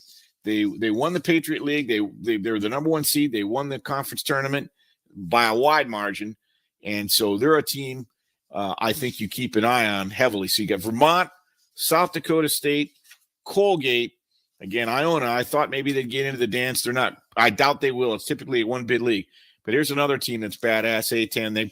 They might have to win their A-10 championship game Sunday, but they were only 2 spots back behind Colgate Davidson in terms of being on the 3-point leaderboard. And I think the Atlantic 10 is a very good conference. They've knocked down 39% of their 3-point attempts this year. If you give Davidson any space on the perimeter, they're going to take advantage of it. All right. And, I would say also that it's a team that's comfortable holding the ball, and they're very methodical. They don't turn it over. They're going to wear you out. They're patient. And I would say just coming out of the Atlantic 10 winning it is a real feather because, there are some good teams in that conference. And one, again, to be fair, Davidson is not a great stud defensive lockdown team. But if they land a favorable draw in the first round, they're very alive to win. They're very alive to get to the Sweet 16. They have a lot of depth, guys that can shoot on the perimeter, and they have kind of a slow-paced offense. And it's just one of those situations where you get on the floor with a lower seed, they hang around, and all of a sudden, the higher seed, you can see doubt has been inserted. The next thing you know, you get into the last minute of the game, and Davidson steals the game. That's how I see Davidson. So my Cinderella teams, Vermont, South Dakota State, Colgate, and Davidson. Don't be afraid to fire on those teams. I wouldn't be a bit surprised if one of those teams or more or than one of those teams finds itself in the Sweet 16. All right, coming up, more March Madness. We'll bring you back out to Vegas. We're going to be joined by Todd Dewey. He's the sports betting columnist of the Las Vegas Review-Journal. We'll have March Madness stuff and some adjusting odds in the NFL carousel and how it affected Denver, certainly Seattle, the Raiders, and even Green Bay. I'm Bernie Fratto. We're coming to you live from the Las Vegas Fox Sports Radio studios. This is the pregame show you always wanted. Don't go away. You're listening to Straight Out of Vegas. Straight out of Vegas! The great Bernie Fratto, folks. Listen, everybody. We're giving you another way to hear and see us. I was like, what? It's our Fox Sports Radio YouTube channel. Yeah! Your favorite shows. Who else has that? Nobody. With video. This is the future of sports. Yeah! It's our Fox Sports Radio YouTube channel, and it's all for you. You've been lied to. Lied to by corrupt Washington politicians and the Wall Street propaganda machine. Hi, I'm Inc. magazine bestselling author Brett Kitchen, and I want to give you a free copy of my brand new book, Wealth Beyond Wall Street, because we all know another market crash could be right around the corner. After losing 35% in my IRA in the crash years ago, I said enough. And since then, I discovered a way to grow money potentially double digits, reduce taxes dramatically, and also have my money protected when the next stock market crash hits. When the next market crash hits, you lose nothing. Call Wealth Beyond Wall Street now to get your free copy and talk with a specialist to discover this little-known strategy to get potential double-digit growth during good years and never lose when the next stock market crash hits, all while building a tax-advantaged retirement. Call 800-908-1616 to discover this asset that people like Walt Disney and JCPenney use to grow wealthy. Plus, get one of just 97 free books left. We even cover shipping and handling, no credit card required. Call 800-908-1616. That's 800-908-1616, 1-800-908-1616. Susan, it's so great to finally be able to get together again. Oh, it sure is. And I really appreciate you picking up the bill. I'm happy to. I've got the extra cash. Since we've all been driving so much more again, I've been using Get Upside, the free gas app that pays you cash back for every gallon of gas you buy. Wait a minute. Are you saying you actually get paid cash when you buy gas with the Get Upside app? Yes, I get real cash back every time I buy gas. Does that actually add up to anything? I'll make $200 to $300 this year. Wow, that's serious extra cash. I'm downloading the free Get Upside app now. Download the free Get Upside app now to earn cash back every time you buy gas. Use promo code LANE for 25 cents a gallon or more cash back on your first tank. You can cash out anytime right to your bank, to PayPal, or an e-gift card for Amazon and other brands. Just download the free Get Upside app and use promo code LANE to earn 25 cents a gallon or more on your first tank. That's code LANE. Link Soul is more a philosophy than a brand, more of an experience than a clothing company. They believe in creating products they value with the people they love for the good of their families and their community. Their roots are in golf, but now they fill their time with many interests, and that's reflected in the clothes they design. Made to take you from the links to the boardroom, from the ocean to a night out with friends, Link Soul Apparel is designed to be with you throughout a day well lived. Co-founded by John Ashworth and a team of his family and close friends, they are a group of people who have been in men's lifestyle clothing industries, namely golf and surfing, for decades. Somewhat tired of the corporate game, they set off on their own pirate ship to do what they do best, creating clothes that work for all aspects of your life. From the land to the sea, Link Soul has you covered. Check them out at linksoul.com to learn more. That's linksoul.com. We've got 2 words for you. Doug Gottlieb. I guess the big question is... And Doug Gottlieb is doing what Doug Gottlieb does. You're going to get people that say, Gottlieb, you don't know what you're talking about. But I know I absolutely do. So whenever you want to listen to Doug Gottlieb... The other part to it is... You can listen to the Doug Gottlieb Show... Man, you were amazing. Right here. That's pretty spectacular stuff. 3 p.m. Eastern, noon Pacific on Fox Sports Radio. Hey, Dad. Jason Smith and Mike Harmon are dropping knowledge like this. But they had a chance to win the game at the end, and LeBron James did something that he's been doing for 20 years that I wish he would just stop leaving doing, because all he's doing is making it less likely his team wins the game. Here you go. Going to the rim. Here he comes. Over to Carmelo. Talking to them about gun safety. We're going to overtime. Wow. LeBron play that later? Looked like he might have had a reverse layup. He had the reverse layup. Wow. So there it is, Lakers Radio Network, and that is exactly what happened. LeBron had the ball on the wing with time ticking down. He had a chance to go in for the layup. Now, he could have done so many things on this, right? He did have the reverse layup. He could have had the reverse layup. He could have also drawn contact and gotten to the free throw line with like a second left to go. Now, LeBron isn't the greatest free throw shooter in the world, but it's a tie game. You just have to make 1 out of 2. LeBron's about 70-ish% for his career. 1 out of 2 wins the game.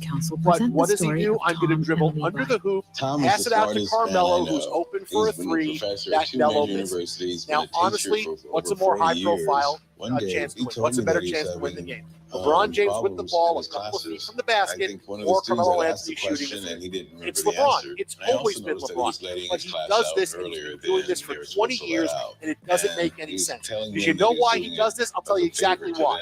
And this is indisputable. He always wants to put on display when he can his basketball IQ.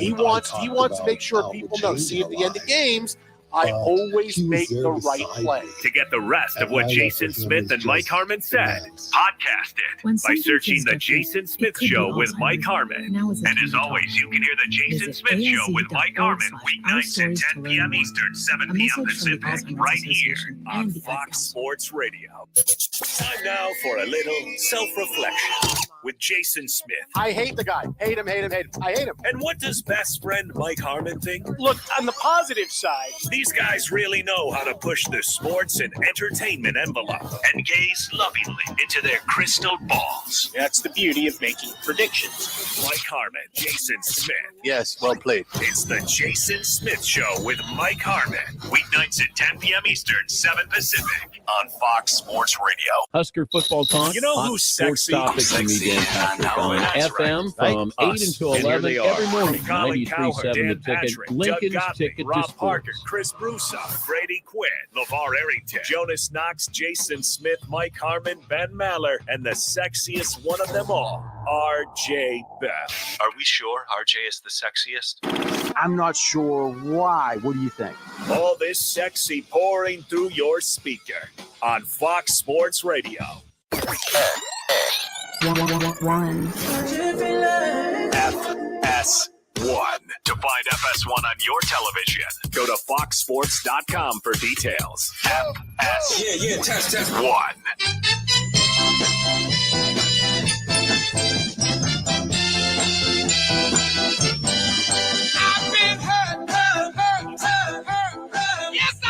All right, we're back on Straight Out of Vegas, the pregame show you always wanted. I'm Bernie Fratto, coming to you live from the Las Vegas Fox Sports Radio Studios. At this time, let's welcome in a gentleman, sports betting columnist for the Las Vegas Review-Journal, good friend of mine, and of course a good friend of Professor Gerald Lambeau, Fields Medal winner. That would be Todd Dewey. Todd, thanks for coming on again, buddy. Thanks for having me, Bernie. How you doing? Real good. And we're going to get to all the March Madness stuff in just a second, but it was a particularly busy week in the National Football League with a genuine quarterback carousel, and these things don't happen in a vacuum. Players of the caliber of Russell Wilson don't move around, and Aaron Rodgers stay put when one particular team hopes they were getting him without the odds changing. Yeah, that's right. The odds makers had a busy Tuesday with the news that Rodgers going back to Green Bay. And before they could change those odds, Wilson going to Denver, they had to reshuffle all the Super Bowl odds and had the Packers moving from about 12-1 to 7-1, co-favorites with the Bills to win the Super Bowl at a few different books in Las Vegas. And then with the Wilson move to the Broncos moved from about 30-1 down to 14-1 to win the Super Bowl. And they became the third pick in the AFC behind the Chiefs and the Bills. And of course, Seahawks odds shot up from like 40-1 to 200-1 without Wilson. And offshoot here in Vegas was the Raiders also climbed from 40-1 to 80-1 at one book, based on the fact that the AFC West is arguably the toughest division in football now. Mahomes, Herbert, and Wilson in there. So, it won't be long till we'll be talking about draft betting, as the draft is here in Las Vegas, and all kinds of things from first quarterback selected to quarterbacks in the first round to conference and things of that nature. But let's get to the deal at hand, because this is the eve of what I think is the biggest event in Vegas. You got the Super Bowl, and you got, of course, March Madness. Todd, tell the folks across the nation and the world what to expect as about 360,000 people descend upon Las Vegas here this week as we begin another NCAA tournament. Yeah, it's nothing, as you know, Bernie, it's nothing like watching the NCAA tournament in Las Vegas at one of the big sports books here. It should definitely be on every sports fan's bucket list. It's just crazy out there. I still remember when I first moved to Vegas in '96, first March Madness in a book, and just thinking it was so cool that, the game's already well decided. Kentucky back then that won the title that year, they're favored by 19. They're up 20. The final minute, nothing matters. But then the other team scores the otherwise meaningless last-second hoop, and the place just absolutely exploded as if they won the national title just for covering the spread, as a 19-point underdog. And that happens a lot. And now with action on virtually every possession, there's roars. Every book is packed. Everybody's got their college gear on. Everybody's, up, pounding Bloody Marys and mimosas and everything else all day. And there's roars, the next day it's not so much, but there's roars all the time. And it takes you a while to figure out what the roar is even for now, because it could be props like for the first team to score 15 points or the first team to score 20, a first half side or total. And, you never know what people are even roaring for these days. And there's so many TVs. Some guy might be just screaming at a replay at times, but it's just crazy how it's just so much fun and all the excitement and action and, people just going crazy. You're not wrong. And I'm going to repeat what you said. I cannot recommend to the folks enough to make it a bucket list event to get to Las Vegas at least once during the March Madness. Certainly that first weekend, that first day, that Thursday, 16 games.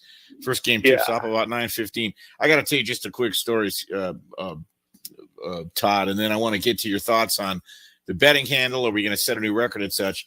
So the first time I ever came to Vegas for the tournament was actually 1987. I was living in California for the time.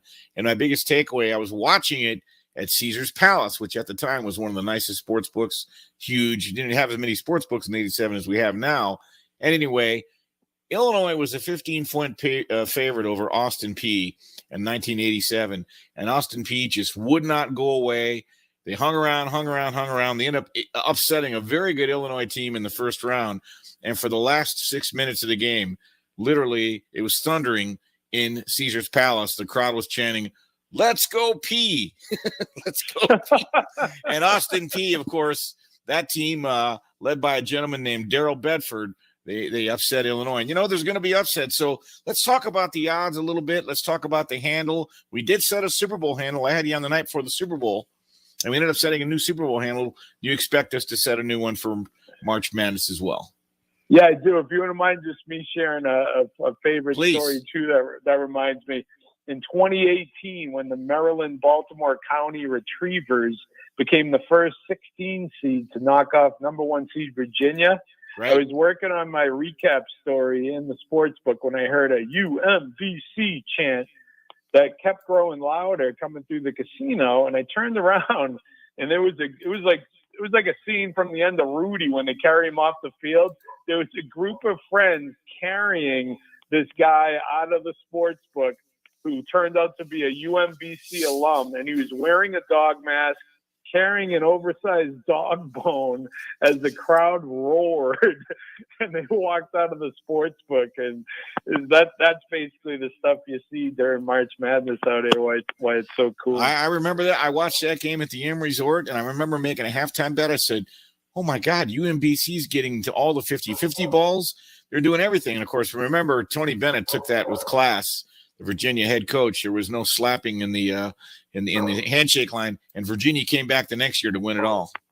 Yeah, they got it back the next year, so it was a great story. Yeah, that wasn't even much drama. UMBC blew them out, but talking 20, about but the record, as you mentioned, Nevada set a Super Bowl record for betting handle out here. Mount wagered $180 million, and March Madness doubles the Super Bowl handle out here. Of course, they have so many more games, but it just shows you the popularity.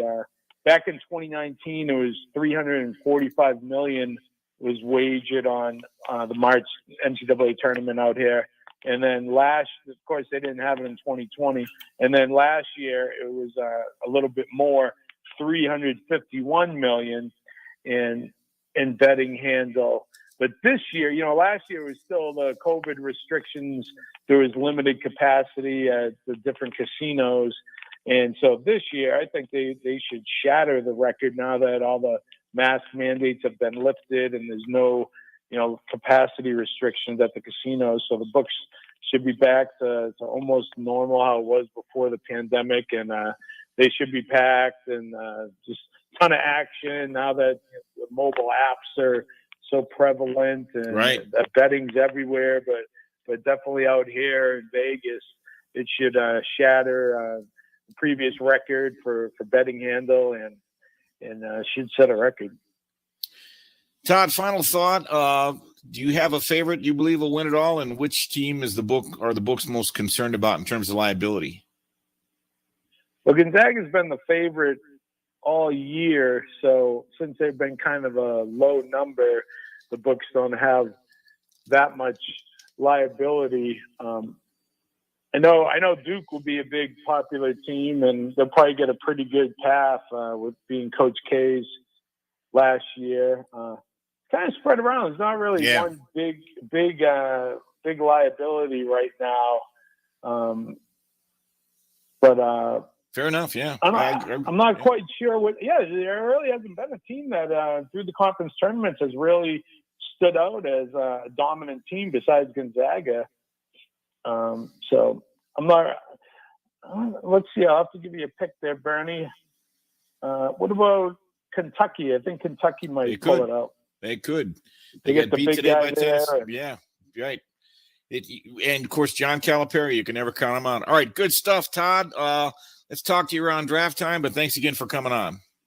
Thanks for having me, Bernie. Thank you. That's Todd Dewey, the sports betting columnist here of the Las Vegas Review-Journal. And you can read his column anywhere in the world. Just go to the website, lvrj.com, go to sports betting, and you'll find Todd Dewey. And he had a real good column Friday about a lot of the things we just talked about just now. Coming up, I want to set the record straight on the situation involving Calvin Ridley from a Las Vegas perspective, from an NFL perspective, from a common sense perspective, and give you sort of a 360-degree panoramic view. But first, let's go to the man. He's been busy lately. Word has it he was dating a magician, and he was driving down the road. She put her hand on his knee, and he turned into a motel. It's Brian Finley with the latest. Wow.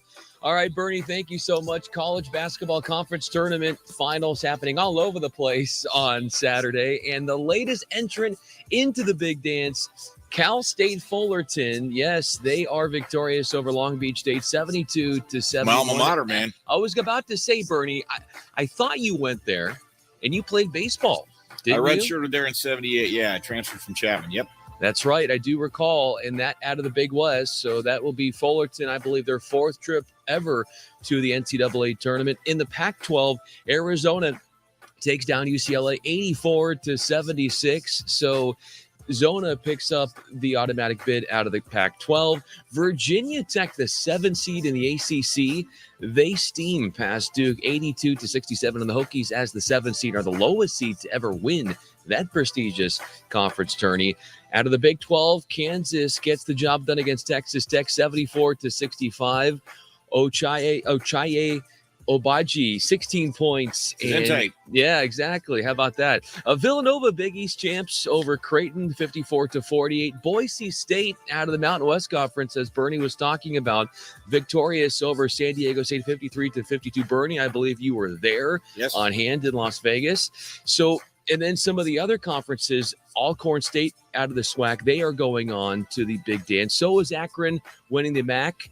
Vermont, America East, St. Peter's out of the MAAC, Texas A&M, Corpus Christi out of the Southland. They are going on to the Big Dance. So is Montana State for the first time since 1996. UAB takes the Conference USA title. New Mexico State, the WAC. And then we do have, Bernie, a couple conference tournament finals later on for Sunday, including the Big Ten Championship, Purdue and Iowa. Then SEC, Texas A&M and Tennessee. Houston and Memphis will duel in the AAC title. And I'll leave you with this, Bernie, out of the NBA. Jordan Clarkson drumming up 45 points to steer the Jazz over the Kings, 134-125. And Klay Thompson with 38 points as he catapults the Warriors over the Bucks, 122-109. Let's get it back to somebody who has been sort of the epicenter of college basketball in Las Vegas. So many conference tournaments all over the place. That's where Bernie Fratto is located, and we go back to him in Vegas. Thanks so much, Brian. And, of course, that was Jordan Clarkson, not to be confused with Kelly Clarkson, correct? You would be correct, Bernie. Thank you. Do I win the toaster oven? All right, Brian. Good stuff, buddy. Thank you.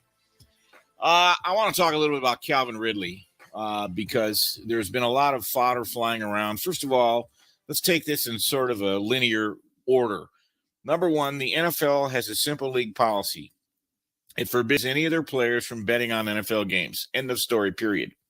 As a matter of fact, if you have an NFL job, you can be chief cook, bottle washer, secretary, whatever the case may be. You're not allowed to gamble on sports, period. NFL players can gamble on other sports, but not NFL games. The reasoning behind it is that Roger Goodell is always hypersensitive about the perception of the integrity of the game. And frankly, it could easily be compromised, in truth, if players and staffers, they have access to insider information or insider knowledge that would lead to betting on games. Now, Calvin Ridley has been suspended for a year. He's eligible to apply for reinstatement on starting February 15th, 2023. I believe he will play again. And while I'm not defending him, let's give this some context. What he did, Calvin Ridley placed 3 bets in November while he was away from the team. He played a 3-team, a 5-team, and an 8-team parlay. See, frankly, he should have just been banned for 20 years for playing an 8-team parlay. You don't win by playing 8-team parlays. It pays 180-1 if you do win, but it's about 16,000-1 to cash an 8-team parlay. So that probably pissed Roger Goodell off right there. How stupid can this guy be? It's like the old joke about Bob Uecker, who once said he was pulled over by the cops at 3 a.m. one night in Philadelphia. He was fined $100 for speeding and $200 for being with the Phillies. But I digress. So as we set the record straight, the bets were stupid because, he's violating the NFL policy. End of story, right? And also he actually bet on the Falcons in each one of the wagers, and the bets total $1,500. But here's the kicker. The investigation that the league has done determined that Calvin Ridley used no insider information for these bets. And no one with the team was even aware of any of these bets. Yes, it's still a major no-no. The bets were stupid, and it's against league rules to bet on NFL games as an NFL player, and it's routinely stated. It's also common sense. He even did it on his own phone, and he did it with an account in a regulated market where he registered. So right now he's going to be an example for everybody else because even though the country has legalized sports betting in about 30 states and fans are constantly flooded with ads and sponsorships, and the NFL clearly has a real partnership and they benefit immensely from sports betting. Again, if a player is known to have bet on an NFL game, particularly his own team, the damage, Roger Goodell considers there to be damage of the perception of the integrity of the game. Jason Martin talked about this an hour and a half ago. For the rest of his, career, there are going to be people that give Calvin Ridley the side eye. I think he learned his lesson because the optics are really the issue here, more so than this actual case. You know, back in the 60s when Alex Karras and Paul Hornung were suspended for a year, they had allegedly had contact with known gamblers and you know, underworld types, as it were. That was a totally different situation. Now, there's some good news really to come out of this, right? This is proof that the checks and balances process is working the way it's supposed to work. These things are being policed. If Calvin Ridley had placed this bet in an offshore account or in some non-regulated local sports bookie on a corner, you know, this may have never come to light.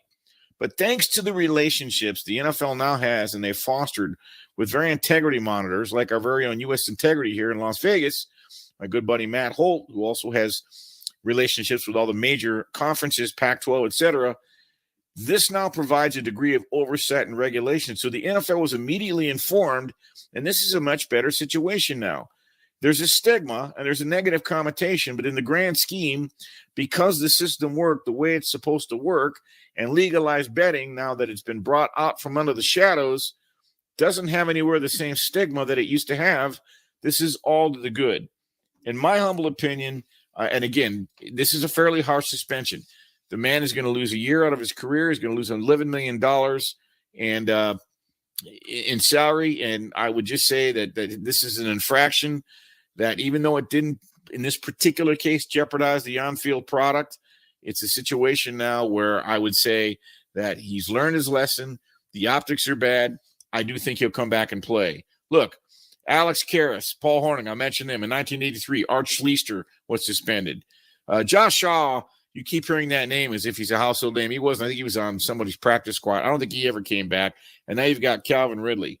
And although when one player does this, it can in effect have an adverse, effect. That's the Department of Redundancy department on the reputation of everybody, in the entire league.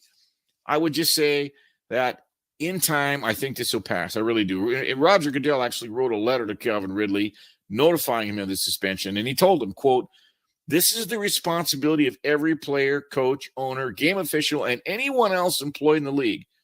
Your actions put the integrity of the game at risk. It threatened to damage public confidence in professional football and potentially undermine the reputations of your fellow players throughout the NFL."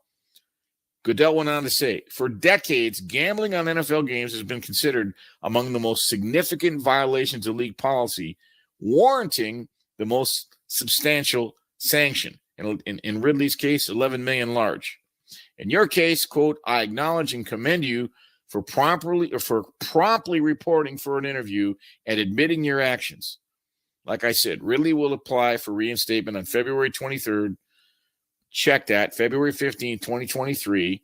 And he can also appeal the suspension by filing notice, which I'm not sure if he's done, because that's part of the collective bargaining agreement. I don't know if he's appealed it yet. Again, let's give this some perspective. It wasn't good. It was bad, but it wasn't nearly as bad as it could have been. And I think Calvin Ridley will be back someday. Speaking of who's back, you know him, you love him, you can't live without him. Coming up, we bring you back out to Vegas, smacking on sports with Mackenzie Rivers. Keep it locked right here. I'm Bernie Fratto. We're coming to you live from the Las Vegas Fox Sports Radio studios. This is the pregame show you always wanted. Don't go away. You're listening to Straight Out of Vegas. Straight out of Vegas! One of the best in the business, Bernie Fratto. Here's some numbers for you. 1, 2, 3, 24/7. Those numbers represent the hours and days we bring you the best sports coverage on your radio. It's all day, every day. You know who we are. Fox Sports Radio. Sports with attitude. You've been lied to by corrupt Washington politicians and the Wall Street propaganda machine. Hi, I'm Inc. magazine bestselling author Brett Kitchen, and I want to give you a free copy of my brand new book, Wealth Beyond Wall Street, because we all know another market crash could be right around the corner. After losing 35% in my IRA in the crash years ago, I said enough. And since then, I discovered a way to grow money potentially double digits, reduce taxes dramatically, and also have my money protected when the next stock market crash hits. When the next market crash hits, you lose nothing. Call Wealth Beyond Wall Street now to get your free copy and talk with a specialist to discover this little-known strategy to get potential double-digit growth during good years and never lose when the next stock market crash hits, all while building a tax-advantaged retirement. Call 800-908-1616 to discover this asset that people like Walt Disney and JCPenney use to grow wealthy. Plus, get one of just 97 free books left. We even cover shipping and handling, no credit card required. Call 800-908-1616. That's 800-908-1616, 1-800-908-1616. And now, here's a little something that you missed from the Ben Maller Show. The Chicago Bears are saying bye-bye to their star linebacker, sending him back to the West Coast, repackaging. Khalil Mack, we've learned that Mack is headed to the Los Angeles Chargers. He gone. In a trade that will send a 2022 second-round pick and a sixth-round pick in 2023 as well to the Windy City. Now, Mack is going to end up with a gold jacket. He's going to be in the Hall of Fame as a pass rush assassin for the Bears. This is a declaration.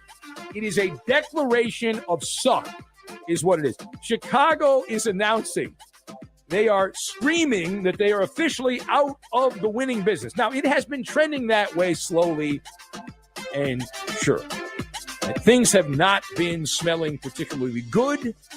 There's been a smell of sulfur recently, and at least you thought they were still attempting to get to the promised land. And they didn't want to be rubbish, but with the full transition of powers to Justin Fields, the scattershot quarterback, green light go for the 2022 season, this seemingly was inevitable. Khalil Mack is coming off a down year. He's near the end of his athletic prime. He's got a big contract. So why do the Bears get an F? Why did they get an F, you ask, if he is near the end of his athletic prime and he's coming off a down year and all that? I'll tell you what, I would rather have... To get the rest of what Big Ben said, podcasted by searching The Ben Maller Show. And as always, you can hear The Ben Maller Show weekdays from 2 a.m. Eastern, 11 p.m. Pacific, right here on Fox Sports Radio. Well, what shall we talk about? You're listening to The Doug Gottlieb Show. Fans have a tendency to just think, why didn't you go get so-and-so? Why? Because there's a lot more to it, the reality behind it. Why didn't they just trade for this guy? Both teams have to want to make a deal in order for it to work. And, oh, yeah, by the way, then in these particular instances, said quarterback has to even want to go there, plus team has to want to trade him to a team in his conference. Aaron Rodgers was choice number 1. Can't get him. Russell Wilson, choice number 2. Deshaun Watson, probably choice number 3. But when you're being sued for your front office being sued for sexual harassment, you can't go get Deshaun Watson. Just the reality of the optics, you can't do it. So now you're left with Jimmy Garoppolo, who's got shoulder surgery, or Carson Wentz. And that's where they got there. So to the fans who will always say, why didn't you go get so-and-so and such? We didn't try. Just have to be realistic about things. The Doug Gottlieb Show. Weekdays at 3 p.m. Eastern, noon Pacific on Fox Sports Radio. This is the Jason Smith Show with Mike Harmon. Let's focus on what the hell the Washington Commanders were doing making this trade. This smacks of the, we don't know what we're going to get. Let's just fill our quarterback room with options. Whether we like Taylor Heineke or whether Carson Wentz, let's just fill our room with options and someone will emerge winning. And we'll feel good about having a full quarterback room. That's the only thing that makes sense. That's a horrible strategy, by the way. It's ridiculous. Go get a guy. You need a guy, go get a guy. Let's get a guy that can compete with another guy, and one of those guys is going to wind up. No, that's a load of crap. Why would you trade for Carson Wentz, a guy that the Colts are trying to give away? And not only do you trade 2 third-round picks for the guy, 1 third-round pick could be a second, you pick up all of his money. You're listening to Jason Smith with Mike Harmon. Weeknights at 10 p.m. Eastern, 7 p.m. Pacific on Fox Sports Radio. Stop it already. You've already thrown us. It's Lincoln Sports Talk 93.7 The Ticket. Social media. From the videos of our talent on YouTube. If you want to know what we look like, you get the opportunity. Just search Fox Sports Radio to the clips you hear on Twitter. Let me click on your name. at Fox Sports Radio. And bingo. It's that easy. We're dominating the social landscape, hitting the trending topics you need right here on Fox Sports Radio. Message sent. The most fearless voice in sports is on FS1. The one and only Colin Cowherd is bold, unique, and outspoken. Wow. You can see him on The Herd, weekdays at noon Eastern on FS1 in the Fox Sports app.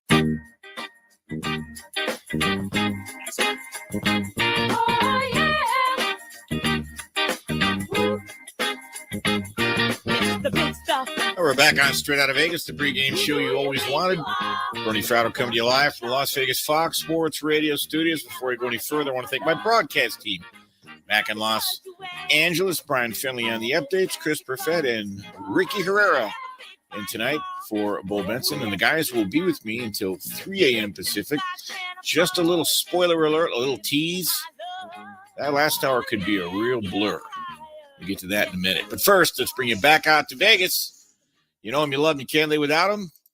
Mackenzie Rivers, that would be Mackin on Sports. So, Mackenzie, we have a deal in baseball now. People forget.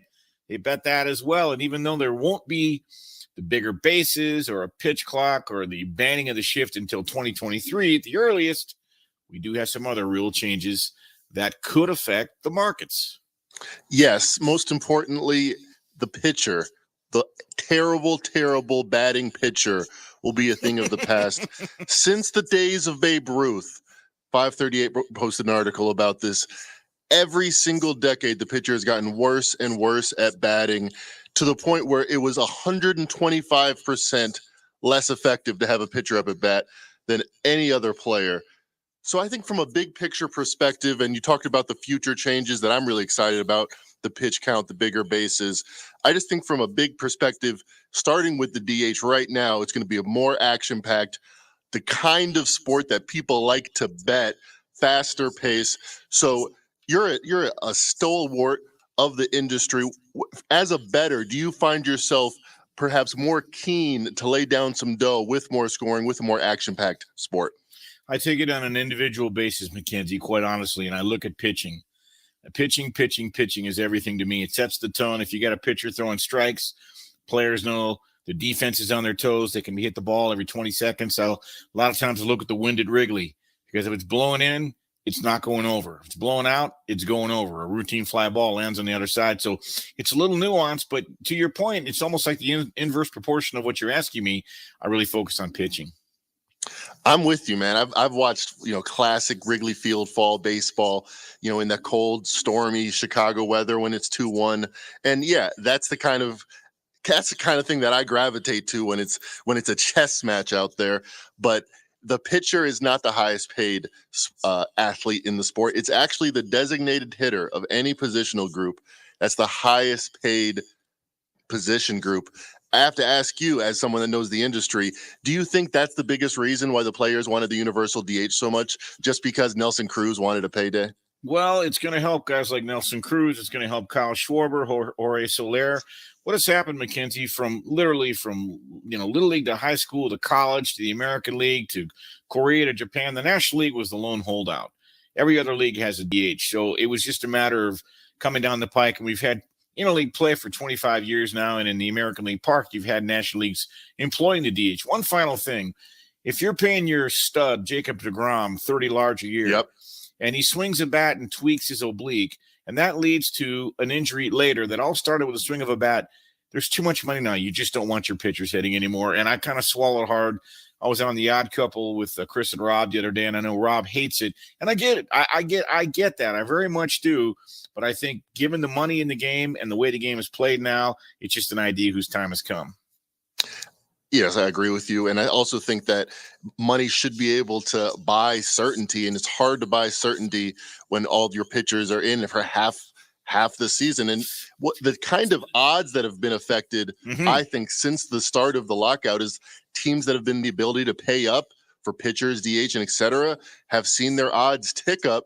Mets opened at 18-1 in November. They obviously, late in November got the Max Scherzer deal, moved down to 13-1. And then over the winter, maybe because the Cohen rule isn't that strenuous, they've actually moved to 10-1 third favorite in the World Series. Same thing with the Padres. I mentioned Nelson Cruz, the ability to add offense simply by opening up the pocketbook.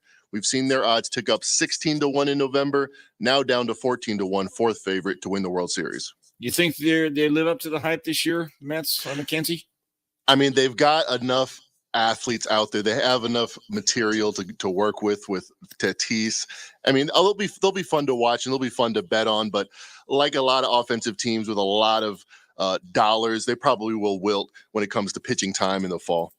Here's a thought for you, McKenzie. For folks looking for a generic betting strategy in the month of April, bet the dogs. The books have not caught up yet. Go ahead and speak on that, because every year it's incredible because the books haven't. Go ahead. Us fans, we think we know who the good teams are. A lot of things change in the winter. A lot of teams are tweaked, and sometimes an underdog is actually just the wrong side favorite, and they should be the favorite. That's why they come in about half the time. Very profitable in April. Very profitable. And if you bet dogs in baseball and you're just 50%, you can make all the money you want. All right, McKenzie, we'll talk to you in an hour. We'll talk about a guy by the name of Aaron Rodgers. You may have heard of him. All right, that's going to do it for Straight Out of Vegas. I'm Bernie Fratto. Next up, we take you to 3 a.m. Pacific with Fox Sports Sunday, Fox Sports Radio. Keep it locked. I'm Bernie Fratto. This is Fox Sports Radio. Straight Out of Vegas! We are Fox Sports! Susan, it's so great to finally be able to get together again. Oh, it sure is. And I really appreciate you picking up the bill. I'm happy to. I've got the extra cash. Since we've all been driving so much more again, I've been using Get Upside, the free gas app that pays you cash back for every gallon of gas you buy. Wait a minute. Are you saying you actually get paid cash when you buy gas with the Get Upside app? Yes, I get real cash back every time I buy gas. Does that actually add up to anything? I'll make $200 to $300 this year. Wow, that's serious extra cash. I'm downloading the free Get Upside app now. Download the free Get Upside app now to earn cash back every time you buy gas. Use promo code LANE for 25 cents a gallon or more cash back on your first tank. You can cash out anytime right to your bank, to PayPal, or an e-gift card for Amazon and other brands. Just download the free Get Upside app and use promo code LANE to earn 25 cents a gallon or more on your first tank. That's code LANE. FS1.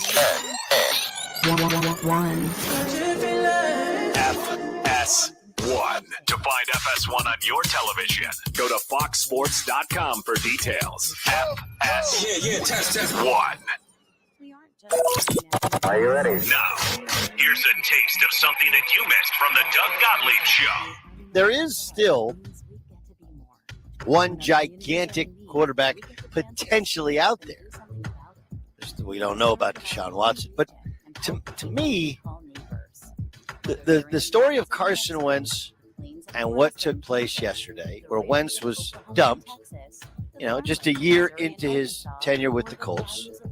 This after he kind of gave up on it. It was a mutual, easy parting of the ways from the Eagles to the Colts, and congratulations to the Eagles to get that first round pick. But what's fascinating to me is the two very different ways of looking at the exact same guy. Some of it may be that we have expectations that are unrealistic for Carson Wentz once he got back with Frank Reich. Maybe if he gets back with Frank Reich, then he's going to be back to MVP caliber. Or a mother who's in between Carson jobs, Wentz, and that didn't happen. And it was that season ended poorly. Or a but Washington's sitting there, and he wasn't their first, he wasn't their second, he wasn't their third, he wasn't their fourth. Okay, but he gets to be a choice that falls into our lap, and we didn't have to extend ourselves on that much. We didn't. And you know what the Washington thing says to me? Oftentimes you talk, you know the difference between a fan and somebody really in the know when they talk about what's actually possible. Why did we go get Aaron Rodgers? Because, well, one, there's no chance in hell that the Green Bay Packers were forced to trade Aaron Rodgers.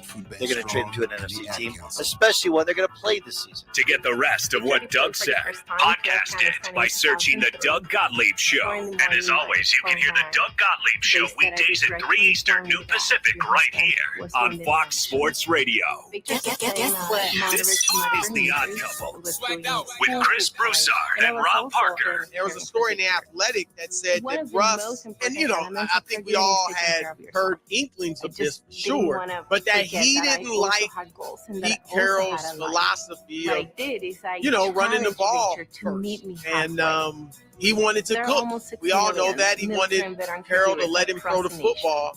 There's a lot of stuff that goes in it, and that was not the winning formula for Seattle. And I'm not saying that Russ can't have those big games, but I think he's better when he's not just throwing a football around.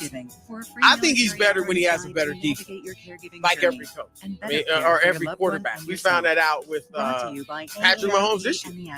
They were putting up points, but the defense was giving up points too, and they obviously didn't get to a Super Bowl. This is The Odd Couple with Chris Broussard and Rob Parker. Weekdays at 7 p.m. Eastern, 4 p.m. Pacific on Fox Sports Radio.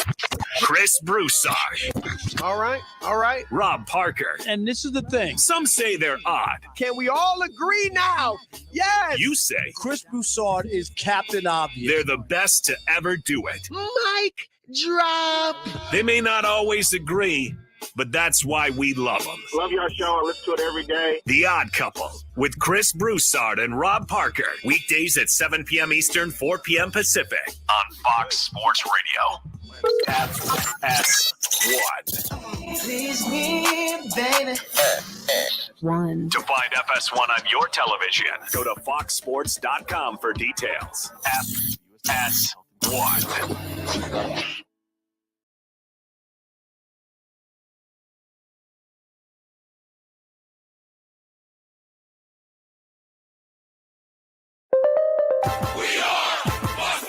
And here's what you need to know. In college basketball conference tournament finals on Saturday, Arizona pulling off a mega comeback. Matherin against Hawkes. Koloko sets the screen.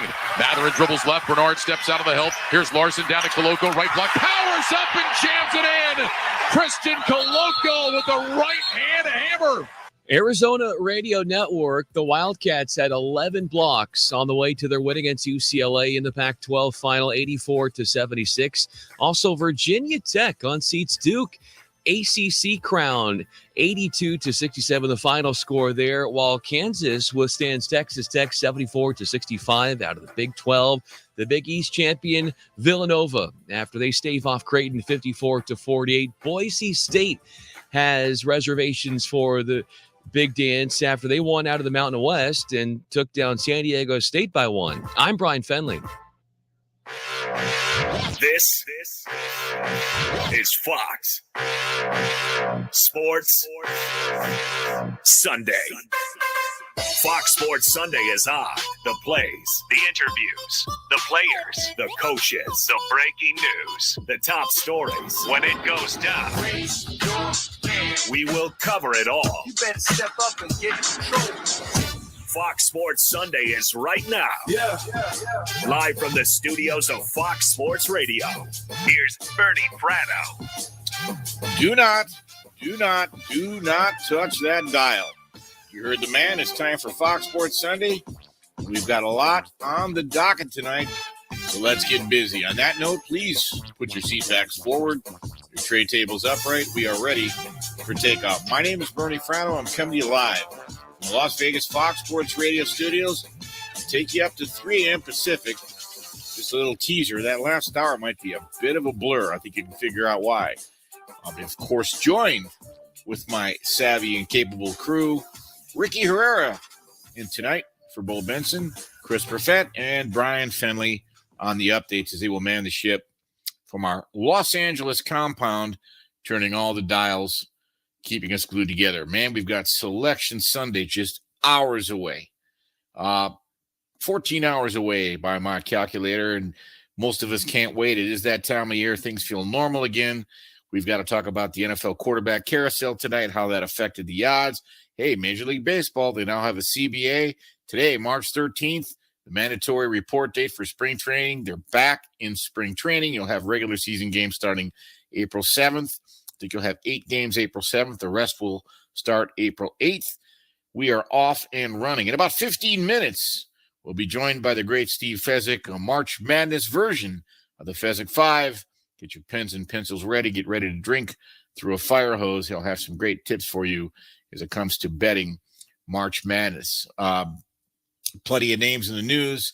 Believe it or not, a WNBA team violated their CBA, much, much more. Plus, what kind of brand new fool are you in about an hour, and what my name, and all kinds of fun hijinks, including maybe later in the show some tips for filling out your bracket. Last-second tips for filling out your bracket. But first, we take a look inward. Why is it we love March Madness so much? What is it? This is not just a passing fancy. 37 million people will fill out brackets. 47 million people will have at least one bet on one of the games. Here in Las Vegas, 360,000 travelers will descend on our fair city, and every single game that's played will have an audience of about 11 million people minimum. Those are some big numbers. Why? Because it's that time of year, March Madness. And frankly, Madness, it seems like the right name, because you're going to have masses of ecstatic fans all across America and beyond the United States. As a matter of fact, I am told that Italian folks in Italy, near and dear to my heart, I'm 100% Italian, they spend their nights glued to the TV screen to watch the American college teams battle, despite the fact there's a 6 to 9 hour time difference between the United States and Italy. Again, that's cool for me. I'm Italian. Hey, you ever wonder why we're so passionate about this? Why does watching someone else compete at a high level give us such strong feelings? Even when our team or our favorite athlete is on the losing side, we still crave it. We can never get enough of it.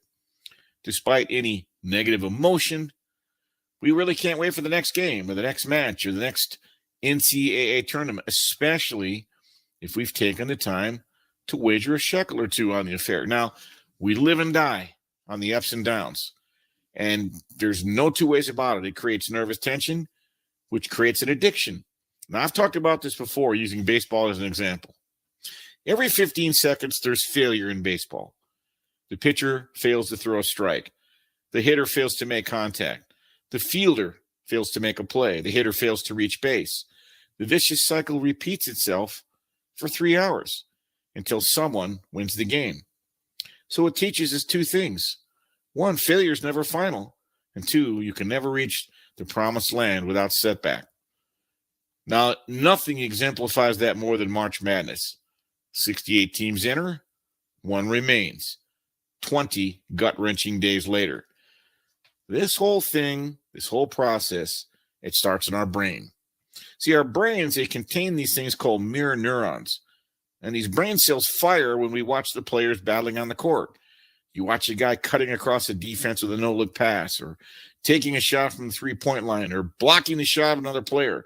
What these things do, these neurons mirror what the literal feel would be like, to a milder degree, of course, as if we were actually playing in the game, because it's reenacting internally what we watch. Again, it's almost like we're living vicariously through the players ourselves and playing in the game. In other words, it should come as no surprise, fans do live vicariously through players and teams, but even that's not enough. We want more. For a lot of us, a lot of folks listening, athletics have been an integral part of our lives since we were in elementary school.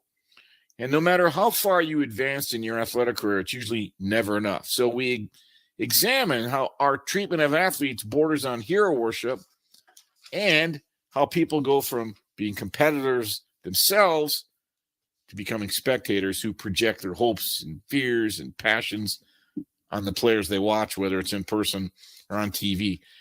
You eventually start to feel a kinship and an unspoken fellowship with these competitors who are on stage. Now, if you really want to heighten the experience, put a bet on the game. So does filling out a bracket.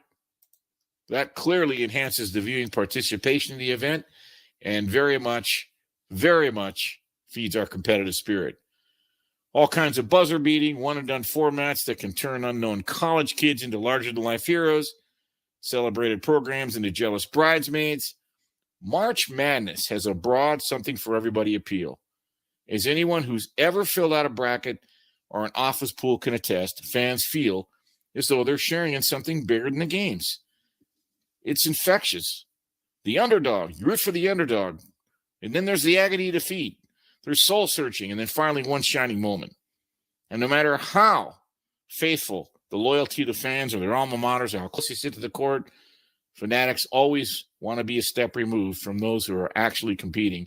And this will always be the primary foil of the average fan. Only the athlete in the arena can truly experience that kind of magic, but balancing the two can be difficult for even the most well-adjusted person. See, for some, the thrill is grounded in seeing human outliers that simply perform athletic feats that most people just can't replicate. For others, nothing can top really the collective high of rejoining and gathering with your like-minded kinfolk. I talked about this earlier with Todd Dewey back in 87 here at Caesars Palace, watching Austin Peay, a 15-point underdog, upset Illinois, and the fans were screaming, "Let's go Peay." I mean, it was hilarious. Let's not poo-poo the David and Goliath aspect of the games, because with every underdog victory, you can bet people they're going to use that as fuel in their own lives, their own personal endeavors, athletically speaking or otherwise. Every buzzer beater, we are reminded that anything is possible. With every vignette about the hardship of a player, and you'll see those too, who never gave up in spite of long shot odds to get on the floor, we are retold that we still, all of us, are authors of our own legacy. In the end, really, few things in life can match the uniqueness of March Madness, this month-long phenomenon known as March Madness. I understand I think it was a Chicago school teacher that came up with the game, or came up with a nickname 40 or 50 years ago, based on a local tournament in March. But now it's caught on. Everybody knows what March Madness is. See, the key is that you can script everything but the outcome. And then what lies ahead, the bragging rights for all the winners and the constant reminders that they're witnessing something that's anything but ordinary. This is why we watch. This is why we care. And this is why we always will. That's why year in, year out, March Madness continues to justify and even elevate its own frenzy. Now more than ever, we're going to enjoy it with a heightened degree. Last year wasn't quite the same. The year before, there was no tournament. And then, of course, back in 2019 was the last time it was normal, if that's such a word. And now, given the advent of legalized betting, which is over 30 states, that's going to amplify things even further, because that's the essence of the rampant fanaticism. People love to bet. We've known that in years, okay? In the end, there'll be 49 million brackets coast to coast. 400,000 people will come to Las Vegas, and we'll have a betting handle that will be twice what the Super Bowl is. The Super Bowl, we did about 179 million. The last full year that was normal in Las Vegas, where there were no masks in a full tournament with fans, the betting handle for March Madness was about 345 million. We're going to break that this year. So there you have it. You've got an appeal that goes from sea to shining sea.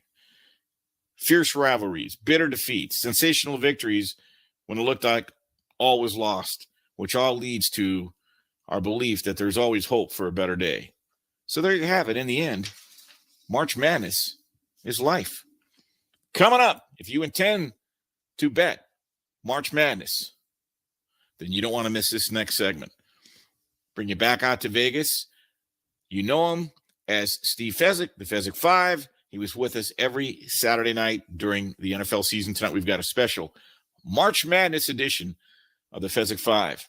And by the way, I want to remind everybody that this April 28th through the 30th, Vegas will be hosting the 2022 draft, an event that will be unlike any other, with unparalleled energy and excitement that only the greatest arena on earth can deliver. I would know. I live here in Vegas.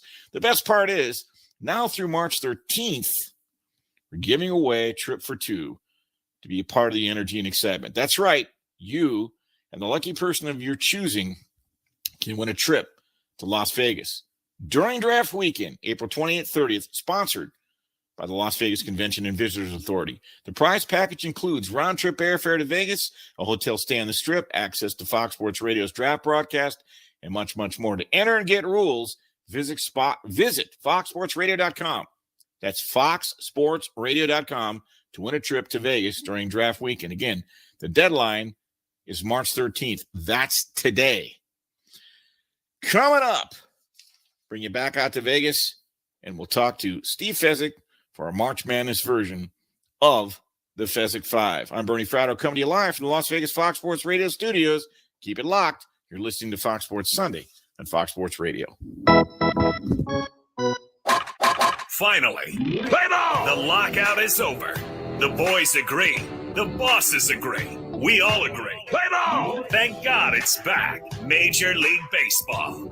It's what we've all waited for. And a fly ball to right center field. This is Fox Sports Radio.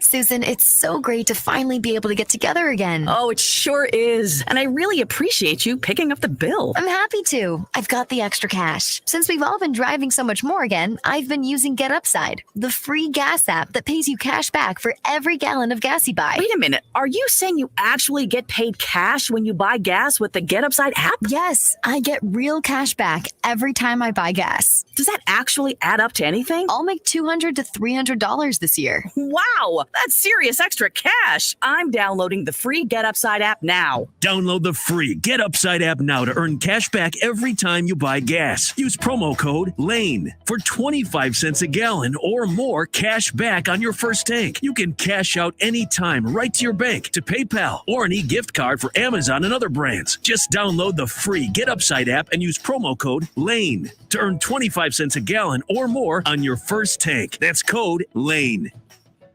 Link Soul is more a philosophy than a brand, more of an experience than a clothing company. They believe in creating products they value with the people they love for the good of their families and their community. Their roots are in golf, but now they fill their time with many interests, and that's reflected in the clothes they design.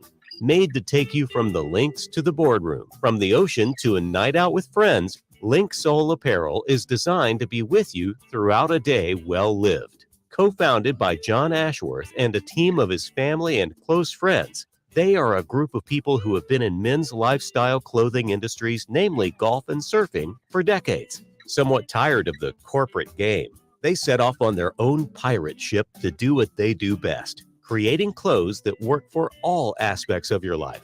From the land to the sea, Link Soul has you covered. Check them out at linksoul.com to learn more. That's linksoul.com.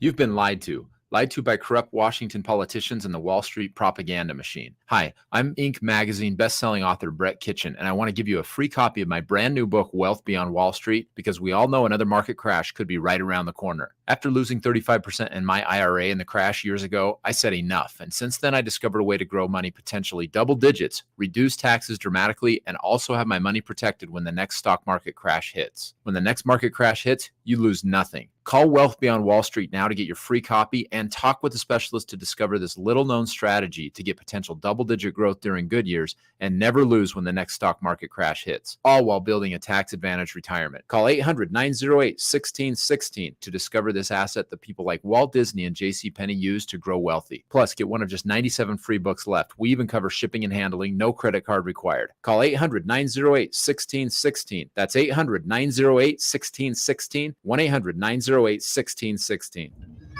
They make some weird noises. We'll be home soon. Yeah, you'd never But one give your thing baby is a for pacifier that has cigarette ash. What do I know? But He if you're makes smoking great around your points. kids, yeah, it's kind of like that. He's Secondhand smoke Colin contains Cowherd. thousands of toxic chemicals that can have a lasting effect on your child's You health. can listen to the Protect your herd children. with Colin Don't smoke around Cowherd. them or any child. Call the Noises Nebraska and all. Tobacco Quit Line, 1-800-QUIT-NOW, Right 1-800-784-8669. Paid for by Weekdays Tobacco noon Free Eastern, 9 a.m. Nebraska. Served with the Pacific on Nebraska Fox Broadcasters Sports Association Radio. and this station. You must have been busy, but the Odd Couple with Chris Broussard and Rob Parker. We're breaking this down. Huge trade in the NFL. And like I said, Carson Wentz, a big name, not a big game quarterback at this moment in time, but still a big name. And he was traded from the Indianapolis Colts for the second straight year. Remember, the Colts traded for him a year ago. And now, after one season, they have parted ways with Carson Wentz, trading him to the Washington Commanders, formerly known as the Washington Football Team, for a third round picks in 2022 and 2023.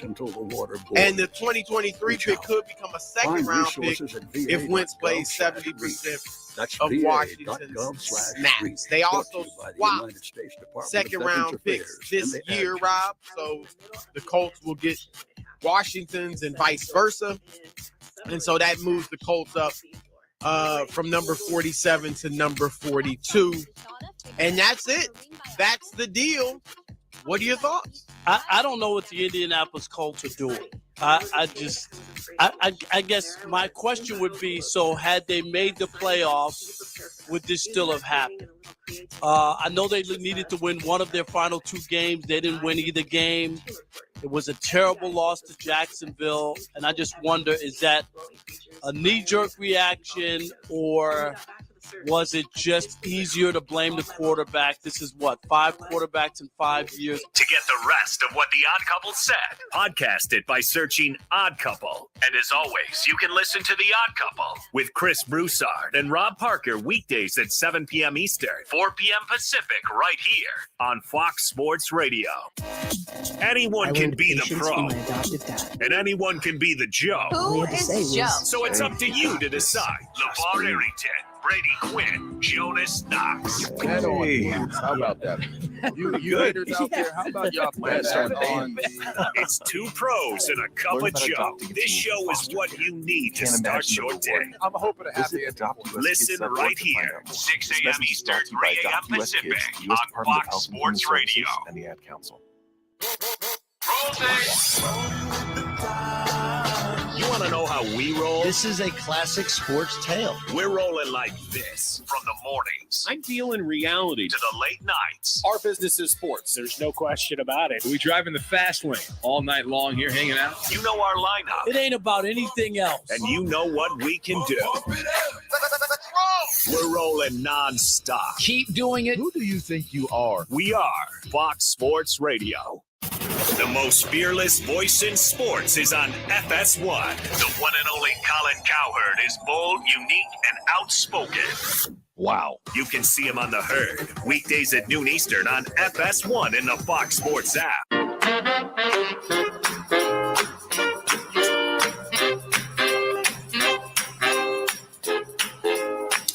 We're back on Fox Sports Sunday, Fox Sports Radio. I'm Bernie Fratto, coming to you live from Las Vegas Fox Sports Radio studios at this time. Special treat tonight. You hear him every Saturday night during football season, but we now have a March Madness version of what we affectionately call a Fezzik 5. The time is now. It's the Fezzik 5. These are the 5 things you need to hear about. Now, with the only back-to-back Hilton Super Contest winner, Steve Fezzik, here's Bernie Fratto. All right, Fez, here we go. We're just hours away from Selection Sunday. People will look at their brackets shortly thereafter. There'll be the matchups on the board with the various lines, the odds, the futures totals. So let's get your common sense perspective on how folks can bet and enjoy March Madness. And, of course, I know one of your basic tenets is stay away from the needle in a haystack stuff, and your thoughts on long shots. Yeah, I hate long shots. The media will lie to you all week long saying, oh, there's great value betting teams like Connecticut or Arkansas, and all you need to do is win 2 or 3 games, and then they can start earning off of it. The truth is, Bernie, you get short paid by about 50% on most of these bets versus just doing a mechanical parlay. What do I mean by that? Instead of betting $100 on these teams to win it all, take that 100, bet them on the money line on each and every game, and just keep rolling it over. You'll wind up winning way more money in almost every case. No, it's a very smart thought on your part, Fez. And, of course, I agree with you. The long shots, needle in a haystack, use the word value. There's never any value in a torn-up ticket. All right, you also have a philosophy about just playing straight bets. Yeah, so avoid the needle in the haystacks. Play stuff where there's just 2 options. So typically the most common bet is just play the point spread. So take 5.5 or lay the 5.5. Don't get too crazy looking for who's going to win the East region or something that is even more exotic, like what will be the exact number of points a team will score. Those are like the Super Bowl prop bets that the house absolutely cleans up. Bernie, there's a reason Vegas always wins against the sucker Super Bowl bettors, because they make these long shot bets that simply don't win. Keep it simple. Play bets that there's 2 outcomes one side or the other. Right. No, that's a good philosophy, Fez. I agree with you. So don't play long shots. Stick to straight bets primarily. Now, the other thing, too, I think money management is very critical. Yeah, exactly. So the pros, when they're betting sides, they make some of their biggest bets during the conference tournaments. Example, there was a game today, Akron-Kent, where one of the teams had players suspended for the first half. There's opportunities like that in numerous games throughout the season, and certainly in the conference tournaments with questionable motivations as well. That's not the case in the big dance. Everyone is ultra motivated. These lines are super tight. Don't suddenly go and bet. If you're normally a $100 bettor, don't bet $1,000 because it's the big dance and think you have any kind of great edge. You don't have it making those sort of bets. The house is going to beat you. It's mostly entertainment. Pros don't really step it up and bet big in the tournament more than they do other times of the year.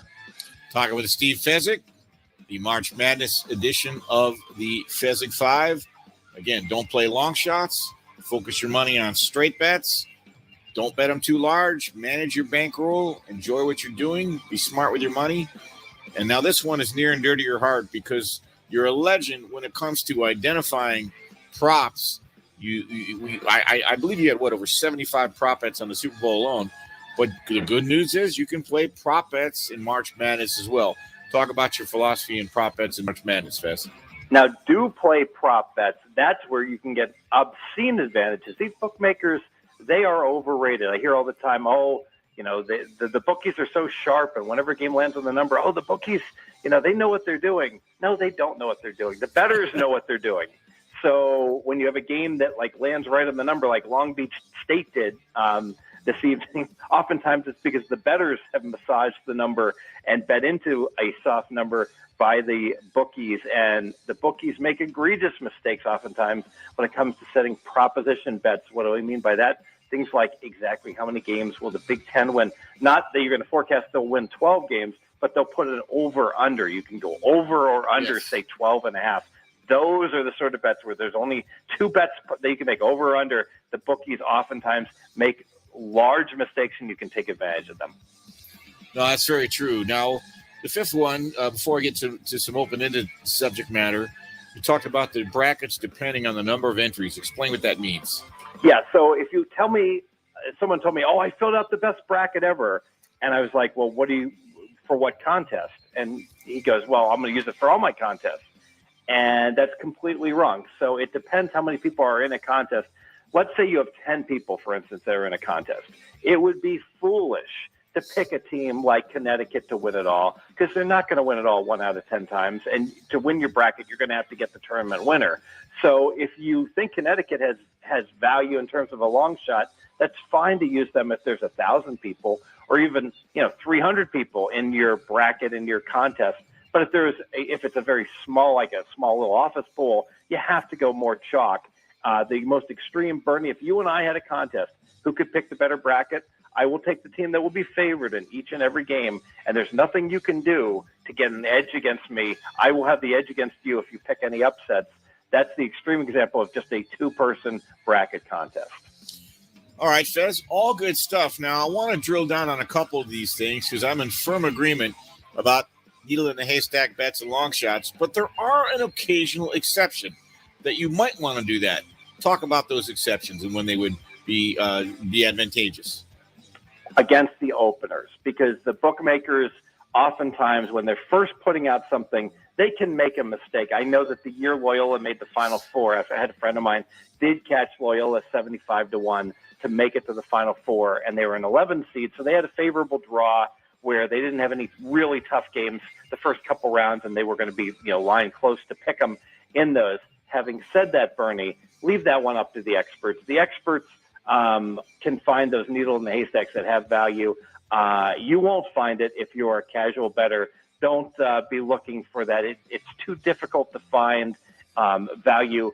And like I said, where there is value, it's going to be gone almost immediately. But it's the openers that you want to look at. All right, Fez, one of the things we haven't talked about are totals bets. And there are some venues, obviously, most of these kids are going to be playing in strange cities and strange venues and sometimes very large arenas. Tell the folks how that can affect totals bets. Yeah, large football venues are not good for basketball, and you oftentimes see the three-point shooting suffer with a bad backdrop. An example, for years, the pros during the conference tourneys love to play the Arch Madness to go under in St. Louis, and they love to play in Frisco, Texas. That's the Dallas Cowboys practice facility. It's a big facility that has bad backdrops, so the pros like to play games in Frisco to go under, and inevitably you'll see some venues that are going to be played in football stadiums look to, in general, to play those games under. All right. Now, do you have any teams circled, Fez, that you have your eye on in terms of where you believe you'll get some favorable opportunities to fire out just because of these teams' pedigree? You know what? Yeah, call me a pessimist. The glass is half empty, Bernie. I'm looking for teams that I can bet against. So any team that has a solid tournament run during this week and becomes a public team is a team I oftentimes am looking to bet against because the public jumps on them. An example would be Iowa. I think Iowa, I've seen this movie before. Iowa runs up and down the court, so they have a very pleasing way to watch them, and they talk about how deep they are and how they all can shoot. They're just not that good. So now they've had to play all these games in a row in the Big Ten tournament. They're a team I would be looking to fade, because of this run, and certainly Tennessee could qualify as well if they have a real solid performance on Sunday. So anyone who had a really good tournament run and winds up winning their conference tourney, they're in a celebratory mood oftentimes, and they often stub their toe against the spread with a higher point spread tax in the first round. So this kind of leads to a larger subject matter. Final thought, Fez, before I let you run. You don't really believe in the momentum theory when someone comes out of a big conference tourney win. They don't necessarily carry that momentum into the tournament. They don't against the spread. And I'm not really sure, Bernie, if it's so much that they do worse than if they would have lost in the first round. I think they do about the same, but what happens is that they have to pay a bigger tax. So in the first round game, if they had the same opponent, instead of laying 17, they have to lay 18. And that doesn't sound like a lot. Hey, it's 1 point. What does it matter? Well, do this. The rest of your life, this is a homework assignment. I want you to look at all your bets and record them. And then I want you to add 1 point to each bet and subtract 1 point. You know what you're going to find after 10 years of betting? You are the greatest bettor in the world if you get an extra 1 point only on all your bets, and you are absolutely the worst bettor in the world if you lose a point on each and every bet that you make the rest of your life. Fez, great stuff as always. That's a mouthful. Folks can hear it on the podcast. Fez, enjoy the next 3 weeks. It should be madness. Spring forward to the madness, Bernie. Thank you. All right, that's Steve Fezzik. Fezzik 5, the only back-to-back winner of the Hilton Super Contest. Won it twice, the only two-time winner, the only back-to-back winner. Coming up, I'm going to piggyback on Fezzik, give you some Cinderella teams to keep an eye out as this tournament gets underway in just hours, at least the bracket portion. But first, let's go to the man, the silver-tongued devil with the golden pipes, Brian Finley with the latest. Thank you so much, Bernie. A ton of automatic bids being handed out on Saturday in regards to college basketball and the men's NCAA tournament, thanks to some finals and conference tournaments happening on Saturday, including what happened in Bernie's area in Las Vegas. That was where the Pac-12 held their tourney, and Arizona upstages UCLA 84-76. Benedict Mathurin had 27 points, leading the way for the Wildcats. He also was the Pac-12 Player of the Year. Then in the ACC, Virginia Tech did the unthinkable. We didn't come here to win free. They've come here to win the first ACC tournament championship in program history. 82-67, the party is on for Hokie Nation.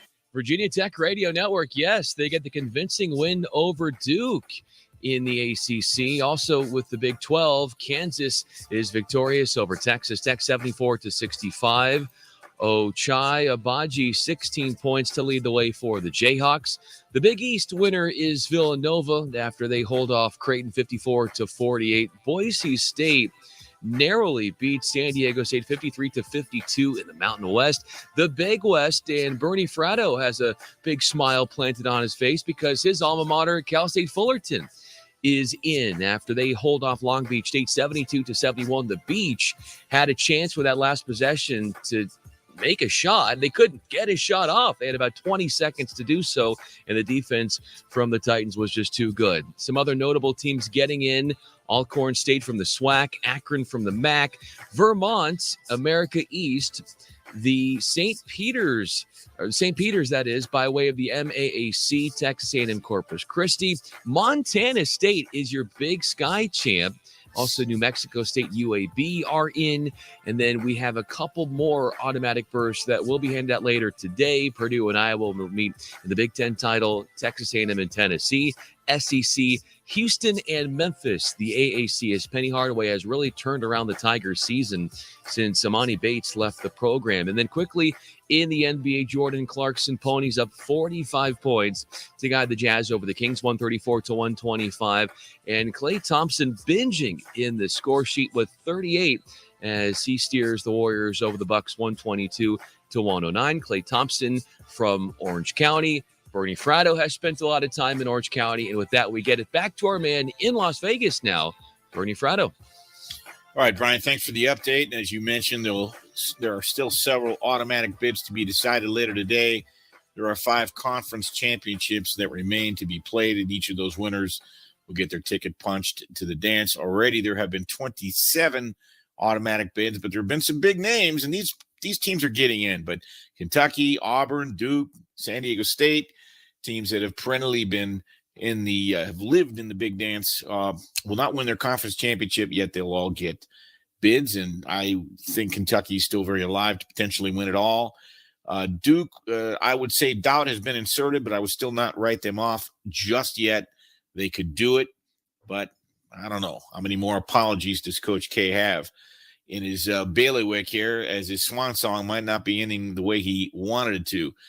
As you look at your bracket later today, when you download it, you know that if you are one of the people that predicts the national champion, or maybe you get 2 or 3 or 4 of the final 4 qualifiers, that's bragging rights, man. But if you identify a Cinderella team that gets to the final 4, now you've got a real badge of honor. And there are 3 or 4 Cinderella teams that I think most likely, depending on the matchup, where the game is played, and what the point spread is, I will be firing on these teams, as they will be underdogs in their games.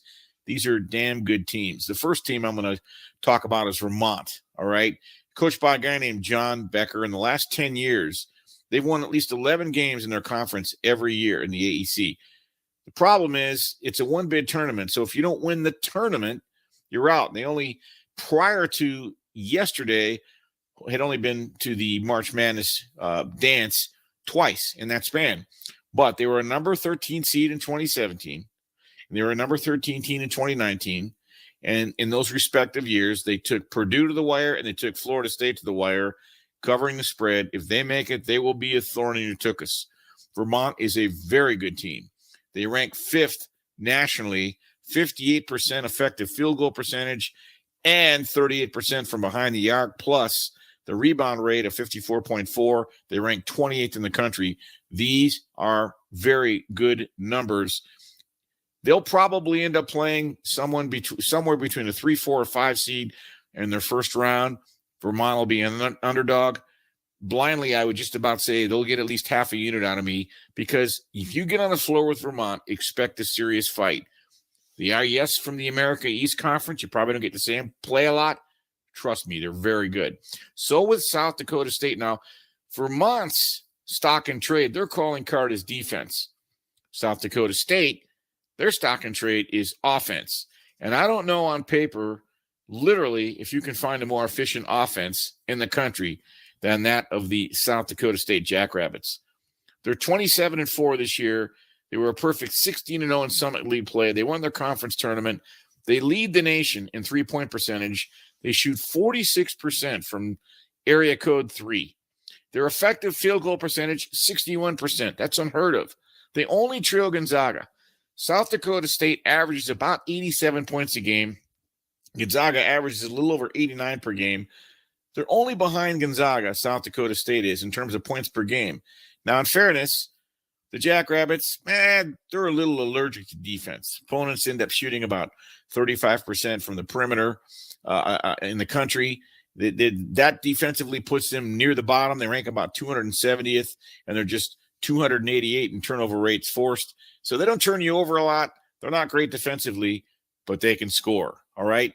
So South Dakota is the one team in this tournament, along with Gonzaga. They might give up 89 points, but they might score 90. So you take a hard look when the lines come out at Vermont and South Dakota State. Another team that I'm very impressed by, Colgate. Now, last season, Colgate got an invite to the dance. They put a hell of a scare into Arkansas in the first half. They jumped out to a 14-point lead. Finally, Arkansas's depth and experience really recovered, and they beat Colgate. And Colgate did lose their top scorer, and they did start this year 4-10, but they're on an absolute tear as they head into March Madness. They've won 16 of their last 17 games. Every victory has included a margin of victory of at least 8 points. Again, Colgate, this is another team that can shoot. The Colgate Raiders, you're going to know their name by Thursday.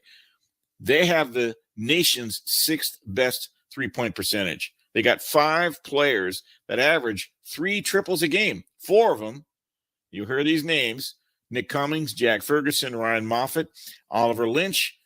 They've connected at a rate of 38% cumulatively or better from behind the arc. That's scary. Again, Colgate won their Patriot League tournament, and they're on their way. I think they'll be a very good value in the first round, no matter who they play. Now, Davidson has to win their A-10 tournament tomorrow. But in terms of offense, they're just 2 spots behind Colgate when it comes to the three-point leaderboard. Now, Davidson, they've knocked down over 39% of their three-point shots this year. And if you give Davidson any space on the perimeter, if you don't close out on the shooter, if you give them free catches in space, free shots uncontested, they're going to knock them down. They look for their shot. They find their shot. And I would tell you they rank 321st in adjusted tempo, which means they hold the ball a long time. They drive you nuts. They don't turn the ball over. They're patient. They wear you down. All of a sudden, late in the game, they're in it, and they scare you to death. And, again, Davidson has to win the A-10 tournament later today, but it's never a guarantee, and it's probably a one-bid league. But let's assume they do. They're going to be heavily matchup dependent against who they play because their defense isn't great, but their offense is superb, so they'll be getting points. And depending on the draw they get, you give Davidson, with their perimeter depth and a slow-paced game, they can be a higher seed's worst nightmare because they hang around, they wear you down, they start banging threes. All of a sudden, you look at the higher-seeded team, doubt is inserted, and the next thing you know, Davidson is on the verge of an upset. So watch those 4 teams, Vermont, South Dakota State, Colgate, and Davidson. Those are potential Cinderellas that can turn someone's bracket upside down. Coming up, we're going to bring you back out to Las Vegas. You know him, you love him, you can't live without him. Mackin' on Sports with Mackenzie Rivers. Yeah, there was some football movement this week, and that affected the odds as well. I'm Bernie Fratto. We're coming to you live from the Las Vegas Fox Sports Radio studio. Stick and stay. You're listening to Fox Sports Sunday on Fox Sports Radio. Have you ever missed that one story that everyone is talking about? You can always podcast it at foxsportsradio.com. So when you get a snippet of this young quarterback's good enough to play now, and you want to hear the rest, and we're paying him nothing, podcast it at foxsportsradio.com. This is Fox Sports Radio. You've been lied to by corrupt Washington politicians and the Wall Street propaganda machine. Hi, I'm Inc. magazine bestselling author Brett Kitchen, and I want to give you a free copy of my brand new book, Wealth Beyond Wall Street, because we all know another market crash could be right around the corner. After losing 35% in my IRA in the crash years ago, I said enough, and since then I discovered a way to grow money potentially double digits, reduce taxes dramatically, and also have my money protected when the next stock market crash hits. When the next market crash hits, you lose nothing. Call Wealth Beyond Wall Street now to get your free copy and talk with a specialist to discover this little-known strategy to get potential double-digit growth during good years and never lose when the next stock market crash hits, all while building a tax-advantaged retirement. Call 800-908-1616 to discover this asset that people like Walt Disney and JCPenney use to grow wealthy. Plus, get one of just 97 free books left. We even cover shipping and handling, no credit card required. Call 800-908-1616. That's 800-908-1616. 1-800-908-1616. Lincoln's best place. And Patrick speaks. You better stop and listen. This is the Dan Patrick Show. Is everybody on the Sixers bandwagon today? Hello? Available online Anybody? Where are you? 4 days ago. They're the new Shaq and Kobe. Can we slow down here? Volleyball not your thing. They also offer fun. 5 days ago, I said, let's slow down. 4 days ago, I had people tell me they're the new Shaq and Kobe. I said, no, they're not. No, they're not even the new Paul Gasol and Kobe at the end of his career. Stop.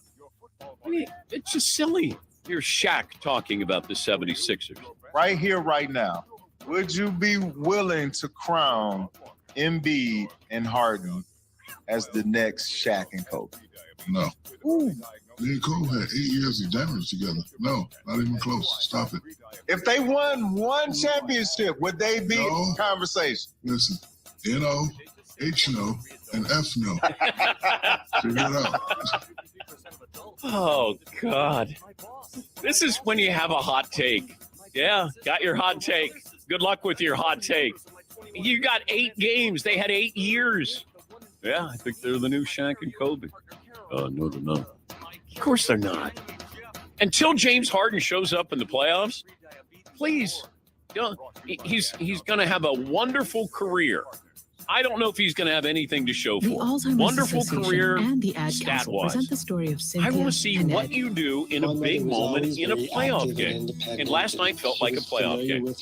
James Harden didn't play well last night. In your own building. If you want to know what Dan Patrick said next, just podcast it by searching The Dan Patrick Show. And as always, you can listen to Dan Patrick live weekdays, 9 a.m. Eastern, 6 a.m. Pacific on Fox Sports Radio. Did you miss this on Straight Outta Vegas with the voice of Vegas, RJ Bell?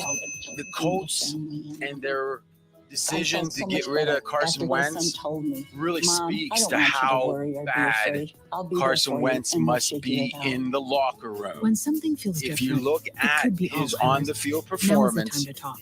it's Visit really ALZ.org/our probably stories projects to learn be more. as good A message as from the anyone they Alzheimer's could get. Association And in a and little Ad bit, Council. we're going to run through teams that are in desperate mode. You don't have to be there for quarterback. Desperation even. And the Colts are now on that list. And then we're going to look at the list of available quarterbacks.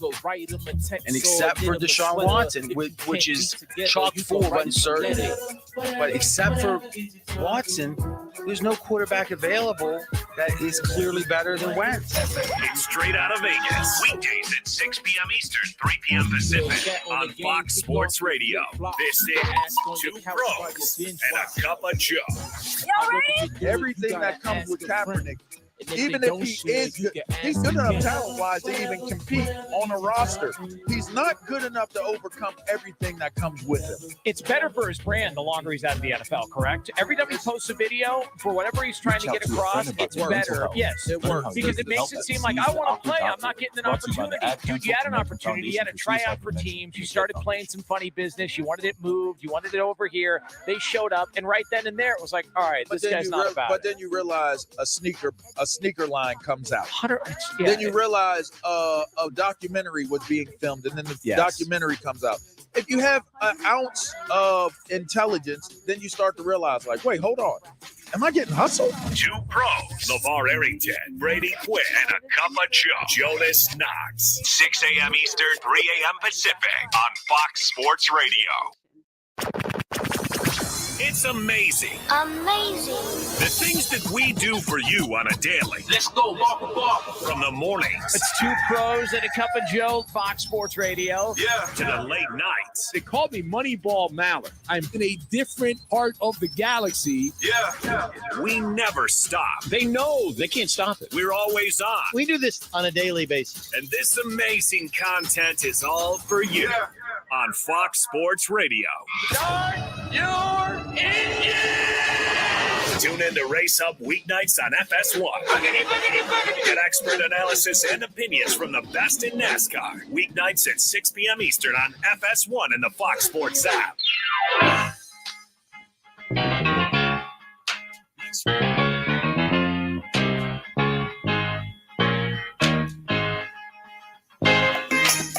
We're back on Fox Sports Sunday, Fox Sports Radio. I'm Bernie Fratto coming to you live from Las Vegas Fox Sports Radio studios. We bring you back out to Las Vegas. You know him. You love him. You can't live without him. Mackin' on Sports, Mackenzie Rivers. Well, Mackenzie, there was NFL in the news again this week, as per usual. But in this particular case, there was some movement and lack thereof for two very prominent quarterbacks that didn't go unnoticed. Yes, I was disappointed in the world because I said Russell Wilson's going to be the biggest story one day of this offseason. Aaron Rodgers is going to be the biggest story you can imagine once he re-signs one day of this offseason. As a radio producer, I would have two great A blocks lined up. Well, sports gods didn't say that was going to be possible because Tuesday afternoon, 1 hour after Aaron Rodgers has announced he's coming back to Green Bay, an even bigger quarterback news hits the airwaves. Denver Broncos acquire Russell Wilson. Their odds had actually ballooned up because, hey, Aaron Rodgers was off the market for about an hour, or one elite quarterback taken off the market. The Broncos went from 20-1 to 25-1. Well, an hour later, they were 12-1 after getting arguably a top 5 quarterback in the saddle. So it made me think. You know, a lot of people have a lot of opinions about Aaron Rodgers and his greatness, Russell Wilson and his greatness. I'm a stats guy. I wanted to look at it analytically. Two of the paramount characters in the NFL quarterbacking ranks in the last decade. What do the numbers say? Well, win percentage-wise, I was shocked how close it was. 66% for Russell Wilson, 64% for Aaron Rodgers. Both of them, during their eras, you know, Rodgers started in 2008, Wilson in 2012, were second in that category. They were both second behind the same man, Tom Brady. That's going to come up again. I looked at their playoff performance. RJ Bell has a great stat. It's called pregame playoff points, because playoff wins doesn't really count as much if you get a win in the wild card round versus the division round. You want to know how far you made it in the playoffs. So 1 point for wild card, 2 point for division, on and on to the Super Bowl. How did these guys stack up? Russell Wilson, 9 playoff wins in 10 years. Aaron Rodgers, 11 playoff wins in 14 years. By the playoff point system, exactly equivalent. Each year they average 2 points. That means on average they make it to the divisional round. So again, another exact tie, both behind, you know him, you love him, Tom Brady, number 1 in that category. For both, they're second in that category. This is the distinction. This is the distinction I found. Versus expectation. Aaron Rodgers is number 12th. If you look at his Packers teams over expectation, season win-wise, the last 14 years. Russell Wilson's number 1. It seems to me their whole careers, their whole distinction. Let me butt in. I'll tell you why. Because ever since the infamous pick rub play where Wilson threw the interception in the Super Bowl in January or February of 2015 to lose to the Patriots, they're 3-5 in the playoffs since then. The Seattle Seahawks. Yes, and they've been not really expected to do all that much. You look at 2017, they were only expected to win 9 games by the Vegas market. In 2018, 7.5. So that's my point. Russell Wilson, because of that, infamous moment, because of the fact that he was kind of carried there by defenses year after year, is underappreciated by the market. His teams, that's why on average they go a game and a half above their season win total. Aaron Rodgers is great. He's probably better. He's probably much better, or at least, 10% better than Russell Wilson will ever be. But the market is very keen to just how good he is. That's why if you bet their season win total, the Packers, the last 14 years, you're almost exactly 500. Well, you are exactly 500. You're 7 up, 7 down, only a fifth of a game better than expectation. Vegas knows almost exactly how good Aaron Rodgers' teams have been in his career. I think this is going to be very interesting in terms of the dynamic that Russell Wilson will bring to Denver and how it manifests itself on the field.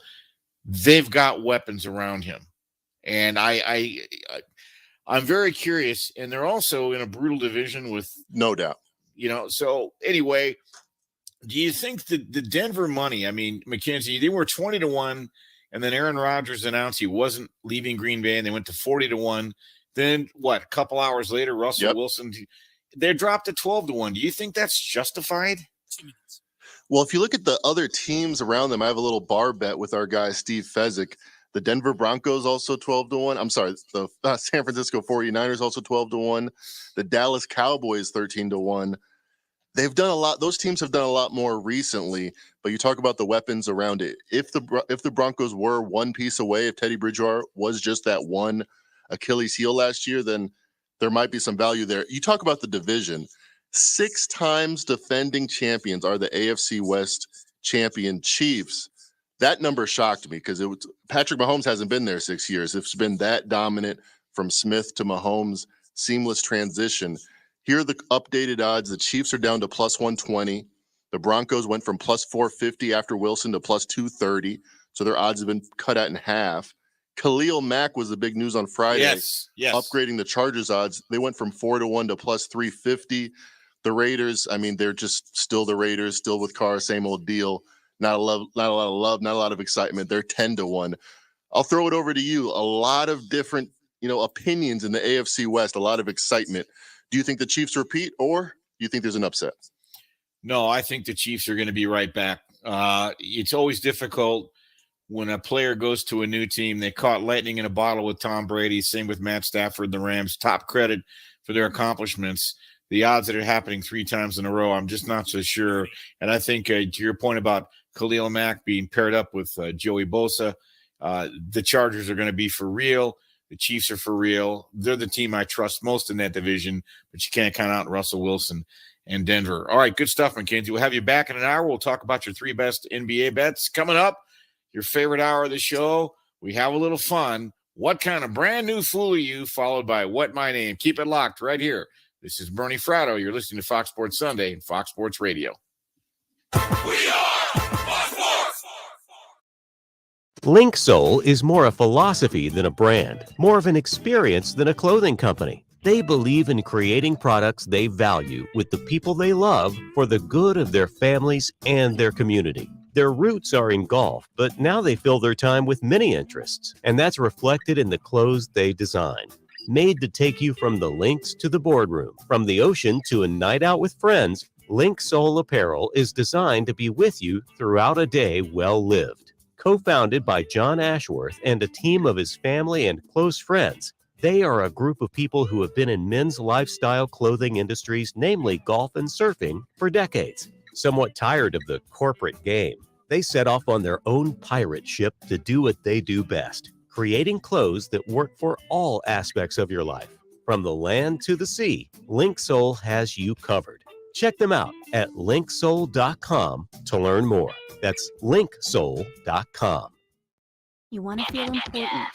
You want to be a part of something big, something that matters, something that Find FS1 on your television. Go to foxsports.com for details. We felt that way too, and that's why we did something about it. We aren't just Army National Guard soldiers. We are normal people just like you. It's a wonderful But our thing. part-time service in the Army National Guard Colin, means Russell we get to do Wilson more. going When to our that communities are division. in need, we get Scary. the chance to stand up Yeah, and because do Aaron something about Rodgers it. playing in that We crappy get to division serve in really our helped him own out in the region playoffs. and help the people Want we to play in a call Power 5 neighbors. conference, the SEC? Whether they're in the mountains of Doesn't New seem to hurt Mexico, their teams. plains of They all win Nebraska the and national Kansas, championships every the other year. ranches of Let's talk Oklahoma about and what a tough Texas, division the he joined. farmlands It's of funny, Missouri Matt and Stafford Arkansas, went to or the the Rams, bayous a of significantly Louisiana. tougher division, We and won are a Super here Bowl. for our hometowns. Didn't hurt his career much, And did it? together, we can Let's make look a at the difference. AFC West. Ooh, the Take on Raiders. your legacy. Last 19 Visit years, 2 nationalguard.com playoff to find out appearances, more. lost both. Sponsored by the Nebraska Army National Dysfunctional Guard, even aired by last the year. Nebraska Broadcasters Poorest Association owner in and the this station. NFL. As an Last year, 18-year-old, narrow wins over average teams, but they beat I the was Colts. 0.5 credits away Who, from because they lost to the completing high Jags, school, and didn't we make the didn't do it. 10 years later, That's at a age big 20, obstacle. What about the Chargers? Oh, yeah, their head coach, Brandon Staley, has 5 total years in his life coaching in the NFL. If I wanted to make In the last 12 years, have won 10 or more games. My family never Once. stopped pushing for me And to when be have we better ever because they knew thought what I could become the and Super who I could Bowl become goes as a through the person. Chargers? My Haven't they support always team been is talented amazing. but let us down? The They're educational not a director, big my clutch sister, and even organization. my They're just 7-year-old daughter. talented. She's been They were more talented than with the Dan support Fouts. that They I were could ask talented for. with Phillip Rivers I've and been given LaDainian an Tomlinson, opportunity, and they're talented and with Justin Herbert. I'm just thankful But they for never it. rise in the moment like the Baltimores of our life. If They you're shrink. thinking of finishing And then your there's high school Kansas City. diploma, you Yeah, have smartly Find coached, free smartly adult run, education smartly classes owned. near you Patrick at Mahomes. A finishyourdiploma.org. very worthy That's adversary. No bad words here. Yeah, Brought Russell to you by had the 2 Dollar of those General in his University division. It was called McVay and Shanahan. If you're eager to find out what Colin said next, just podcast it by searching The Herd. And as always, you can listen live to Colin Cowherd weekdays at noon Eastern, 9 a.m. Pacific on Fox Sports Radio. Okay, it's the Ben Maller Show. The good news is It's Ben Maller. so Steelers, Saints, Bucks, Colts, Seahawks, and Panthers all looking for starting quarterbacks. They should be fighting, scratching, and clawing to get blank. Fill in the blank. The answer is going to surprise you. Gardner Minshew. That's the answer. That's it right there, Gardner Minshew. Let me make my elevator pitch in the Maller think tank. 2, the Steelers, Saints, Bucks, Colts, Seahawks, and Panthers. Gardner Minshew. He's still relatively. He started 22 games. And here's the thing where you say there's upside here.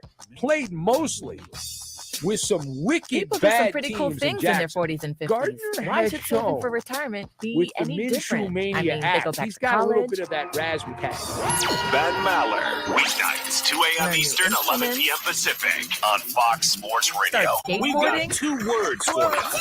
Okay, maybe that one's not for everybody. I guess but the big saving for question is- retirement And Doug is. Gottlieb With is doing what Doug aceretirement.org, Gottlieb you can get does. on You're track going with to your get retirement people that savings, say, no matter your Golly, age. you don't know what Just you're have a talking 3-minute about. chat with But I know Avo, I the absolutely friendly do. digital So whenever you retirement want to coach listen from to Doug AARP, Gottlieb, you'll The other get part to it personalized is you can listen to the recommendations based on Doug your Gottlieb input that are Show. easy to understand You were and amazing. work with Right your here. lifestyle. That's Quick, pretty spectacular easy, stuff. and free. 3 p.m. Plus, it's Eastern, noon sponsored by Pacific AARP, on so Fox you know they Sports got your Radio. back.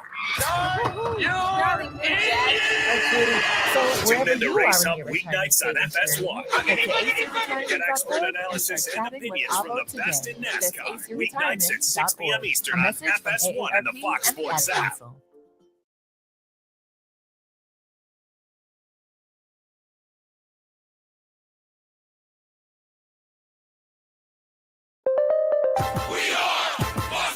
And here's what you need to know. College basketball conference tournament finals popping up all over the place on Saturday, including in the Pac-12, where Arizona stiffs UCLA 84-76. Benedict Mathurin had 27 points for the Wildcats, who had 11 blocks in this game.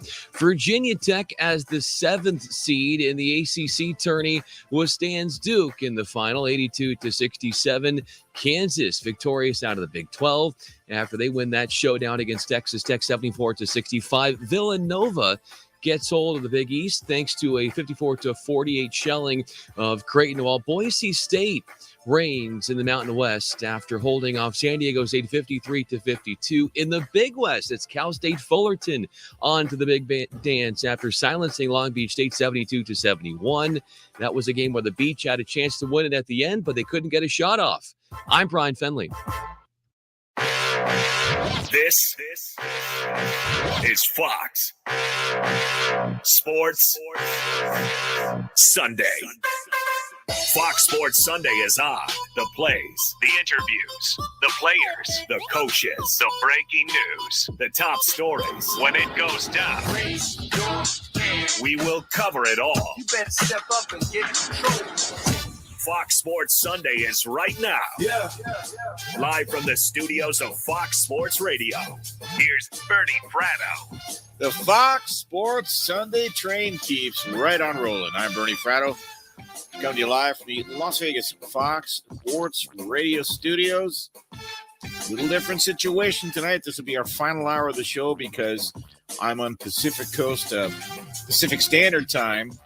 So that means in an hour, it's currently 1 a.m., 1:01 a.m. out west.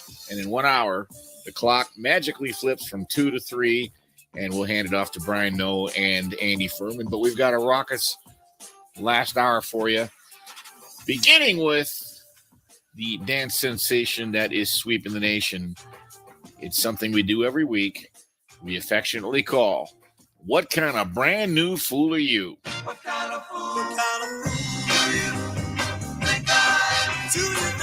So, what kind of brand new fool are you? Well, yeah. What kind of brand new fool are you? See, because every day across this great land of ours and around the world, people do things that just simply boggle the mind, and there can be no other conclusion to draw except you're just a damn fool. So we begin. We go to Florida, where we track a couple of dumb criminals. One's name was Joey, and the other's name was Matthew. And they had been casing this apartment complex for a while, and they decided they were going to engage in some robberies. But, see, these are really smart guys. And so, what they decided to do, they knew there were cameras. That didn't bother them. They decided they would simply mark up their faces with markers. So, therefore, they would not be recognizable even with a camera. There's only one problem. Joey and Matthew used permanent markers on their face. And within hours after their little escapade, the cameras caught them. They were identified and arrested by the police, which leads us to the only logical conclusion. Joey and Matthew, what kind of brand new fools, parallel, are you? Chris Perfett. All right, Bernie. So I'm taking you simultaneously to two worlds I keep going to. The world of international soccer and the world of cryptocurrency and NFTs. Because somehow they collided because, as always, there's a lot of problems with a lot of NFT projects out there in the Web3 space. Namely that a lot of people start out on projects and realize very quickly that they are not grounded well in terms of copyright. Which, I mean, makes sense. A lot of these guys are libertarians. They don't understand legal terms to begin with. So John Terry, a former English football coach and a former player, launched an NFT project back in February called Ape Kids Football Club. It sells 3D images of apes in just cartoon monkeys wearing, Premier League and English, soccer jerseys, everything else. It's all very cutesy. It had a lot of backing from several current players and former players, including currently playing for Roma English striker Tammy Abraham, Ashley Cole, Jack Wilshere. They all endorsed the project. It traded around, I think, most of them originally traded around $600, plummeted to about March where they were trading for under $7. However, shortly after Terry announced the project in January, it came out that it's coming out in March is now there might be legal troubles because they were forced to shut down some of the depictions on these NFTs because they don't have the use of Premier League and Premier League club copyright on them. So they'd remove depictions of the Premier League, UEFA, FA trophies, the Chelsea logo, all those from illustrations. So, Yep, if you're setting out to do one of these things, understand your country's copyright rules. They are important. And trademarks, too. What kind of brand new fool are they? Yeah, that's a good one. All right, Brian Finley. Yes, Bernie, as you know, as we get ready for the Selection Sunday, there are a lot of conferences out there that only get one bid. You got to win the conference tournament, and that's all you can do. That would be the case in the Mid-American Conference. See, last night, you had Kent State and Akron playing. We know the result, Akron won. Why did they win? Well, there's a story behind the scenes here involving Kent State that hurt their cause towards trying to win. And it was because there were 4 players on the team after they won the semifinal matchup in the conference tournament who went on Snapchat. I guess some people still have that. I haven't used that in years, but they went. I guess we're too busy on MySpace. Yeah, Go ahead. exactly. So, and by the way, Bernie, if I had MySpace, you would be in my top 8. Oh man, that's so cool. I know, right? I know that's your life journey and goal. So there were 4 players on the Kent State basketball team who got in trouble because they produced this social media video on Snapchat where they basically trashed their upcoming opponent in Akron, and some used foul language. And Their forward, DJ Johnson, was suspended indefinitely. Then one of their starters was suspended for the first half, along with a couple other guys who were suspended for the first half. So technically, you had 4 really solid players on Kent State who did not play in the first half of this game. Akron ends up winning. You and anybody who's from that area understands that this is a tense rivalry between the two. There's only 10 miles separating both of these schools, but the way in which those 4 guys blew it for their team and their chances makes Kent State, those 4 players, that is, fools here on Fox Sports Radio. Fair enough. The Golden Flashes, a stain on their legacy. All right, Brian. Ricky Herrera joins the fray. The always thoughtful, introspective Ricky Herrera with his version of What Kind of Brand New Fool Are You? Okay, Bernie, I had a hard one narrowing this down. It seemed like there was That sounds like a drop. I'm never mind. Yeah. Sorry. Sorry, not sorry. Go ahead, Ricky. You got the floor, my man. Oh, there was a lot of fools in the news this week. But speaking of social media, we all know people like to go viral. And this week, we're going to Pennsylvania because Saucy and Honey, who are YouTubers, are facing criminal charges that could result in up to 7 years in prison. Whiteland Township police say 25-year-old Saucy and 24-year-old Honey were arrested after hiding inside a Chester County Target store and filming the encounter for their social media. They spent the night in the Target and were caught because of their video.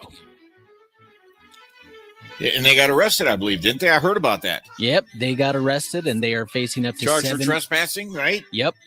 And I have to ask Saucy and Honey, what kind of brand new fools are you? Yeah, that's not a good way to spend your time. They're this YouTube couple, and they film themselves hiding inside a Target. I don't get it, man. It's like they're coming. They've run out of ideas, right? All right, good stuff, guys. Another rousing edition of What Kind of Brand New Fool Are You? And that, of course, brings us to our segue of America's favorite game show that we also affectionately refer to as What My Name? All right, you guys have just been killing it, so I had to really up it a little bit this year. A little bit of a March Madness theme. You may have all heard about the great Phi Slamma Jamma teams, Houston Cougars with Clyde Drexler and company, and they came this close. I'm holding my fingers just a centimeter apart and winning it all in 1983, but they didn't. But they went to 3 straight Final Fours, that Phi Slamma Jamma team, and they were coached by a gentleman. I was the coach of the Houston Phi Slamma Jamma Cougars, Chris Perfett. What my name? Oh, man, just because I know this from the NC State doc, Guy Lewis. Nicely done, right out of the gate. That I know this because Survive and Advance 30 for 30 about Jim Valvano. Yes. Fantastic document. Very good. All right. I talked about this earlier in the show, and I even dropped this name. But 1987, it happened to be the first time I visited Vegas for the March Madness. I've been to Vegas a million times, but this is the first time I hung out here at Caesars Palace March Madness, and a first-round game between Austin Peay as a number 14 seed in Illinois. Austin Peay, a 15-point underdog. Crowd chanted the whole time, "Let's go Peay," and they upset Illinois as a 15-point underdog. I was the star of the game and the leading scorer for Austin Peay. Chris Perfett, what my name? Oh, nope. I got it. No problem. All right. I was the leading scorer and the star of the game of that Austin Peay team that upset Illinois in the first round in 1987 as a 15-point underdog. Brian Finley, what my name? Dave DeBuscher. Very good. I love it. Man. I love the chicanery. All right, let's see if Ricky Herrera can bring us home. Ricky, I was the leading scorer on that fateful day when my Austin Peay team beat Illinois as a 15-point underdog. What my name? John Stockton. I love these guys. It would be Daryl Bedford. Daryl Bedford is the name we were looking for. All right, this one should be a layup. See what I did there? A layup. Okay, never mind. All right, I was the coach of the team. I deserve that one. I was the coach of the team that actually beat Phi Slamma Jamma on that fateful night in 1983. Ricky Herrera, what my name? Tubby Smith. Oh, I thought you did it for sure. No. All right, I was the coach of that team in 1983 that beat Phi Slamma Jamma to win the national championship. Brian Finley, what my name? Jimmy Valvano. Bingo!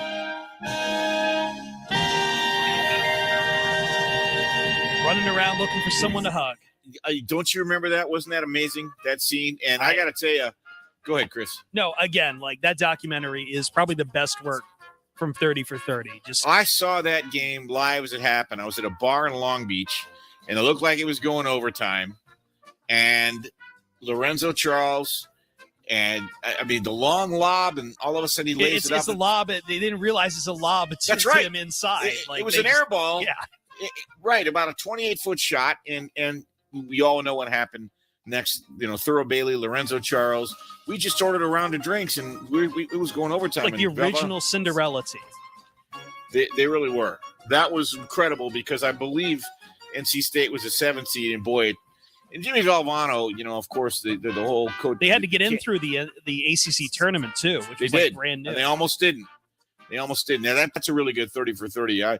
It's funny. I was courtside today. I've covered the Mountain West Conference tournament since 2012, and it's really a good tournament. Kevin Harlan was on the call today. Nice crowds. The San Diego State bands and the Boise State bands, awesome. They're going back and forth for about a half an hour before the show, playing some really good tunes and just banging them out. The electric guitars, horn section, the whole 9 yards. Here's why I bring this up. When you're courtside, you get a chance to see how coaches really work the referees. Everybody's kind of got their own style. Leon Rice, the head coach at Boise State, and of course he had a lot of success there, and he was on Gonzaga's staff for many years before he took the job at Boise State.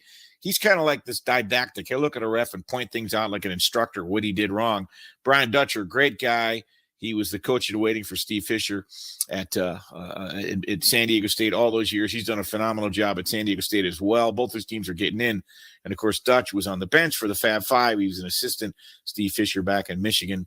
Story for a different day. But Dutch is kind of like – and he's a really nice guy. But he'll throw his arms in the air like, I can't believe this. This is just unbelievable. Well, you see the way coaches work it. And I tell you, I was there the other day, too. Steve Alford, Nevada Wolfpack. Of course, he's been around New Mexico, UCLA. Brian, I'm sure you remember Alford at UCLA. Probably want to try to forget those years. He's just brutal with referees. I mean, 1 minute, not even 30 seconds into the game the other day in their opener, he's all over a ref. I can't believe it. You got to call that. Dude, the game's 30 seconds old. Here's why I bring all up that Michigas, because Jimmy Valvano once went up to a referee, whispered in his ear, he says, Ref, can I ask you a question? Can I get a technical just for thinking something? Referee says, no, of course not, Jimmy. Why? He goes, good, because I think you suck. Boom, teed up right on the spot. Never be another Jimmy Valvano, that's for sure. All right, coming up, Major League Baseball is back. Spring training mandatory report is today.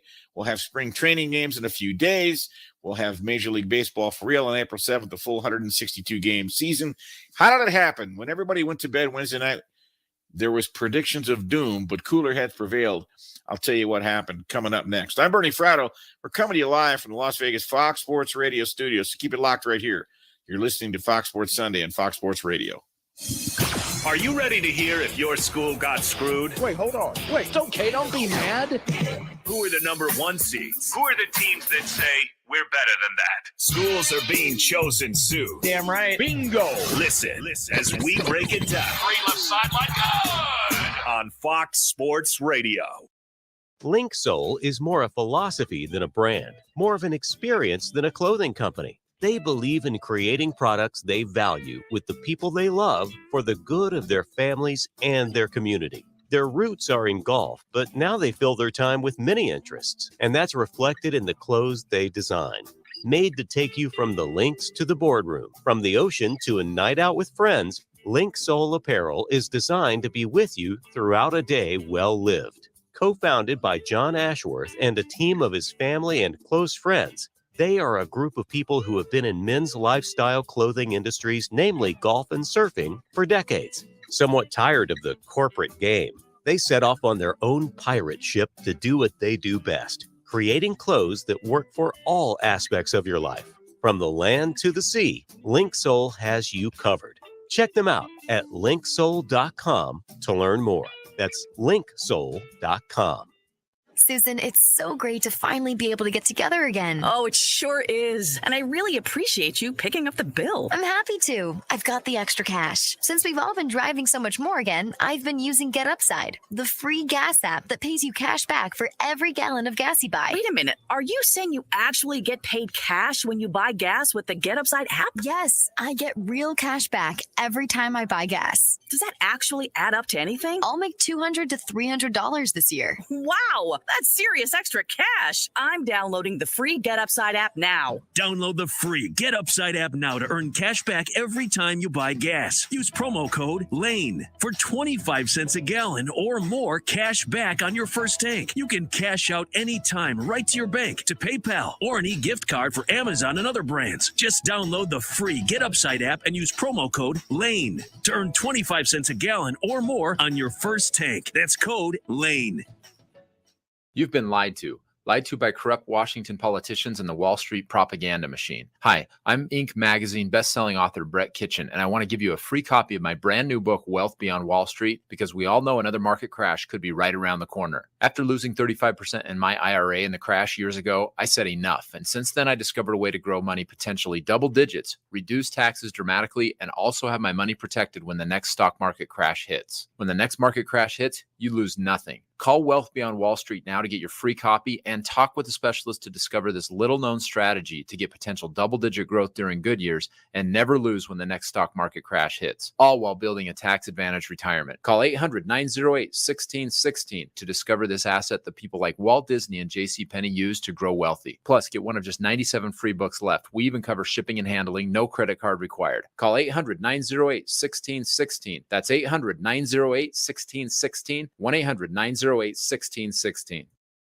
I know there are a lot of times for where a little it might not seem like I'm listening to you, with but Jason I am. Smith. I hate the guy. Hate him. And I what hate you him. say And what does really best does matter friend to Mike me. Harmon think? I mean, Look, on the let's be positive honest. side, these There are guys people really like know rules, how to but push the I get why we sports and have it. entertainment I hear you. envelope and And gaze I know it's lovingly because into you their can. crystal For more balls. information about That's the talking with beauty your of making kids about predictions. underage use of alcohol and other drugs, visit underagedrinking.samhsa.gov. Smith Show with Mike Harmon. Weeknights at 10 p.m. Eastern, 7 Pacific on Fox Sports Radio. Come on! Jason Smith and Mike Harmon are dropping knowledge like this. But they had a chance to win the game at the end, and LeBron James did something that he's been doing for 20 years that I wish he would just stop bleeping doing, because all he's doing is making it less likely his team wins the game. Here you go. Going to the rim. Here he goes. Over to Carmelo to win the game. We're going to overtime. Wow, why did LeBron take the layup? Looked like he might have had a reverse layup opportunity. He had the reverse layup. Wow. So there it is, Lakers Radio Network, and that is exactly what happened. LeBron had the ball on the wing with time ticking down. He had a chance to go in for the layup. Now, he could have done so many things on this, right? He did have the reverse layup. He could have had the reverse layup. He could have also drawn contact and gotten to the free throw line with like a second left to go. Now, LeBron isn't the greatest free throw shooter in the world, but it's a tie game. You just have to make 1 out of 2. LeBron's about 70-ish% for his career. 1 out of 2 wins the game. But what does he do? I'm going to dribble under the hoop, pass it out to Carmelo, who's open for a 3 that Melo misses. Now, honestly, what's a more high-profile chance to win? What's a better chance to win the game? LeBron James with the ball a couple of feet from the basket, or Carmelo Anthony shooting a 3? It's LeBron. It's always been LeBron. But he does this, and he's been doing this for 20 years, and it doesn't make any sense. Because you know why he does this? I'll tell you exactly why. And this is indisputable. He always wants to put on display when he can his basketball IQ. He wants to make sure people know. See, at the end of games, I always make the right play. To get the rest of what Jason Smith and Mike Harmon said, podcast it by searching The Jason Smith Show with Mike Harmon. And as always, you can hear the Jason Smith Show with Mike Harmon weeknights at 10 p.m. Eastern, 7 p.m. Pacific, right here on Fox Sports Radio. A year ago, Chris Danny Broussard. Stop putting off All right. Rob Parker. And this is the thing. Some say they're odd. Can we all agree now? Yes. You say Chris Broussard is Captain Obvious. they're the best to ever do it. They may not always agree, but that's why we love them. Love your show. Listen to it every day. The Odd Couple with Chris Broussard and Rob Parker. Weekdays at 7 p.m. Eastern, 4 p.m. Pacific on Fox Sports Radio. We just wanted to take a quick moment to say thank you. Thank you for retweeting us. Thank you for the comments on Facebook. Thank you for downloading our podcast from foxsportsradio.com. I always want to help people. Say that out loud. Thank you for streaming us on iHeartRadio. Thank you for letting us into your world. Are you not entertained? We do this all for you. So we here at Fox Sports Radio want to say thank you. But get ready for the inaugural season of the United States Football League. A new professional league coming in April. But catch the action live and in person by purchasing tickets at the USFL.com. Available now for all 2022 season games.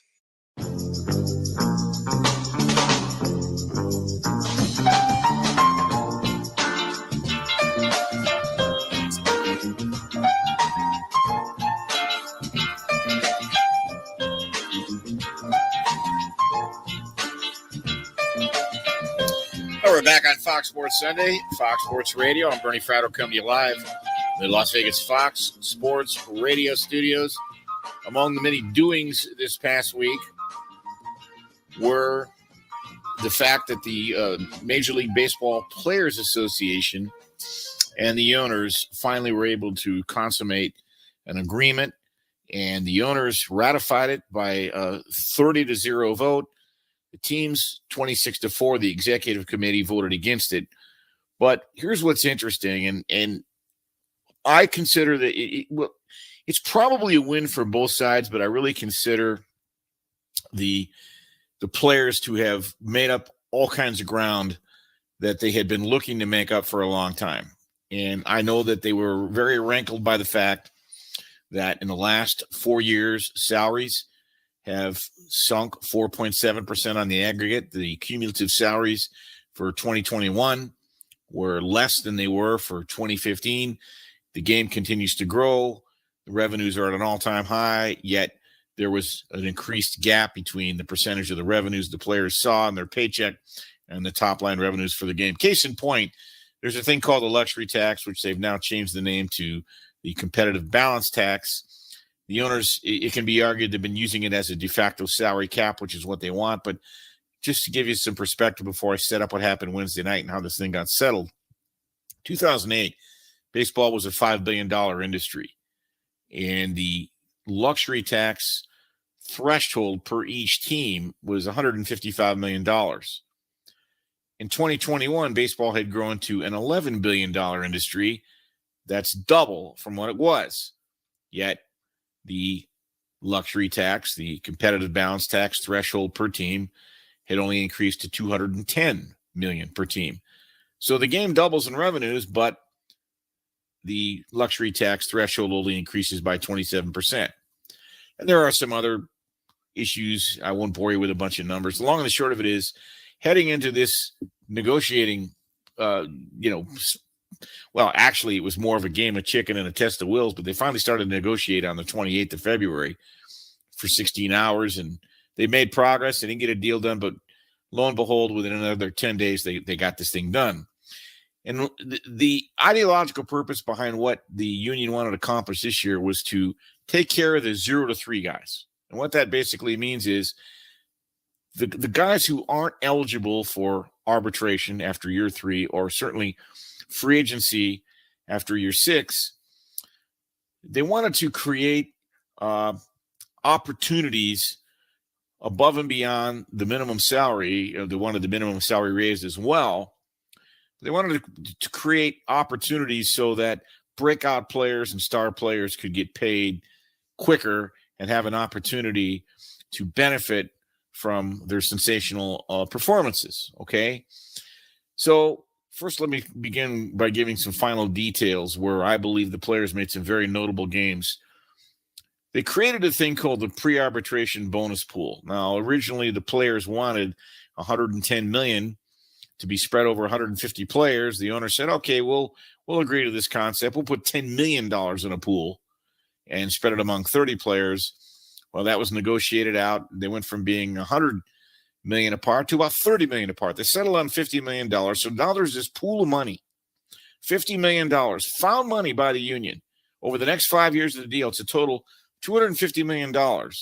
So if a young Brian Finley or Chris Perfett or Ricky Herrera goes out and hits 40 home runs this year as a rookie for the Dodgers or the Padres or name your team, and they make the playoffs, they have an opportunity to earn a bonus, or they perhaps win Rookie of the Year, finish second or third Rookie of the Year voting, or Cy Young or MVP. Have an opportunity to earn a bonus on top of their minimum salary, which has now been raised substantially because the minimum salary at the beginning of the last CBA was $535,000 per player. That's your minimum salary when you get a major league contract.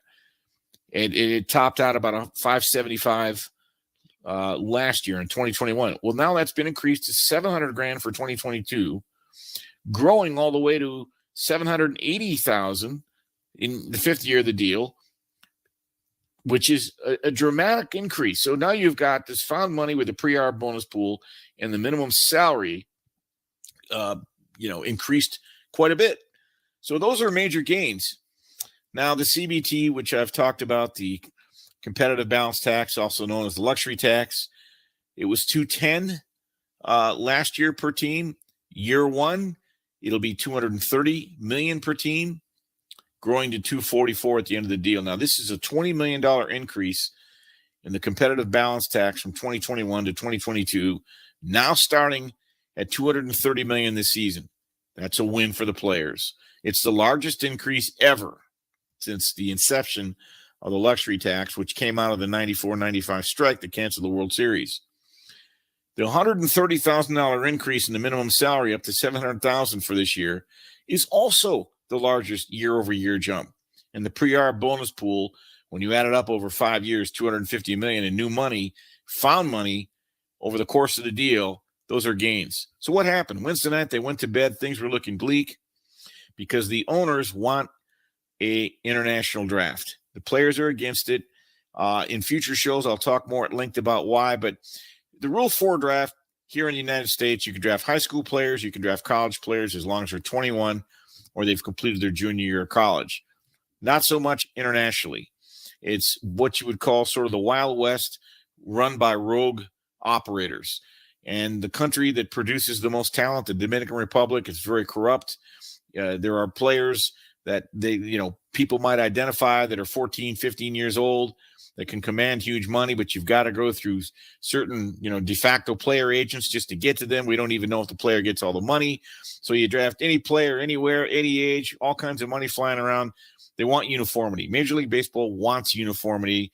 They want to clean up the corruption. And obviously there are some teams like the Mets that scout that area and do much better in that area. There's a lot of talent down there. 7 of the 10 players that led the league in WAR last year came from that area. In future shows, I'll talk a little bit about the international draft. The bottom line is they went to bed that night. The player reps went back to the rank and file and said, here's where we're at. And the rank and file said, oh, wait. We're willing to miss paychecks. And by the way, for every game that would have been canceled, the union would have lost $21 million cumulatively in their paychecks. And the owners, by the second week in April, would have had to start submitting rebates to the regional TV partners for canceled games. So the rank and file went back to their player reps Wednesday night via phone and said, no, wait a minute now. We were willing to go to the poll if we don't make the gains we want on the pre-arb bonus, the minimum salary, and the CBT, but not a secondary issue like the international draft. We've got to work that out. We're not canceling games over that. So they went back. Cooler heads prevailed. They reached a detente. They agreed, both sides, that they'll set this aside till July 24th, and they'll come to some sort of agreement on how to structure an international draft to commence in 2024. And if they can't, then the players will be stuck and saddled with the qualifying offer, which are things I can explain in future shows. The long and the short of it is we've got baseball. Cooler heads prevailed Wednesday night And trust me, when the weather breaks in the cold weather cities, you'll be glad. Nothing like going to the ballpark, having a hot dog, enjoying the game. It is our pastime. It is a way to pass the time night after night. There's a reason this is growing from $1 billion industry after the 94 strike that canceled the World Series to an $11 billion industry now. People can bash on it. It may not be as exciting as football week to week or some of the other sports, but trust me, baseball is very much part of Americana and in the mainstream. And later today, when teams hit the field for spring training, there'll be a jump in your step because, yes, baseball season is right around the corner. Coming up, one last look, tips for filling out your bracket as we're about 12 hours away from the selection show. But first, let's go to the man. Well, he can ball like Jordan Clarkson. He can sing like Kelly Clarkson. He's our own American Idol, Brian Finley, with the latest. Well, thank you, Bernie. And as you said, Selection Sunday is later on today. Potential 1 seed in the bracket would be Arizona, and they took care of business last night as we look at college basketball conference finals and contests, and they in the Wildcats beat UCLA 84-76. Virginia Tech spooking Duke 82-67 in the ACC crown and the title for that one. Also out of the Big 12, Kansas victorious over Texas Tech 74-65. Villanova adds on to getting another trophy. Gillespie runs it out. Cats win. Cats win. Cats win. Final score, Villanova 54, Creighton 48 as the Cats win their 6th Big East tournament title in school history tonight at Madison Square Garden. Villanova Radio Network, did you guys hear the Cats win? Yeah, they did. They beat Creighton 54-48, and that's for the Big East Championship. Boise State finishing on top in the Mountain West after they take down San Diego State 53-52. We also saw Bernie's alma mater, Cal State Fullerton, hang on against Long Beach State 72-71 to book reservations into the big dance out of the Big West, of course. The SWAC title goes to Alcorn State. Akron wins the MAC, the MAC championship, of course. Vermont, St. Peter's, Texas A&M, Corpus Christi, they are all in. So is Montana State, the Big Sky champion, and they are in the Bobcats for the first time since 1996, and this time they beat Northern Colorado 87-66. UAB taking Conference USA by stiffing Louisiana Tech 82-73, and New Mexico State, a WAC power. Yeah, they beat Abilene Christian, who made a little bit of a run of it in the NCAA tournament last year, 66-52. At least they played tough against UCLA in that March Madness from 2021. Just a couple scheduling reminders for later on today. Before that bracket is unveiled, Purdue and Iowa will meet for the Big Ten title. Texas A&M and Tennessee will cross blades for the SEC championship, and Houston and Memphis will meet for the AAC championship. And then in the NBA, yeah, there is NBA action happening during all this college basketball mayhem. Jordan Clarkson, yeah, that's Jordan Clarkson, not Kelly Clarkson. Jordan Clarkson, as Bernie stated, 45 points to guide the Jazz over the Kings 134-125. And Klay Thompson looking really good out there on the court, 38 points for the Warriors as they get the job done against the Bucks, 122-109. Back to a man who has a jump shot as smooth and as silky as Klay Thompson. It's our guy, Bernie Fratto, in Las Vegas. And as you say about your updates, Brian, people wait a lifetime for a moment like this. Oh, no, did I just do that? Did I just channel American Idol from 2002? Bernie, are you an avid watcher of American Idol? That, I think, is what America just found out about you. First 5 years, yeah. I really miss Ruben Studdard. Not anymore. I don't watch it anymore. Ever since Simon Cowell left the show, not the same. That's a story for a different day. First 5 years, yeah, all over it like a hobo on a ham sandwich. All right. Speaking of brackets, which Brian just mentioned, in a few hours, you'll be able to download yours, and you'll see who the number one seeds are and see where some of your favorite teams, what region they're going to, what city they're going to, who they might match up against. And you know darn well that this is all about excitement and fun and bragging rights. And the truth of the matter is, every year they say it's a wide open tournament. It's really not. There will be some teams that crash your party that get to the Sweet 16, maybe the Elite Eight. But when it comes right down to it, really, there's only a handful of teams you can trust that could really win 6 in a row or even 5 in a row to get to the final game, or even 4 in a row just to get to the Final Four. So not easy. the Survive and Advance tournament. It's a different dynamic when it's win or go home. But under no circumstances should you pick all 4 number 1 seeds to reach the Final Four.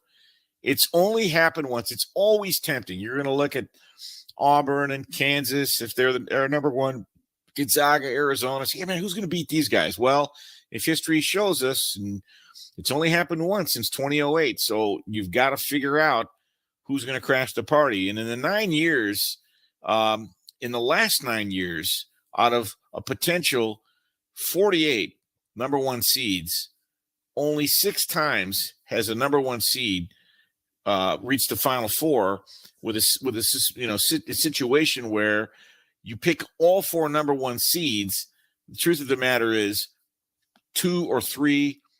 I don't know if all 4 get knocked out. I don't think that's right, because a number 1 seed to win it all has happened 9 of the last 12 NCAA tournaments, including last year's champion Baylor. So the moral of the story says, history says the number 1 seed will probably win the national championship, but not all 4 number 1 seeds are going to get to the Final Four. So keep that in mind when you fill out your bracket. Focus on matchups more than metrics. Now, metrics are a good way of comparing the 357 teams against each other, and it's a little bit more complicated when you try to compare head-to-head matchups. There are just too many nuances that go into the general metrics. A lot of times, again, you've heard me say about analytics. I get them. They're important, but they are not a be-all, end-all. They are not an inflexible anchor. They're a guideline.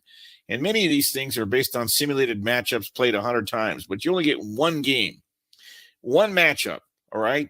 So if Boise State goes up against Iowa State, I'm just throwing that out there. I think Boise State could be a 6 seed.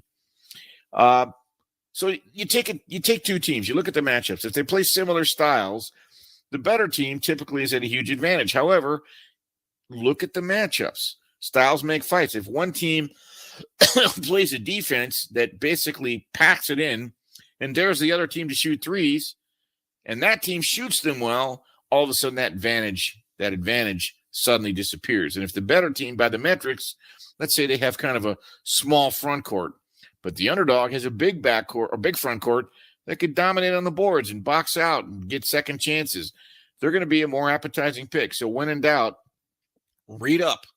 I talked about teams like Vermont and Davidson and Colgate and South Dakota State earlier. These are really good teams, really stud, pesky mid-majors. You get a better understanding of their style and who they match up against, you're going to have a better opportunity to pick winners or certainly pick games against the spread. One other thing, there's an old saying in sports, a star might win you one game, but a team might win them all. But when the tournament rolls around, the survive and advance mentality really favors teams that have stars who can win their individual matchups. Remember John Moran a couple years ago with Murray State? By the way, Murray State's got another very good team, right? So if you're stuck on a game and you're really having a hard time picking who might win that game in advance, and you think it could come down to the wire, go with the team that has 1 or 2 players you trust to make the plays, stars, to make the plays down the stretch when the heat gets hot and it's hard to breathe, okay? Teams win games, but stars are the ones who step up big. Finally, Gonzaga, you can pretty much plug them into your Elite 8. They've got the longest active Sweet 16 streak. They've appeared in 4 of the last 6 Elite 8s. They've got, I believe, the best team on paper in college basketball this year. And after they win their first game, which they should, barring another 16-1 upset, they'll have a favorable 8-9 matchup and then 2 vulnerable teams at the 4 and 5 seeds in the region. So can they win 3 in a row to get to the Elite 8? Well, they've been doing it with regularity. Now, they're not a lock to make the Final Four, but frankly, I think Gonzaga has the best odds to at least make the West Regional Final. So if you're dead set on having Gonzaga get upset just because you think so before the Final Four, make it in the only round that makes sense to have that happen, and that's in the Elite 8. So there you have it. And, of course, by next week at this time, a lot of us will be teeth gnashing about how our brackets are already busted. And can you believe, Bemidji State beat Duke and Coach K has to apologize again, but that's a story for a different day. Coming up, we're bringing you back out to Vegas. You know him, you love him, you can't live without him. He'll give you 3 best bets in the NBA for games being played later today, Sunday. Mackin' on Sports with Mackenzie Rivers up next. I'm Bernie Fratto coming to you live from the Las Vegas Fox Sports Radio studios. Keep it locked right here. You're listening to Fox Sports Sunday on Fox Sports Radio. When we crack the mic, turn this on. Is it on? You'll want to listen longer. You got a lot of stuff going on. We're delivering the information you want. This news just in. And you need. So remember this. That's why you listen longer. This is sports. This is how it works. To Fox Sports Radio. You've been lied to. Lied to by corrupt Washington politicians and the Wall Street propaganda machine. Hi, I'm Inc. Magazine best-selling author Brett Kitchen, and I want to give you a free copy of my brand new book, Wealth Beyond Wall Street, because we all know another market crash could be right around the corner. After losing 35% in my IRA in the crash years ago, I said enough, and since then I discovered a way to grow money potentially double digits, reduce taxes dramatically, and also have my money protected when the next stock market crash hits. When the next market crash hits, you lose nothing. Call Wealth Beyond Wall Street now to get your free copy and talk with a specialist to discover this little-known strategy to get potential double-digit growth during good years and never lose when the next stock market crash hits, all while building a tax-advantaged retirement. Call 800-908-1616 to discover this asset that people like Walt Disney and JCPenney use to grow wealthy. Plus, get one of just 97 free books left. We even cover shipping and handling, no credit card required. Call 800-908-1616. That's 800-908-1616, 1-800-908-1616. And now, here's a little something that you missed from the Ben Maller Show. The Chicago Bears are saying bye-bye to their star linebacker, sending him back to the West Coast repackaging. 30 days after winning Khalil Mack, we've learned that Mack is headed to the Los Angeles Chargers in a trade that will send a 2022 second-round pick and a sixth-round pick in 2023 as well to the city. Now, Mack is going to end up with a gold jacket. He's going to be in the Hall of Fame as a pass rush assassin for the Bears. This is a declaration. It is a declaration of something, is what it is. Chicago is announcing. They are screaming that they are officially out of the winning business. Now, it has been trending that way slowly. And sure, things have not been smelling particularly good. There's been a smell of sulfur recently. And at least you thought they were still attempting to get to the promised land. And they didn't want to be rubbish. But with the full transition of powers to Justin Fields, the scattershot quarterback, green light go for the 2022 season, this seemingly was inevitable. Khalil Mack is coming off a down year. He's near the end of his athletic prime. He's got a big contract. So why do the Bears get an F? Why did they get an F, you ask, if he is near the end of his athletic prime and he's coming off a down year and all that? I'll tell you what. I would rather have... To get the rest of what Big Ben said, podcast it by searching The Ben Maller Show. And as always, you can hear The Ben Maller Show weekdays from 2 a.m. Eastern, 11 p.m. Pacific, right here on Fox Sports Radio. This, keep it on the down low here, is the Dan Patrick Show. Oh, did you see where Antonio Brown and Kanye West, they would like to team up to buy the Denver Broncos? I'm thinking... I don't need Antonio Brown to be part of this. I mean, Kanye West is a billionaire, but I think they said, or Kanye said, that, the white owners wouldn't allow us to buy the Broncos. I think the reason why they wouldn't allow you is because you're crazy, Kanye. Maybe they saw the Netflix documentary and were like, this might not be the right time. Yeah, I love it. I'm going to blame it on white billionaires. You're not going to let Kanye West and Antonio Brown buy the Broncos. I don't know. We might need a little more stability there with the ownership group there. But yes. But if he acts like he's a mile high, it would fit right in. Buy the team. Come on. Name's right there. Dan Patrick. The Dan Patrick Show. Weekdays, 9 a.m. Eastern, 6 Pacific on Fox Sports Radio. Well, what shall we talk about? You're listening to the Doug Gottlieb Show. Fans have a tendency to just think, why did you go get so-and-so? Why? Because there's a lot more to it, the reality behind it. Why did they just trade for this guy? What? Both teams have to want to make a deal in order for it to work. And, oh, yeah, by the way, then in these particular instances, said quarterback has to even want to go there, plus team has to want to trade him to a team in his company. Aaron Rodgers was choice number 1. Can't get him. Russell Wilson, choice number 2. Deshaun Watson, probably choice number 3. But when you're being sued for your front office being sued for sexual harassment, you can't go get Deshaun Watson. Just the reality of the operation. You can't do it. So now you're left with Jimmy Garoppolo, who's got shoulder issues, or Carson Wentz. And that's what they got there. So to the fans who will always say, why didn't you go get so-and-so? I didn't try. Let's be realistic about that. The Doug Gottlieb Show. Weekdays Learn at more 3 at p.m. Cheap Eastern, and 2 Stout. Pacific. A message brought to you by the Ad Fox Council. Sports Radio. Music, please. You wouldn't settle for this, would you? I'm a zoo animal, and people ask me to dance. Wait a second. This is dumb. We didn't think so. And that's why you listen to us. Oh, my Lord. We're the place that brings the best sports talk. I mean, they're very, very sensitive. So never settle for less. When it comes down to it, Settle for the best. sit back and listen. On Fox Sports Radio.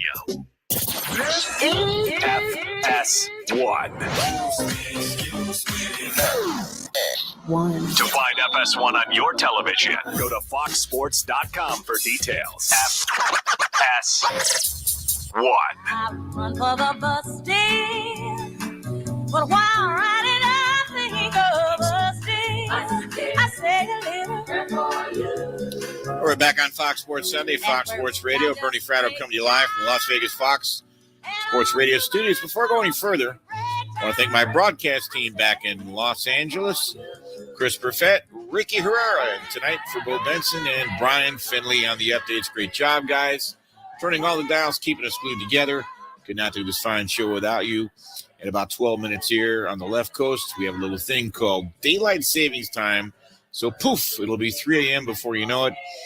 And we'll turn it over to Brian Noel and Andy Furman. First, let's bring it back out to Vegas. You know him, you love him, you can't live without him. Mackin' on Sports, Mackenzie Rivers. The NBA is his specialty. Mackenzie, 8 games on the docket tomorrow. What do you got? Yes, it starts early and often with the New York teams meeting up together, but that's not my first best bet. You're going to have to wait till the second game where the Detroit Pistons are home underdogs of 5 points. That's my side. That's who I'm taking. I'm riding with Cade Cunningham, number 1 overall pick, who since the All-Star break has kind of put an exclamation point on the number 1 most improved team from the NBA first half to the NBA second half. Cade Cunningham, 29 points per game on 50% shooting in 9 games since the break. The Pistons have gone from the league's worst net rating, how you do pretty much per game, losing by 11 points per game, to average, losing by 1 point per game. That is a tremendous achievement, a tremendous improvement. Dwayne Casey should be proud of the way they're going. Yeah. And the Clippers is kind of the opposite. They kind of know where they're going to be. They're going to be in a 7-8 game with the Timberwolves, and they're kind of middling. And this is an interesting stat. I'm not sure. It's kind of the topper that makes me, fire on this particular bet. What do you think of it? Ty Lue. Go ahead. Go ahead. I'm sorry. Go ahead. Go ahead, Mackenzie. Ty Lue in early games, so this game starts at 12 p.m. Pacific. In any game that starts at that early or earlier, his team has not woken up. 8-16 against the spread in those games, 33%. Does that seem like kind of a coincidence, or what do you think is going on there? Well, it's not a coincidence. And I want to talk about the Pistons because you brought up a lot of good points about them. This is the beauty of the point spread, the great equalizer.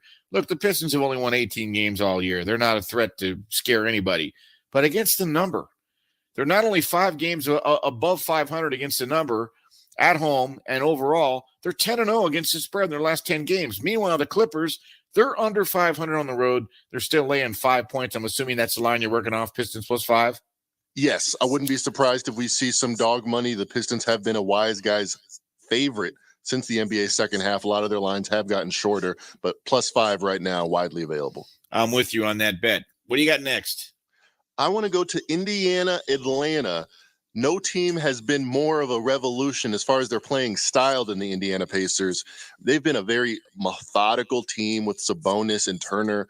Well, that's why they brought in Rick Carlisle from Dallas, who once had the #1 offensive rating team ever with the Mavericks and Luka Doncic only 2 years ago. This is how they've done it. They got rid of Turner by getting him hurt. Good job. And then they traded Sabonis. They got him out. Since they've traded Sabonis, their games have been 20 points higher than previously. Previously, 220 points per game. Since they traded Sabonis, 240 points per game on average. We're going to go over 237 versus Atlanta. Very simple reason why Atlanta is the team to bet over on. Number 3 offense in the league. Number 3rd worst defense in the league, the Atlanta Hawks. We are going to go over in their game versus the Pacers. Sounds good. I probably am not involved in that game. Indiana's burned me a few times or catching 11 points. They are just too weird for me. All right, what do you got for bet number 3? Yeah, and it's not too often I want to go over 237. It's such a high number, but that is the state of the NBA. This is my best bet, and it's a prop bet. New Orleans Pelicans are hosting the Houston Rockets. Devontae Graham is the last man standing for the Pelicans that has any kind of offensive game, and they're going to rely on him as a 5-point favorite to get the job done. Brandon Ingram, Kevin Durant's disciple, has looked like Kevin Durant since the All-Star break. He's been a top 10 usage guy, and if you look at any of the top 20 usage guys, so Durant, Giannis, all the most used players in the league, no one's been more efficient than Brandon Ingram since the All-Star break, and his absence the last 2 games since he's been missed has been missed dearly. A lot of other players are throwing up shots. CJ McCollum, who they just brought in from Portland, he was picking up the slack. Then he went down. Devontae Graham hadn't thrown up 14 shots in a game in over a month and a half. He did that in the first 3 quarters against the Hornets, and then they took him out because they were losing so badly. Well, now they're 5-point favorites against the Rockets. I don't expect them to take their foot off the gas at all. Graham's getting all the attention on that offense now that Ingram and McCollum are out. Love this play. Best bet, Devontae Graham over 15.5 points. Before we run out of time, the plucky, pesky Oklahoma City Thunder catching 13 at home. I get it. Memphis is 44-24 against the number. That's a lot of points, Mackenzie. Yes, and remember, my best bet last week was the Jazz laying 13 against the Thunder. Landed right on the number, yep. Yeah, and they were up by like 25 most of the game. The Thunder haven't been the team in the second half, but I think the Jazz are 3 points better than the Grizzlies, and now this number is the same, 13 points. So I think it's about 3 points off. I don't think the Thunder should be laying 13 at home versus the Memphis Grizzlies. Got about 10 seconds. Lakers catching 8.5 against the depleted Phoenix team. I don't know, man. That's stay away. What do you think? No, they got their win. They got their win on Friday. They're relaxing on Sunday. They're taking it easy. All right, good stuff, Mackenzie. Selection Sunday, just a few hours away. There you have it. Mackenzie's best NBA bets for Sunday. And this is going to be a fun weekend as spring training begins, March Madness begins, and the NBA rages on among everything else. It just never ends here. All right. Thanks so much for listening tonight. That's going to do it. I'm Bernie Fratto. This is Fox Sports Sunday, Fox Sports Radio. Keep it locked. Up next, Brian Noe and Andy Furman.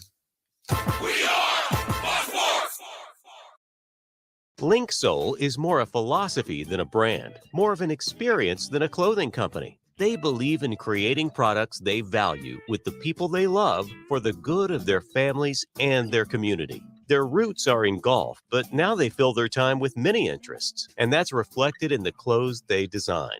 Made to take you from the links to the boardroom, from the ocean to a night out with friends, Link Soul Apparel is designed to be with you throughout a day well lived. Co-founded by John Ashworth and a team of his family and close friends, they are a group of people who have been in men's lifestyle clothing industries, namely golf and surfing, for decades. Somewhat tired of the corporate game, they set off on their own pirate ship to do what they do best, creating clothes that work for all aspects of your life. From the land to the sea, Link Soul has you covered. Check them out at linksoul.com to learn more. That's linksoul.com. But get ready for the inaugural season of the United States Football League, a new professional league coming in April. But catch the action live and in person by purchasing tickets at the USFL.com. Available now for all 2022 season games. Are you ready? Now, here's a taste of something that you missed from the Doug Gottlieb Show. there is still one gigantic quarterback potentially out there. We don't know about Deshaun Watson. But it's me. To me, we need to talk about something. The story of Carson Wentz and what took place yesterday, where Wentz was dumped, just a year into his tenure with the Colts. This after he was, I think we should spend time he kind of gave up on it. It was a mutual, easy parting of the ways from the Eagles to the Colts, and congratulations to the Eagles to get that first time. But what's fascinating to me is the two very different ways of looking at the exact same guy.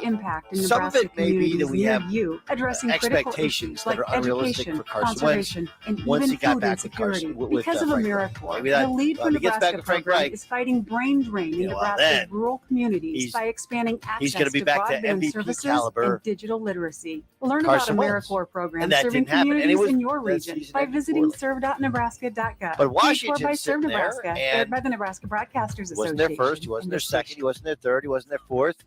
Okay, but he gets to be a choice that falls into our lap, and we didn't have to extend ourselves all that much. We didn't. And you know what the Washington thing says to me? Oftentimes you talk, you know the difference between a fan and somebody really in the know when they talk about what's actually possible. Why didn't we go get Aaron Rodgers? Because, well, one, there's no chance in hell that if the Green Bay Packers were forced to trade Aaron Rodgers, they're going to trade him to an NFC team. Early break especially with when they're Sip going and to play Jay. this season. To get the rest of what Doug said, podcast it by searching The Doug Gottlieb Show. And as always, you can hear The Doug Gottlieb Show weekdays at 3 Eastern, noon Pacific, right here on Fox Sports Radio. This is The Jason Smith Show with Mike Harmon. Let's walk distance from the Dairy Queen. Early break with Sip and Jay from 6 to 8 every weekday morning on 93.7 The Ticket. Adoption of teens from foster care is a topic not enough people know about, and we're here to change that. I'm April Dinwiddie, host of the new podcast, Navigating Adoption, presented by Adopt US Kids. Each episode brings you compelling real-life adoption stories told by the families that live them with commentary. Go get a guy. Need a guy, go get a guy. Visit adoptuskids.org/podcast or subscribe to Navigating Adoption, presented by Adopt US Kids. Why would Brought to you by the U.S. Department of Health and Human Services Administration for Children and Families and the Ad Not only Council. do you trade 2 third-round picks for the guy, 1 third-round pick could be a second. You pick up all of his money. You're listening to Jason Smith with Mike Harmon. Weeknights at 10 p.m. Eastern, 7 p.m. Pacific on Fox Sports Radio. He may make some weird noises. Yeah. But one thing is for certain. What do I know? He makes great points. Whoa! He's Colin Cowherd. Motorboat? You play the motorboat? And you can listen to The Herd with Colin Cowherd. Something bigger, something that Noises matters, and something all. to help change things. You want to feel like Right you belong. here. We know, and we felt that way Weekdays, too. noon Eastern, And that's 9 why we a.m. did something Pacific about on it. We aren't Fox Sports just Army Radio. National Guard Each week, soldiers. We are normal WWE people Friday Night just like you. SmackDown is And live together, on we can Fox. make a Catch the difference. high-flying Take on your superstars as they legacy. compete Visit for supremacy in the ring. nationalguard.com to find out It's more. Friday Night SmackDown at 8 Eastern on Fox and the Fox Sports app. Association at this station.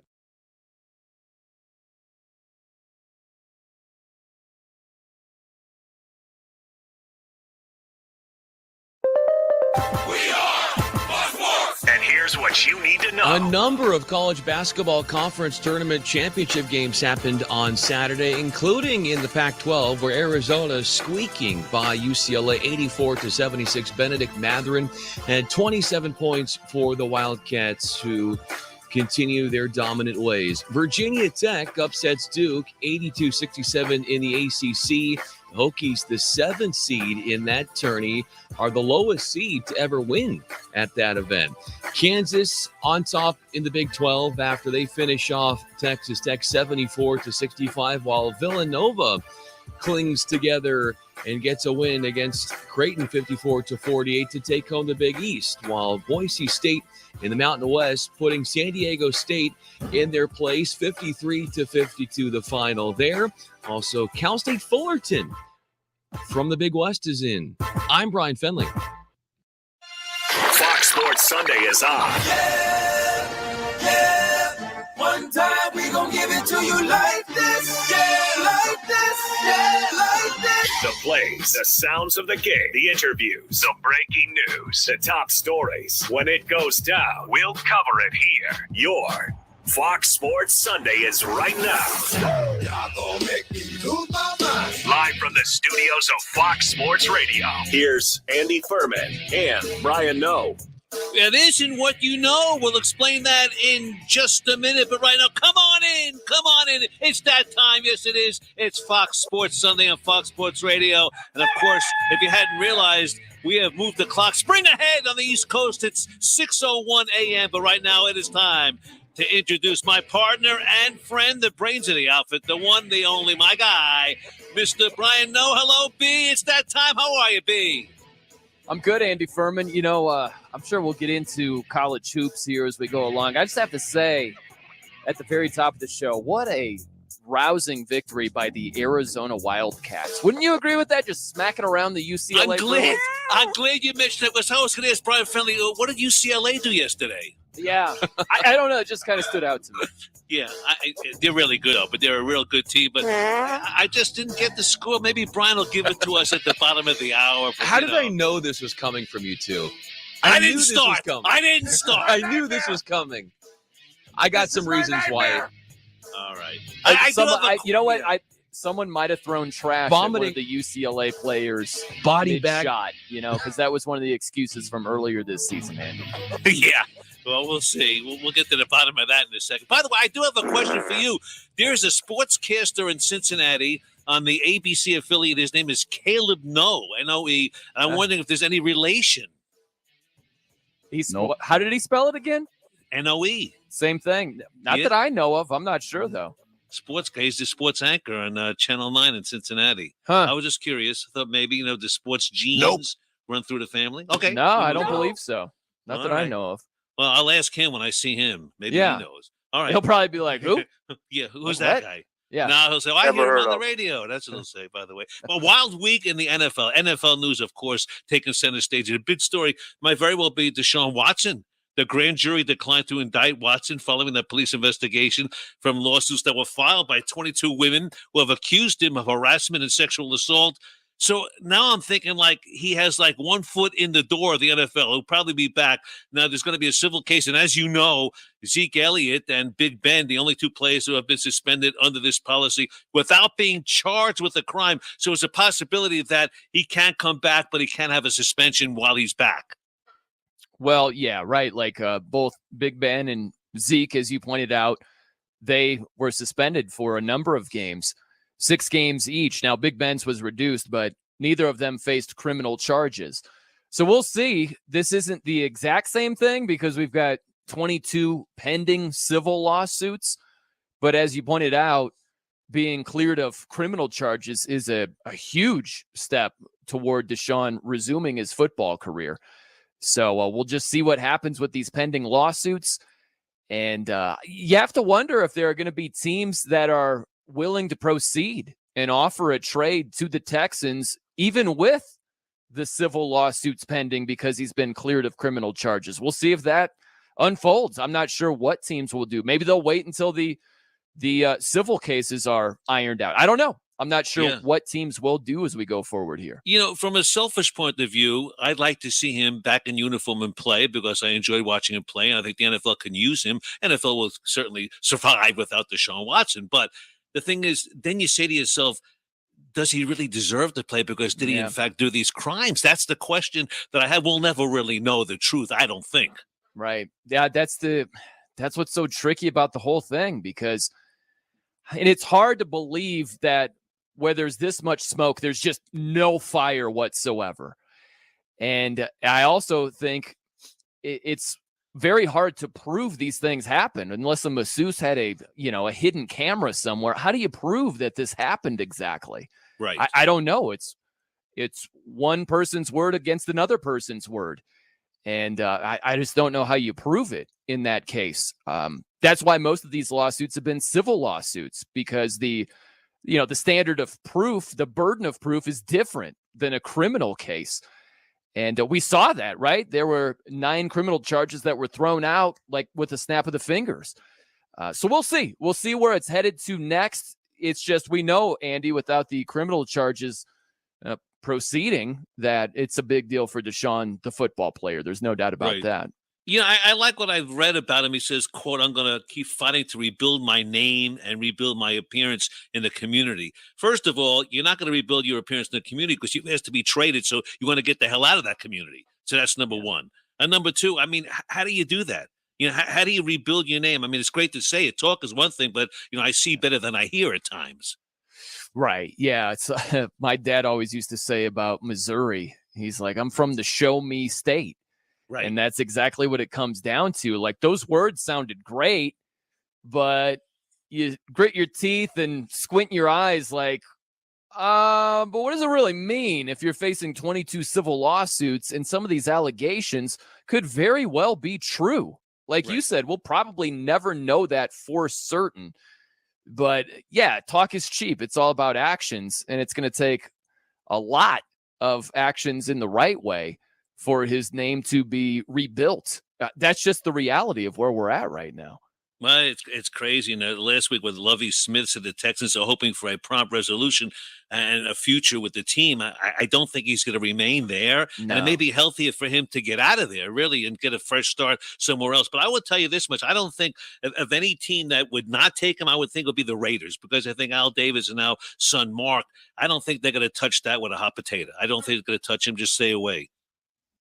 Well, it's one thing when you have a serviceable quarterback like Derek Carr. Of course, Deshaun Watson is a better player than Derek Carr, but it's not like the Raiders are absolutely in the quarterback poorhouse. You know what I mean? And that changes the dynamic right there, where let's just say they were one of the worst teams in terms of their quarterback position. That changes the math quite a bit. But having Derek Carr, you could do a lot worse than Derek Carr. That at least gives you a leg to stand on where you might look to go in a different direction than go all in with Deshaun Watson, of course, with everything that is still pending. So I don't know, man. I'm curious to see where he lands and when he lands. Right. Because, I mean, it's getting down to it, Andy. The draft isn't that far away, and you really just have Jimmy Garoppolo, which doesn't do much for me, that you would have to trade for. The free agent options at quarterback stink. Was it Teddy Bridgewater, I think, isn't it? That's about it. It's Teddy and some of these, like Mitch Trubisky and Marcus Mariota. Jameis Winston was actually playing pretty well before he got hurt, but he's coming off an ACL. Like, none of those guys are difference makers. None of those and I'll go guys one step further. The college crop is not really outstanding. It's decent. It's not really a great college crop of quarterbacks. It's just not highly sought after. Right. You know, look, there have been highly touted quarterback classes that disappointed. And there are some that we didn't think much of that turned out to be great quarterbacks. So it can happen. Even though it isn't highly touted, doesn't mean it's destined to be full of duds, you know? But if that's your plan of, hey, we're just going to draft Kenny Pickett and things are going to be glorious, it's like, I don't know if that's going to be the case or not here. Hands are too small. That's right. 8.5-inch hands, man. Where are you going to go with that? Right. Have you measured? I mean, after that story, did you go measure your own hands? I haven't. You know, it's funny you say that. I'm curious now. I'm going to have to check that out and report back. I mean, maybe there's a correlation between the sports talk host and hand size. I mean, I don't know. We should do that. Just Fox Sports Radio. I mean, who of all the hosts, who has the biggest hands, who has the smallest hands? Ben Maller probably has the biggest hands. I'm just taking a guess, an educated guess. Who cares? Well, that's true. Who does care? I think it'd be funny if Big Ben had the smallest meat. hands. That is a lot of meat. There you go, right there. It's amazing. It really is. But we'll see. I mean, I think that you say it's a question of where and when. I think that the where is a bigger question than the when, because I think he's going to play. I think he will be in the NFL. Now, he may be suspended for several games, but I mean, when is a deal agreed upon? Right? Are we talking? Does the team make a move next week with the criminal charges being dismissed? Are we a month out? Is this post-draft? Like, when? When is it going to happen? I have no idea. Well, look, I have a personal rooting interest in this case. I want to see Deshaun Watson play, but more than that, I never was a big fan of this Tony Busby, the attorney who represents the 22 women. He was really out there when this whole thing started, really trying to, I guess that's his job, to attack Deshaun Watson, but I just didn't like his tactics. So for Tony Busby to lose this case and lose it big, I'll be very happy. Well, I mean, we got to see. He's representing these, women with the 22 lawsuits. So right, it's not over yet. So we'll see how it unfolds. I don't know. I wish I had a stronger stance. I honestly don't know. I don't know. I don't know more so what's going to happen with when Deshaun goes somewhere else and where that is. Is it Tampa? Do they go all in and say, think about Tampa if they were able to land Deshaun Watson and you go from Tom Brady to Deshaun Watson, and that would obviously lengthen your championship window with a very talented roster. Is that the team? And when does that happen? So I wish I had more to tell you or a stronger feeling of how it might unfold. I really got nothing for you. I don't know. Well, I mean, the good news for Deshaun Watson, there are several teams out there that could desperately use him in Carolina, New Orleans, Tampa. There are teams out there that certainly could use his services. Yes. Sure. But the other part of this is musical chairs, really, and you don't want the music to stop, and you've got really no one at quarterback. Think of the Seahawks right now. As it stands right now, they have Drew Lock. You don't want the music to stop, and you're like, oh, shoot, I guess we're suiting up in 22 with Drew Lock. That can't be the plan. So some of these teams are going to get antsy, and it's, hey, do we wait it out and try to make a monster play to get to Deshaun Watson? Or do we go with a lesser model? If these are like cars, Deshaun Watson is the high-end sports car. Right. It's like, all right, do we trade for the mid-size like Nissan Altima Jimmy G, who at least prevents us from being horrible, but is not a true difference maker, right? I just wonder what teams do, because can you imagine making a move for Jimmy G and that prevents you from being a player when it comes to Deshaun Watson? I'm just really curious how ththese teams play it. Well, and you know what? That's the beauty of the NFL. It is a soap opera. I mean, there's more stories probably in the offseason than there are during the season. There really are. I mean, you just look at the one. Well, there's a lot of stories. I don't know if I'm going to measure how many as opposed to playing and not playing, but, you think about the leagues that are in activity right now. The NFL's news is dwarfing those leagues, no matter what the league might be. And, even I think it's even dwarfing the college basketball stories. I mean, although you can't get away from college basketball, any TV station you turn on, there's a game. I mean, there are teams I saw on TV yesterday that I didn't even know existed, really, and they're on TV. It's amazing. It really is. I mean, when was the last time you saw Alcorn A&M on TV in basketball? I watch at least 10 games of theirs every year. No, you don't. No lie. I mean, Alcorn A&M? Yeah, give me a Bible. No, I've never seen them play ever. I just happened to flip. St. Peter's was on the other day. Hey, I love the MAC. I love the MAAC, Well, I got love for the MAC. That's showed up many times in nose picks while we're in the football offseason. Quinnipiac. And by the way, Rick Pitino got kind of a raw deal in that deal. I mean, he a tremendous record at Iona, a regular season champs, and they get bounced out of the tournament, so they're not going to go to the NCAA. I'm pretty sure about that. So it's rough. It really is. I've had this stance year in and year out for a long, long time. I understand the beauty of championship week where you've got automatic bids on the line, and that makes championship week a lot of fun. I just, based on principle, I freaking hate it, because you can be asleep at the wheel all season long. And if you put it together in your conference for 3 championship, days or 4 days, bro, you're going to the tournament. No questions asked. It's like you won 3 or 4 games in a row, you're in.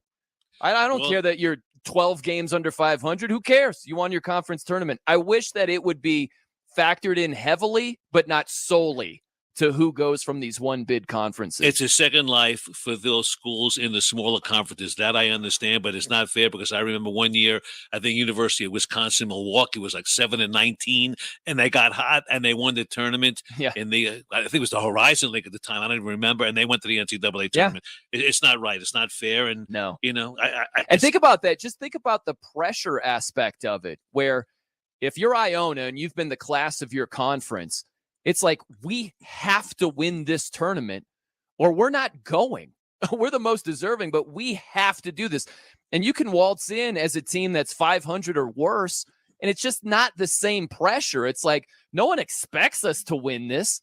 So you go in with less pressure. I'm not saying there's none because you have a bid on the line, but it's not the same amount. And that factors into these outcomes a lot of the time. No doubt. And by the way, I was told many times, well, I asked, why do they do it then? What's the point? They say for money. And I'm watching these tournament games. These arenas are empty. There's no one there. Yeah. There's no one. And I look, don't get it. That's the other side of it too, is it's for a lot of these conferences, it's their moment in the sun. When the stakes are higher, you might watch one of these games where it's like the winner of this game is going to the tournament, no questions asked. And that's exciting. So that's the counter argument. I still, based on principle, I hate that everything comes down to this conference championship game or this conference tournament. And I just wish it would be factored in heavily, not solely. That's and the other side of the coin, you're talking about the one conference bid deals. Now, the other side of the coin, I'm watching the Big East tournament championship last night, Villanova-Creighton, and Villanova wins that one. But still in all, Creighton's got to go to the big dance. It's no big deal. So they lose, and it's disappointing, obviously, to lose. But, nothing really is lost because they're still going to go, and they'll be on the board today. Well, I mean, look, you still want to hang a banner and be conference champs and all of that. Sure, but it softens the landing if you're going to the big dance anyway. But, you know, it's not like you shrug your shoulders. If you're a competitor, I don't care what we're competing in. I want to win. I don't care if we're competing at who can do more pull-ups. Like, I'm going to be ticked off if I lose that, So if you're in a conference tournament and you want to win your championship game, of course you do. Of course you do. So it's not like, shrug your shoulders. We're going to the big dance anyway. You're still ticked off about the loss. You're exactly right. He's Brian Noah, Andy Furman. By the way, this April 28th through the 30th, Vegas will be hosting the 2022 draft, an event that will be unlike any other with unparalleled energy and excitement that only the greatest arena on earth can deliver. Now, the best part is now through the 13th of March, we're giving away a trip for two to be a part of the energy and excitement. That's right. You and the lucky person of your choosing can win a trip to Las Vegas during draft weekend, April 28th through 30th, sponsored by the Las Vegas Convention and Visitors Authority. The prize package includes round-trip airfare to Vegas, a hotel stay on the Strip, access to Fox Sports Radio's draft broadcast, and so much more. To enter and get rules, visit foxsportsradio.com. That's foxsportsradio.com to win a trip to Vegas during draft weekend. And if you want to get to us, you can on Twitter at The No Show, NOE Show, at Andy Furman FSR, 877-99 on Fox. That's 877-996-6369. We got Bronx Talk Radio this hour. Hour number 2, we're jam-packed, bottom barrel betting, and Brian No One Knows picks in hour number 3. But now it looks like a rebuild. But was he worth it? That's next. Listen, everybody. We're giving you another way to hear and see us. I was like, what? It's our Fox Sports Radio YouTube channel. Your favorite shows. Who else has that? Nobody. With video. This is the future of sports. It's our Fox Sports Radio YouTube channel, and it's all for you. Link Soul is more a philosophy than a brand, more of an experience than a clothing company. They believe in creating products they value with the people they love for the good of their families and their community. Their roots are in golf, but now they fill their time with many interests, and that's reflected in the clothes they design. Made to take you from the links to the boardroom, from the ocean to a night out with friends, Link Soul Apparel is designed to be with you throughout a day well lived. Co-founded by John Ashworth and a team of his family and close friends, they are a group of people who have been in men's lifestyle clothing industries, namely golf and surfing, for decades. Somewhat tired of the corporate game, they set off on their own pirate ship to do what they do best, creating clothes that work for all aspects of your life.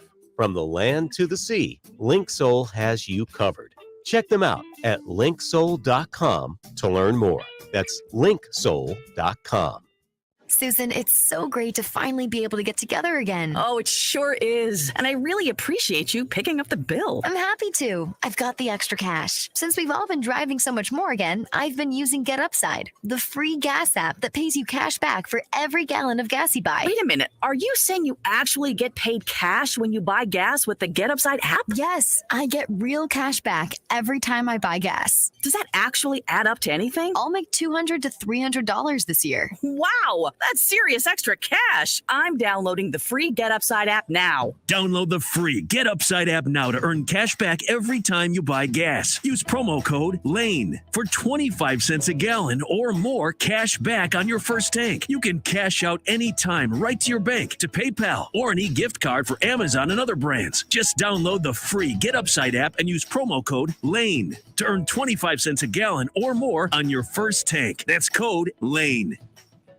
You've been lied to by corrupt Washington politicians and the Wall Street propaganda machine. Hi, I'm Inc. magazine best-selling author Brett Kitchen, and I want to give you a free copy of my brand new book, Wealth Beyond Wall Street, because we all know another market crash could be right around the corner. After losing 35% in my IRA in the crash years ago, I said enough. And since then, I discovered a way to grow money potentially double digits, reduce taxes dramatically, and also have my money protected when the next stock market crash hits. When the next market crash hits, you lose nothing. Call Wealth Beyond Wall Street now to get your free copy and talk with a specialist to discover this little-known strategy to get potential double-digit growth during good years and never lose when the next stock market crash hits, all while building a tax-advantaged retirement. Call 800-908-1616 to discover this asset that people like Walt Disney and JCPenney use to grow wealthy. Plus, get one of just 97 free books left. We even cover shipping and handling, no credit card required. Call 800-908-1616. That's 800-908-1616, 1-800-908-1616.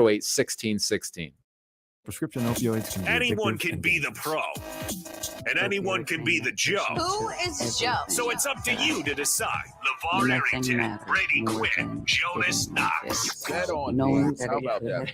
You haters out there, how about y'all bet on these? It's two pros and a cup of Joe. This show is what you need to start your day. I'm hoping to have you. Listen right here, 6 a.m. Eastern, 3 a.m. Pacific on Fox Sports Radio. And this station. You must have been busy, but The Odd Couple with Chris Broussard and Rob Parker. We're breaking this down. Huge trade in the NFL. And like I said, Carson Wentz, a big name, not a big game quarterback at this moment in time, but still a big name. And he was traded from the Indianapolis Colts for the second straight year.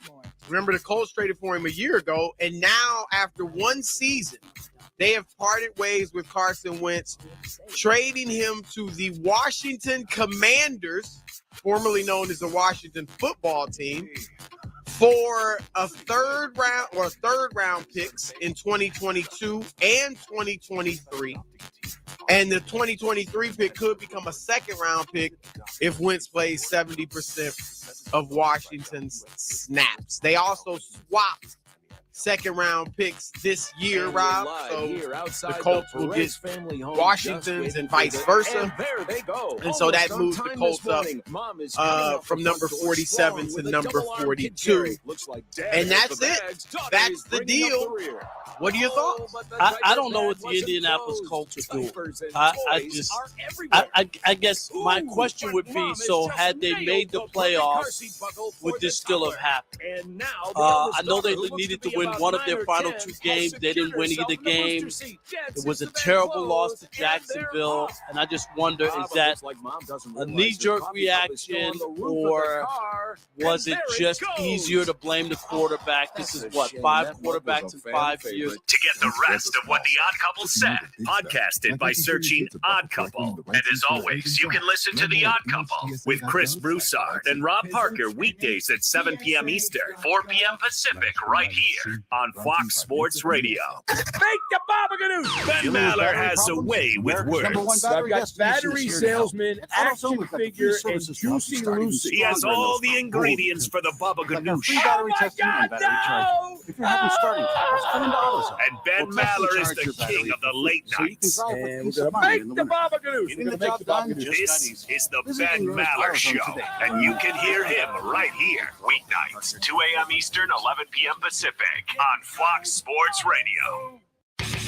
There is no better lineup from mornings until the late nights. Good afternoon, good evening, and good night. These names are the ones that keep you entertained. Dan Patrick, Colin Cowherd, Doug Gottlieb, LeVar Arrington, Brady Quinn, Jonas Knox, Chris Broussard, Rob Parker, Jason Smith, Mike Harmon, R.J. Feld, and Ben Maller. Yes, And that's our crew. Hello. They work for you. You see how that works? I'm going to go for it. Right here. Yeah. On Fox Sports Radio. FS1. To find FS1 on your television, go to foxsports.com for details. FS1.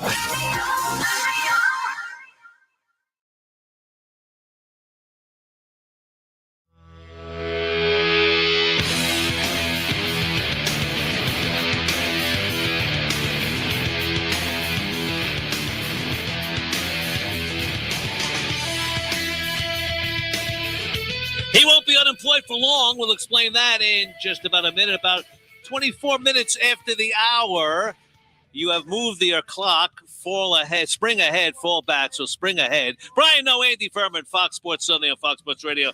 B, we got a lot going on here in the National Football League. The first thing I'm going to say is the Dallas Cowboys, they finally found someone to unload Amari Cooper, and it's the Cleveland Browns. And honestly, the Cowboys give him a little credit now for getting at least 2 picks for Cooper because they had a $20 million salary cap space there with this guy, so they wanted to release him. Good news for Cleveland, but I'm not so certain it's going to work out pretty good there with Baker Mayfield. You know, sometimes the quarterback can make the receiver.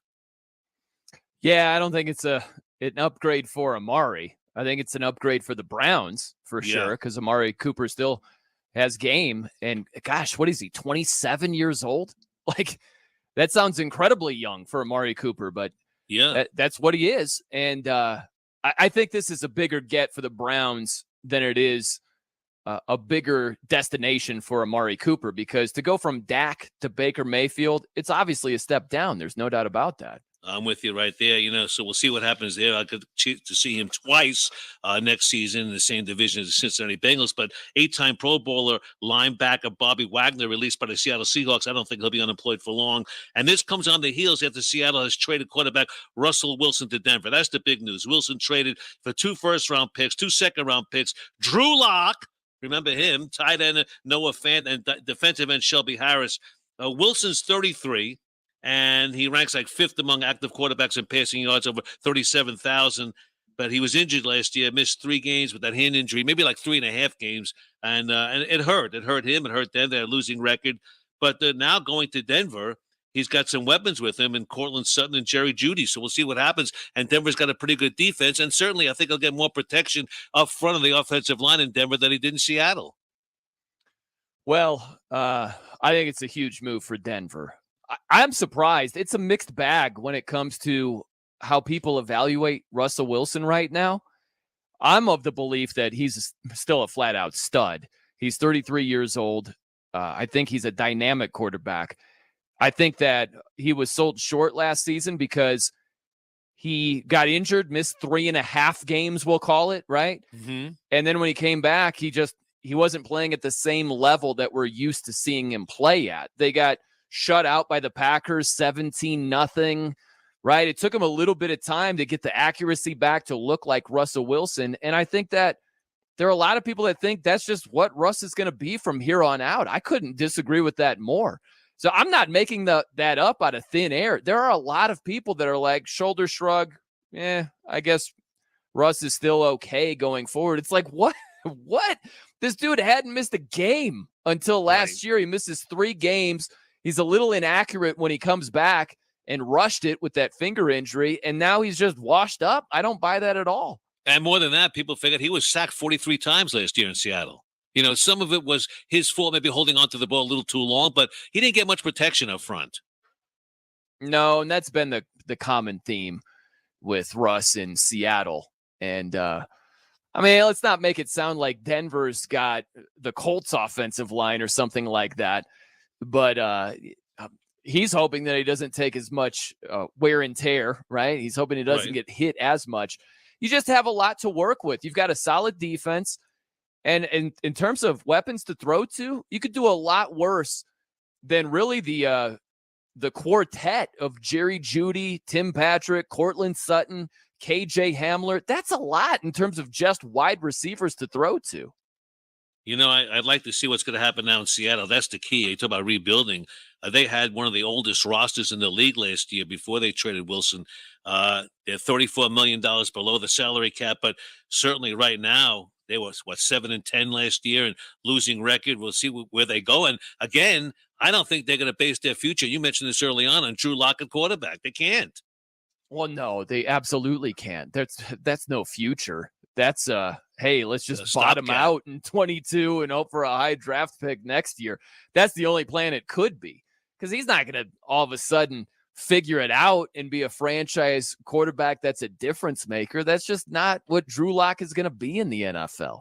We've seen too much from the guy. It's not like he was a daisy fresh rookie and struggled, and like he's had multiple years in Denver and has not improved at all.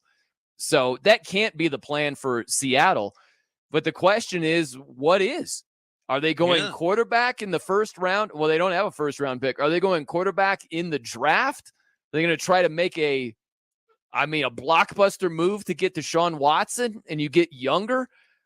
They might look at the quality of their overall roster and say it's just not the right time to do it. I would disagree with that. If you can get your hands on Deshaun Watson, I mean, you do it. In a football sense, if you can get him on your team, you'd be crazy not to do it. I mean, like, really, what sense would it make for if you say, oh, yeah, the Giants should do it, no doubt about it. You take one of these teams that is actually worse off record-wise and roster-wise than the Seahawks. Why would it make no sense for the Seahawks to do it? Yeah, I like what Pete Carroll, coach of Seattle, said this week. He says, I've been here a long time, and if we didn't have Russell Wilson, I probably wouldn't have been here that long a time. And it's a great remark. It really is true. I mean, you know, his success, certainly a lot of it has been based on the play of Russell Wilson. Tremendous player. And I'm with you. I think there's plenty left in the tank for Russell Wilson. Oh, I absolutely do. And that's the curious thing with Seattle is Pete Carroll's 71, you know? If they're not going into the season with Deshaun Watson and who knows who they have? Do they have a rookie? Do they have a free agent that doesn't do a whole lot for you? You know, like what's the plan exactly? Right. And so it doesn't look rosy right now. Obviously, things can change and it can look a lot better, but it certainly does not look rosy right now for Seattle. Without Russell Wilson, they're in full-blown rebuild mode. Yeah, you're exactly right. He's Brian Noe. I'm Andy Firm. We're never in rebuild. We just reload. That's what we do over here. Are you really calling this an upgrade? Well, we'll tell you all about it next, but we never need an upgrade for this guy, Brian Fenley. He's the best. Here he is. Well, thank you, Andy. Yeah, Russell Wilson got sacked 43 times last season. You have gotten sacked more on this show during the last football season. Well, tell me about UCLA, please. What happened? what was the score last night? Yeah.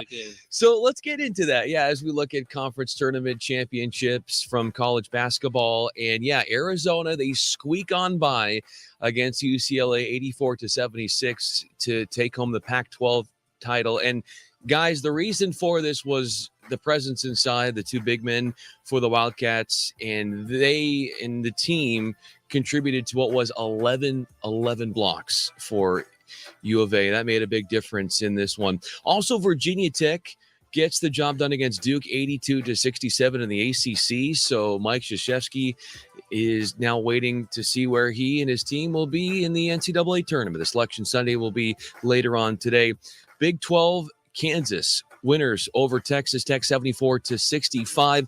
Villanova hangs on against Creighton 54-48 out of the Big East. And then there was Boise State sticking it to San Diego State 53-52 in the Mountain West Conference tournament.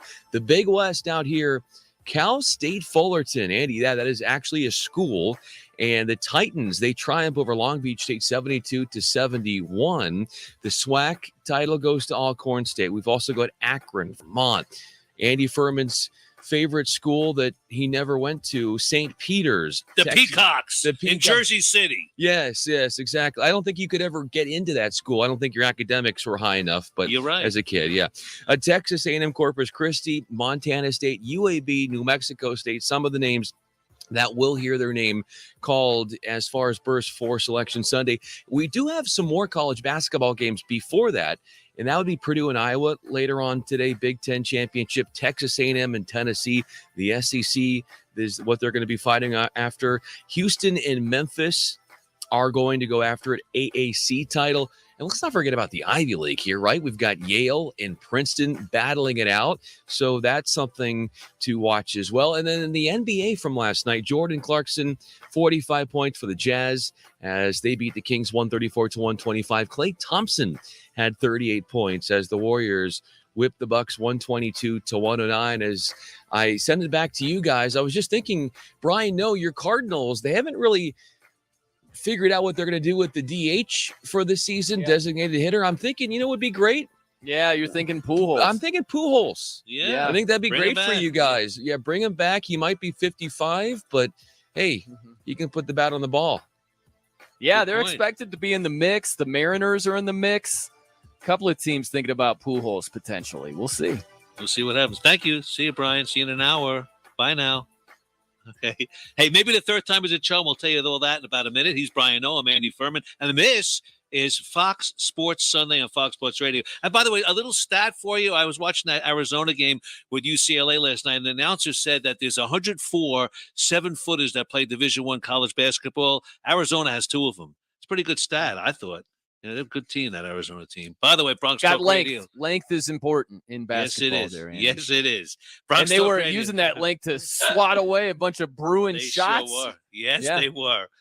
We got about Bronx Talk Radio in about 6-7 minutes from now. By the way, last year, the Washington football team struck out on Matthew Stafford. Last week, they struck out on Russell Wilson. They need a quarterback. But the other day, they got Carson Wentz from the Colts for less, obviously, and you get what you pay for, that's for sure. Although an upgrade over Tyler Heineke, I would believe. And last year, Tyler Heineke, 20 TDs, 15 INTs. Wentz, not bad, 27 TDs, 7 touchdowns. But everybody's going to remember that last game, that loss to Jacksonville. But he did throw for over 3,500 yards last year. So we'll see what happens. And the Colts are going to get a 3rd-round pick in 2022 and in 23, with the 23 pick becoming a 2nd-rounder if Wentz plays 70% of the team snaps, which he probably will.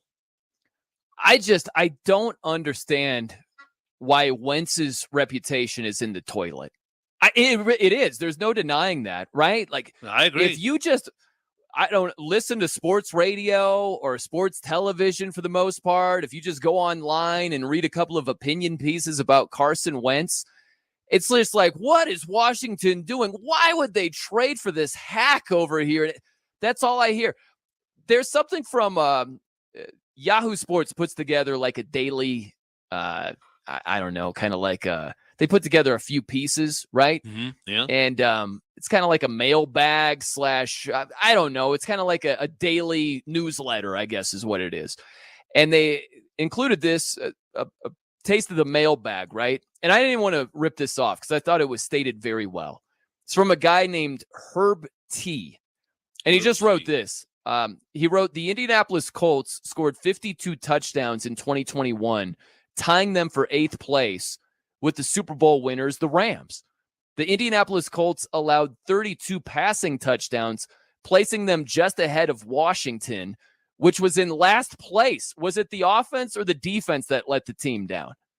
I think it's a great way to look at it, but because Carson Wentz is the name and he plays quarterback, the fingers are going to be pointed at him, whether it's fair or not. And I'm not saying that he was perfect all season because he wasn't, but was he more to blame than the defense was? I would argue no, but no one's going to talk about the secondary by name. They're just going to blame Wentz for the whole thing. Yeah, they do. I like what the linebacker of the Colts, Darius Leonard, said. This is on Twitter. He says, here we go again. About to be 5 years with the Colts and 5 different quarterbacks. You just can't win like that. You have to have consistency. And I tell you what, I'm not so certain it was a great move, but I think that last game left a lot of bad taste in people's mouths. And I know Irsay is one of those guys. He's just like, he'll just react. I'm sure right after that game when they lost to Jacksonville, he probably told someone in personnel, get rid of him. That's the way he is. Yeah. No, it definitely seems like Irsay's fingerprints were all over this one. And look, I can understand wanting to upgrade from Carson Wentz. I totally understand that. The question is, with who? Right? Like, you kicked Carson Wentz to the curb. Well, you traded him. But what's the succession plan? What's plan B? Are you trading for Jimmy Garoppolo? He's just a better looking Carson Wentz. That's it. He's not a true difference maker. What's the plan? You don't have a 1st-round pick. You're going to have to trade a bunch to get into the first round to draft a quarterback that isn't one of the top prospects compared to other years, you know? So it's like, okay, fine. You want to upgrade from Wentz. I get that. But how? You think the Texans are going to trade Deshaun Watson to a team in their own division? No. So really you're looking at what? Trading for Jimmy G or trading up to get Kenny Pickett or Matt Corral? Like, what's the plan here exactly? You know, we talk about the Colts, and certainly it's somewhat of a shocker, I would think, because he was more than adequate for them with no replacement. But let's talk about Washington for a second. I think it's a tremendous upgrade for them because Ryan Fitzpatrick, he began last season as their starting quarterback. He got hurt with that hip injury. Tyler Heineke came over, didn't do much. Washington now has started 10 quarterbacks at least one game since 2018, and I think Wentz is going to help him. I really do. Is he going to take them to the promised land deep in the playoffs? I don't think so. It is a weak division. They can make some noise there, but they'll do better with Wentz than they do with Heineke. Well, it's definitely an upgrade. There's no doubt about that. Some people have Wentz and Heineke neck and neck. And it's like, what are we doing here? Goodness. I don't understand how Wentz's reputation is as bad as it is. Like his reputation is worse than the reality. You know, like if he were appraised, it'd be like if Carson Wentz were a car, he would be appraised like thousands of dollars lower than what he should be appraised for. You know what I mean? Like you ever look in the Kelley Blue Book and you're like, what could I sell my car for? And you look at it and you're like, oh my gosh, that's it? Really? Like that's how I think it would be with Carson Wentz. He's sold short. And again, I'm not telling you this guy is awesome. It's just, if you didn't watch one down of football last year and you just went by the mainstream opinion about Carson Wentz, you would think that he was one of the worst quarterbacks in football. Like, his numbers were worse than the rookies like Zach Wilson and Justin Fields. Like he put up decent numbers with 27 touchdowns and 7 picks. You could do a whole lot worse than that. Yeah, let me leave you with this. The Colts are moving on from Wentz, as we know. This is just 1 year if they got him from the Philadelphia Eagles for what they can get this a first-round draft pick as well as a third-round selection. So 1 year, they kind of rented him for a year, and now he's gone, and we'll see what happens next year. But we move on. Yeah. And we're going to move on as well. He's Brian Noah. I'm Andy Furman. This is Fox Sports Sunday on Fox Sports Radio. Hey, get the hot dogs ready. They'll be playing games in the house that Ruth built again very soon. Why? Because Bronx Talk Radio is freaking next. Here's some numbers for you. 1, 2, 3. 24/7. Those numbers represent the hours and days we bring you the best sports coverage on your radio. It's all day, every day. You know who we are. Fox Sports Radio. Sports with attitude. You've been lied to by corrupt Washington politicians and the Wall Street propaganda machine. Hi, I'm Inc. magazine best-selling author Brett Kitchen, and I want to give you a free copy of my brand new book, Wealth Beyond Wall Street, because we all know another market crash could be right around the corner. After losing 35% in my IRA in the crash years ago, I said enough, and since then I discovered a way to grow money potentially double digits, reduce taxes dramatically, and also have my money protected when the next stock market crash hits. When the next market crash hits, you lose nothing. Call Wealth Beyond Wall Street now to get your free copy and talk with a specialist to discover this little-known strategy to get potential double-digit growth during good years and never lose when the next stock market crash hits, all while building a tax-advantaged retirement. Call 800-908-1616 to discover this asset that people like Walt Disney and JCPenney use to grow wealthy. Plus, get one of just 97 free books left. We even cover shipping and handling, no credit card required. Call 800-908-1616. That's 800-908-1616, 1-800-908-1616. Dan Patrick speaks. You better stop and listen. This is the Dan Patrick Show. Is everybody on the Sixers bandwagon today? Hello? Anybody? Where are you? 4 days ago. Wait, they're the new Shaq and Kobe. I went, can we slow down here? Can we slow down? 5 days ago, I said, let's slow down. 4 days ago, I had people tell me they're the new Shaq and Kobe. I said, no, they're not. No, they're not even the new Paul Gasol and Kobe at the end of his career. I mean, stop. I mean, it's just silly. Here's Shaq talking about the 76ers.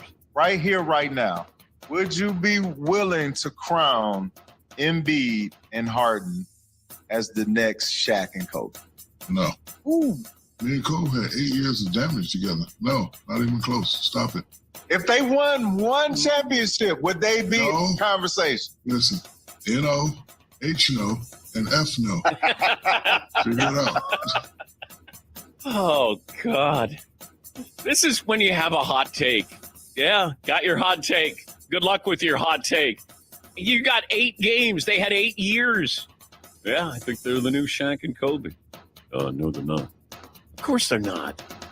Until James Harden shows up in the playoffs, please, he's going to have a wonderful career. I don't know if he's going to have anything to show for it. Wonderful career, stat-wise.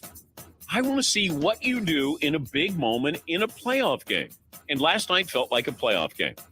James Harden didn't play well last night in your own building. If you want to know what Dan Patrick said next, just podcast it by searching The Dan Patrick Show. And as always, you can listen to Dan Patrick live weekdays, 9 a.m. Eastern, 6 a.m. Pacific on Fox Sports Radio. Guess what? This is The Odd Couple with Chris Broussard and Rob Parker. There was a story in The Athletic that said that Russ, and I think we all had heard inklings of this for sure, but that he didn't like Pete Carroll's philosophy of, running the ball first. And he wanted to cook. We all know that. He wanted Carroll to let him throw the football.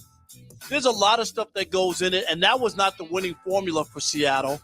And I'm not saying that Russ can't have those big games, but I think he's better when he's not just throwing the football around the field. I think he's better when he has a better defense, like every coach. Or every quarterback. We found that out with Patrick Mahomes this year. They were putting up points, but the defense was giving up points too. And they obviously didn't get to a Super Bowl. This is The Odd Couple with Chris Broussard and Rob Parker. Weekdays at 7 p.m. Eastern, 4 p.m. Pacific on Fox Sports Radio. Did you miss this on Straight Out of Vegas with the voice of Vegas, RJ Bell? The Colts and their decision to get rid of Carson Wentz really speaks to how bad Carson Wentz must be in the locker room. If you look at his on-the-field performance, it's really probably projects to be as good as anyone they could get. And in a little bit, so we're going to run through the teams that are in desperate mode for a quarterback, desperation even. And the Colts are now on that list. And then we're going to look at the list of available quarterbacks. And except for Deshaun Watson, which is chock full of uncertainty, but except for Watson, there's no quarterback available that is clearly better than Wentz. It's Straight Out of Vegas. Weekdays at 6 p.m. Eastern, 3 p.m. Pacific on Fox Sports Radio. You're listening to the home of Lincoln Sports Talk. Socially? 93.7 The Ticket. Uh-oh. You want the videos on our YouTube channel? Just search for Fox Sports Radio. Yes, I know. You want to comment on our tweets? Tweet. Now I can tweet what I want to. At Fox Sports Radio. And you want us in your timeline. You need us in your timeline. Don't forget, you can follow us on social media. That's why we're blowing up socially on Fox Sports Radio. One. FS1. To find FS1 on your television, go to foxsports.com for details. FS1. Test. 1.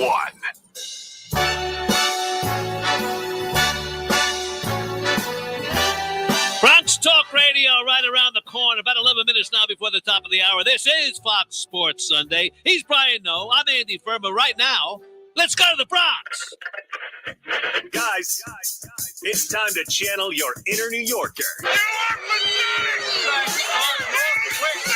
We want to hear all the irrationalities you can spew on the hottest topics of the day. Get out of here. Here's something we like to call Bronx Talk Radio, hosted by the great Chris P. Fellas, we got to admit it right now. We got to be ready right now, and I'm telling you to be ready right now. This is the first St. Patrick's Day outside of a lot of these pandemic rules and everything in a while. We got to be stockpiled. We got to be prepared. We got to be ready to fight back the animals on these streets. It's going to be chaos. Fight back the animals. We're going to be part of the animals. We're going to be part of the animals, but we got to make sure we're having the right animals in our place. You know what I'm saying? I don't know which speech is more impressive, what you laid out or Al Pacino in Any Given Sunday right there. That's right. You know, there's a lot of similarities between me and Al Pacino. Yeah. We're both Italian. Name one. That's about the end of it. You didn't have the clutch line. We claw with our fingernails for that inch. You needed one clutch line right there. That's why I'd give it to Al Pacino by a note. I liked him a lot more in what was the movie he was when he was like the devil for a lawyer firm? I don't remember that one. Was it Devil's Advocate? Was that the name of that thing? Not sure about that one. You asked me about one of the only ones that I don't know. You know, Donnie Brasco, he was fantastic. Donnie Brasco, in that movie. great. I haven't seen this woman, new. He's in this new Gucci movie. I haven't seen that yet. Haven't seen it either. That's gonna be really. I'm excited for that. I like some more Al in my life. Yeah, Al is great. All my cousins growing up being like, "Hey, Scarface over here." I mean, it's a classic. Classic. Donnie Brasco. Classic is also Cleveland has long been known for ruining quarterbacks. Now it seems they're ready to be ruining more wide receivers. Amari Cooper, God rest his soul, is next up to be sacrificed on the altar of keeping their quarterback alive over there. How long do you really give him before he's run out of town? And what do you make of the trade value he got going from Dallas? I just questioned, do you think Odell Beckham already called him and warned him about Baker Mayfield? Yeah, he's like, you be careful about that for Baker. Yeah, Baker ain't gonna be helping you. Yeah, it's not a great landing spot for Amari Cooper over there. It's a make-or-break year for Baker Mayfield. Make no mistake about that. Amari helps him potentially get a long-term extension over there. But, I'm surprised. Only a fifth rounder, really. They swapped sixth-round picks. That's it for Amari Cooper. You know what the problem is? It's like, you know that the Cowboys are going to freaking release Amari Cooper. You've already tanked his freaking trade value over here, you know? Exactly, right. Yeah, but you want to get him instead of him going elsewhere. That's true. You know? That is true. I just wish cost you a fifth rounder, so be it. Speaking of getting something, I'd like the Jets and the Giants to do something. Both of them are saying, no, we're not going to be big players in free agency. Why? You losers, you schmucks? What are you doing over here? And the Jets have a lot of money to throw around. You'll be surprised. They will be active, but they're being real quiet. They're laying low in the weeds. They'll be tanking Zach Wilson to hell. They're in two different spots over there. The Giants are in salary cap hell, so they got to shed a lot of salary. I get it from that perspective, but the Jets have cash to throw around. I don't know why they wouldn't be players in free agency. They might think they're like another freaking year away, but guess what? Zach Wilson's going to be like, I don't know, nothing burgers. Throw some cash around, Jets. Come on. Do something. I'm poking the dead body here like, come on, do something. Can we get a winning team in New York? Well, Can we get that, one? I happen to have a plan. In mind. And I have to go international. Follow me on this for a second, okay? Because I'm saying we can import this scheme over here. So, do you guys know the club Chelsea? Oh, yeah. Yeah. Great big soccer club. We got an oligarch. He's got to get rid of it. Yes. So Roman Abramovich, a native of Russia, has been disqualified by the Premier League. He's got to basically give up his team. Apparently, a lot of their out-of-contract players, they could lose all of them because the sanctions being leveled at Chelsea. Roman's apparently only thing is that he's Russian. Whatever.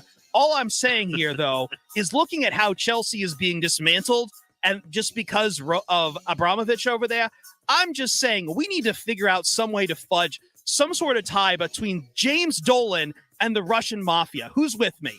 Get the Knicks in a proper ownership. Well, you don't want James Dolan involved. He's a loser. That's you don't what I'm want saying. Him we frame him for working with the Russians. I hear you. Okay. Yeah, well, get the possible. Knicks sold to someone who actually isn't out there to play in a blues band. Let's get Ancestry.com on the case. And if James Dolan is like 0.08 Russian, he's out. He's out. Yeah. His real last name is Dolanovich. Charles Oakley will work on that for you. Oh, yeah. We got all the best hackers on the case over here. There you go, yeah. I'm in the system.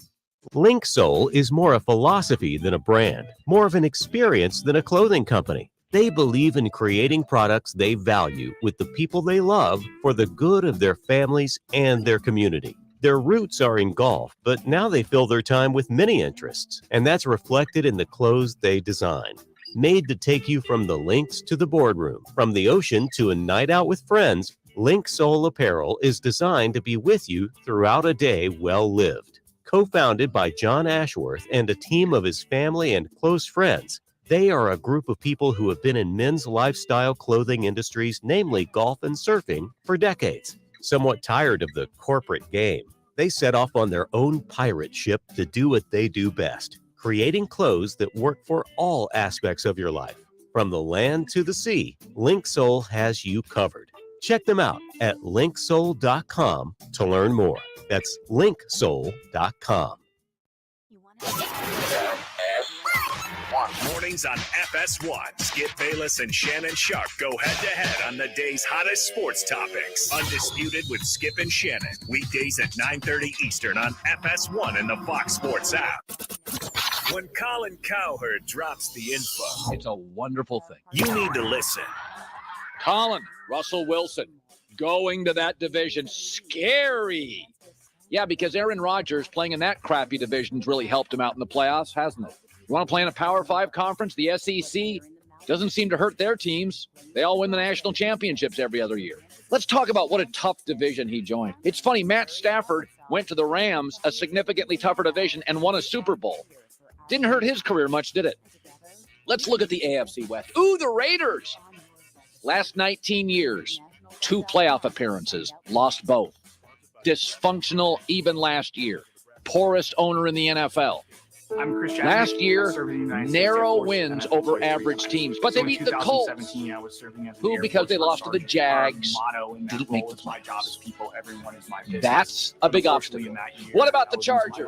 Oh, yeah, their head coach, Brandon Staley, has 5 total years in his life coaching in the NFL. They, in the last 12 years, have won 10 or more games once. And when have we ever thought the Super Bowl goes through the Chargers? Haven't they always been talented but let us down? They're not a big clutch organization. They're just talented. They were talented with Dan Fouts. They were talented with Phillip Rivers and LaDainian Tomlinson, and they're talented with Justin Herbert. But they never rise in the moment like the Baltimores of our life. They shrink. And then there's Kansas City. Smartly coached, smartly run, smartly led. Patrick Mahomes, a very worthy adversary. No bad words here. Yeah, Russell had 2 of those in his division. It was called McVay and Shanahan. If you're eager to find out what Colin said next, just podcast it by searching The Herd. And as always, you can listen live to Colin Cowherd weekdays at noon Eastern, 9 a.m. Pacific on Fox Sports Radio. This is The Herd. The winner in this is also Colin Cowherd. The NFC North is an absolute mess. But this morning, I still think Green Bay has a decent shot, 10-1 odds to the Super Bowl. Chicago's in a rebuild. They have a rookie defensive head coach and a second-year quarterback.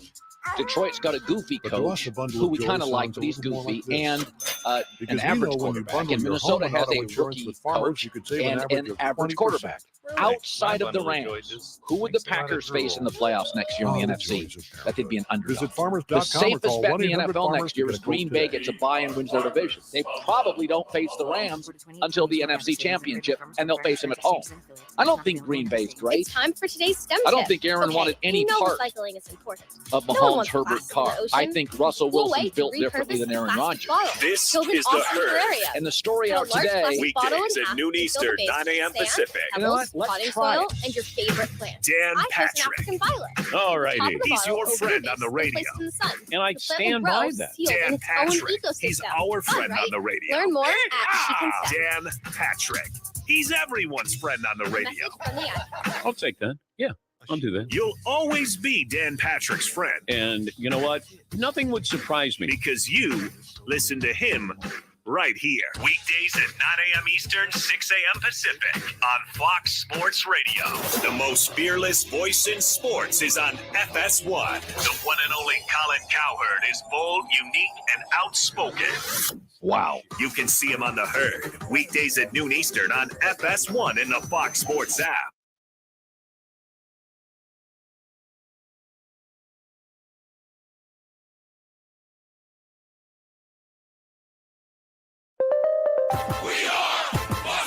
And here's Here's what you need to know. Selection Sunday is coming up later today, and already many teams punching their tickets with wins in conference tournament championships, including out of the Pac-12, Arizona victorious over UCLA 84-76. Virginia Tech served some humility to Duke 82-67 out of the ACC.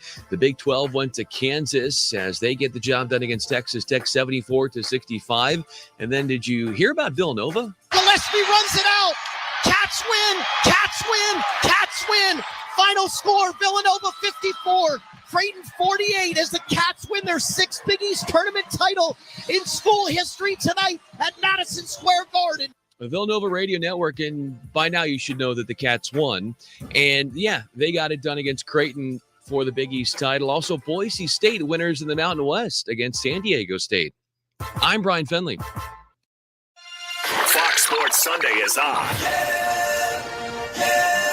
One time we gon' give it to you like this, yeah, like this, yeah, like this. The plays, the sounds of the game, the interviews, the breaking news, the top stories. When it goes down, we'll cover it here. Your Fox Sports Sunday is right now. Live from the studios of Fox Sports Radio. Here's Andy Furman and Brian Noe. Now it's time to see where he lands. That's coming right up. Welcome, everybody. Come on in. It's Fox Sports Sunday. He's Brian Noe. I'm Andy Furman, of course. If you're checking the time, it is 7:01 a.m. on the East Coast. We spring ahead. We've moved the clocks. Move them, baby. That's what the time is right now. But right now it is time to introduce my partner and friend, the brains of the outfit. He's a good man. He really is. I don't care what Brian Fenley says about him. He's a hell of a guy. Yeah. He's my friend, the one and only Brian Noe. Hello, B. How are you? I'm great. Like ball. Thank you for the nice words there, Andy Furman. I'd like to do a little guessing game now, if we could, real fast. Guess how many hours of sleep I got last night? 3. It's a fair guess. Not 2. Would you like me to 3, reveal the answer 4. right here real quick for you? 2? That would be 0. What? Pump those numbers out. Those are rookie numbers. So I'm in Mexico City right now. What? Yeah, seeing a girl that I'm dating. We went to a quinceañera. Very big deal in the Mexican culture, right? She has a niece that turned 15. Not a wink of sleep for your boy over here. Okay, let's back this trade up for a second here now. Number one, how do you meet the girl in Mexico City? It's like on Tinder? You did one of those deals? Online, yes. I don't remember which one it was. I was on about 17 of those things, you know? So she's in Mexico. I mean, you weren't fearful of like it could be a phony deal, or what's the... No. Like I've met her before, right? Like she was out in New York City to visit friends of hers. And so I met up with her there and, you know, we explored the city and all of that. She's actually visited my family in Indiana. And so this is the third time I've seen her. Came down here to Mexico City. So yeah, just no sleep. No sleep. Okay, so fill me in springing now. forward, not the greatest day to spring forward based on right. So that. fill us in. Number one, what is the weather like in Mexico City right now? Oh, it's very nice. I mean, during the days, it's very nice. It's comparable to LA. You know, we're talking 70s during the day. Very beautiful. Nice. Yeah. Okay, which is 22 degrees where I'm at right now. Okay, that's number one. Number two, where are you doing your broadcast from? From her place. You know, just Ethernet cable, plug right in. You know, I'm super cheap, Andy. When I go on these trips, I just pack a backpack. I'm not paying for anything. You know, I pack like 3 T-shirts, some underwear, and let's roll. So I packed all my broadcasting equipment in a little bag and, you know, no extra money. Like I'm not paying for extra bags, not doing it. There you go. Good. I'm happy for you. How long will you be staying in Mexico City? I'll be here until the beginning of the new league year, which you should know is Wednesday. Andy. Wednesday, 4 o'clock. Yeah. Wednesday, 4 p.m., yes. Yeah, I'll be here until Wednesday. Good for you. I'm happy. And maybe that's why, even though you didn't get any sleep, you do sound in an upbeat, bubbling sort of mood.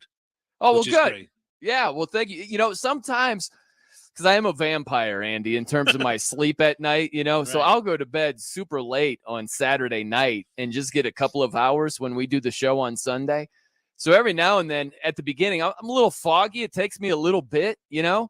Right. But I feel more clear not getting any sleep. Well, you so sound maybe great. this is the new game plan. Maybe I just don't sleep on Saturday. I'll tell you who's not sleeping right now is Coach K. I mean, he's leaving this year, not going out the way he wanted to. Lost to North Carolina at his last home game at Duke, at Cameron Indoor. And yesterday he loses to Virginia Tech in the ACC title game. You didn't want him to see – you don't want to see him go out like this. Maybe he'll make a run in the tournament.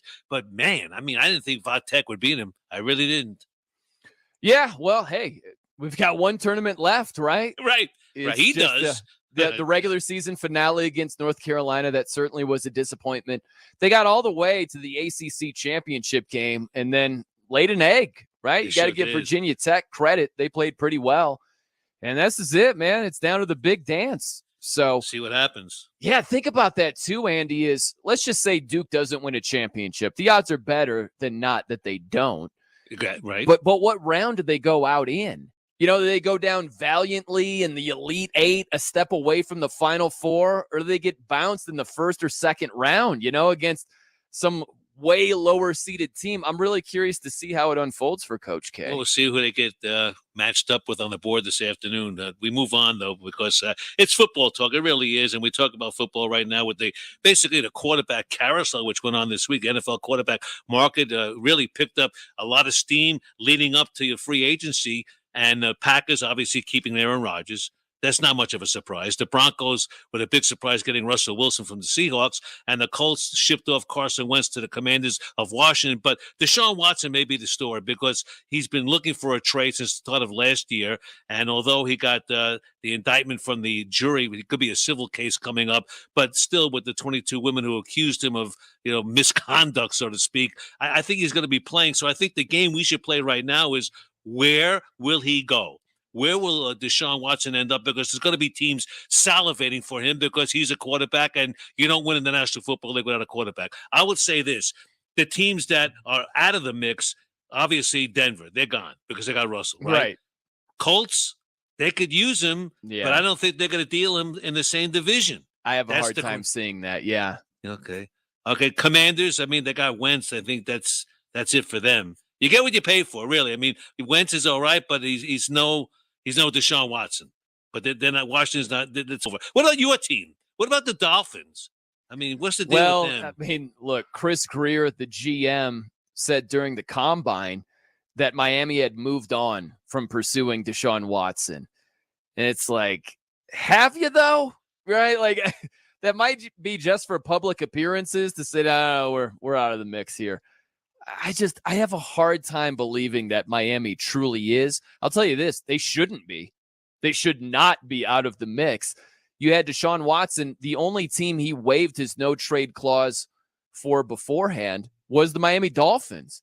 So what has changed? What is completely different now compared to where it was? I don't know why Miami would be out of the mix. That makes no sense to me. Mike McDaniel, and this was in the Miami Herald several days ago, he's interested in developing Tua. So I'm not so certain they're going to look for him. But, again, it could be a smokescreen. How could you not be interested in Deshaun Watson? And really, with Tua, he's only a hit away, and he hasn't really produced, I don't think, the way they thought he would. I am surprised that I know it's the NFL and it's the most popular league and all of that stuff, but I am surprised some of this stuff leaks. Because, really, what's in it for the Texans? How does it exactly leak, right? Where if Chris Greer just says today, he calls under the cloak of night, and just hits up Nick Caserio and says, hey, listen, I know I said publicly that we're not interested, but we are. Here's our trade proposal. Right. And why can't that just stay between the two teams and it doesn't get out? Right. Like, I'm just surprised that it always gets out. Yeah. Always seems to. I guess. Now, you mentioned the Giants that they're kind of strapped with the cap, so they're not going to. Forget about the Giants. They could use him, but I don't think they could afford him. That's the Steelers. Okay, you would think the Steelers would be interested in. They will. They are. Yeah, they are. All right, because Big Ben's gone. He's retired, so we'll see what happens. We'll move on now. Let's talk about the Cleveland Browns. They seem to have been committed to Baker Mayfield, and this is a big year for him, kind of a prove me year. If they're going to continue with him and give him a long-term deal or move on. But I think Baker's their guy, at least for they'd be out of their minds not to be interested in Deshaun Watson. It's just, is Deshaun going to Cleveland?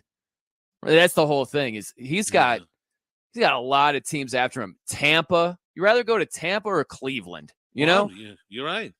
In terms of just Even if I weather, wasn't a quarterback, I'd rather go to Tampa. Rosters, there are a lot of reasons to like Tampa over Cleveland. Yeah, you're right. You're exactly right. But there's no beaches in Cleveland.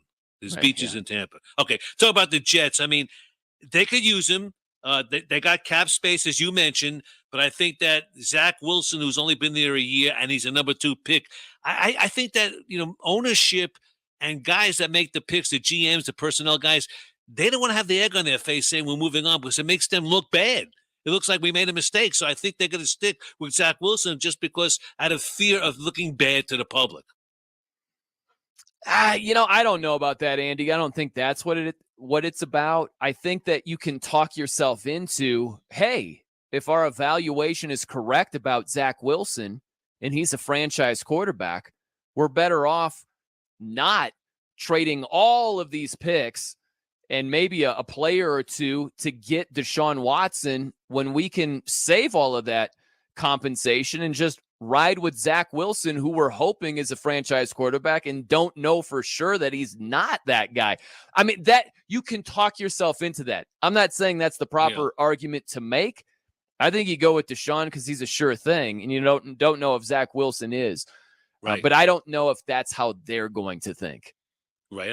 I think it's a lot to do with the optics of the media in New York will kill him because you picked Zach Wilson, the second pick, number 2 overall a year ago. Now you're moving on. I mean, what are you doing? So, I mean, I think there's a fear factor, at least in the larger markets like Chicago, New York, LA, with media scrutiny. I believe. No, I just think, look, if you made that blockbuster move, there's nothing wrong with saying, hey, look, we think that Zach Wilson can pan out, but that isn't a certainty. And we know that Deshaun Watson on the football field has proven to be a certain franchise quarterback. So we're going with the sure thing. Would we have liked to not have given up all this compensation and ride with Zach Wilson if we were convinced he was the can't miss franchise guy? Yeah, we just weren't convinced just yet. If you said that, I don't think you're getting killed for it. Could be. Right. Look, the bottom line is this. They could use him. There's no doubt about that. They could use him. We moved to the Saints because Drew Brees is gone, and they've had stopgap quarterbacks ever since. Salary cap problem once again in New Orleans, but who knows? Maybe, they're desperate. And we'll go to the Vikings right now. They seem to be happy with Kirk Cousins. And honestly, here's another guy like Carson Wentz who gets wrapped around pretty good and put fingers pointing at him, but his stats are pretty darn good. He's a good quarterback. You can win with this guy, but for some reason, again, he's got that shadow following him like Carson Wentz had. Well, look, you could play this game with a number of teams, but the one team, and it's not to say they're the only team that's definitely all about Deshaun Watson, is the Carolina Panthers. Yeah. Carolina is all in, and they're expected to make an aggressive offer once Deshaun waives his no trade clause. And I don't know, again, if I think there are better landing spots than Carolina for Deshaun Watson, but Tampa. Yeah, who knows how he's going to view this. This was close to, it's a 2.5-hour drive from Clemson where he played in college. So maybe there's some sort of appeal with Deshaun going to Carolina. I just look at the other teams that are reportedly in the mix. They're also interested. You mentioned a few of them. You had, they'll be there, right? But New Orleans, Tampa, Steelers, Eagles, Colts, Browns. Those are the teams that are expected to make a move for Deshaun. Seattle will be a natural right now because, but then they're in a rebuilding mode. But some of those other teams are also, I think that, look, if Seattle, this idea that we have to have the roster solidified before we make a move for a franchise quarterback makes no sense at all. If you can get a franchise quarterback, you get him. I don't care if the offensive line is a little leaky or you're a little light at tight end or your safeties aren't where you want them. You get the franchise quarterback and you build around him. Look at your Bengals, right? What did they have roster-wise when they drafted Joe Burrow? Not a whole lot. Look at them now. Look at the draft picks that they've made and some of the free agent acquisitions, Trey Hendrickson and drafting Jamar Chase, and that roster looks way different than when Joe Burrow was drafted. So the question I have for you and anybody else who wants to answer this question for me, how come these so-called NFL geniuses, pro personnel directors, general managers, they don't get it? They don't understand that you have to get a quarterback to win in that league. They get do. the quarter. Well, They but understand they'll take that, a chance on the draft, and you can't take a chance on the draft. Take a proven guy over a draft pick. Well, look, man, it's like all of these GMs get that. Do they make the wisest moves every time? No. Are they sometimes desperate to a fault? Yeah, sure. Right. But they all understand that you got to have a QB. There isn't a GM in the NFL that says, I think everybody's got it wrong. I don't think you need a quarterback at all. They all understand it, but that doesn't mean they're all going to make the right move going forward because of that. Right. There we go. He's Brian Noe. We're international today.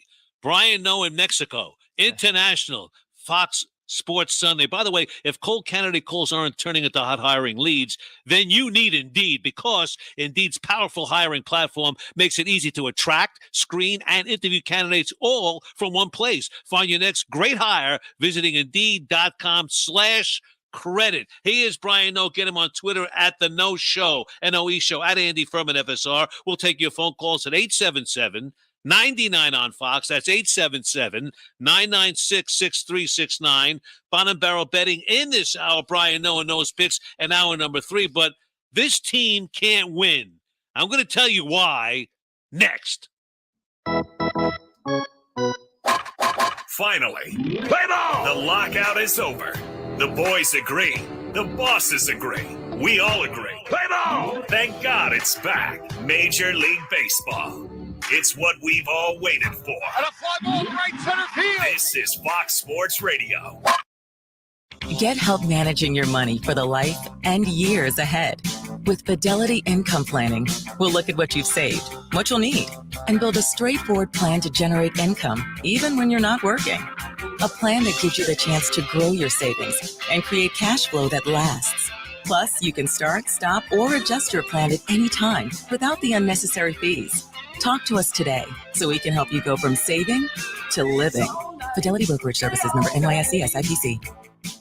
I need 4 more of the biscuit carnitas, 2 burnt end platters, 3. The kitchen at Kai's Barbecue is firing on all cylinders. Greg, help me bring these to the pickup counter. He needs food runners who can hit the ground quickly. 86 on the chicken and we're short-staffed. Let's pick it up. Indeed can help him hire great people fast. I need Indeed. Indeed you do. Instant Match instantly connects you with quality candidates whose resumes on Indeed match your sponsored job description. Visit Indeed.com/credit and get $75 towards your first sponsored job. Terms and conditions apply. Susan, it's so great to finally be able to get together again. Oh, it sure is. And I really appreciate you picking up the bill. I'm happy to. I've got the extra cash. Since we've all been driving so much more again, I've been using Get Upside, the free gas app that pays you cash back for every gallon of gas you buy. Wait a minute. Are you saying you actually get paid cash when you buy gas with the Get Upside app? Yes, I get real cash back every time I buy gas. Does that actually add up to anything? I'll make $200 to $300 this year. Wow, that's serious extra cash. I'm downloading the free Get Upside app now. Download the free Get Upside app now to earn cash back every time you buy gas. Use promo code LANE for 25 cents a gallon or more cash back on your first tank. You can cash out anytime right to your bank, to PayPal, or an e-gift card for Amazon and other brands. Just download the free Get Upside app and use promo code LANE to earn 25 cents a gallon or more on your first tank. That's code LANE. Inventing Anna, the official podcast, delves deeper into the story behind the Netflix series about Anna Sorokin, the fake heiress who stole the hearts and money of New York social elite, featuring conversations with the actual people who played a part in this iconic story, and series creator Shonda Rhimes. My theory of Anna, which is, it is that thing that Vivian says, I will make you famous. The world will know who you are. Listen to Inventing Anna, the official podcast, wherever you get your podcasts. Get in zone, AutoZone. Welcome to AutoZone. So you need to change your oil. Right now, you can get 5 quarts of Valvoline Daily Protection or Valvoline Max Life High Mileage Motor Oil with an STP oil filter, plus an STP air filter or cabin air filter for just $36.99. Visit one of our 6,000 stores or order from AutoZone.com for same-day store pickup or next-day delivery. Get in the zone. AutoZone. Restrictions apply. Hi, Sean Callahan here. Words for you. Doug Gottlieb. I guess the big question is, And Doug Gottlieb is doing what Doug Gottlieb does. you're going to get people that say, Gottlieb, you don't know what you're talking about. But I know I absolutely do. So whenever you want to listen to Doug Gottlieb, The other part to it is, you can listen to the Doug Gottlieb Show It'll probably share a few You were stories amazing. from Right the here. insiders every That's Saturday morning right pretty here. spectacular stuff. 3 p.m. Eastern, noon Pacific on Fox Sports Radio. People do some pretty cool things in their 40s and 50s. Jason Smith Why and should Mike saving Harmon for are retirement dropping be knowledge any like different? this. I mean, But they they go had a to chance to college. win the game at the end, and LeBron James did something that he's Learn been new doing for instruments. 20 years that I wish he Start would just skateboarding? stop bleeping doing, because all Okay, he's maybe doing that is one's not making for it everybody, less but saving likely for his team retirement wins the is. game. With ACRetirement.org, you can get on track with your retirement savings no matter your age. Just have a 3-minute chat with Albert.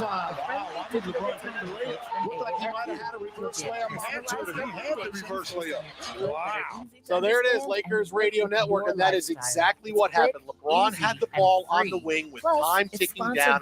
He had a chance to go in for the layup. Now, he could have done so many things on this, right? He did have the reverse layup. He could have had the reverse layup. He could have also drawn contact and gotten to the free throw line with like a second left to go. Now, LeBron isn't the greatest free throw shooter in the world, but it's a tie game. You just have to make 1 out of 2. LeBron's about 70-ish% for his career. 1 out of 2 wins the game. But what does he do? I'm going to dribble under the hoop, pass it out to Carmelo, who's open for a 3 that Melo misses. Now, honestly, what's a more high-profile chance to win? What's a better chance to win the game? LeBron James with the ball a couple of feet from the basket, or Carmelo Anthony shooting a 3? It's LeBron. It's always been LeBron. But he does this, and he's been doing this for 20 years, and it doesn't make any sense. Because you know why he does this? I'll tell you exactly why. And this is indisputable. He always wants to put on display when he can his basketball IQ. He wants to make sure people know. See, at the end of games, I always make the right play. To get the rest of what Jason Smith and Mike Harmon said, podcast it by searching The Jason Smith Show with Mike Harmon. And as always, you can hear The Jason Smith Show with Mike Harmon weeknights at 10 p.m. Eastern, 7 p.m. Pacific, right here on Fox Sports Radio. A lot of work Now goes into for a making little Nebraska self-reflection with Jason Smith. I hate the guy. Hate him. I hate him. And what does best friend Mike Harmon think? Look, on the Making it positive fun. side, These guys really know how to push Everything the that sports goes and into caring entertainment for envelope outdoors, and gaze waters, lovingly into their wildlife, crystal plays a big balls. role that's in the making beauty of Nebraska making predictions. Learn how Mike you help Harmon, conserve Jason our state's Smith. natural resources. It's the Outdoor Jason Nebraska Smith dot Show org. with Mike Harmon, weeknights at 10 p.m. Eastern, 7 Pacific, on Fox Sports Radio. 93.7 The Ticket. When you have talent like this, you know we're going to brag about it. From Colin Cowherd, Dan Patrick, Doug Gottlieb, LeVar Arrington, Brady Quinn, Jonas Knox, Ben Maller, Rob Parker, Chris Broussard. oh yeah, that's nice. Jason Smith, RJ Bell, and Mike Harmon. There's going to be some saltiness about that. This is more than a lineup. This is the lineup. They live right here on Fox Sports Radio. The most fearless voice in sports is on FS1. The one and only Colin Cowherd is bold, unique, and outspoken. Wow. You can see him on The Herd, weekdays at noon Eastern on FS1 in the Fox Sports app.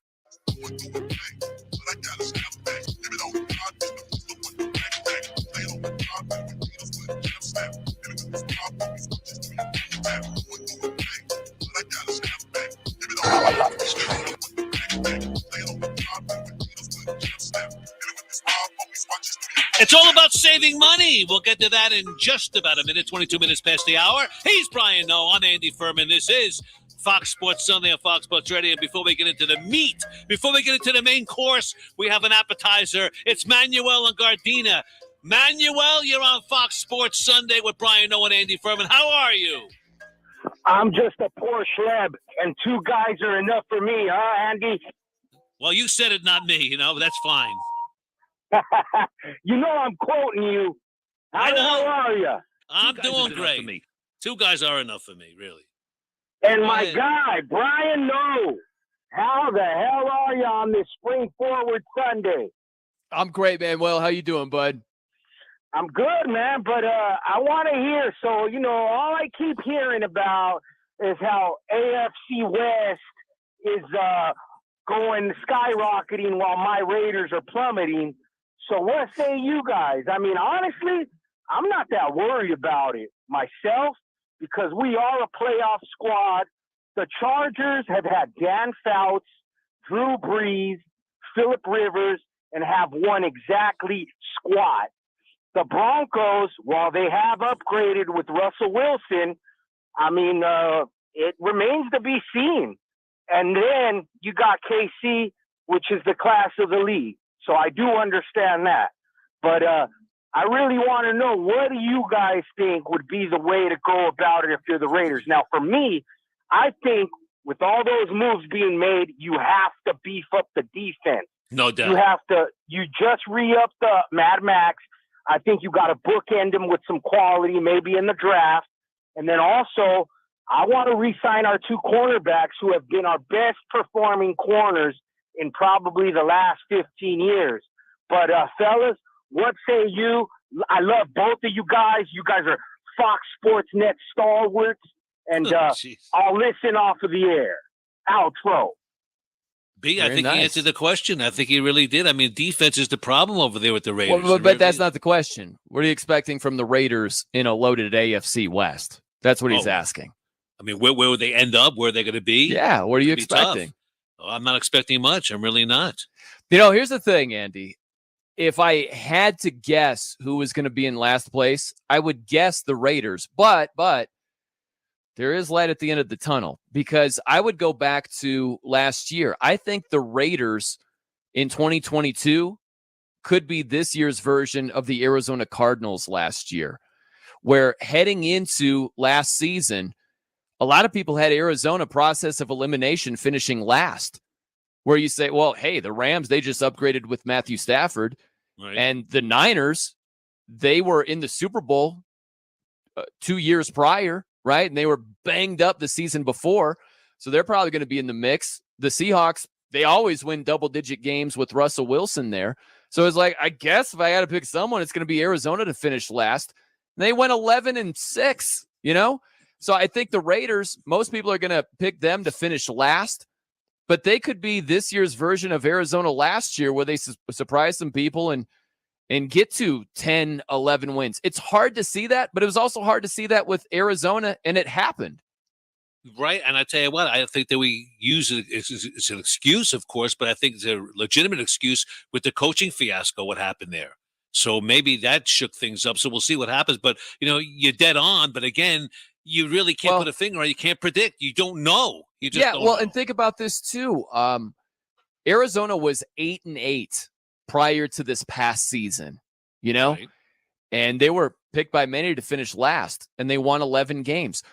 I know there can be skepticism with Josh McDaniels taking over based on, you know, his first go around in Denver, but who's saying Cliff Kingsbury is just this complete beast as a head coach? No one's saying that. So is Josh McDaniels at least comparable to Cliff Kingsbury right now? I would say yes. Mm-hmm. So I don't think it's, how did Arizona get to 11-6? Well, it's the NFL. One of the main things was Russell Wilson got hurt. You know, that was a big deal. All of a sudden, Seattle expected to win double-digit games. They go 7-10. It's a game changer. So I think when we go into seasons, we're looking at these teams at full strength. Who's going to do what? That's not how football works. You know, there are injuries that make things that seem to be sure things anything but. So we could look at the Raiders and say, if I got to pick someone, I'm picking them to finish last. It doesn't mean they will. Right. No, you're right. You're exactly right. But you talk about moves that have been made. Let's talk about this one. I was really shocked to see this one. The Bears sent six-time Pro Bowl defensive end Khalil Mack to the Chargers of L.A., and the Chargers send a 22 second-round draft pick and a 23 sixth-rounder to the Bears in return for Mack, who is now 31 years of age, former Defensive Player of the Year. He's going to join Joey Bosa on the defensive side of the ball. So this is a pretty good deal if, in fact, he could come back after that season-ending injury. He's due for $84.9 million over the next 3 years. It's kind of a risk. It's a gamble, but I guess they're taking a page out of what the Rams did with their gamble. Well, if you look at Khalil Mack, he was good last year. He just got banged up, as you said, Andy. He had 6 sacks in 7 games, and then he got a foot injury that cost him the rest of the year. But before last season, Mac played in 109 of a possible 110 career games. You know, like this guy has been very durable. And this is where it sounds like I'm going to speak out of both sides of my mouth. Because I just talked about the Raiders and the possibility of them getting to 10, 11 wins in a loaded division. I do think it's possible. But you look at, you just mentioned it, Joey Bosa and Khalil Mack. That is a 1-2 nasty tag team right there. And you could look at it and say, well, the Bears didn't win a single playoff game with Mack over there. Well, look at their quarterbacks. Justin Herbert is the real deal. When you have Bosa, Mack, and Justin Herbert, and a lot more talent than just that trio, you're talking. I don't care what the Chargers hadn't done in the last, whatever, decade plus. It's been slim pickings there, but what did the Bengals do before last year, right? Like, you're right. Right. So I don't care about the recent history of the Chargers. I care about where things are headed right now. And talent-wise, they got a loaded roster, man. So do they put it together in 2022? We'll find out. Well, it's a steep price considering that the Chargers got to absorb the remaining contract of Khalil Mack, but it'll be well worth it to gamble if, in fact, he comes around with Bosa and the quarterback situation and they win. It's going to be tough, but it's a gamble. And I think, again, they took a page out of what the Rams did. They gambled the future, but they won the Super Bowl. Well, and they didn't have to give up a ton. That's the thing is, I know that it's a bit of apples to oranges, but I'm just talking about compensation. Look at what the Rams gave up for Matthew Stafford, right? They gave up a lot. The Chargers, they gave up a 2 and a 6 for Khalil Mack. Like that's not a ton for a guy that can be an absolute difference maker. So I really like the move for the Chargers. I'm hearing you. There you go. He's Brian No. I'm Andy Furman. This is Fox Sports Sunday on Fox Sports Radio. At The No Show, the Twitter account for Mr. No, at Andy Furman FSR, or 877-99 on Fox, 877-996-6369. But don't shame his name. We'll tell you why next, but we never shame this man's name. He's Brian Fenley, and he has all the sports right now. Well, Andy, it's easy to shame you, and I'll tell you why in just a moment. Yeah. What did UCLA? What's the UCLA score again? Let me know the next time that Cincinnati makes the NCAA tournament, or Brian knows Ball State, just because both of your schools didn't go in. Whoa. I'm not claiming Ball State. Brian Fenley. Well, it's your alma mater. You got to give some love to them. I don't He's care into about the University of Mexico. But no, I don't care about Ball State at all. Ball State, anytime they miss the tournament, it doesn't matter to me one way or the other.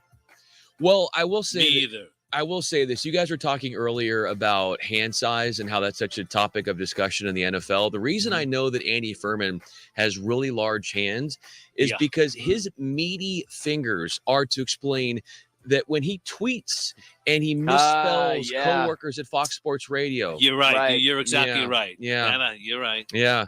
And it's spring forward. It's not fall ahead. Andy, I know you said that earlier. I just wanted to make sure.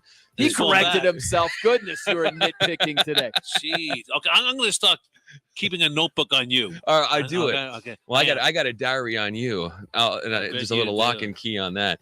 All right. On that note, we'll talk about that Pac-12 game in college basketball and the conference tournament final where Arizona, they squeak by UCLA. I use squeak because that's what it was. UCLA had a 12-point lead in the second half, and they let it slip away. 84-76, the final. So the Wildcats are in the big dance by virtue of the automatic berth. So is Virginia Tech after they tamed Duke 82-67 in the ACC final. The Big 12 crown goes to Kansas as they weather Texas Tech 74-65. Villanova triumphs out of the Big East, holding down Creighton 54-48. Boise State stands up San Diego State 53-52 in the Mountain West. And on the Big West side of things, Cal State Fullerton is into the NCAA tournament for the fourth time in that program's history after they won against Long Beach State 72-71. The Beach had the last possession. They had 20 seconds to put up a shot, and they couldn't even get a shot off. The defense was that all-encompassing for the Titans. Quite a finish. And just a beautiful display of defense from Fullerton. Other schools to get in: Alcorn State out of the SWAC. It's Akron beating Kent State in the MAC. Then you had Vermont, St. Peter's, Texas A&M, Corpus Christi, Montana State. Yeah, the Bobcats out of the Big Sky as they bamboozle Northern Colorado 87-66. UAB, they take Conference USA after unseating Louisiana Tech 82-73. And don't forget about New Mexico State. They also are headed to March Madness, a WAC title after beating Abilene Christian 66-52. And then before Selection Sunday this afternoon, we do have a couple games beforehand, and that's the Big Ten final with Purdue and Iowa, Texas A&M and Tennessee. Andy, I don't see your Kentucky in there. I must just have it wrong. And that's the SEC title game. And then Houston and Memphis in the AAC title. And for some reason, Andy, I can't see Cincinnati in there. And then, by the way, I'll leave you with this one score out of the NBA. Klay Thompson, 38 points as he leads the Warriors over the Bucks 122-109. Let's get it back to two guys, silky and smooth, like that jump shot from Klay Thompson. It is Brian O. and Andy Furman. Thank you so very much. Okay, perhaps he's a little too sensitive. We'll get that in just about a minute. By the way, we crossed the 50-yard line on what we call Fox Sports Sunday on Fox Sports Radio. He's Brian Noam, Andy Furman, and we got bottom barrel betting in about 7-8 minutes from now. But let's talk about basketball for a second, the NBA variety. The Lakers' Russell Westbrook is speaking out against taunting that he's received from rowdy fans, and he says it's affecting his family. And Mr. Brian O, I say, isn't that the price you pay as a pro athlete? You got to have you can't have the rabbit ears. You got to forget about that. But I can't believe he's saying this. Maybe all the pressure that he's getting from within, from his teammates, as well as the fans, he just can't handle it anymore. He says that his wife on Twitter said that he's getting, quote, death wishes. They call him Westbrick, not Westbrook, but Westbrick. And I think it's somewhat embarrassing that he had his wife do it, not him. Well, look, I might say something unpopular here, but I don't care. I think it depends on what's being said. I think it depends on what's being tweeted. If there are death threats, that's in a different category in my book, okay? Like, there are plenty of things that are either said or written that are completely inappropriate that I would absolutely side with Westbrook on. Now, if it's just general heckling and they're calling him Westbrick and they say he's a turnover machine and he doesn't like that, I mean, you just got to eat that as an athlete. Suck it up. That comes with the territory. But if it goes a lot further than that and it's personal attacks, well above the line of good taste on him or his family or death threats, like, bro, that should never be tolerated. I'm with you. No, he said that he and his wife were at a teacher-parent conference for his son the other day. The teacher told him, quote, Noah, he's so proud of his last name. He writes it everywhere. He writes it on everything. He tells everybody and walks around and says, I'm Westbrook. And then he says, I kind of sat there in shock, and it hit me like, damn, I can no longer allow people to tarnish the family name. He says, it's shaming my name, my legacy for my kids. It's a name that means not just to me, but to my wife, to my mom, my dad, the ones that kind of paved the way for me. I hear what he's saying, but you know what? Let it go. The fact that he brought it out to the public, it's going to be worse because you're going to get lunatics out there just going to continue. That's what they're going to do. Yeah, I hear you, right? You're basically giving a playbook of what gets under your skin, and that's exactly what the hecklers are trying to do. I understand it from Westbrook's standpoint. I totally do. Some people would really, really dislike a play on their last name because some people take that very, very seriously, right? Where, I think it was Tom Brady talked about that way, way, way back in the day. He talked about his dad saying, this is our last name, like, don't do anything to tarnish our last name. Some people take their last name very, very seriously. So I can understand that from Westbrook's standpoint. But like we said, Andy, you're giving everybody a playbook of what gets under your skin. That's not a great move. Look, I got to believe this is coupled with the Los Angeles Lakers now being ninth in the Western Conference, and they're not playing well. There's rumors that he's going to be benched. He has been benched for a little bit, not playing the way he should be. His shooting is off. Look, he's not used to playing in that big arena. You play in Oklahoma City, you think, look, he's just got to suck it up. I mean, Andy, this is the thing. The reason why Westbrook has rabbit ears right now and is hearing all of these criticisms more so than ever before is because he's struggling more than he ever has before. Yes, he has. Yes. That's the difference. Like, Westbrook has gotten crushed for years, and a lot of it hasn't been legit. And I think it's a lot easier to dismiss heckling that's not close to being true, where you can guys just be like,